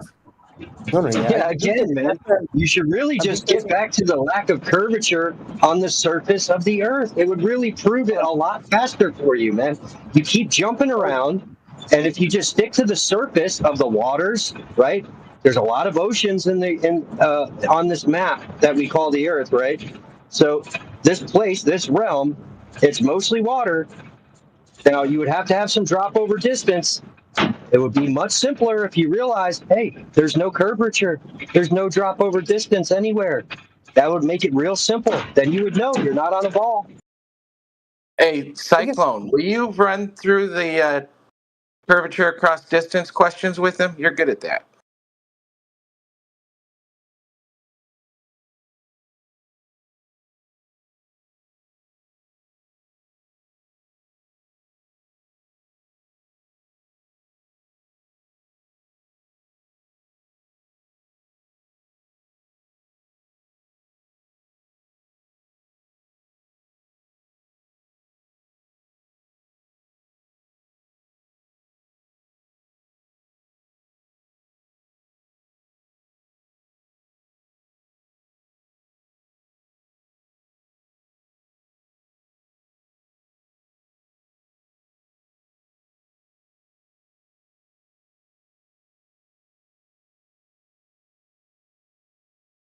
Oh, I've been on mute. I did try and go through the curvature with him earlier, but he really wasn't that receptive to it. But I do think is that still Gon Pachiro we're speaking to? Yes, sir. That's him. I really think that's where he needs to stick to, because he's trying to figure out gravity and all the secrets of the universe, and he really... Yeah, I think the way to do that is to really hold them to a specific value. So if we say Gon Pachiro, I don't know if you're still there. Do you know how much curvature the globe model claims over 10 miles? No. Okay, well, have a guess. I don't expect you to necessarily know. What do you think? Like a centimeter, 10 centimeters, a meter? What do you think? More, less?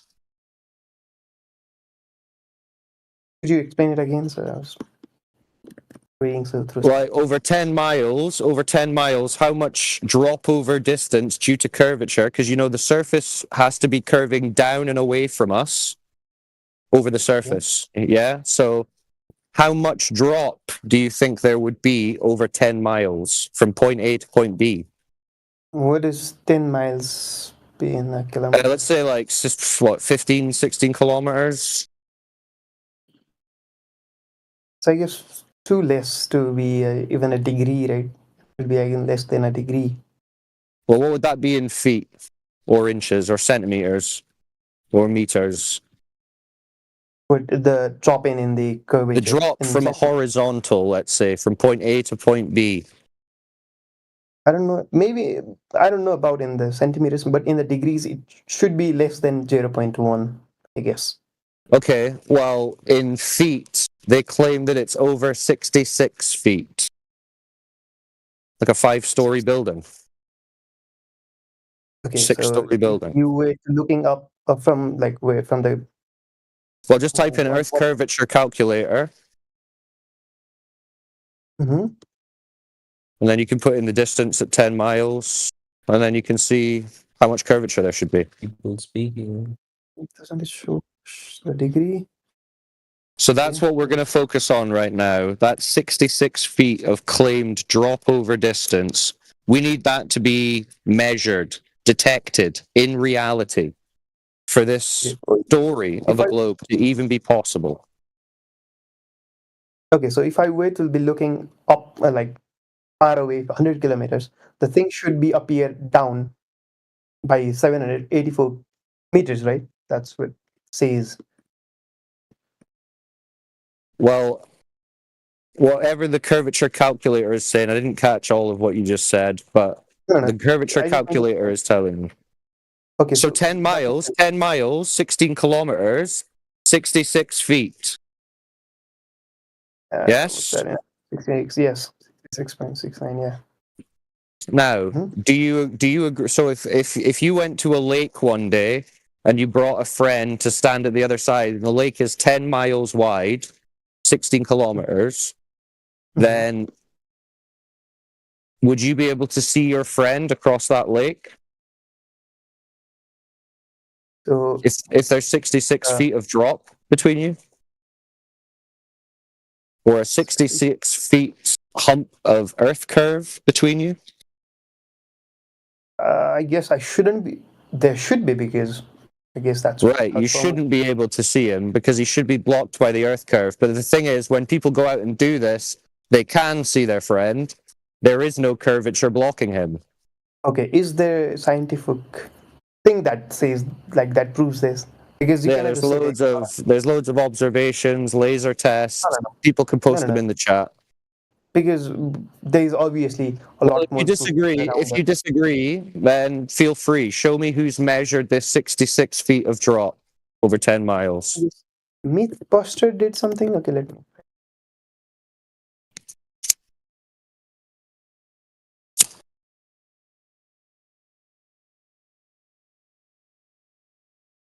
So we need that 66 feet before we can start saying, well, the eclipse is happening because the Earth is a ball, because we've got that 66 feet of drop over 10 miles. No. I guess this is what we need first.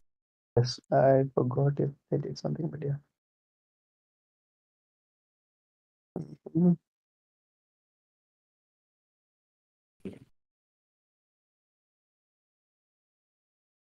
Yeah, the entire reason this voice chat room exists is because we've all gone out to look for this curve across such distances, and we're unable to measure any at all. Absolutely nothing. But the ratio is too blown up, right? So you guys might think you guys are very large in numbers, but that's just what. Like, so did you manage to find a measurement of the 66 feet of drop over 10 miles? No, I'm looking at it.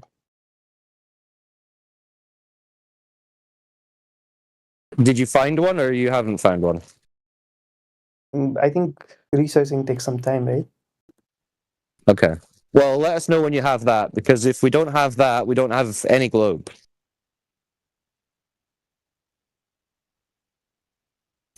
But then again, you would say like it's because of the perspective, right? The things appear smaller because of the perspective. If something were to disappear at the far distance, that's because I guess that's what DJ said a few moments earlier with the fly reference.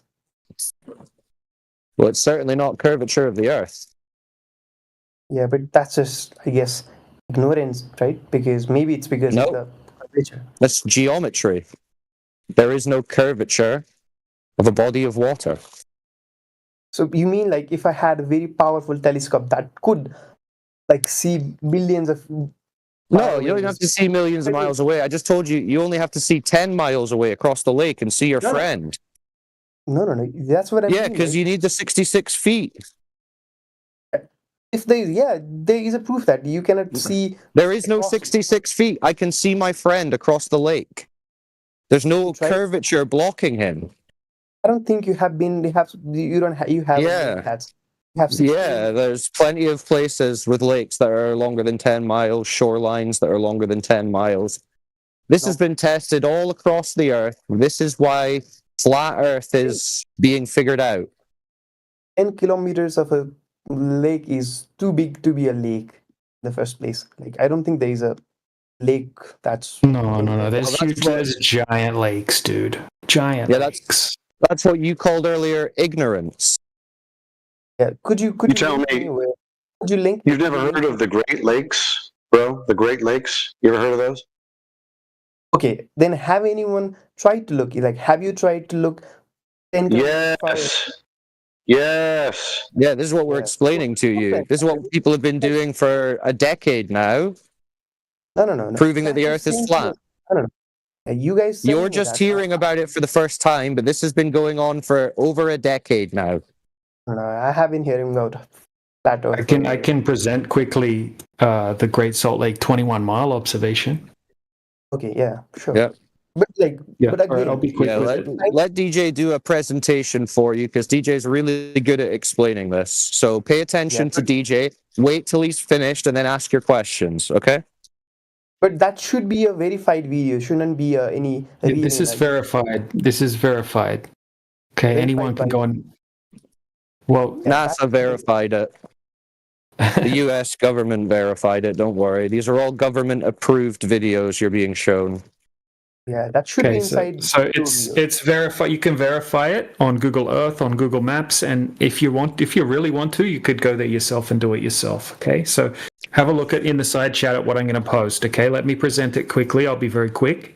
Okay, so here's a top view of the observation on Google Earth. Okay, right. The yellow line that you can see is the observation distance, 21 miles, which is 34 kilometers. Okay, so he's standing at the top where that yellow line is, and he's going to be zooming in towards where the bottom of that yellow line is, which is shoreline to shoreline. Okay? Right, so he's got his camera set up at 5 foot above the surface of the water. Okay, so here's the camera set up. So he's got his tripod sitting in the water, 5 foot high. Okay. Here's the mathematics from the Earth curvature calculator. Right, so let's just read this really quickly. Okay, so the observer height, which is the eye height, is 5 foot. The target distance is the shoreline on the other side of the lake. That's 21 miles away. Okay, so that's 33 kilometers, 34 kilometers approximately. Okay, so it says here in the Earth curvature calculator, the horizon should be 2.7 miles away. That's how far away the horizon would have to be on a globe. And the target hidden height, H1, okay, that's 223 feet. Okay, so that is the shoreline. That's what that means. The shoreline on the other side should be hidden behind the horizon, and it should be hidden by 223 feet, which is well over 60 meters. I think it's over 70 meters. Okay, so a huge amount. Okay, so now let's have a look quickly at the observation. Now, this is all from a high definition video, which I'll post. I'll just find it now. But here's a clip from the video that I'm just posting. It's just uploading. Okay, so all of the observations being done, start to finish. You can watch the entire observation. But here he is. He's zooming from the camera. Okay, and the shoreline on the other side is 21 miles away, 34 kilometers away. This is the Great Salt Lake in Utah. Okay, so when he zooms in, we can see the entire shoreline on the other side of the lake, right? There's no horizon at 2.7 miles where it would have to be on a globe.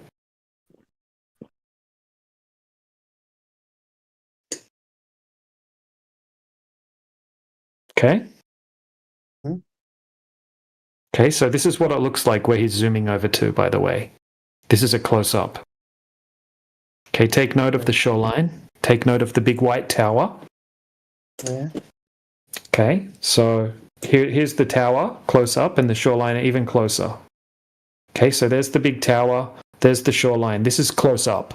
Okay, this is someone's on that side of the lake where he's zooming across to. Okay, now this is what it looks like from 21 miles away. Right? This is 21 miles away. This dark picture, because he did it during the day and during the night. Okay, so, and here it is during the day. Okay, we see the exact same thing during the day, during the night. And it looks exactly the same as it looks close up. Now, this is 21 miles away, remember. Mm-hmm. Okay, there should be nearly 300 foot of curvature over that distance. You shouldn't be able to see the shoreline on the other side of the lake. You shouldn't be able to see the bottom 223 foot of that tower. Yeah, there should be some cutoff, right? 22 Yeah. Yeah, everything should be cut off that's beyond the 2.7 mile horizon. Yeah, so let me here 1 second. So have a look. This is where the horizon should be. Okay, so I went on Google Earth, and this is where he's standing. Okay, that's where the horizon should be, but he's looking all the way across to that shoreline you can see at the top of the image there, and that's what we can see. Okay, so you can see I drew that line where that's where the horizon should be on a globe, and that's where he can see all the way across that yellow line. So this is one of many examples, right, where we can see nothing but flat water the entire way across the lake. I agree that mathematically that should be the correct outcome, right? There should be some cutoff. Yeah. But again, like, what is the difference that you guys have been telling me and what I've been reading about my entire life, right? If I just take away your words. You don't have to look. Just take this in and say that's interesting. You know, maybe look at more information, and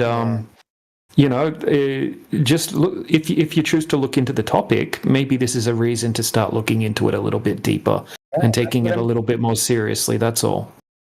Yeah, but still, like, why would I trust any random YouTubers to be doing this kind of things? Anyway, there is no. Yeah. So.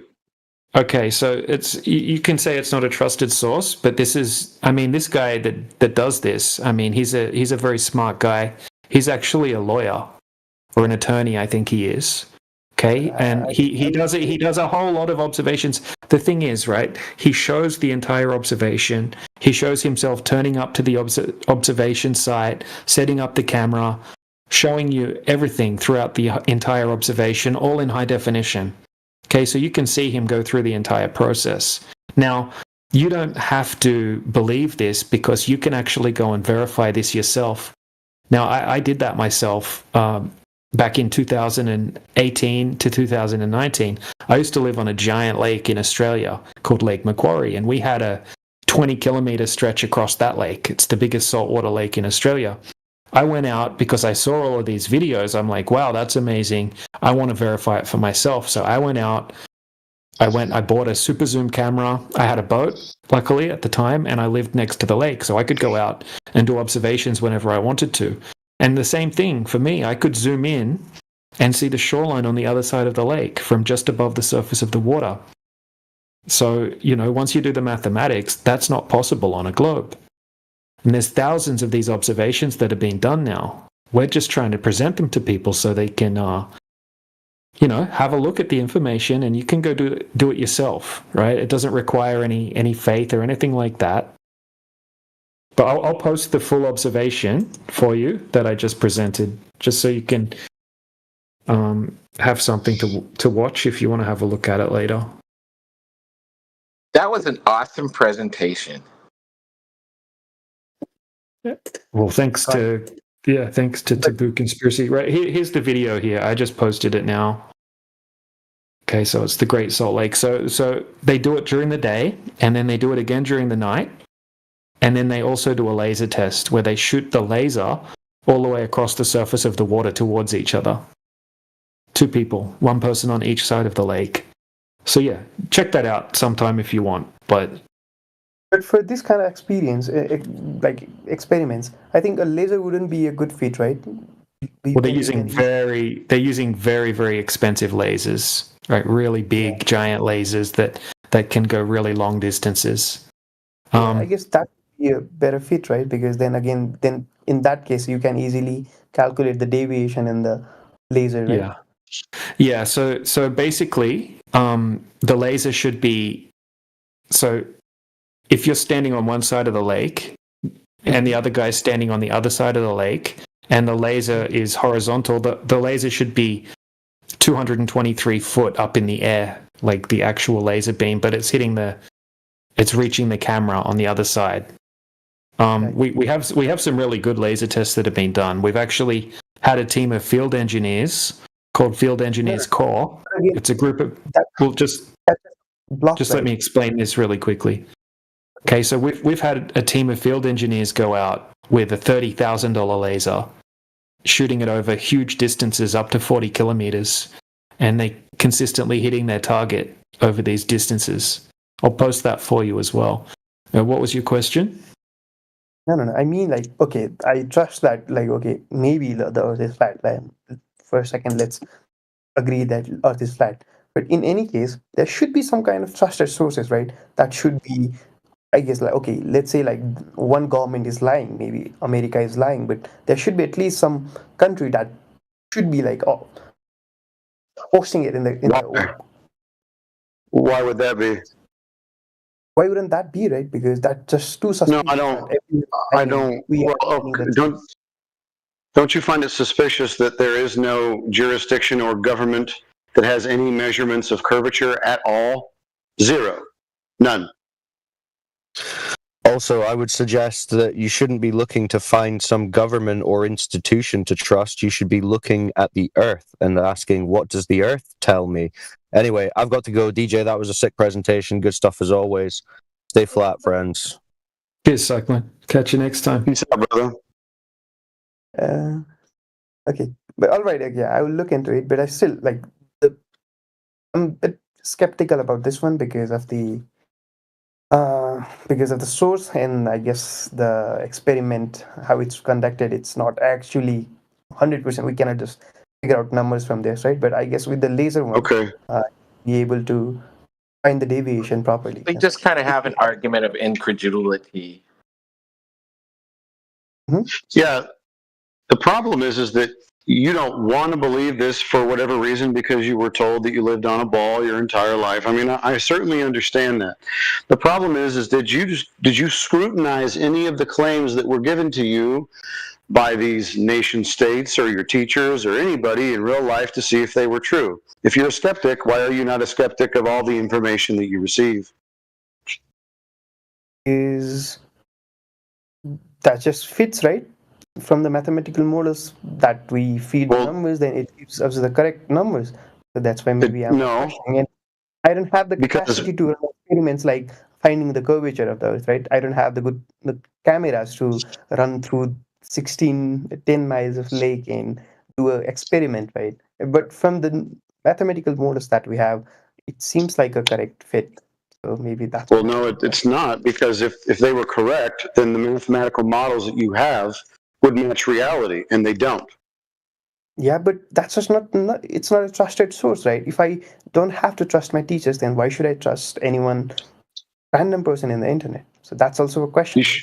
Well, that's a great point. So what you should do is you should take the figures that were given to you by your governments and your teachers, and you think that they're accurate, no problem. Then you're going to have a horizon at every distance that they're supposed to on that calculation. The problem is that we've already done that, but you haven't done that yet. So we scrutinized all the figures and all the math. It does not bear out in reality, so those figures are false. Now, we say there's no curvature. So if you go out and you measure for curvature, let us know what you find, because we haven't found any yet. Okay. Just to make some basis for my further research, okay, let me ask you a few questions on this topic, okay? So for the first thing, like, even if there is no curvature and if something far away is not visible, that means it's just because of the geometry and the perspective, right? Not because of the curvature. Well, there's a bunch of different optical effects that occur on Earth that could cause all manner of, phenomena or effects when we look out into the distance. So we have to consider all of these things. Yeah, like what? Refraction? Okay, well, number one, angular size change. Yeah, definitely diffraction. Also refraction. also magnification. These are all effects that we experience in reality when we look at distance. That's why typically when they survey in very small sections, because the optics and all those effects break down the accuracy of the measurements that they take. So they measure in short distances for that purpose. Got it? Am I cutting out? No, you're not. Okay. No, you go on. Sorry, I was asking you like what factors all do I have to like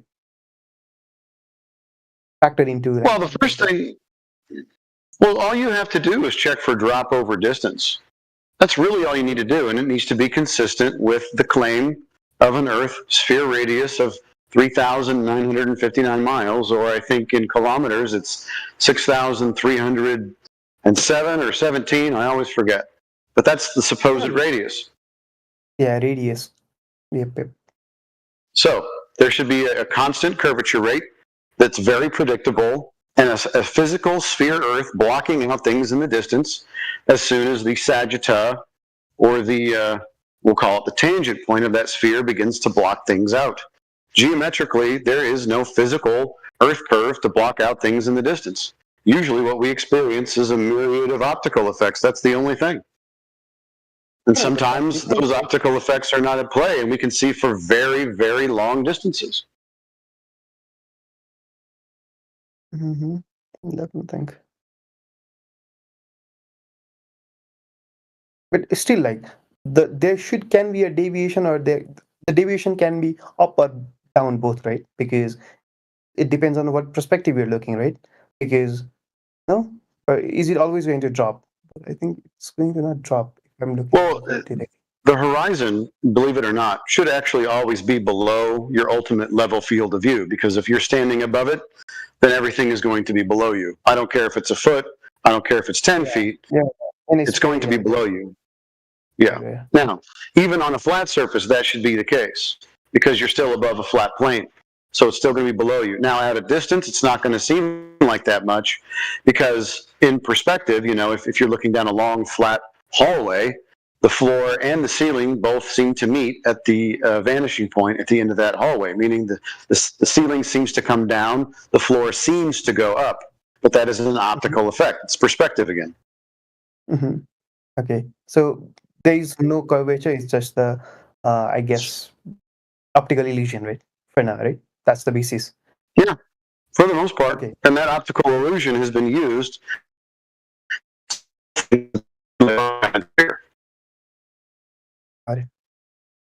Okay, and you do agree to the fact that if we were to use the laser, that would produce effective results than having cameras pointing to the source, right? Well, sure. If you want to use a laser, it's going to be a little bit more predictable and accurate than just looking at a distance. But the thing about light is whether it's concentrated like a laser would be, or if it's reflecting off an object in the distance, the path of that light, for the most part, is going to be straight, but it may be, augmented to a degree because of temperature, humidity, all that stuff. Like I said, light does weird things off in the distance. Mm-hmm. I guess that's basically because air is refracting the light, right? I guess that's the main reason for the optical illusions. I guess that happens. That's why the military uses such lasers for targeting objects 50, 100 miles away because of how accurate they are. Got it. Okay. Yeah. So, okay, and then the next question that I want to ask is like, you told me that the Earth is not rotating; it's static, right? It's not rotating or anything. Yeah, it doesn't move. Okay, so does sun move? Yep, that's what we experience, and that's what can be measured. No movement of Earth can be measured. Okay, and then there is no gravity, right? Nope, no gravity. Never even been an independent variable in any experiment. It's just an idea. Actually, it's just a mathematical concept No, yeah, I do agree to the fact that, like, yeah, basically. But, like, then how are we sticking to the Earth? We're not sticking. I can jump up in the air and do all kinds of stuff. I can get in a plane and go up in the air. We're not stuck to it. However, the air is not dense enough to support us. So typically, we're going to stand on the solid ground because there's an up-down orientation. But if I were to jump in a pool of water, well, I'm going to float. So, certain things go down in air, certain things go up if you change the medium. Even certain things go up in air. In fact, the air goes up. So there's no gravity or force of gravity or anything like that holding the air to the surface of the Earth. No. That's just like because of the weight and how.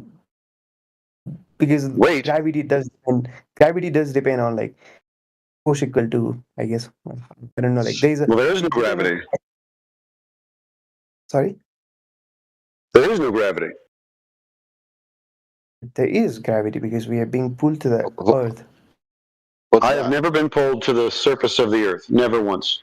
You've never been pulled to the surface of the Earth. If that were the case, and I got into a swimming pool or any object that fell through air, it would also fall through the water going towards whatever presupposed, center of Earth that you're presupposing. There is no force of gravity. That was debunked by Einstein.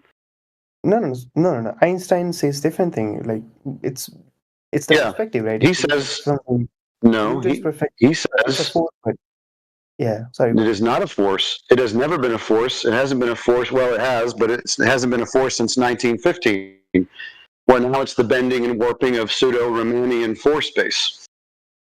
But he does say that the Earth is round, right? We cannot just selectively pick few things from there and ignore the rest of the. Well, I don't know if actually Einstein ever said that the Earth was round. No. If you look at his, I guess, theory of, relativity, it's called. I guess it does look into the radius, right, in the mass of the Earth, right? Well, first of all, mass would have to be defined. Second of all, there'd have to be curvature of the Earth. And third, we'd have to have pseudo-Riemannian force space to be bending around the undefined mass. And the curvature of the ball Earth would have to be measured. These are all things that are presupposed and baked into a mathematical concept. In reality, they don't exist. None of them do. It's just an idea. It's kind of like a bedtime story. Oh, yes. We cannot just selectively pick what suits our demand and just ignore the rest, right? We have. Well, that's what you're doing. You're selectively choosing gravity when you have never even had it proven to you one time. Like, what do I have to prove, right? If something, like you said that when I'm in water, I'm not getting pulled to the Has Earth, your gravity been scientifically validated in any way, shape, and or form throughout history? Sorry, which one? Sorry. Has it been scientifically proven? Yes or no? In what sense? Gravity. The thing you're talking about. What's in contention at the moment? Has it been scientifically proven? Yes, it is. No. And who did it? Who did it? I guess almost all the people in the physics world. Not just people saying, let's use gravity as a... I guess the term was introduced. The term was introduced by Newton. So who scientifically validated gravity? We see its effect. We see things going down. You can drop any object. As long as it's denser than the medium that it's in, it'll go down. But who has validated the causational mechanism? What is the cause of you witnessing things going down, other than them being denser than the medium they're in? Did you hear what he said? No. Like, you said that, like, okay, if I'm in water... Yeah, but what he said. Okay, we are getting down because the air is not viscous enough. Try and stay on track, dude. Try and stay on track. No. That's what he said, right? Because the medium air is not viscous enough for us to... Nobody knows what causes this gravity effect. At the highest levels of academia, they say they don't know what causes things to go down. If they don't know, then neither do you. They say if the greater the mass is, the greater the gravity. I guess that's... What is going down for you? What's going down, I guess, the objects. Which objects? Whatever object I'm going down, or where I'm letting it in. Let's say glass on your table. Is that going down? Yes, it is. That's why it's on the table, right? Otherwise, it would be. Are you saying I'm watching my glass now on the table in this moment? It doesn't move. It's still on the table. It doesn't happening anything. Yes, but if there was no table, it would be going down, right? Yeah, it was not. If you move the table, do you know what is under the table? There is air. Air, and what is is it the glass more dense than air? I think the glass is denser than the air. Yeah, and what will happen if you put something more dense in the air? I guess the Earth will attract what's denser first, and then it will attract what's on top of it. No, the Earth is not attracting anything. It just goes down. No. That's you cannot just say that. You're gone, pro. You're trying to assert or insert gravity back into it. You don't know what the causational mechanism is. Nobody does. And when I say nobody, I'm not just saying people in this room. Science to date does not know what the causational mechanism of things going down is. They don't know what does it. Why not to the left? In this case, why not to the right? Okay, you need to take face away from him. He's too much clinging into outer space. No. I'm not clinging. I'm just expanding on. Yeah, because without it, you don't need gravity. Space gravity, dude. Man, for this example of the glass, if I move the table, I am the cause of the falling glass. Do you understand? I see no argument with it, because that's just, I don't know, like, just because if you take a helium balloon and you attach to the table, and now you release the helium balloon, it will go down? No, it will go up. Why? Because it's lighter and it gets... Because it's less dense? Because it's less dense? Yes, less dense and less... That means that less dense thing in the air going up and more dense things in the air going down. No. Is that correct? Yeah, that's correct. That is correct. Basic science, right? We all read about it. Like when you drop. Yeah, that's exactly right. Gone, pro. That's exactly right. 100%. Every single one of us read about it. But did anyone get it validated scientifically? Yeah, for sure. No. That's very simple to conduct, right? No. You're talking about the effect, right? Not the cause of the effect. Let me just break one thing down to you quickly, right? So you need gravity to have a globe. You can't have the globe without gravity, and you can't have gravity. And you need the globe to have gravity, right? And you can't have the globe without gravity. You know what I mean? Okay? So you guys need to be able to... Hold on, let me finish. Right? Mm-hmm. So you guys need to be able to explain all of the ocean sticking to the outside of a spinning ball. Okay? You need to have gravity to be able to explain these kind of things on a globe. Mm-hmm. Now, in reality, on a flat stationary Earth, we don't need that. We don't need that attracting force that you need to be able to explain things like all of the ocean sticking to the outside of a ball. We don't need to be able to explain that. We can easily demonstrate why things go up and why things sink, right? It's like we just explained, if it's more dense or less dense than the surrounding medium. Now, this is something that's testable, and you get the same results. Anyone can test this anytime. You only need gravity to have a globe. You only need it to have a globe. No, it's still like you're using gravity to explain gravity, right?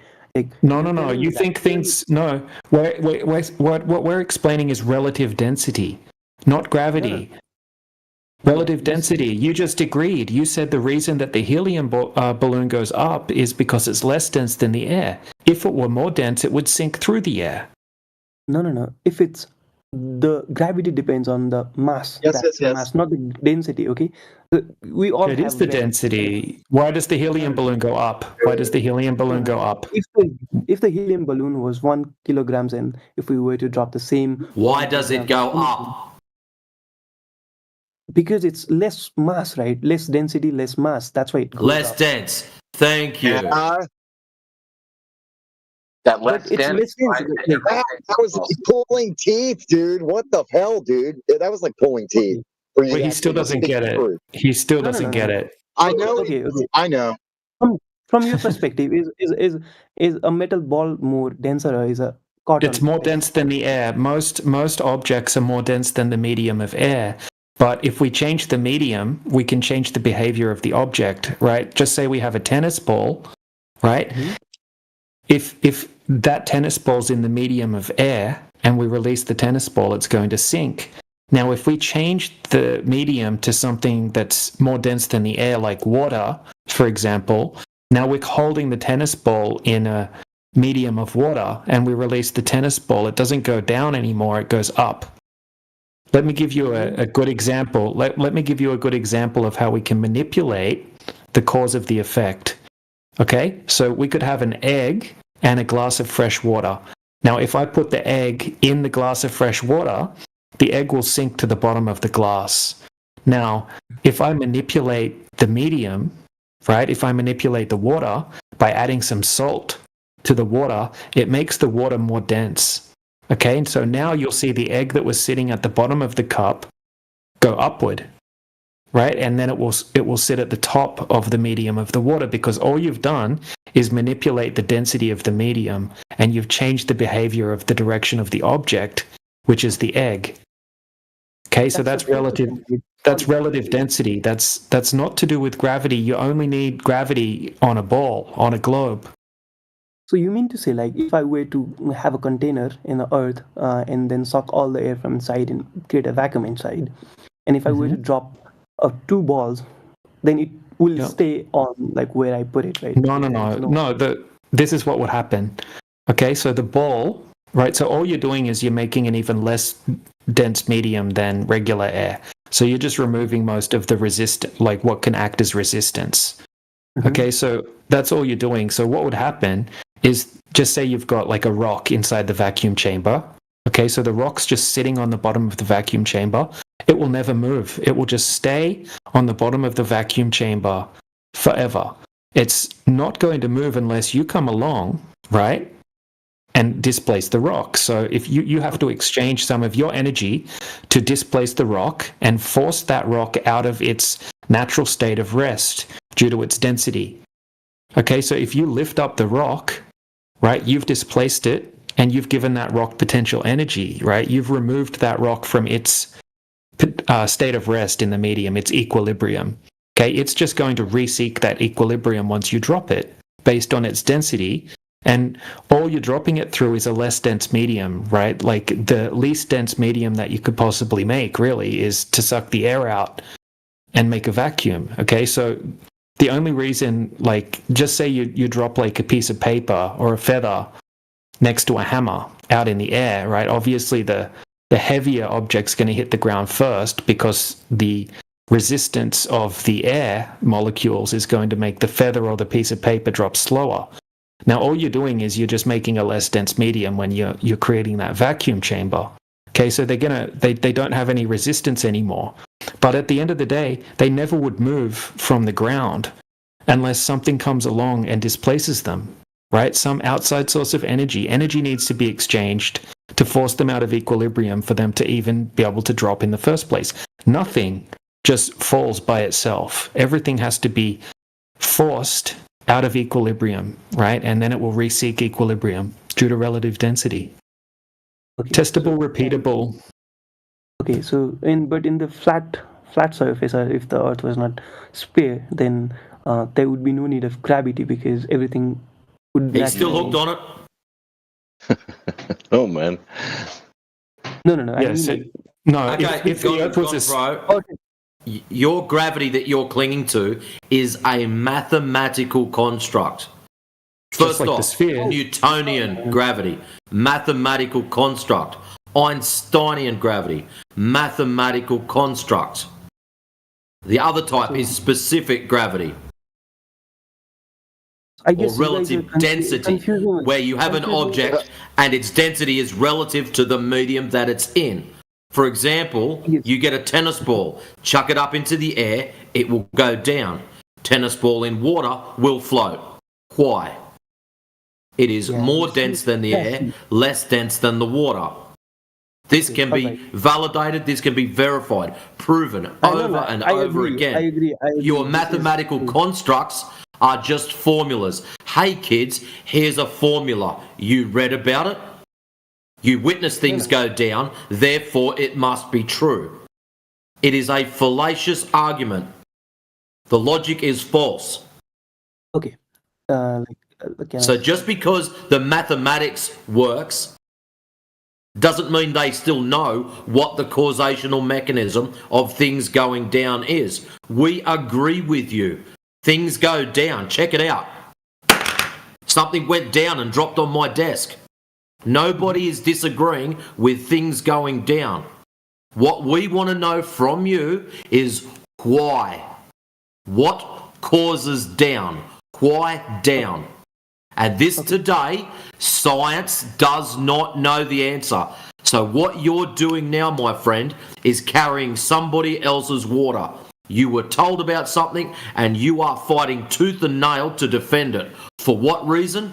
We will never understand. But you, my friend, like the rest of us, do not know what down is caused by. And so DJ told you that you need a gravity for a sphere, and that's correct, because in a sense we experience the same thing falling. Now we need to realize, okay, this cannot work on flat Earth. But now that means that Earth is spherical because you have a gravity. That's what you learn like that, That means that surface is curved if you drop something. That will be the logic, I'm dropping something, that means Earth is spherical. Okay, let's check if it's spherical. If it's not, that means has nothing to do with that dropping stuff. Somehow you will have flat surface and you can drop still things down. Understand? No, but if Earth was flat, then wouldn't the It's not if, it's measured flat. There's no if the Earth is flat, it is measured as such. So you're going to have to grasp that. You're saying if are people living on both sides of the Earth presents itself to be flat, dude. The horizon is observably horizontal. There is no ifs, ands, or buts about it. If the Earth were round, you would have been slung off of it a long time ago, 1,000 miles an hour. You ain't never felt the Earth spin. Let's make some box, big box container, and with a flat surface down.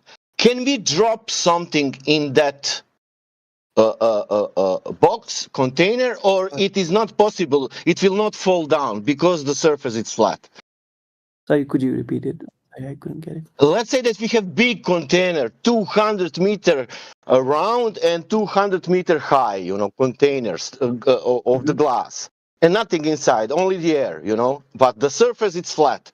If we drop something from the top, it will not drop down. But that's because we have gravity, right? It is coming down because we have gravity. Let's take away gravity. I'm telling you, we have a container with a flat surface down, totally flat, and up it's the let's say that it's cube container with the glass, big one, 200 meters, big one glass container. If I drop something inside from the top inside of the container, are you telling me that thing will not fall down because surface is flat? No. We were using gravity to tell me that there is no gravity, right? Because we have conducted. You're using gravity to prove gravity. No, I'm not proving gravity. Yes. That's what you just said a minute ago. What is my excuse for this? Gravity. No. Gravity doesn't come out of a sauce bottle. You can't just tip it onto anything you like. I'm telling you that we experience the same thing. We will drop the things. Let's do it together. Drop the ball. It will fall down. Now, is it falling on the curved surface or can it fall also on the flat surface? No. Gravity can have, even the square things can have gravity. I'm not telling you that only the sphere things can have gravity. The square, the rectangle, anything can have gravity. It's just the mass that creates gravity, according to the Einstein, right? Bigger the mass, bigger the gravity is, right? Man, let's take an airplane. Let's imagine like this. You're flying above the flat 100 kilos. Only imagine. I don't want to tell you that's what is to reality. Newton, by the way, that's not according to Einstein. That's according to Newton, by the way. No. According to, I think that's according to Einstein. Einstein says that bigger the mass, bigger the space and curvature. So I guess that's what gravity is, right? If I take an object like an egg and put it inside salty water that is the same density as the egg. An equal density. Flotation. Flotation is and gravity is different, right? We have read about it in the school. Just listen. If I put an egg inside an equal density water, and I will add salt, so it will be in equilibrium density with the egg, and I will put the egg in the middle of that water, not in the bottom, not in the top, not in the side, so it will be in the middle of that container. And I close that container. The egg will not go down at all. Right. And why gravity doesn't attract the egg down? It does, but there is too much viscosity on the water that it cannot pass through. That's why maybe we know about the tension on the earth, water, right? So there is surface tension on water and there is tension on the earth. So that's why it refuses the downward motion. That's why. Why can't it pass through water? If I just add more salt into that water, the egg will just go up. If there is less salt in the water, the egg will go down. In both situations, with the high salty water, the egg can go through the water. Nothing stops it. The water doesn't stop the egg, or the viscosity of the water doesn't stop the egg from going up. And if the water is less dense than the egg will go down, and the viscosity of the water never stops the egg from going up or down. Why the water is being held, choose right? to stop it from going down or up when it is in equilibrium of density with the water? But we are conducting this experiment in the Earth, right, where there is gravity. But if we were to conduct the same experiment in the space, there would be a different case, right? Because Earth is constantly pulling the water, first of all, right? Even in this photo that. But cannot pull the egg. Can pull the whole ocean. Cannot pull the egg. Yes, it is pulling the egg, but it's not going up, right? The egg is not escaping the water, right? We are doing the tests in on the surface where you have that higher potential of gravity. So the gravity, you claim that gravity doesn't attract things. So but why wouldn't gravity attract the egg down? No. The gravity has its own limits, right? 9.8 meters per second square. That's not too much of energy, right? It is constantly exerting the pressure or exerting the force, but it's not like it will rip through everything. If there is force requires more than that, then it will not go through. That's just basic mathematics, right? Are you saying that gravity is a force? Yes, by Newton, yeah. Newton says it's a force. So yeah. Why famous astrophysicists saying that is not a force? And why did you need to jump from Einsteinian to Newtonian? Which gravity are you going to play with, mate? No. Yes. You said earlier it was Einsteinian, and now you're jumping to Newtonian. Yeah. I've been tracking this. So which one is it? Yeah, they're both different. Yeah. The perspective is different. Both of those things explain the same thing. So why do you have the necessity to use two different ones to describe the same thing? Which one are you sticking to? According to literature, Newtonian gravity was superseded 110 years ago, yet you continue to use this. Why? Sorry, could you repeat? Newtonian gravity was superseded 110 years ago. Okay. You earlier were using Einsteinian, and now you switched back to Newtonian. It seems you like swapping between them to cover your own argument. Your problem is, my friend, regardless of which one you want to use, You see, they don't know what gravity is. You are carrying someone else's water. You are defending this tooth and nail. Why? Because why? You don't even know what it is. Why are you defending something you don't understand? What it is, right? You tell me that, okay, if there's a... I mean exactly what I said. Why? It's a question. Why are you defending something you don't understand? If I don't understand something, I just say, screw this and walk away. Why are you defending it? Do you know what the downward mechanism is? Why down? Why down? It's not way down. It's towards the center of... Not way down. The question, why? W-H-Y. Why? Why the direction of down? What is the causational mechanism of your gravity? Because Earth is down, right? Because Earth is down. If there is some big mass that's up in our head... So that's Newtonian. Mass attracting mass. Superseded 110 years ago. We've already been through this. Try again. Goes hand by hand, right? They are not... No, they friggin' well don't. They are not contradicting each other. What Einstein says is that it's not the... They are a mathematical construct. If your gravity is so-called true and correct, there would be scientific validation of such. Where has this been done? And I'll save you the long talk. It hasn't been.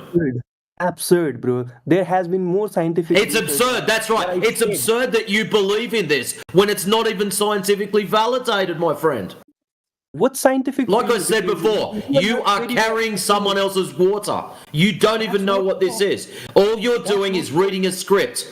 You were told a certain thing and you blindly accepted that. This is the problem now. You are going to go and do some research and you're going to find out that it's just a mathematical construct and it doesn't mean anything. It is just a word. We use gravity when things fall down. Why did the apple fall out of the tree? Gravity. Why did the kid drop the ball? Gravity. So it's just a word you use to describe things going down. What we want to know is what causes it. And when has this been scientifically validated? And this is where you're coming unstuck, because you'll bounce from Newtonian to Einsteinian, and then to defend the opposite one, you'll bounce backwards again. Okay, let's stick with one then. Okay, let's stick with Newtonian. Okay, Newtonian also... No, it was superseded 110 years ago. I've told you that 3 times now. Okay, let's go with it then. Okay, let's go with it. Okay, Newton says that... Why would we put something outdated, you loon? Outdated? Outdated, yes. Outdated, finished. The new model has come in. No, bro. The new model is that it's used in different places, right? Where you use Einstein theory is in different place, and where you use Newton's is in different place, right? You don't just like say just because there is 2 ways of doing things, the another one is obsolete, right? So why are you using both of them? It is obsolete. Valid, right? It is obsolete. Do you not understand that? Or do you not want to understand that? You don't understand it, right? You don't understand it. No. You're the one that's not listening. You're using both of them. One of them, listen carefully, boy, one of them has been superseded. Outdated. New model come in. The new model, Einsteinian. Pseudo-Riemannian, bending of space-time. I think you should get your definition. It is a mathematical construct. Your gravity is nothing more than a mathematical construct, and you have not got this through your head yet. You just keep going round and round and round in circles. And until you break that circle, until you go outside and actually start testing for this and trying to find the causational mechanism yourself, you are going to be stuck in this loop, my friend. The cause is the Earth, bro. The cause is the Earth. The cause is the big mass that's attracting. So if you're telling me that... So that's Newtonian. That's what was superseded. That's what does the Einstein says then? Like, okay, if it's outdated, then what does the Einstein say? Well, apparently we've got a space-time. Yes, exactly. And what warps the space and time? Yeah, so that's not mass attracting mass, right? That's not a force. Right, it's not a force. It's literally defined as not a force, right? And if when you have a look into it, right, they superseded Newtonian. Newtonian was replaced, abolished, toppled from the throne, right? That's how the experts explain it. Look, please have a look in the side chat, right? Like I've provided you with some citations, right? Newtonians, what they teach to kids at school. When you get into the higher education, they teach you, no, that was actually superseded, right? Here's how it actually works. Okay, so if you have a look at the links that I just put in the side chat, we've got people like Andrea Ghez, UCLA professor of physics, right? We can absolutely rule out Newton's law of gravity. And as you read up in the different citations, you'll see different sources telling you that, yeah, it was toppled from the throne, right? It was abolished. It was replaced over 100 years ago. Okay, now gravity is claimed to not be a force, right? Not anyone in scientific field will say that it's replaced. It's a angle of view. I just read out. Okay, I just read out Andrea Ghez, UCLA professor of physics, right? We can absolutely rule out Newton's law of gravity, right? And there's many more citations there that you can have a look at if you want. But just because one scientist say it doesn't mean like it doesn't all the scientists say that. No. That's why even Wikipedia says it. Newton's classical. I can quickly edit the Wikipedia. Let's not. You can't just go on and just quickly look. This is sciencealert.com, right? We've got UCLA professor. You can look this up yourself, right? That's, dude. You need to look into this stuff. We've been looking into this stuff for years. That's why I was able to provide all of these citations for you. You can go and look into this yourself. Can you list the differences between those two theories of gravity, the Newtonian and the Einsteinian one? What are the major differences between those gravity? Like, for example, Newtonian gravity it's attraction. It's molecules attracting molecules. Mass attract mass. Big mass. Mass attract mass. Even a molecule, it has a mass. So that's why they say that it will be gases is attracted. That's a claim that is and not based, but you understood me. So what is the difference? So now Newtonian gravity is an attraction between objects. Is Einsteinian gravity the same thing? Is it an attraction? Okay, so how Newton places it? Okay, from what I have read, okay, I'm not an expert in this, but from what I have read is like Newton says that it's a force, right, that attracts. Like bigger the mass, it has more attraction power and it attracts more, right? And what Newton says is right. What Einstein says is that bigger the mass, bigger it warps the space and time near it, so that it is constantly collapsing onto it, right? So it's not the attraction; it's just the space between them are just like constantly. In other words, it's just like it's attraction, basically. No. In other words, it's not a force. So for Newton, gravity is a force. No, it's a question. Yeah, it's a long-running question. Not one of us, not anyone in the scientific will agree that it's a force or anything, because, like, I guess it's a. For Newton, I don't care about you if you are not a scientist, so you don't know about science, so you didn't never read about theory of gravity and what Newton say by but by talking about gravity. So it's a force. Einsteinian gravity, it's not a force. Right. Agree with that. Nice. For Newtonian gravity, an object falling toward the ground, it's an object going toward the ground. The ground is stationary and it is attracting the object that is going toward the ground. For Einstein, it's not. Yes, it's the ground that is going toward the object, and the object is just staying there stationary, and the ground will go toward the object. Not exactly. It's just because the space and time between them is decreasing. Not the space is like not the surface is going through the thing, but the space and time between them is collapsing, I think. the difference between Einstein and Newton. Yeah, I understand that. Yeah, because this bending and wrapping of space-time. I understand the cause of gravity within Einsteinian theory, and I also understand the cause of gravity in the Newtonian theory. That's not the point. For Newton, it's a falling object. For Einstein, it's the ground ramping up toward the object.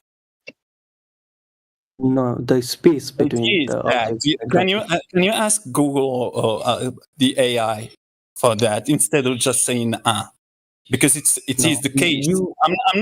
I'm not giving you. I'm pretty sure about it. An opinion. He's pretty sure. He's not going to check, Nikros, and also he's not going to show us any space-time either. So what he's going to do is appeal to his pseudoscience priests and waste our time. Bro, you better show me space-time right now. I want you to define mass, and I want you to get me a sample of this space-time immediately. I'm not gonna do the research. Okay, well then you don't have any gravity to appeal to, so that's over. So now that we're done with gravity, since you don't have any, we can end this conversation going around in circles. Yeah, for sure. Okay. Wanted to stretch it. Right. So no gravity. So we're done here, I guess. So the Earth is flat measurably, and yeah, welcome to Flat Earth. Yeah, you would be shocked to find out it's not actually.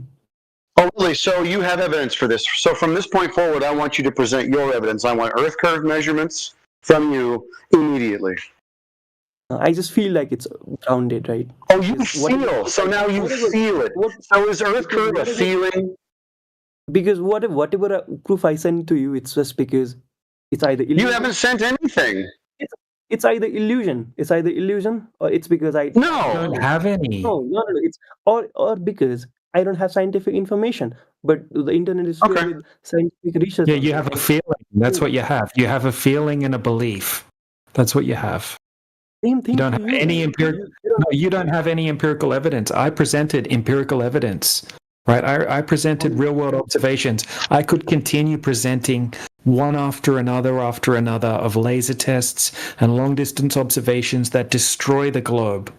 Right, you aren't able to present. You haven't sent anything. Yeah, but I can send you the photos from the satellites, and you would tell me that this is the propaganda from the government, right? How can I? Yeah, and I can debunk them. Okay, so what I presented debunks your pictures that you can't validate. What I presented completely debunks what you're presenting because you can't validate what you're presenting. Right? It's just a belief. You trust. You have blind faith in the images that you're sending me. I'm showing you real world observations that anyone can go and repeat themselves. I've done it myself, and you could do it yourself. You can't go and take images from satellites, can you? Listen to me. You can't validate the images that you think came from satellites in space. I can go and validate and have gone to validate what I'm presenting that debunks your evidence. Okay, you're posting faith-based evidence. I'm posting testable, repeatable, practical demonstrations in the real world. Big difference. All right, okay. Have you shared me anything that you produce instead of like just random YouTube videos, internet videos? Have you shared anything that you have done explicitly? Not just you did it, but have you shared anything that you did it? Not like I did it, yeah, just trust me. But have you shared anything that I have in the past, but currently I'm in Europe, dude. I don't have all of that information. Please, yeah. You see, yeah, you've never done. You have never done anything. You've never done anything. As well. It's you also saying trust me, bro, right? No, I'm not. Actually, I'm saying don't trust me. What's the difference? Hold on a second. 1 second. Let me finish really quickly. Yeah, good. Right? I'm not saying trust me. I'm saying don't trust me. You can go and do this yourself, like I did, to validate it for myself. Right? You can't go and check your space pictures, right? It's just belief. Right? You can go and check the Earth just the same as I did. You can do what the people in the videos that I showed you did. No. Don't trust me. Go and check the Earth yourself. But you haven't checked the Earth. I've checked the Earth. You haven't done that. How have you checked the Earth? Because you haven't shared anything that's yours, right? That you produce. No, You just shared random video. Yeah, so don't believe me. So don't believe me. Go and check it yourself. Yeah, I have checked it, right? And when I said, what did you do? What did you do? What did you do to check it? Like I said, there is a lunar eclipse. What more proofs do I need than like if there is a shadow, rounded shadow? So you didn't check the Earth, right? You didn't measure the Earth. You're just making assumptions. No. How did I make assumptions when I saw that it's a literal sphere? What did you see? What did you see? What did you see? What did you see? A little circle. What's a circle? Circle. What's a circle? Circle. What is? What is? It's rounded with a fixed radius, right? What is rounded? What is rounded? Okay. From the center, if you choose a center and if you have a radius, fixed size radius, and it goes round and round. You don't have a radius, though. We debunked the radius with the long distance observations, and you've never tested it. You've never checked. And because I cannot test just it, so you know, Gonpacho, just so you know, when you get a spherical object and you cast a shadow on another spherical object, you don't get perfect shadows like you're claiming to see in your lunar eclipse. You actually get weird blob shapes. Correct. But yeah, you wouldn't know that because you haven't done your research. You haven't looked into this like we have, right? You admitted that you don't know much about this topic. Now, you're having to make assumptions and you're having to look at things in the sky that you can't validate, right? You think that you're seeing a shadow of the Earth on the moon, but you haven't checked. You can't validate that. You just have to make an assumption. It's blind faith, my friend, right? You should go out and actually test the Earth.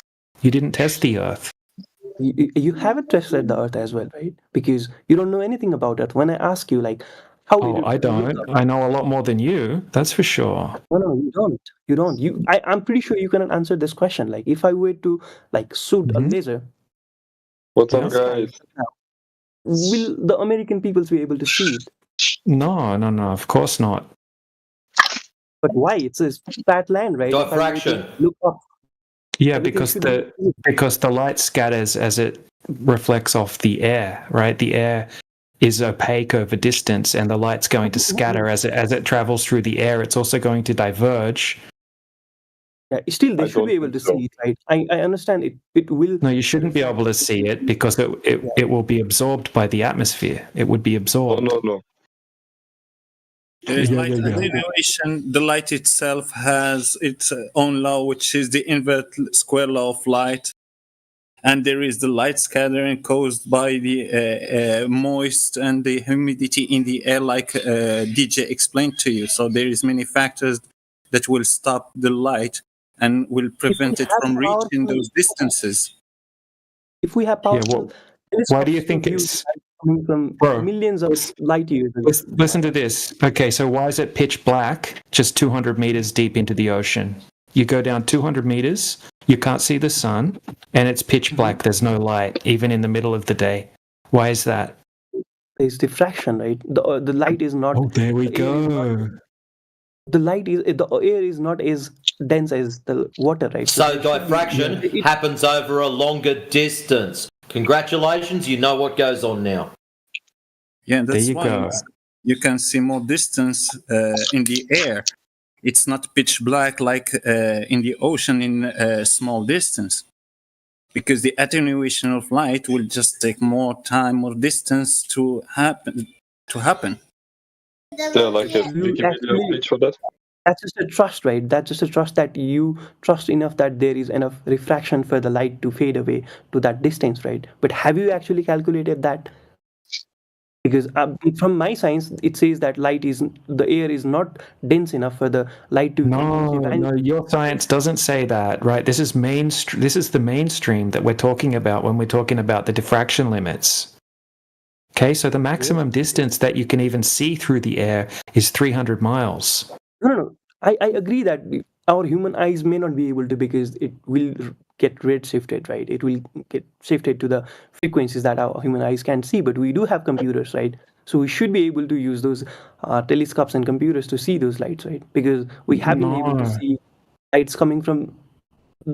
No, Because it scatters through the medium of the air, right? Did you know even just when you're looking up, directly straight up in the air, it's completely different. Did you know just 20 kilometers up, it's 95% less dense? No.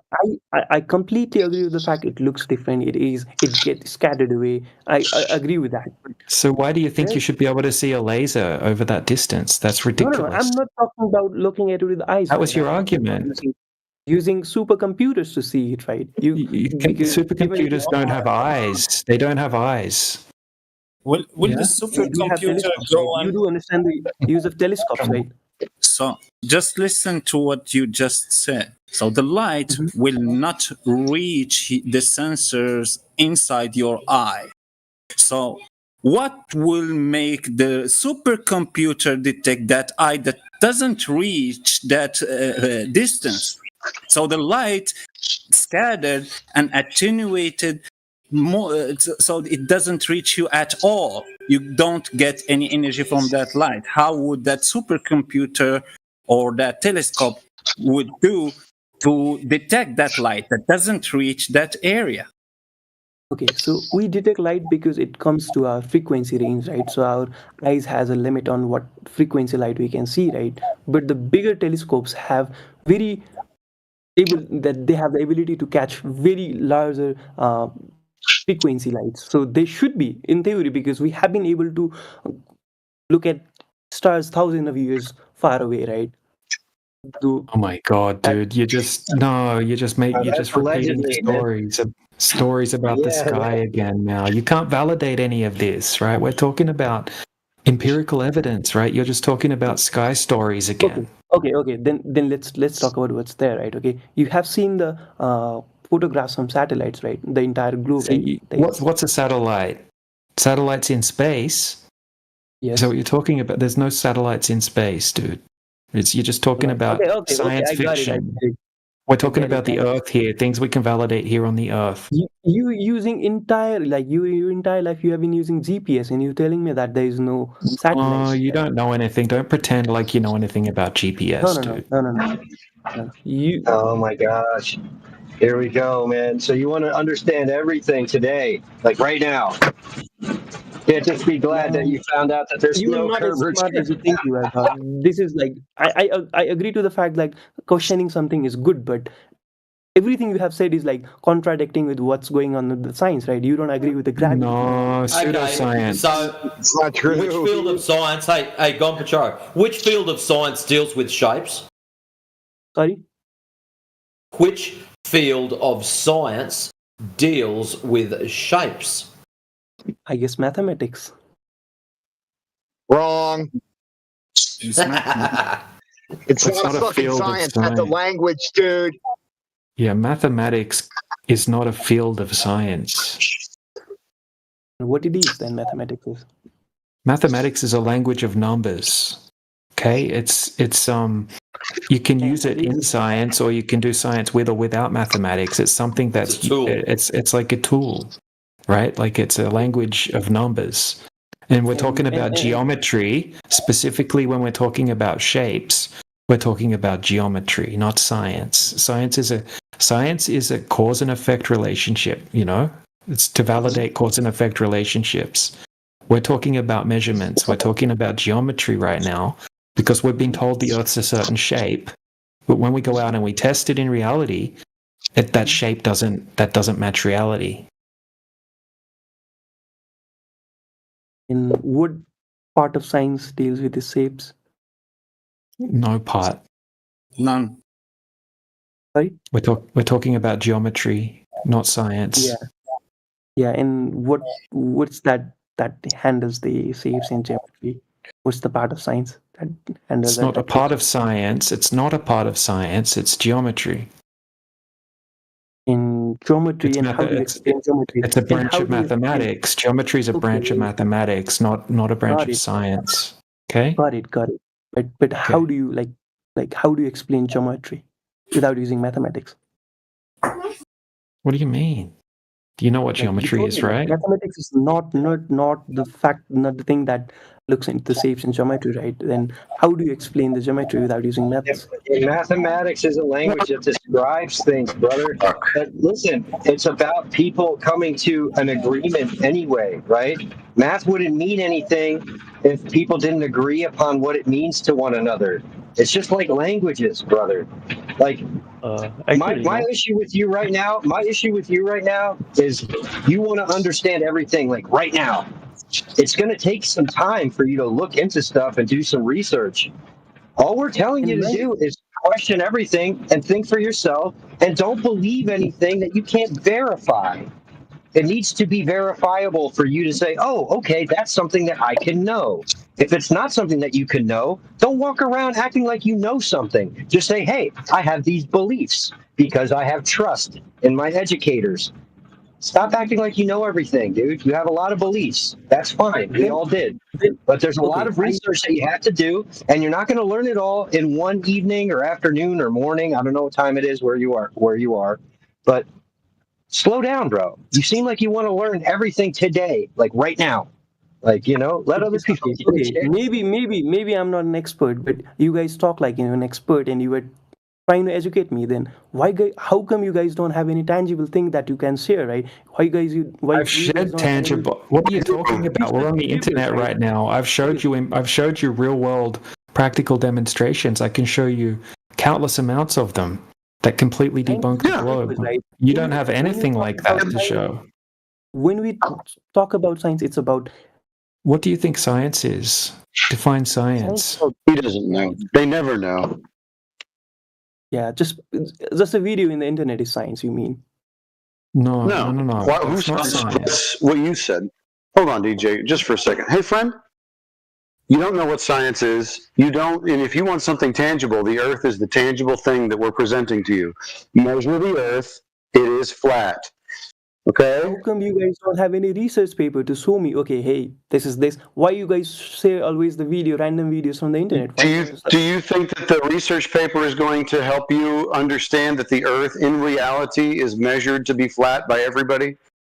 Just do it. I guess that could help, right? Because that have helped me to understand that Earth is rounded.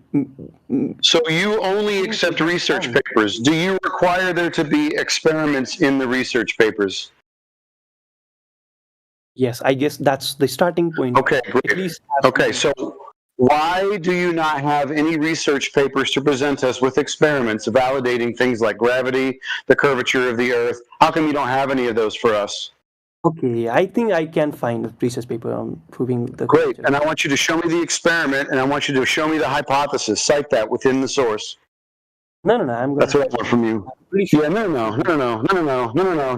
want the hypothesis and I want the experiment. That's what I want from you. I guess, what kind of resources will you like? I will accept a scientific paper giving me the experiment and the measurements and the hypothesis. That is what I'm going to. I'll accept that. Get it? Yes. But from what sources? Do you accept papers from ResearchGate? Any source that has the experiment with the hypothesis and the measurements of curvature. Those are the things that I will accept. Okay, got it. Finding it for you.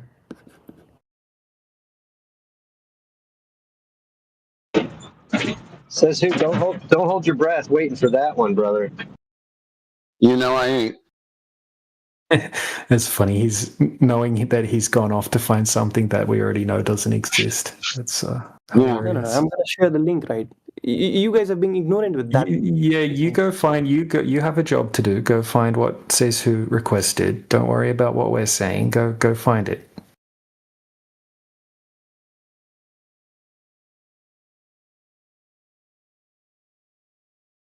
This thing called.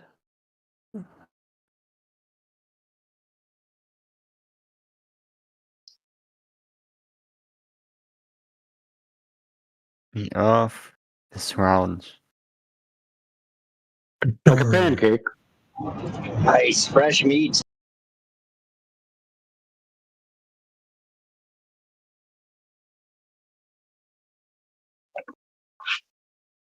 Who wants to take this one?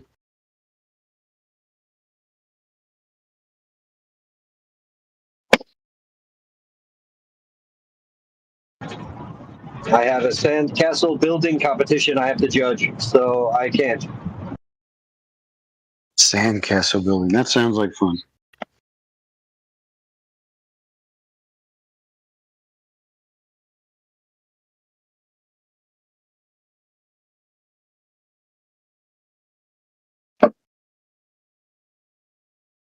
Who was the young chap that said the Earth is round? What, round like a CD?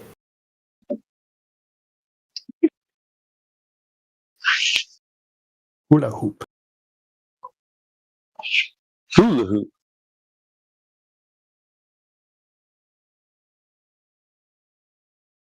Hula hoop? What, he's a Halo Earther? What the?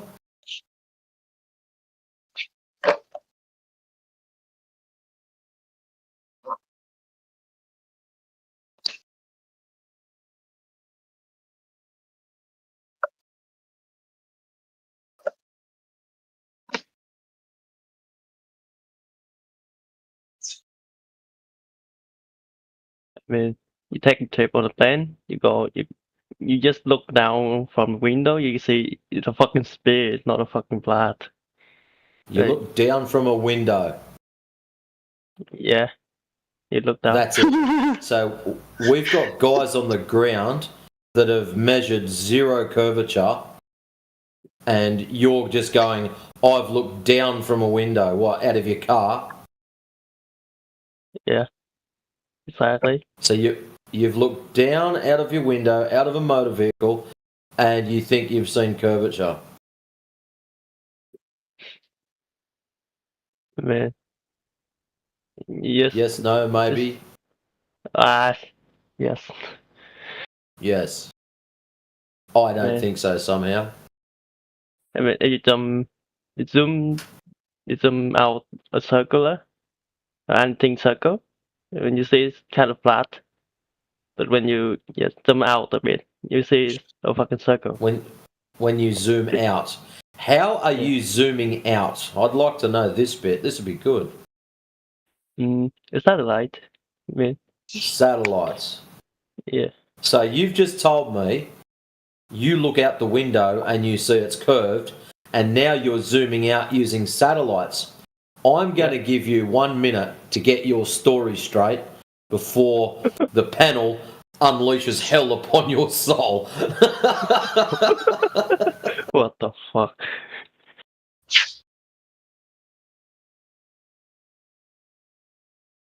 So where are you seeing this curvature? Here we have people saying it is measured, not curving. And you're saying you've seen it. So, let's compare the two. Which one would you find more likely to be the truth? Somebody who has measured it, which we can go back, both you and me, to measure it again and confirm what he says as true or false, or a photograph that someone says, trust me, bro, these are real. Which one would you have better? Probably the first one. The first one. Exactly. Why? I mean, it's real. I mean, yeah. Because we can go back and test it? Yeah, we can test. Yep, exactly. 100%. That is perfect. Because we can go back and test it. Observable, measurable, repeatable. So what we're asking for all you ballers is please don't trust us. Go out and test this for yourself. Don't just believe the stories. To measure it. I mean, I did. What should we use to measure it? You can get two people and a mirror. So you set the two people on the opposite side of a large body of water, 10 miles away, get a mirror, and do what's called a mirror flash test. So you get the sun and reflect the light to the other person. Now, if you're on a ball with a radius of 39.59 miles, excuse me,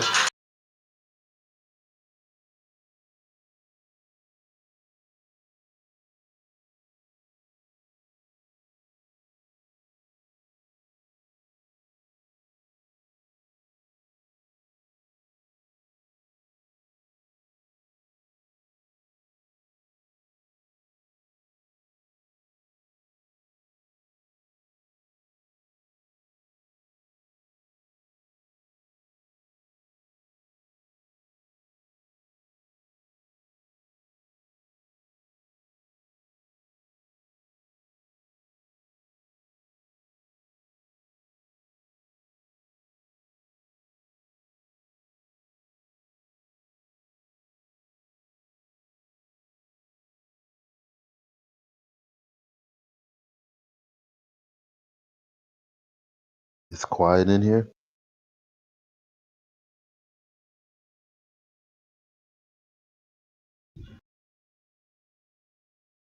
Hello. It was until now. No, my brain is bloated. I don't know what's the fuck is happening with. It was phone call. All right. Yeah, this is how the proof is a fucking sphere. Yeah, you can see. You take two mirror. You take it from two destination, but I mean on the surface of the Earth. When you they're not straight. They use the laser. Yeah, they use the laser and they find out the angle. The angle. So if there's angle, it means the Earth is not flat. Simple.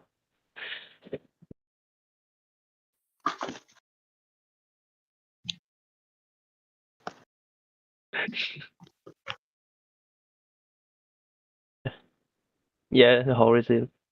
I mean, if there's no horizon with a flat Earth, I mean, you see the whole world without the cut. Man, come on, man. Don't say stupid things, please. You know, the way you test for whether the Earth is flat or not, if there's curvature.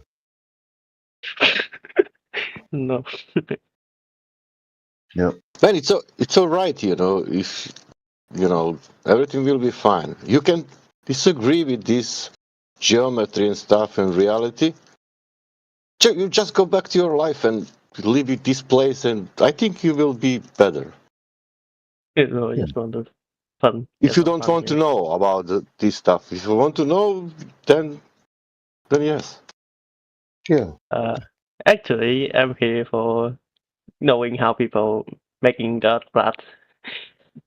How they make their flat. How they think this is flat. Just This want is to know. flat. Okay, if somebody show you 10 miles of flat surface, how we will call that? 10 miles flat surface. Yeah. Probably. How we call it? If somebody show you 10 miles of the flat water, how we will call that? Horizontal line. I mean, Do you will call that flat surface or you will call that curved surface? I call it flat. I mean, Yeah, okay, good. I will call it flat also. We have that in reality. yeah, sorry. But do you know what's the problem about that 10 miles? That's what you have in reality. You cannot have that on the sphere with that given size.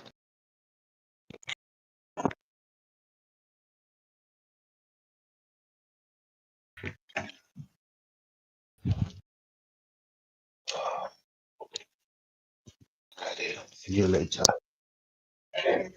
It's still cold, right? Herein lies the rub. Herein lies the rub.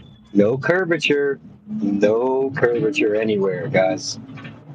That's why we're here telling you.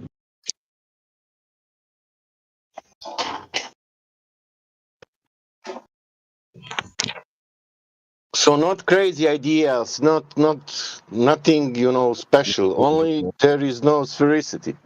There is no what should to be.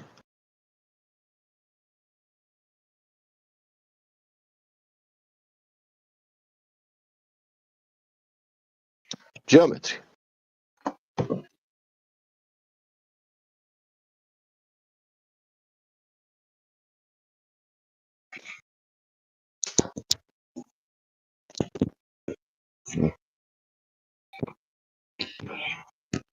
Well, I don't know what happened, but the one guy was arguing that you can't have geometry without math, but then some would argue that you can't have math, which is like, you know, starts with the number one without recognizing spatial conditions to then, you know, be able to denote a single object in a reference frame.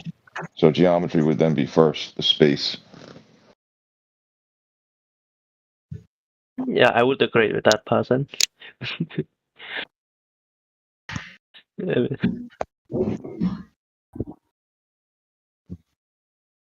Yes, you'd have to recognize the geometry to then even be able to count and be able to differentiate one thing from another thing.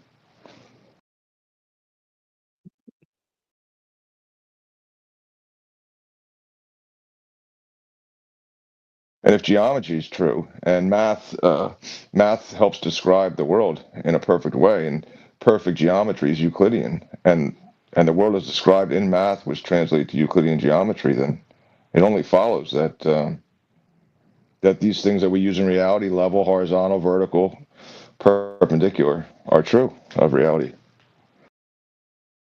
Yeah. Yeah, so we did, like the guy's name right here below me, Plumb Bob, knows that if you drop a plumb bob, it'll be perpendicular to the surface of water at rest. Everywhere you go, in reality.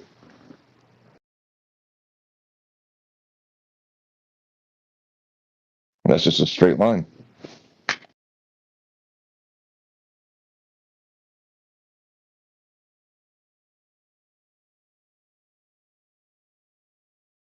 The great thing about the plumb bob is that it kind of kills two birds in one stone. And what I mean by that is people have this question. They say, well, like, why is, where is down? Like, what is down? Right? So you drop this weight on a string, and it's called a plumb bob. And everywhere you go, it's perpendicular to the surface of water at rest. So now we know that that this downward vector is parallel to all plumb bobs. And now you know down, like where weight goes, and you know that water is level.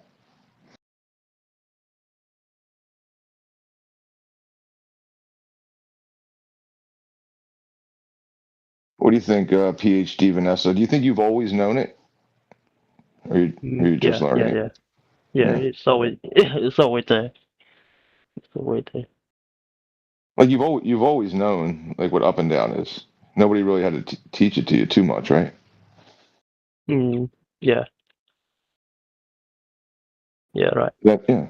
But then they like, so you know that what up and down is, you know what straight is, you know what level is, and then they tell you, but Earth's a globe, but you know that it's not. So what do we do?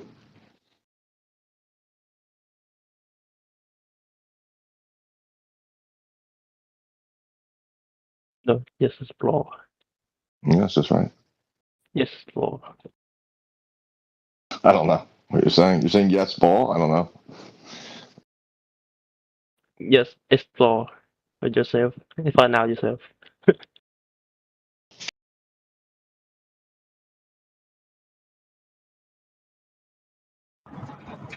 I can translate for you. No tanks. It was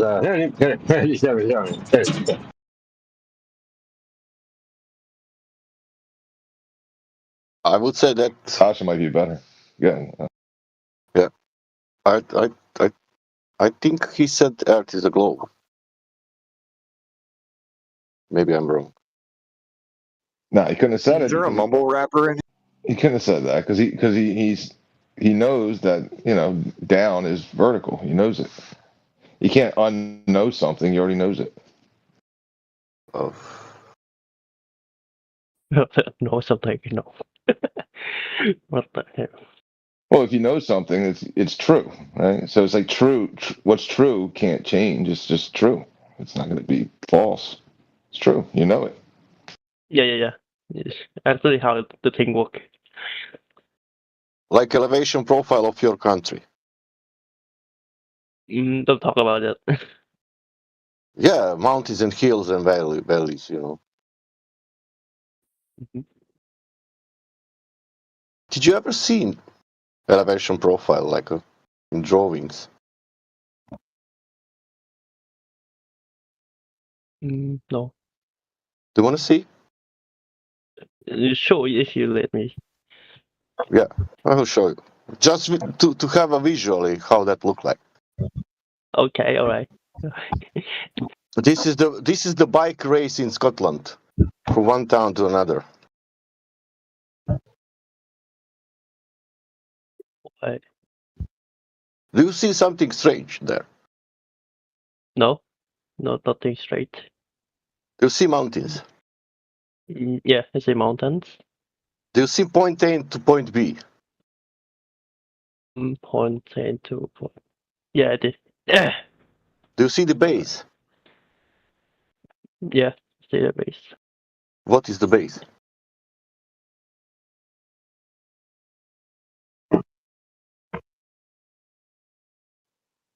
He doesn't want to say it. Sure. I will say it like a human. The base is straight line. Yes, Ryan, nice cartoon, but it's presentation of the elevation profile in reality. Can you make one of the spherical elevation profile?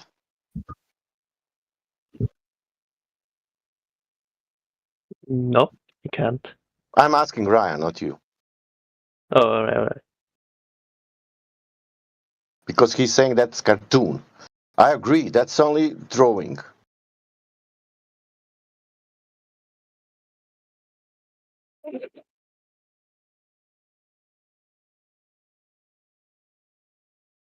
Imagine that it's east coast to west coast of USA. It's the same elevation profile, only the mountains are different.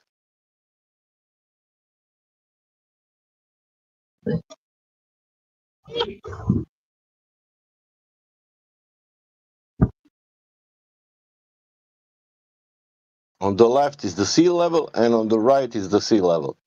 Pacific and Atlantic.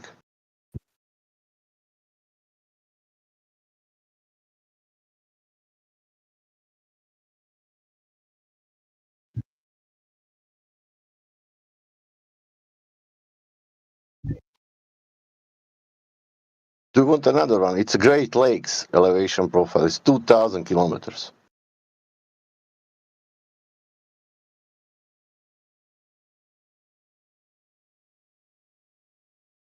Where is that one?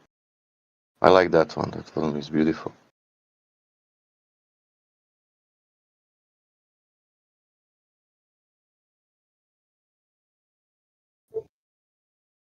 So elevation profile of Great Lakes shows there is no curvature in 2,000 kilometers.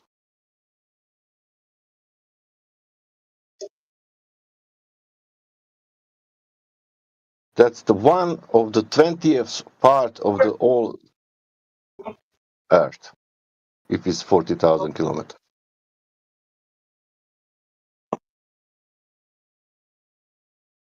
First part, it's not curving, but other 19 parts are curving of the sphere. That's welcome to elevation profiles of the world.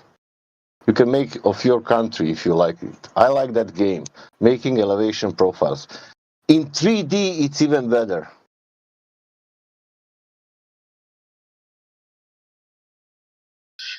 So Ryan's saying he can provide the same image over curvature. So you go ahead and provide that, and then what I want from you, Ryan, is to show me how it was measured. Okay, can you do that? Oh.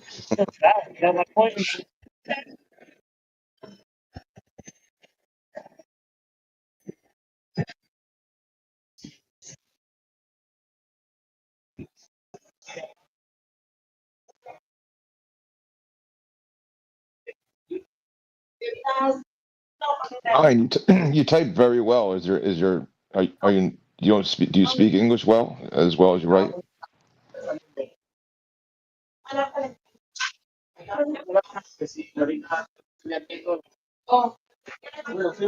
Maybe you're not fluent in English.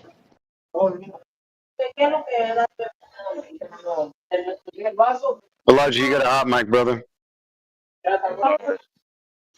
No worries.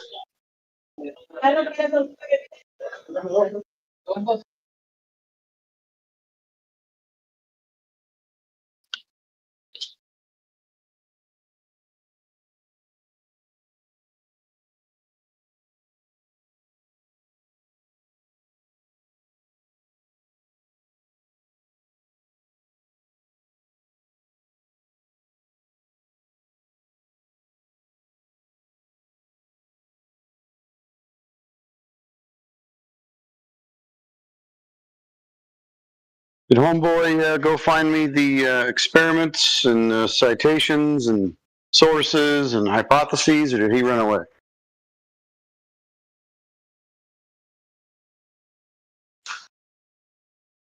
I think he ran away. Done.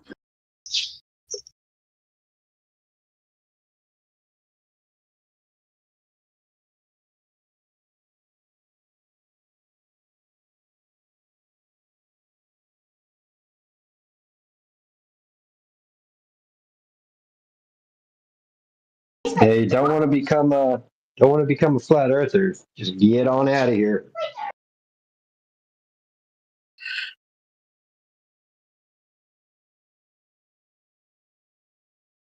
Ryan said he was going to provide for us an elevation profile with a curved sea level, apparently. But I don't see it yet.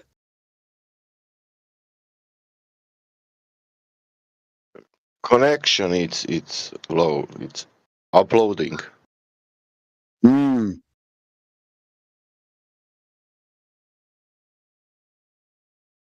I heard one guy said the same thing 7 years ago. It'll be a tough thing to do because that would mean, the curved baseline, the elevation would change with your distance away from it. So it would only be that elevation at a point, and you can never confirm it. You need to draw the line under the ground somehow curved. Good luck. I mean, even if you do it, how useful would that be? Because that would the consequent would be that elevation of whatever it is that you're referencing would change over the distance. So it'd just be a different elevation at every different position. Yes, you will have problem if you have two mountains near. Yes.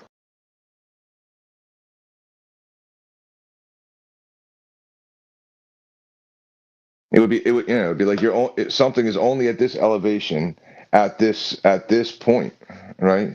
But that can't be the case because we live in three-dimensional reality. So like a mountain takes up space in three-dimensional reality. So every point on that mountain would be changing in reference to another point. That'd be ridiculous. Yeah, because you can imagine that point, and that point it's 3,959 miles plus the elevation above the sea level, and then everything is working.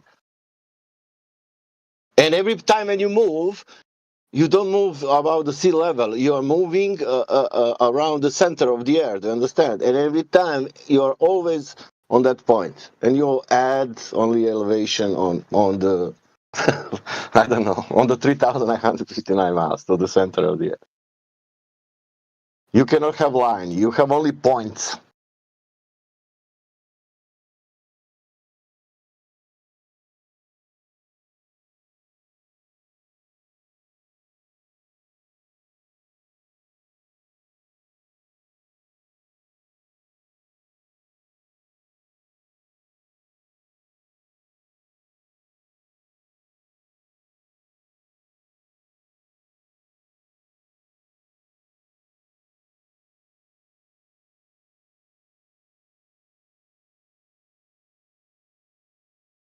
So mountains, what are not flat, what are going up and down, showing that you cannot measure that height of mountains if surface is curved.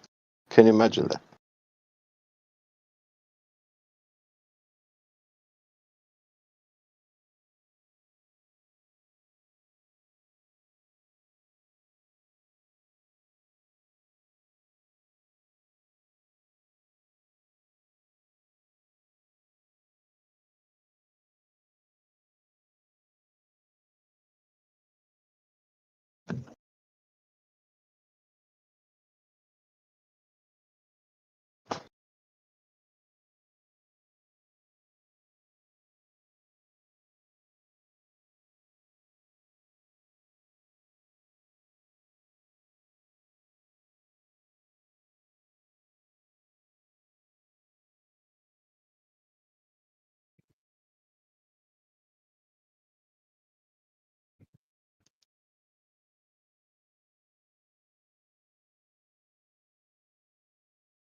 What did you guys do to hurt PhD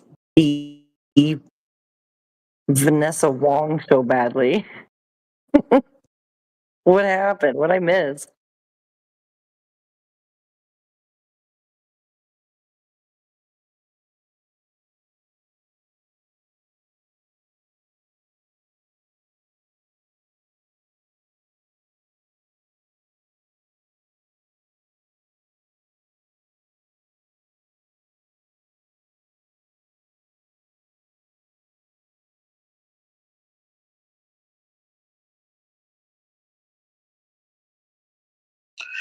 I don't know. Reality has that effect on people sometimes. You know, they live their entire life in a delusion, and then someone comes along and just shows basic reality to them. They kind of look out their window and they go, oh, crap, yeah, I've been hypnotized, and everything I believed only existed in my mind or on TV or in a textbook. So they'll flip out.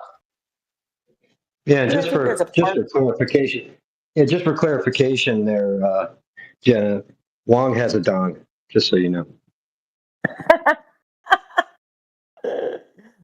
Oh boy. So there's definitely no getting through to that one. They don't live in objective reality. They want to go by Vanessa Wong Dong. Wow. You know, it's really interesting, right? Because I think there's something in their brains, right? When we show them this, and it's very simple, and they're like, no, it can't be that simple. It's not that simple. But it really is. It doesn't have to be complicated, and all of this stuff that you can't prove, and all of this dark matter and black holes and space-time and all this.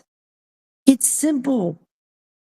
Reality is simple. Objective reality is easy. Toddlers are able to grasp objective reality. See, Vanessa kind of like proved my point. He or she or whatever put a screenshot of a computer up there, and they say they're doing science, which is hilarious.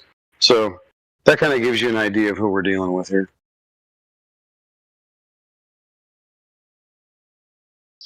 You know what, Ryan? That's a good point. Can you show me the globe Earth model and all the predictions that it makes? I want to see that globe, that heliocentric globe Earth model, and show me all the predictions.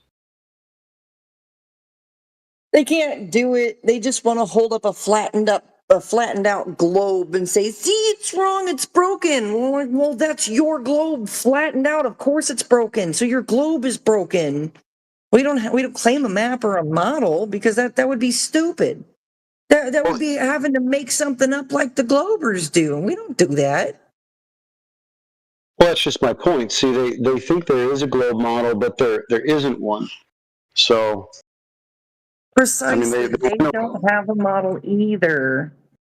They want to appeal to a model, but they're not aware they don't have one. They think that the globe, the papier-mâché coordinate system that they have on their teachers' desks, the one that says not for educational purposes, they think that's a model, which is entirely incorrect.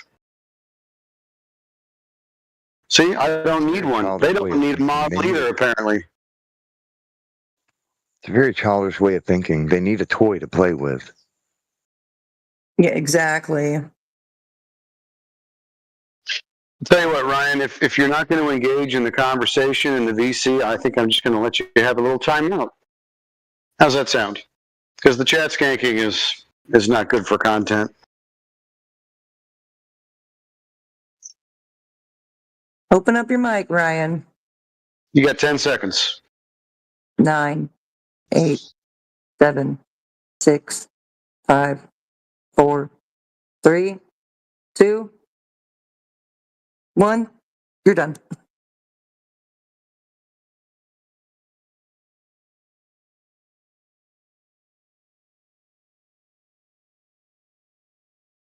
You know what's really great, Ryan, is that he doesn't have to mute the other flurfers, right? We're pretty good at controlling our own mics.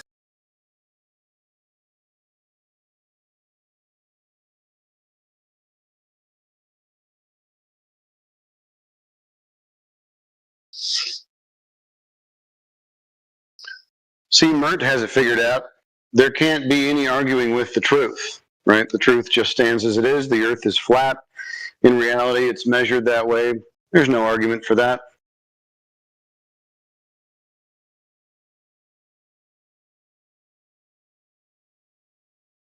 See, Mert gets it. Now, PhD Vanessa, are you going to have to go bye-bye too, or you want to jump on the mic?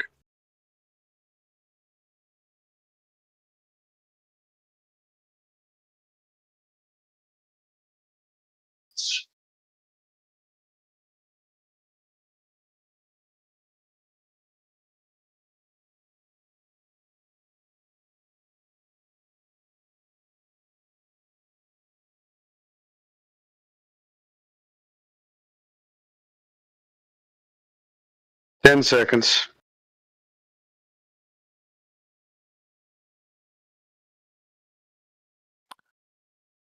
So, what a good day.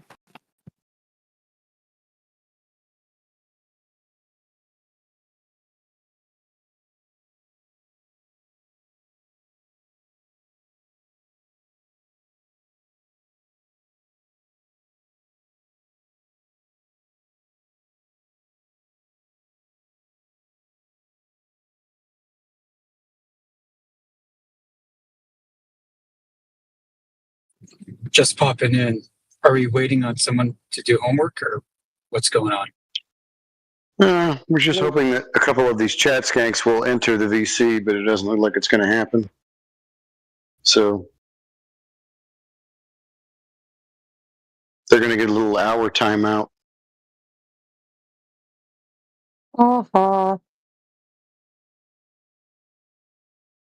We've got Mert here, and Mert's got all the globe proofsies.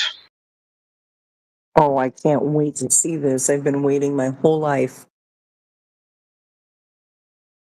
Isn't that right, Mert? You're going to jump into VC, and you're going to tell us all about how you measured the Earth to be a ball. Can't wait. The smartest person on the globe, folks, right here. Let's go. She said, yep, I measured you. You can open up your mic, Merc.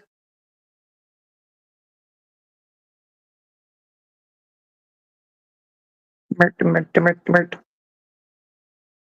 I really don't like giving people time out. You know, I mean, if even if you were in the side chat and you were adding to the conversation and it was coherent and it was on topic and you were putting effort in, I probably wouldn't send you down the road. But, you know, I guess even people that are learning how to speak English are hardcore trolls.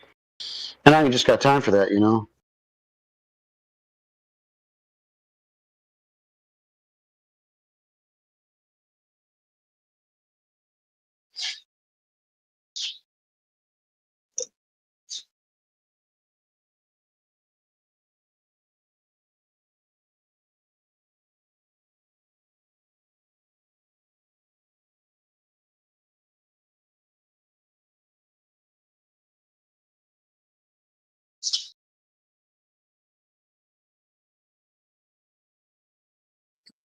On the next episode of 24/7 Flat Earth, Americans who hate NASA. Mert, you gave away that you can speak English. You use the imperial standard, 3 feet 11 inches. You gave it away, dude. Now you're gonna have to speak up. On this episode of 24/7 Flat Earth Discord, we got dudes with girls' names.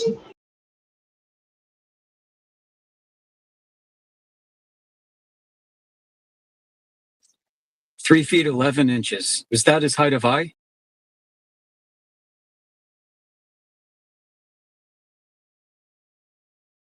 Ten seconds, Mert. It's up to you.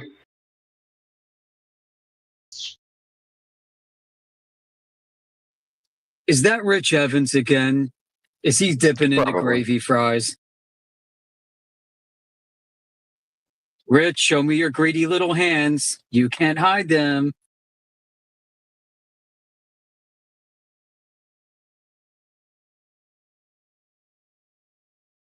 Okay.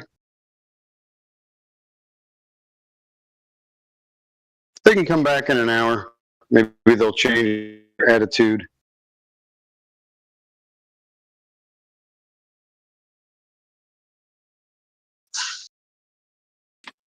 That's kind of hard to practice English if your mic's always busted.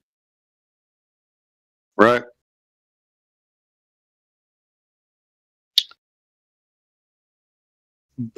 Gun Pachiro, did you get that that scientific paper that I asked for?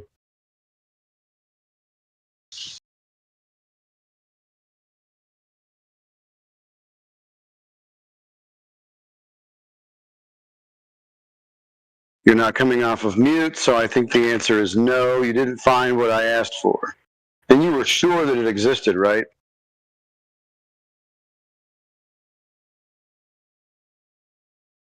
A paper with an experiment, right? An actual experiment, like we have an hypothesis, and we tested our supposed cause of the effect. But you didn't find that, did you? Why not? It'd be a bummer if it was behind a paywall and you had to pay for his glow proof. Right. I mean, this should just be scattered all over the place. He said that research takes time, but I figure since everybody knows that the Earth is a ball, it would be easy to find, right?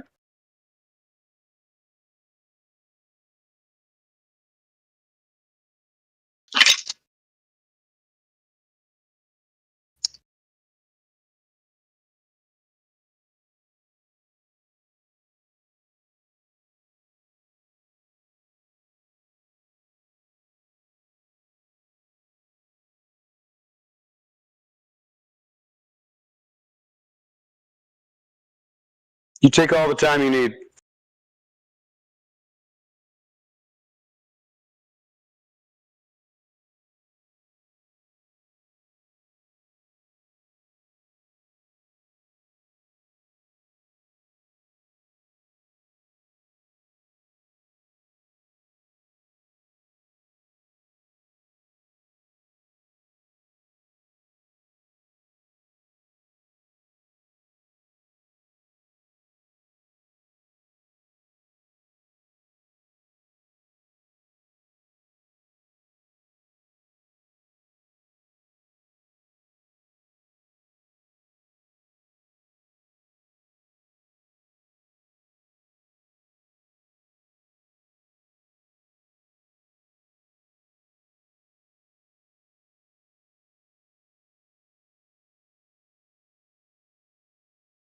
We've only been waiting 10 years for what I asked you to provide. I'm sure we can wait a little bit longer. Is it going to be 10 years? Can you kind of give me a ballpark of how long it will be? Because I think 10 years is long enough, you know.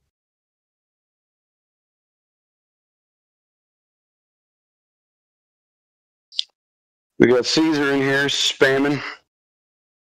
Caesar, bounce on the mic or kick rocks.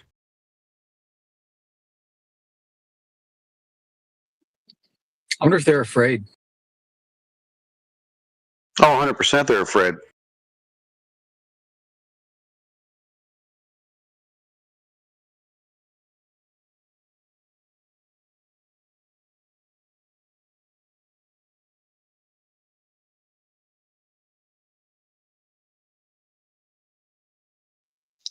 Is David Weiss still offering 3 Bitcoin for glow proof?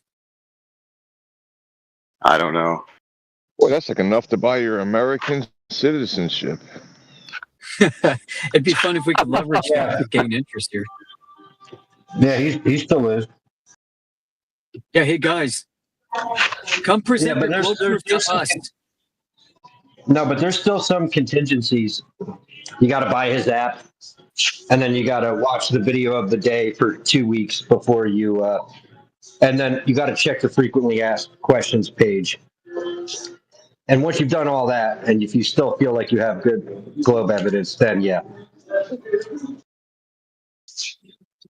What I'm saying is they could always run it by us.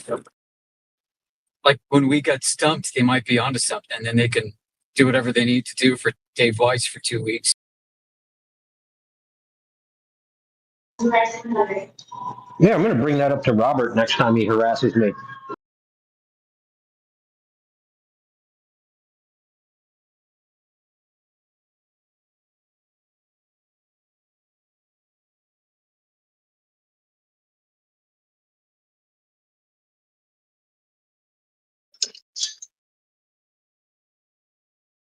No, you're very much confused. Gon Pachiro, or whatever the heck it is.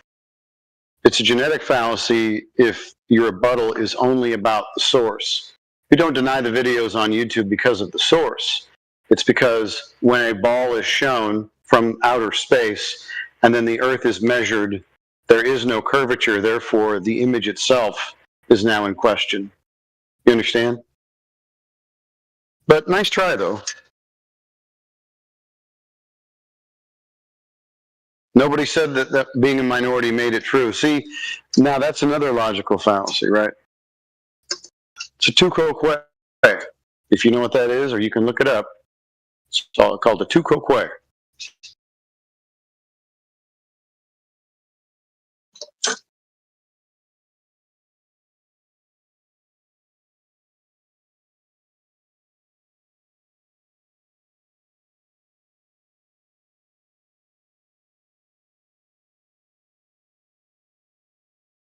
Hello.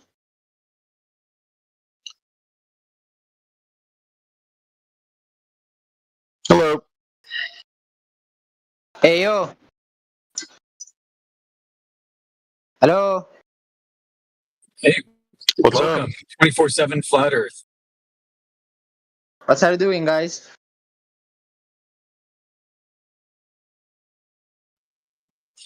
We're waiting for people to bring their best evidence of the globe.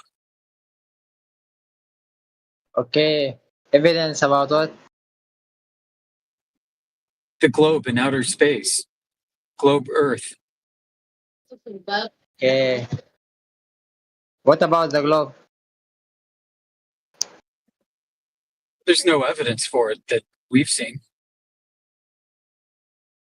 Evidence about what? Yeah, just hoaxes and camera tricks and all kinds of silly nonsense.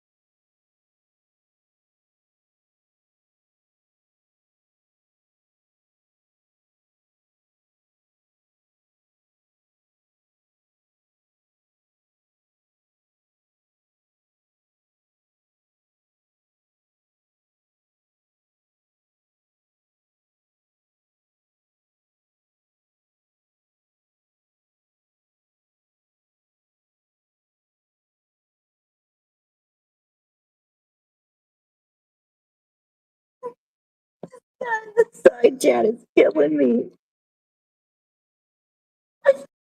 Yo, oh man. When you post stuff, you call it true. And I'm like, so you're not posting stuff and calling it true? Like, have you even taken the time to assess everything and compare and contrast? Oh my goodness.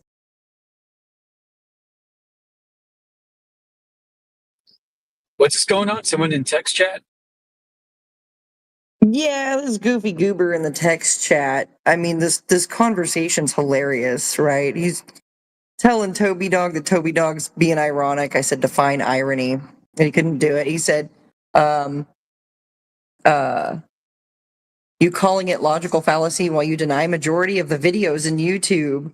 After he had said something along the lines of, yeah, show me research, not random YouTube videos. So he's telling us that no, you can't post YouTube videos to prove your point. I can post YouTube videos to prove my point, though. And it's just this ridiculous level of back and forth. And he appeals to majority. And, I pointed out the whole, so you can use YouTube videos, but we can't.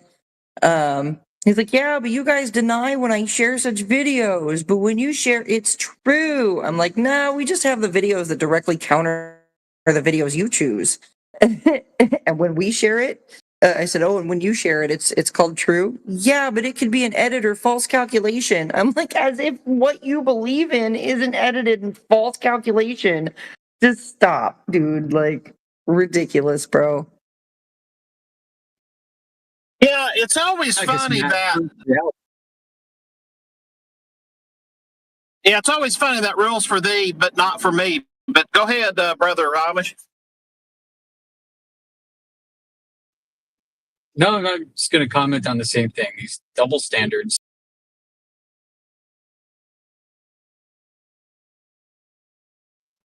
Meanwhile, like what we have to offer is already leaps and bounds above anything that they could hope to deliver to us.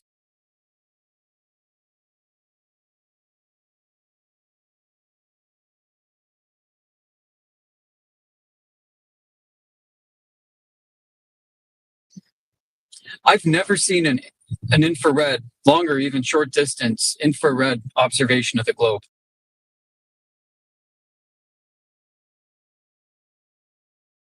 Yeah, there was this girl that was in here earlier today who was trying to moderate the discussion as a guest. And so she kept calling some sort of rectangular map thing the scientific map. And then she went on to ask, well, why would we use Google Earth since it's based on globe technology? And then and then she went on to say how accurate it is. And I said, she made this claim of how accurate. I explained to her, well, here in this server, we require proof of claims. And so what is your proof that it's accurate? And then she started going off about, well, is it only me who has to provide proof? How come nobody else has to provide proof? And then I said, well, no, everybody here has to provide proof. And then she spiraled out and left. This idea that you're going to be held to a standard that when you make a statement that we're going to require a little more than just saying whatever you want to say.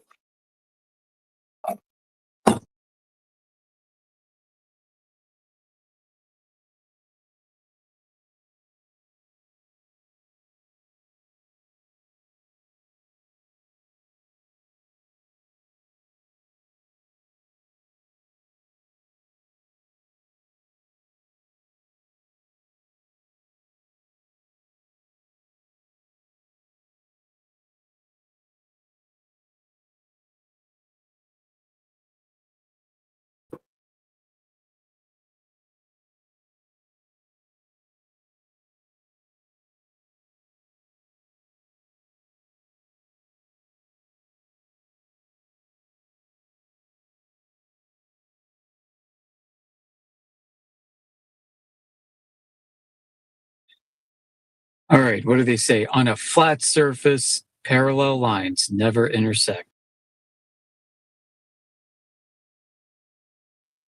Well, I guess we're done for the day. Does he even know what he's saying? That's the problem. I don't think this guy even understands half the shit that he's saying.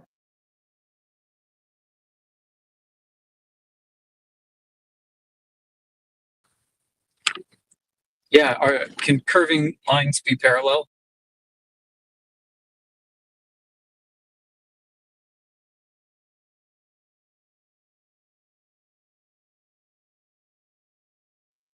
And I suppose you could have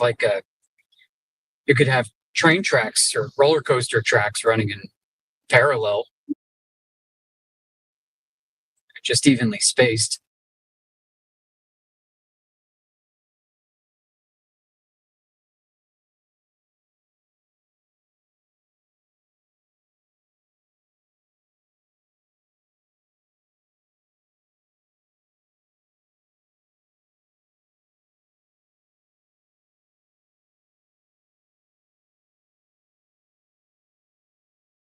If Earth is a globe, how do you have roller coasters?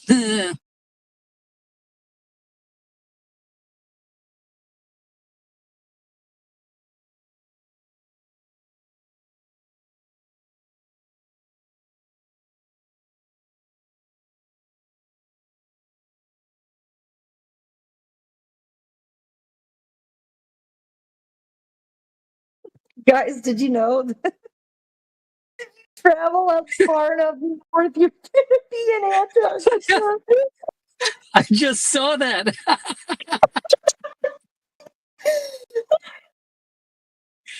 Oh no. He must be a South Pole elf. That's going in my Glober Hall of Shame right now.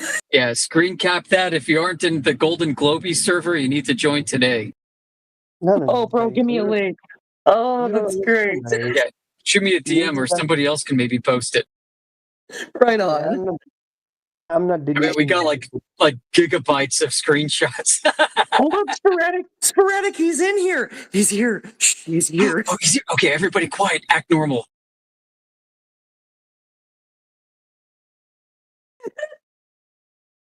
Oh my god.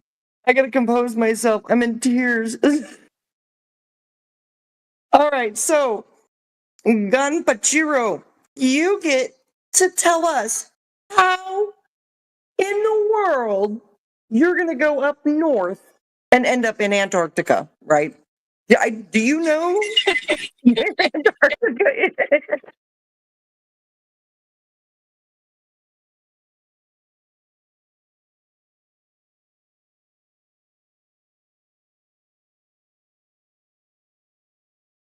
So wait. Same logic. So we're just gonna reverse it. If we go far enough to Antarctica, we're gonna end up in the North Pole. Punching yourself in the face, bro.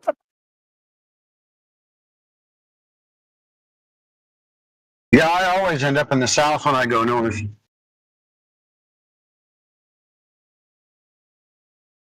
You know, I always end up going south when I go away from north.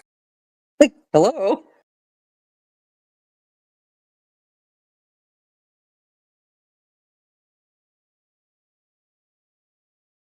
Yeah, you can't redeem yourself, Gonpachino.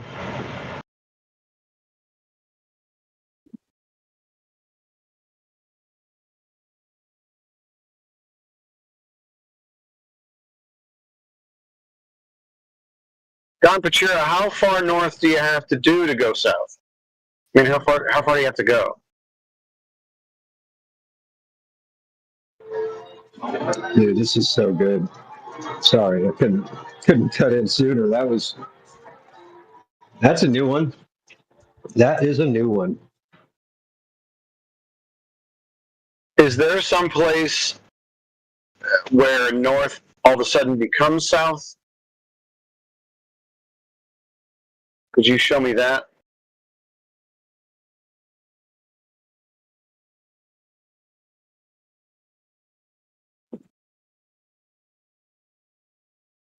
Dude, why don't you just jump in the VC? We know that you can come off of your mic. You chat skanking and embarrassing yourself while doing it is not going to help, you know? It's pretty cowardly. It's cowardice. Okay. Like, come on, dude. He's like, well, if you. So what he's saying is, if you go south, are you going to end up in Antarctica? And I'm like, okay, yeah, that'll happen, ball or flat, right? He's not understanding that about how it's completely not even an argument if it could work for both, right? Yeah, I have my mic on. Can I speak without getting interrupted? Maybe. Then I'm not speaking, right? Well, you said that if you go north, you'll go south. No. I mean to say that. Okay, maybe that was a mistake from my end. But okay, let's say you are in America, right? And I'm in Nepal. That's where I'm right now. And if I were to walk down south, and if it's a flat surface, it should be we are walking very parallelly. We are walking on a straight line. How come we end up if we walk enough, how come we end up in the same spot in the south, at South Pole, center of the South Pole? Because if I don't think anybody's ever done that. Yes, but so why would you bring up that hypothetical? This is a hypothetical, and then you'd actually have to show me, apparently on your map, which direction you're going. Yeah, the math would be to because people are flying to Antarctica from US, right, all the time, right? I guess Mr. Beast has. I don't think it's all the time, but okay. Yeah, not all the time, but yeah, people do travel to Antarctica from all over the place, right? Okay. Yeah, right. And when they travel south, where do they end up? They end up in the Antarctica, right? They usually end up in the south. Yeah, they go south and they end up in a southern place. Yeah. And if the Earth was flat, the whole southern end has to be whole Antarctica, right? The whole I guess, No. end of the flat surface. No. Yes. Okay, so you want to show me the flat Earth model that you just made up in your head? Only if I could share my screen, right? I don't have that. Okay, so you made up a flat Earth model, and now you're trying to strawman us with that? No, I'm just trying to do what you guys do, right? You guys send a bunch of links and bunch of videos and explain, right? But I cannot do the same. No. Because I'm not right. No, that's not what we do. That's another straw man. That's not all that we do. Do you mind not kind of poisoning the well while you're speaking to me? Mm-hmm. Sorry. Okay, so don't do that. So why don't you describe to me your flat Earth model? I'm very intrigued. Yeah, flat Earth model, right? You mean to say that you know that in a flat Earth, if we draw two parallel lines, they will never intersect, right? Yeah, nowhere on Earth ever at any point will two parallel lines ever intersect. That's the thing about parallel lines. They never intersect. But if the Earth was globe, a sphere, if we were to draw walk parallelly in a straight line, we will eventually meet, right? Because no, that's not correct, because they're parallel lines and you would never meet because they're parallel, even on a sphere. No, we are not going outside of the Earth, right? We are following a straight path in the Earth, right? So in that case, so you don't, bro. I'm trying to help you before you embarrass yourself. Even on a spherical surface, and you have two parallel lines, they will never meet ever. Not parallel lines. Do you know what parallel means? You know, right? Like in a sphere parallel line meets, I guess it's called geodesic. No, they don't. No, they don't. In fact, on a sphere, it really wouldn't even be considered a line because it has a curvature in the, I guess it would be the y-axis. So straight lines don't even exist on a sphere. You realize that, right? Let me send you a link since you're not going to allow me to share my screen. This is a link for the globe, right? And we have two parallel lines. If we were to view that line in a very limited, let's say like 20 kilometers, it would appear to be a straight line because Earth is like has a very huge radius. So that there's no parallel lines on that surface. Are you really that dumb? I guess that's like very dumb argument. No, there's no parallel lines in the image that you sent me a link to. Okay. Do you understand parallel, bro? You do see two lines, right? We should start at the very beginning. Let's start at the very beginning. Do you know what a line is? Can you show me what a line is? Yeah, it's a two line, right? Two dots. No. Line. Yeah, a straight line connected by 2 points. Okay, great. So a straight line. There's not even straight lines on the image that you posted. But I'm telling you that if the Earth was a sphere, I'm not sure what you're not understanding here, right? Well, number one, you haven't shown me any lines. You can't have a line on a sphere. Number two, you can't have parallel lines on a sphere. But if you were to have two parallel curves around the sphere, they still would never meet at any point. You do understand geodesic, right? So yeah, so now you're going away from a Euclidean geometry to this PZX spherical geometry. But you would have to go ahead and prove to me that you have any curvature of the Earth, so that way we're not doing things hypothetically. And you would have to show me the actual geographic location of Antarctica. That would help out your argument. So those two things would be great.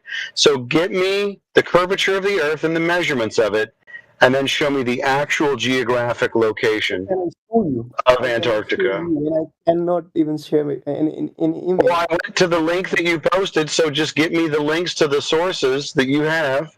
You don't have to cry and whine about you can't post images, just post the links. You're a big boy, aren't you?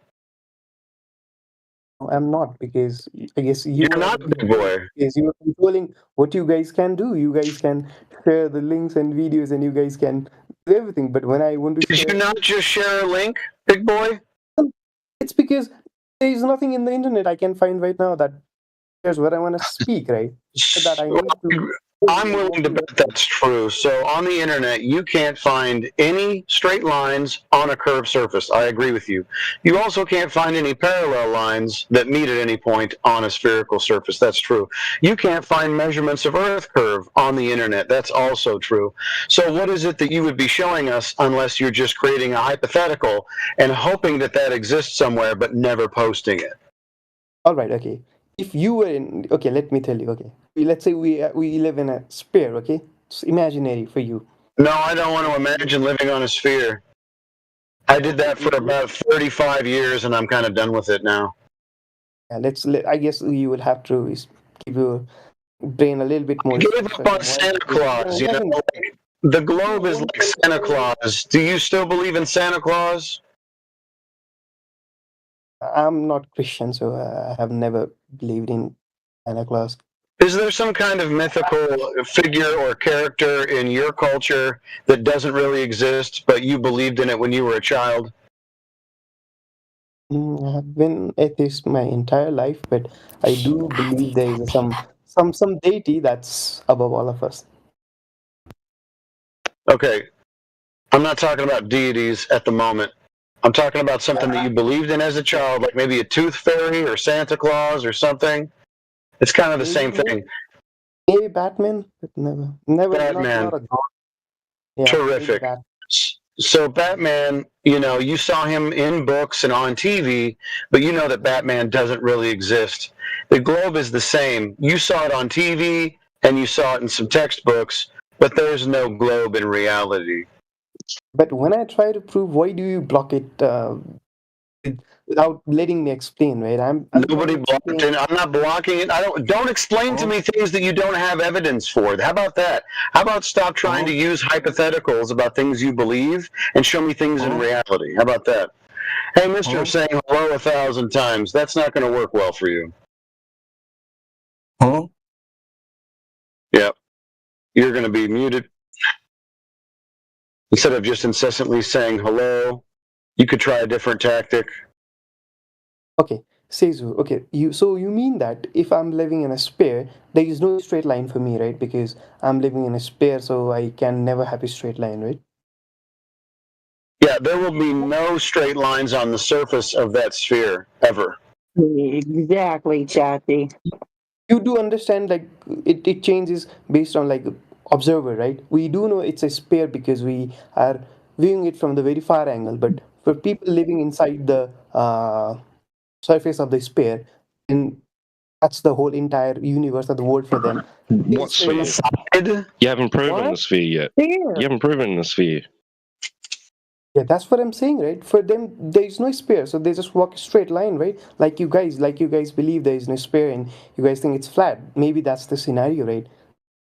But if you look at from the top, above, like, if you go more than enough height, then maybe you realize, okay, hey, you do understand dimensions, right? For me, living There are no straight lines on the surface of a sphere. How many times do I have to say this? And you could even draw me a line on a sphere.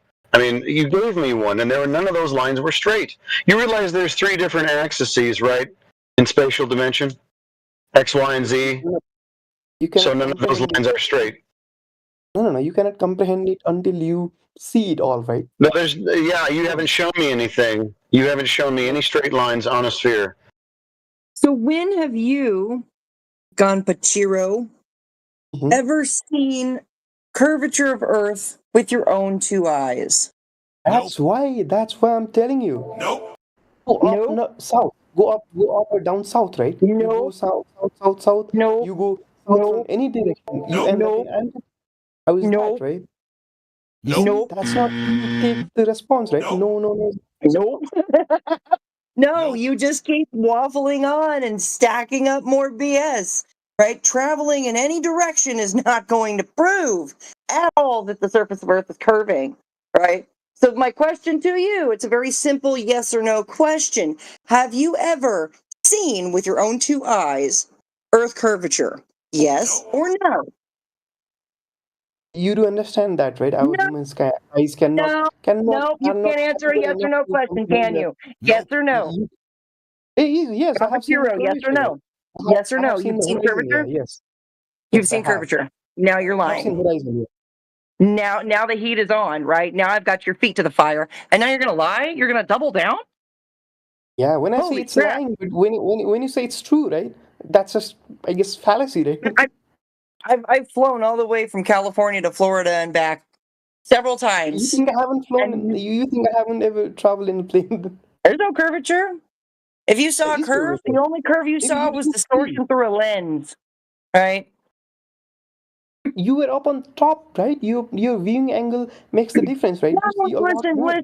Listen, Gon Pachiro. Not only that, but according to the globe claims, is that you're not gonna see the horizon as an arc until you're over 50,000 feet.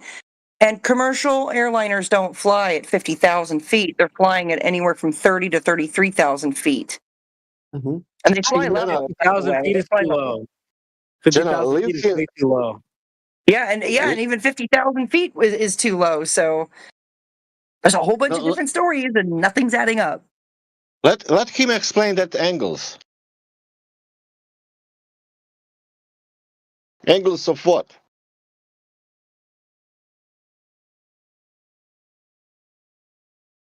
Two straight lines angle? Sorry? Two straight line angle? That angle? Oh, what's an angle? What do you mean? Like, I'm not talking about angle. How you can achieve the angle? What is the angle? What do you mean by angle? I'm talking about, like, if you walk straight in a sphere. Yeah. You already tried that like an hour ago, bro. That's not possible, bro. That's the whole point. If you guys cannot visualize that, then I'm sorry. No. We can visualize it. It's just not possible in reality, ding dong. You already tried this an hour ago. Holy smokes. Okay, you guys have been trying for your entire life, yet you cannot prove anything. You guys No. You brought this up an hour ago, going in a straight line. You can't do that via any method of travel: walking, biking, crawling, triking, flying, biking. It doesn't matter what method of travel. You ain't going straight, period.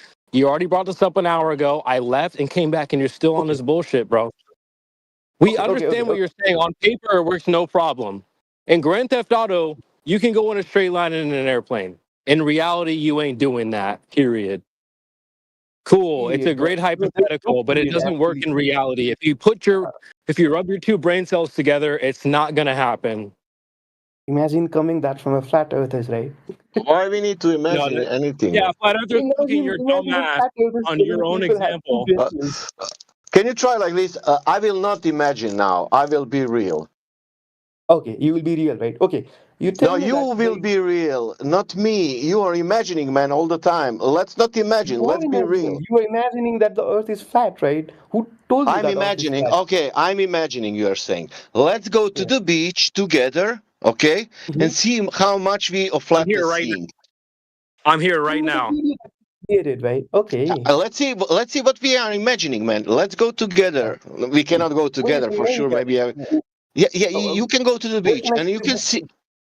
Sasha, I'm here right now. I want to see the Burj Khalifa, lad. Let me show me Burj Khalifa from here, because in a flat Earth, it should be visible, right? No, dude, no. Oh no, you don't understand how your eyeballs work, do you, son? Okay. Can you show me from the left to the right? CB, Yeah, show me from the left. Yeah. What do you see? I see nothing. What? I see the line. Look with the hand. I see the horizon line. Horizontal horizon. Do you see the horizon horizontal? You see the circumference, right? When you do the hand, you see a circumference, right? It's curving to it's making a 360 degree, It's a right? flat circle. It's flat. It's a flat circle. Makes a flat circle. flat. You see his hand? He's making a flat circle, bro. A horizontal flat fucking circle. Earth is flat, right? I guess PSD something sent a photo earlier that if you were to zoom out, or circle good enough, it becomes straight line, right? And 66,500 kilometers is not a small radius, right? It's a very big radius, and if you It is not. It is not. You can ask now internet how much I can see if I am 2 meter height on the sphere, and internet will give you the answer. Why should I trust the internet when the internet also tells me that it's a sphere? Do you know? Do you know why you? You're dumbass telling us what flat Earth is. No, You should see the Burj Khalifa from here, bro. What the fuck? Do you believe in a? Do you believe that Earth is a globe? Yes. Then you must trust that size, because everybody is saying that's the size of the Earth. That's what you said. That 6,000 radius, it will tell you, how much you can see with 2 meters. That's what you said. That radius. Yeah, but Come, there let's. is refraction as well, right? There is a refraction of light that causes things to appear that Refraction. It's invoked inside of that calculation. It's called 7/6R radius. It's there inside of the formula. Yeah, can you expand the formula, because I don't think that's just good enough to tell me that. You can, if you don't, just simple, like, let's say that we are not so intellectual. How much I can see, that means you are typing now on the internet, how much I can see on the Earth with 2 meter height, and it will give you the answer. No. I do understand that. Okay, I should be able to view everything if it's a flat line, right? I should be able to. No,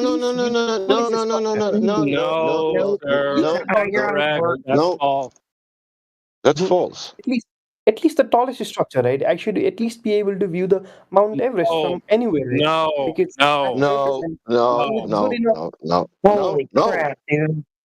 No, man. There is a Guinness record. People taking the shots from the mountains. That means that they can get the shot. Okay.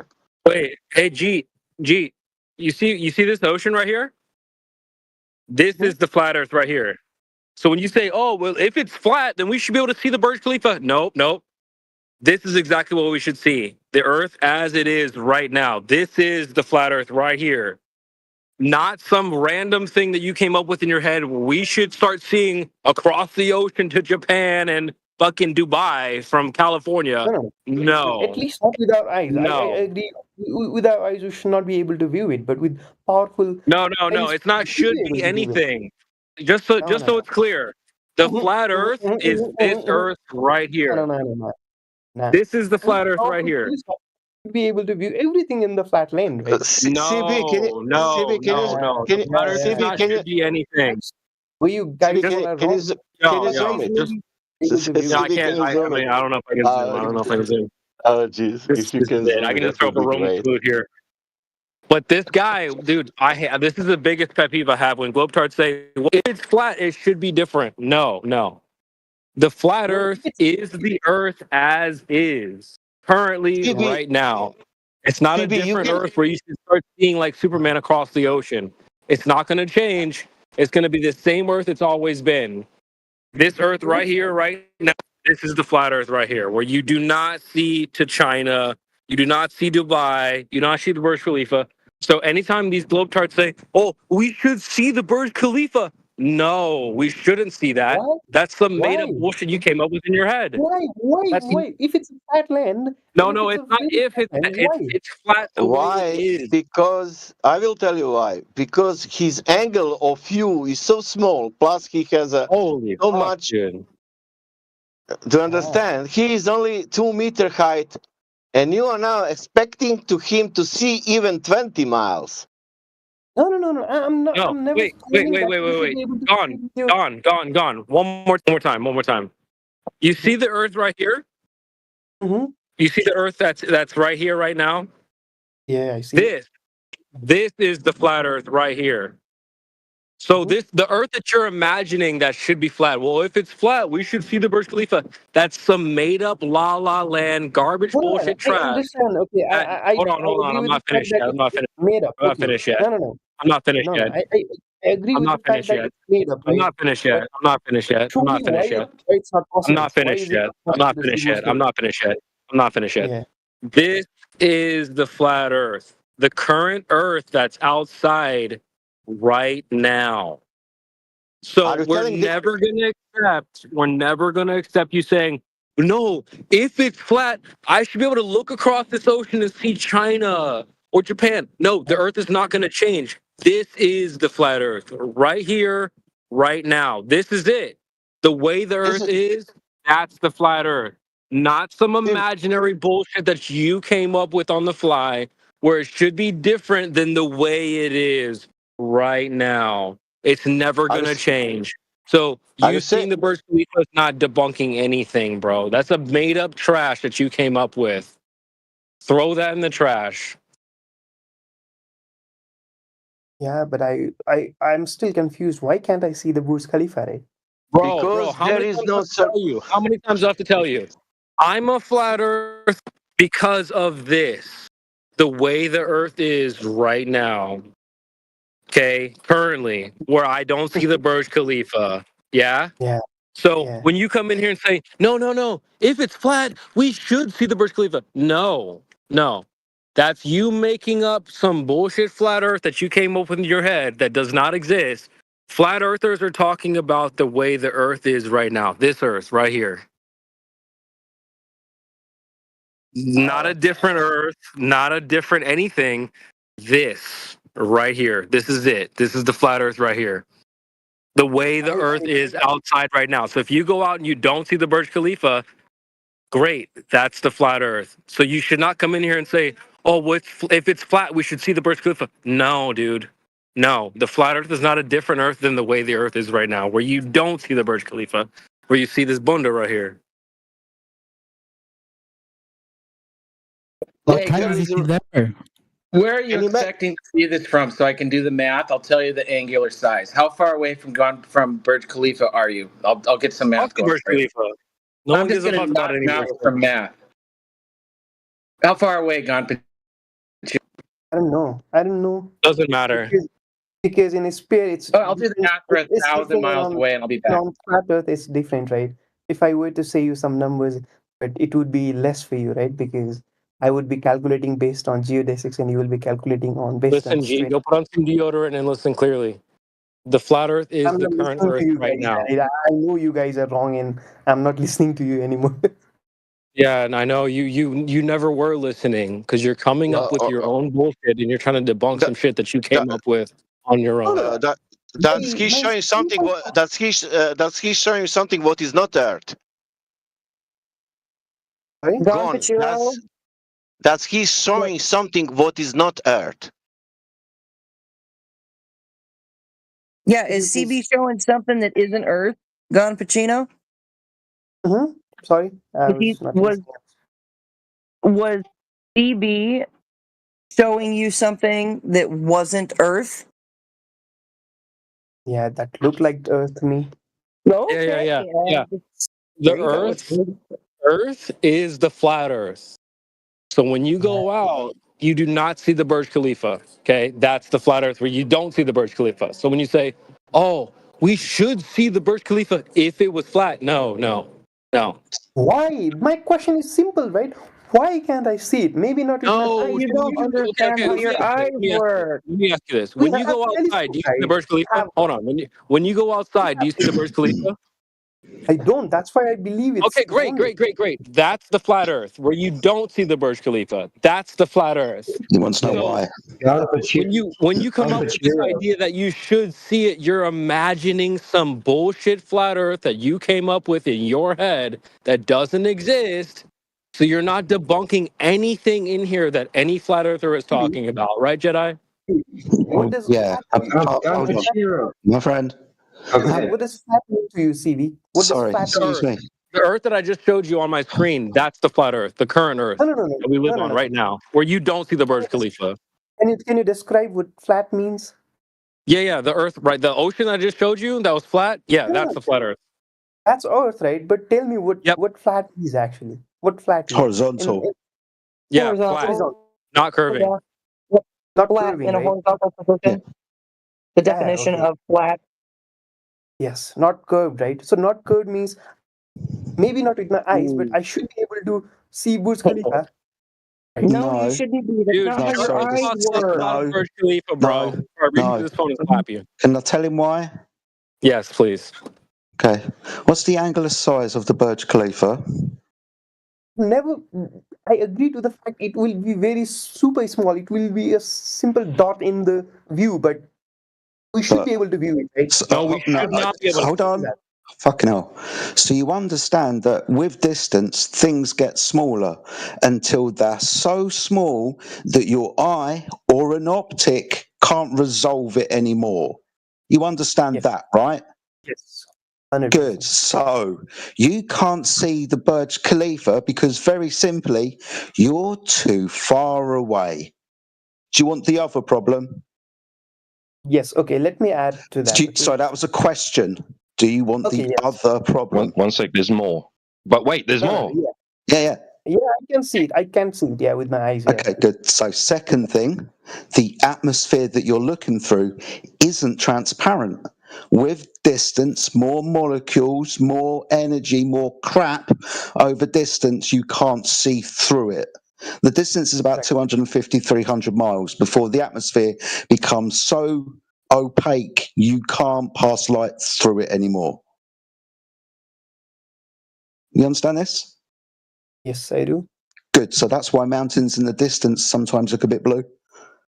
Like things in the distance that are green, like hills and mountains, take on a blue shade because of the amount of light that is passing through the atmosphere. So when you say, if the Earth was flat, I should be able to see the Burj Khalifa, yeah, if you're standing right next to it, or if you go far away of it and you get a high-powered zoom camera, but eventually the optic's going to lose angular resolution and the atmosphere is going to become so thick. Do you understand now? Yes. Good. So if it's a clear weather, why can't I see the Burj Khalifa? No. Hold on. If it's a clear weather, everything is. yeah, if it's clear weather, the maximum distance is about 250, 300 miles. Why is that? Yeah, because the atmosphere, and I'm giving you crystal clear atmosphere, over distance becomes opaque. It's like trying to see down to the bottom of the ocean with a telescope. Right now, you understand at the bottom of the ocean, the light from the sun can't penetrate the water that's transparent because there's so much of it. Now, that's at a distance of about 100 meters, 200 meters, a little bit further. Now, the atmosphere, you're trying to talk about hundreds, if not thousands of miles. The atmosphere over that distance becomes very opaque, dude. No, I don't agree So with that. at 2,000 miles, at 2,000 miles, at 2,000 miles, the angular size of the Burj Khalifa would be 0.8 arc minutes. The comparison would be looking at a 2.5-inch toy doll from 200 feet away. You simply would not be able to see it. It would be smaller than a pixel on a TV screen from 10 feet away. That's your answer.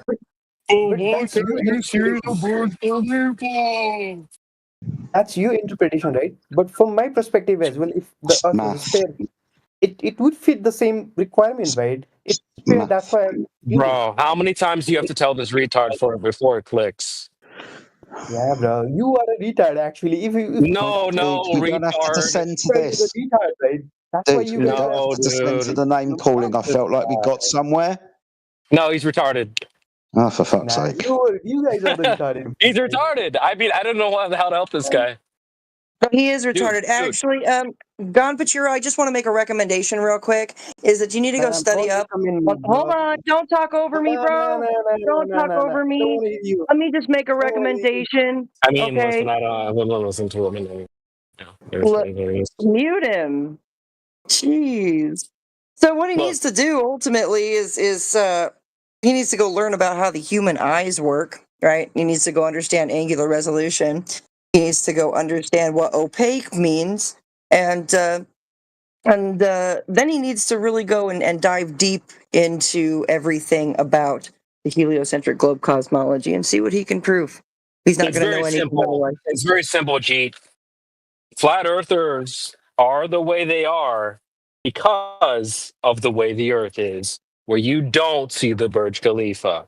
So this idea that on a flat Earth you should see the Burj Khalifa, that's you making up a bunch of bullshit that doesn't exist. That was a nice try, though. You're not debunking anything except for some trash that you created. So I don't know why you keep asking were flat earthers with the position that the earth is flat. I just showed you on camera the earth at the beach where the water is flat and you don't see the Burj Khalifa, but you keep asking the same question over and over again. Oh, how come we don't see the Burj Khalifa? Yeah, well, that's not flat earth, ding dong. So who's the retard here? It's you. Holy fuck, dude. Yeah, it's not that I hard. would agree with you. Yeah, sure. Every flat earther in here agrees with me. Every flat earther agrees with me. Yeah, that's a cult, right? You do understand what's a cult is, right? It's not a cult. It's not a cult. It's a What cult, you're right? debunking, what you're debunking is a ghost that Yeah. you have created. You've created a ghost of what you think flat Earth is, which involves seeing the Burj Khalifa, which doesn't exist. So you're Hold on. debunking the ghost that you made up in your own mind. Go ahead, Jedi. I mean, like, give the guy a chance, right? We gave him 5 Oh my chances, God. bro. Yo, relax. We gave him Well, you 15 stop fucking chances. talking, dude. Bro, I just got here, Jedi. Oh, Chill. God, for fuck's sake, man. Bro. Trying to talk to a Glober. I'm trying to help you understand that maybe he hasn't even thought about it yet, up until we pointed him out. Right, jumping up and down saying it's not the fucking flat Earth, blah blah blah. Up until I jumped in, I don't think anybody pointed out something that maybe he hadn't considered. And when I brought it forward, the two things, he seemed to have considered it, and everyone started jumping around calling him a retard. So we lost control of the conversation again. He is retarded. I was trying to get in about angular 15, resolution. Yes, I I'm was 15. definitely Yes. trying to. He's been doing this for 2-3 hours ago. He's been here for the longest time, Jedi. I don't know what to tell you, bro. I know. I'm just reacting to you, dude. I don't care. Neither do I, man. Shut the fuck up sometimes. you sound like a cat. I just got here. I'm Sometimes, gonna man, like, Hey y'all. I don't care, Jedi.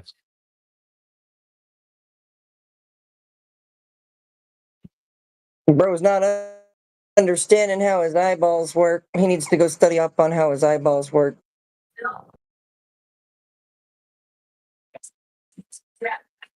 Then he says, use a telescope. I'm like, you're just going to be seeing even further across the flat Earth. Stay cooked, dude. Yeah, I'm gonna stay cooked. You gonna? Yeah, I just cooked your dumb ass. Yeah, guys. I think Should I go back on camera? No, I think you guys should really go back to grade 4 and. Bro, you're not saying anything. He just jumped up and down like a clown. He didn't cook Not really. I just turned on my camera and showed the flat Earth, and he keeps saying, "Where's the Burj Khalifa, though?" That you're not gonna see that ever. I don't know how many times we have to tell this retard. Unless you get closer to it, where it's the angular size is big enough for you to fucking see. That's probably too high IQ for his dumbass. Maybe I should talk to him and not you then. Yeah, but you should at least try, CB, to convey that point, because it kind of puts them at a dead end on that information. You can't dead end them on this information, right? Well, you gotta reach people where they're at. I think you gotta connect. You gotta connect to people where they are. If you start hitting him with angular, he doesn't even know what that means. He's a G. He doesn't even wear deodorant. That's why you have to explain it to them. Right, but but giving it to him allows him to have that.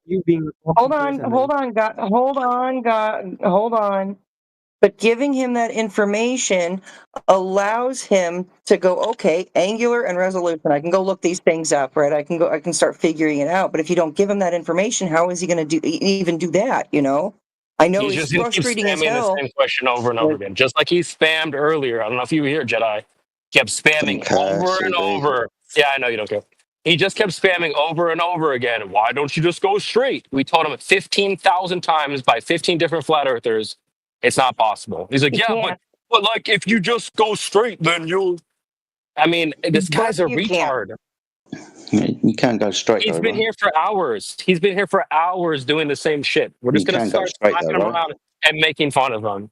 You can go straight though, right? Yeah, we can go straight. No, you can't. No, you can't go straight. No, you can't. That's what I've been telling Jedi. Via what method of travel, Jedi? Okay, I'm meeting you. Let me talk. All right, my friend, don't mute moderators. Right, that's going to get you muted and removed from the conversation. At the moment, trying to stick up a little bit for you or people like you. So don't jump in and start muting people, dude. No. He has been interrupting me. Now he's not gonna listen to me. I'm pretty sure about it. Okay, just tell me, right? So, You just told me that you cannot go straight in a sphere, right? Here we Because, go again with there's this no Hold on. sphere. All right. Can you go straight on a sphere? No. By definition, a straight line is not a curved line. A sphere is a curved surface. So definitionally, you can't go in a straight line on a sphere. It would end up being a tangent, which would only be connected to the sphere at one point. You understand this, right? Right. Okay. Then you can go straight in a flat surface, right? Yes. You agree with that, right? Yes. Yes. But how come if we were to walk up to south from any place in the earth, Can you walk on water? in the same place? Can you walk on water? Sorry, I didn't understand what you said because CB started talking through. You can start He again. said walk straight going south. We all heard him. You can't do that. Yeah, if you walk south, if you go straight in a straight line, if you go in a straight line south, you end up back where you started. No, I didn't mean where you started. I mean to say, like, if two different people or any number of people walk. We did this down literally south 2 hours from ago. any direction, from I don't know, like from one country, from another country, why do they end up in the same place? If the flat earthers people were walking. Oh, sorry. Oh, right. I got you. Right. So converging longitude lines. Yeah, right. Exactly. Why are they converging if they're walking a straight line in a flat surface, right? Shouldn't they be How do you walking walk in a straight forever line? and not meeting at a single point? Because I don't think Antarctica is that big for the whole entire Earth to be like for the people from one end of the Earth and the other person the end of the Earth to be walking in a How do straight you line walk and on meeting water? each other or meeting even like reaching Antarctica, right? Someone should be going somewhere else. But why are they converging if they're If they're walking going south, why do you think they should be going somewhere else if they want to go south? Right, but they're walking in a straight line, right? Hold on. If you're trying to go south, you're going to end up south, right? Right. It's like if you try to go north, you're going to end up north because these are poles. They have definite positions, don't they? Yeah. Okay. So that's where you're going to end up if that's where you want to go. Right, but why do they end up in the same place? Like because they went there. Sorry, the same place is south, isn't it? Yes, but the south so is that's not that big, right. right? So have The you ever south, heard? like, Sorry, dude. I'm going to try. When I say South Pole to you, what does that mean? South Pole means the center of the south, I think. To me. Yeah, I could literally put a pole in the floor. It's underneath celestial south. I can put a pole underneath the southern celestial rotation. Now, if I've got 5 people that all want to go south, they're all going to get to that point, aren't they? Because that's where south is. No, but they're walking in a straight line, right? Like, how do you know it's straight? And what do you mean by straight? Do you mean a line of longitude where you can follow all lines of longitude and they will meet at the South Pole? That would be a claim that you would have to prove. Yeah, if I could share my screen, I could. No. I understand what you mean. I understand what you mean by drawing it out, but it's a claim that you would have to prove. Yeah, but how do I prove? I cannot travel. I don't know, dude. Otherwise, this is going to be a hypothetical question that hasn't got an answer at the moment. But you're saying it has got an answer. So, being as it has actually got an answer, how does this work on a flat Earth? You don't even know if that's the truth or not yet. Yeah, it wouldn't work on flat Earth. I'm sorry. If I had a pole in the floor and I had a compass that pointed to it and I gave it to 5 people, they'd all end up there. Are not going to end up there because they're not. Sorry, do you know what a compass is? Maybe I should make it north. If I had a North Pole and a compass and I gave the compass to 5 different people, right, spread around the Earth and the compass pointed north, eventually they'd follow the curved paths of that magnetic field line, which wouldn't be straight, and end up at the North Pole. No. There would be no need of compass if we were on a flat land, right? No. Sorry, there would be no need for cardinal directions if the Earth was flat. How the fuck would we know where we were going? Because, like, we can establish the fact that if we can establish a fact, because the compass will point you in the angular direction, but South Pole is welcome to flat Earth, angular direction.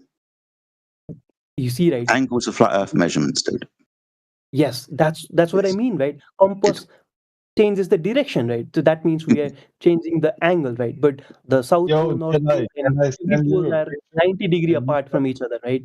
So that means like there should not be a need of compass. If we were to walk straight line, once if I figure out, okay, hey, this is the southern pole, I can just walk straight line, then It's I quite should hard be to walk able in to. straight lines, dude.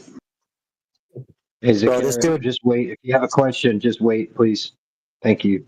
Sorry. This dude be like, how do people cut a pizza with a pizza cutter where it has 8 equal slices if the pizza isn't a globe?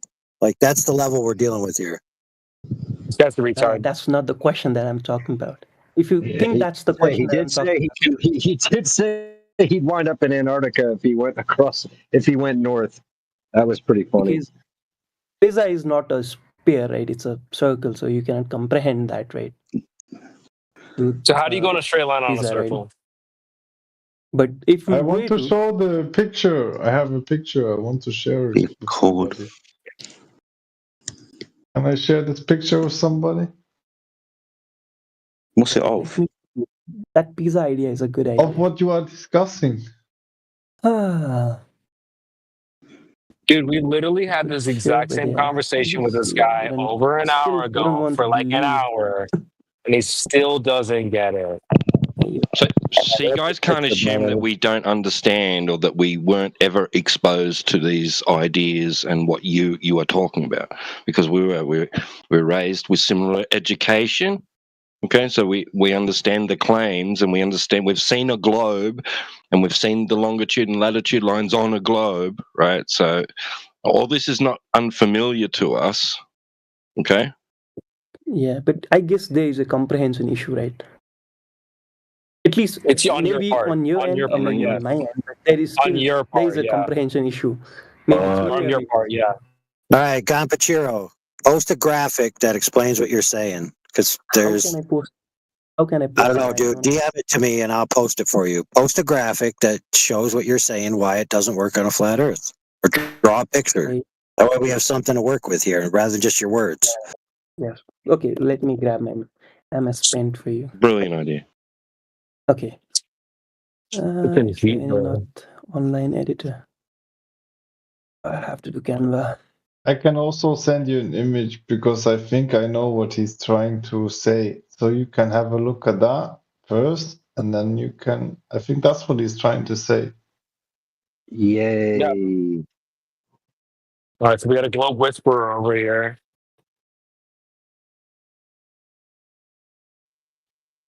I love it I when don't know people what that read each means, other's but minds. I've been Yeah, listening it's to your amazing. conversation for a long time, and I think if you can discuss what.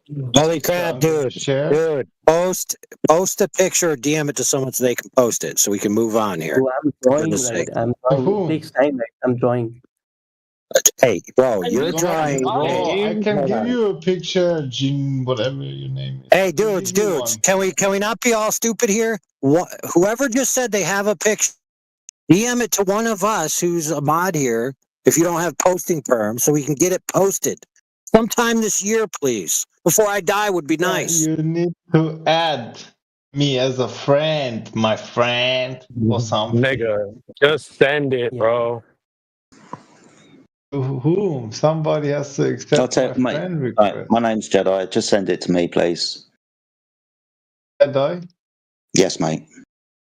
I think this is what John Pachiro is trying to say.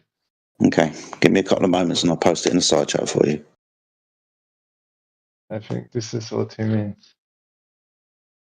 It doesn't work. Could not be delivered. For fuck's sake. Yeah.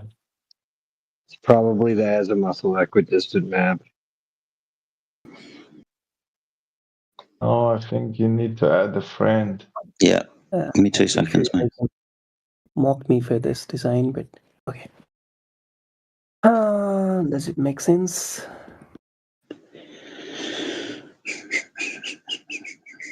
There's a carrot. I've accepted your friend request. I got your picture as well, dude. Give me a moment. I'll save it and post it. I think this is what he means.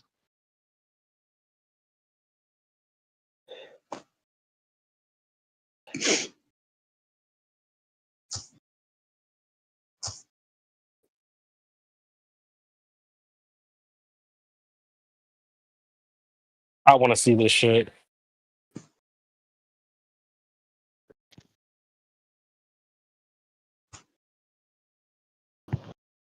Because he was talking about straight lines, and I think this is what he means. Everyone gets it already.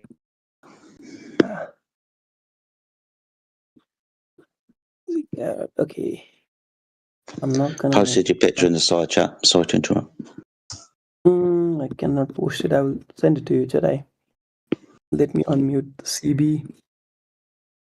Thanks. John Pachiro, is this what you meant? Let me.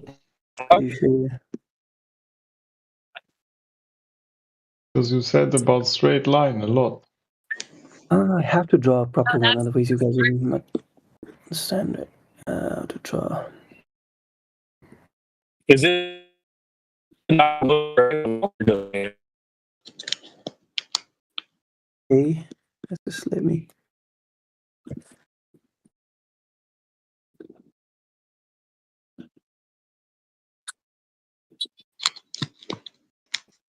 We can't put text in here.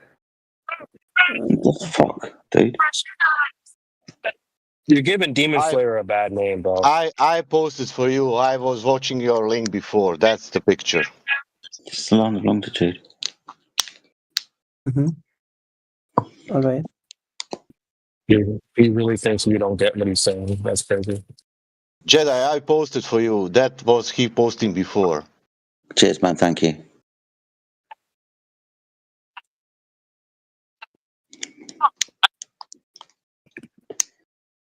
So, just to be clear, we're talking about circumnavigation from pole to pole, from north to south and back to north again, following a line of longitude. I know, yeah.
If only I did put so much effort on my work as well. Tough work getting an image posted nowadays.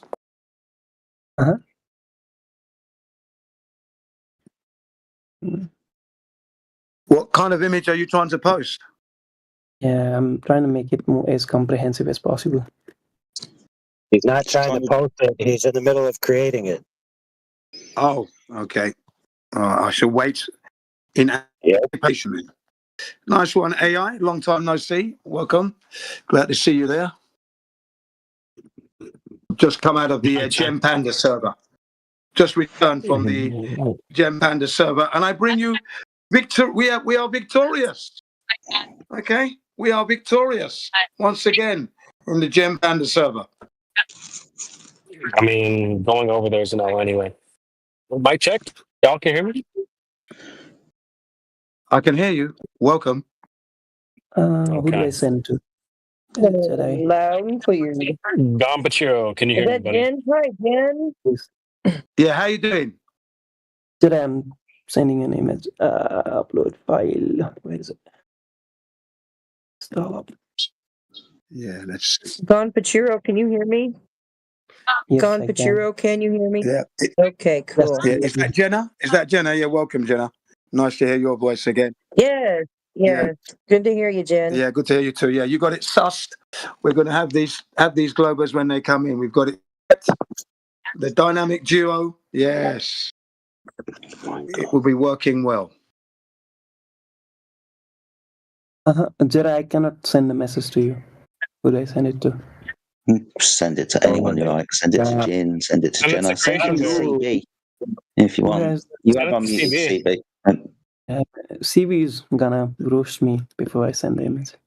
Yeah, exactly. Facts. You have unmuted him though, right? No, I haven't muted him. I haven't muted him. Okay.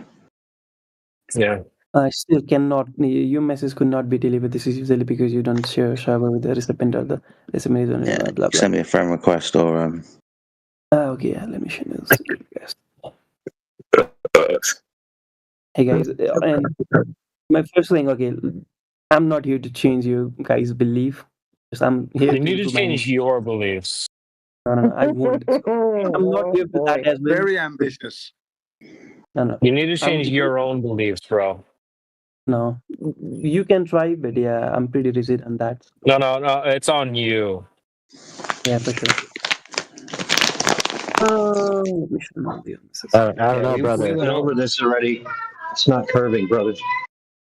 Yeah, you're the only one, Mr. Gampuchir, that I've heard make an erroneously, factually false claim that you should see something that could not be seen simply because the air itself is too thick. So I don't know who's believing what, but it certainly isn't us believing that we can see things through opaque atmosphere, which means solid. No light can pass through it. Yeah. No. I agree with that. Oh, why can't you see the Burj Khalifa? See, that's why I muted him, right? I mean, that's what Yeah. you sound like. We should have just muted you for spamming the same question over and over when it's been answered 100 times by 10 different We are people. way past that conversation. This is a very. I mean, childish let's way hope to- so. Let's hope so.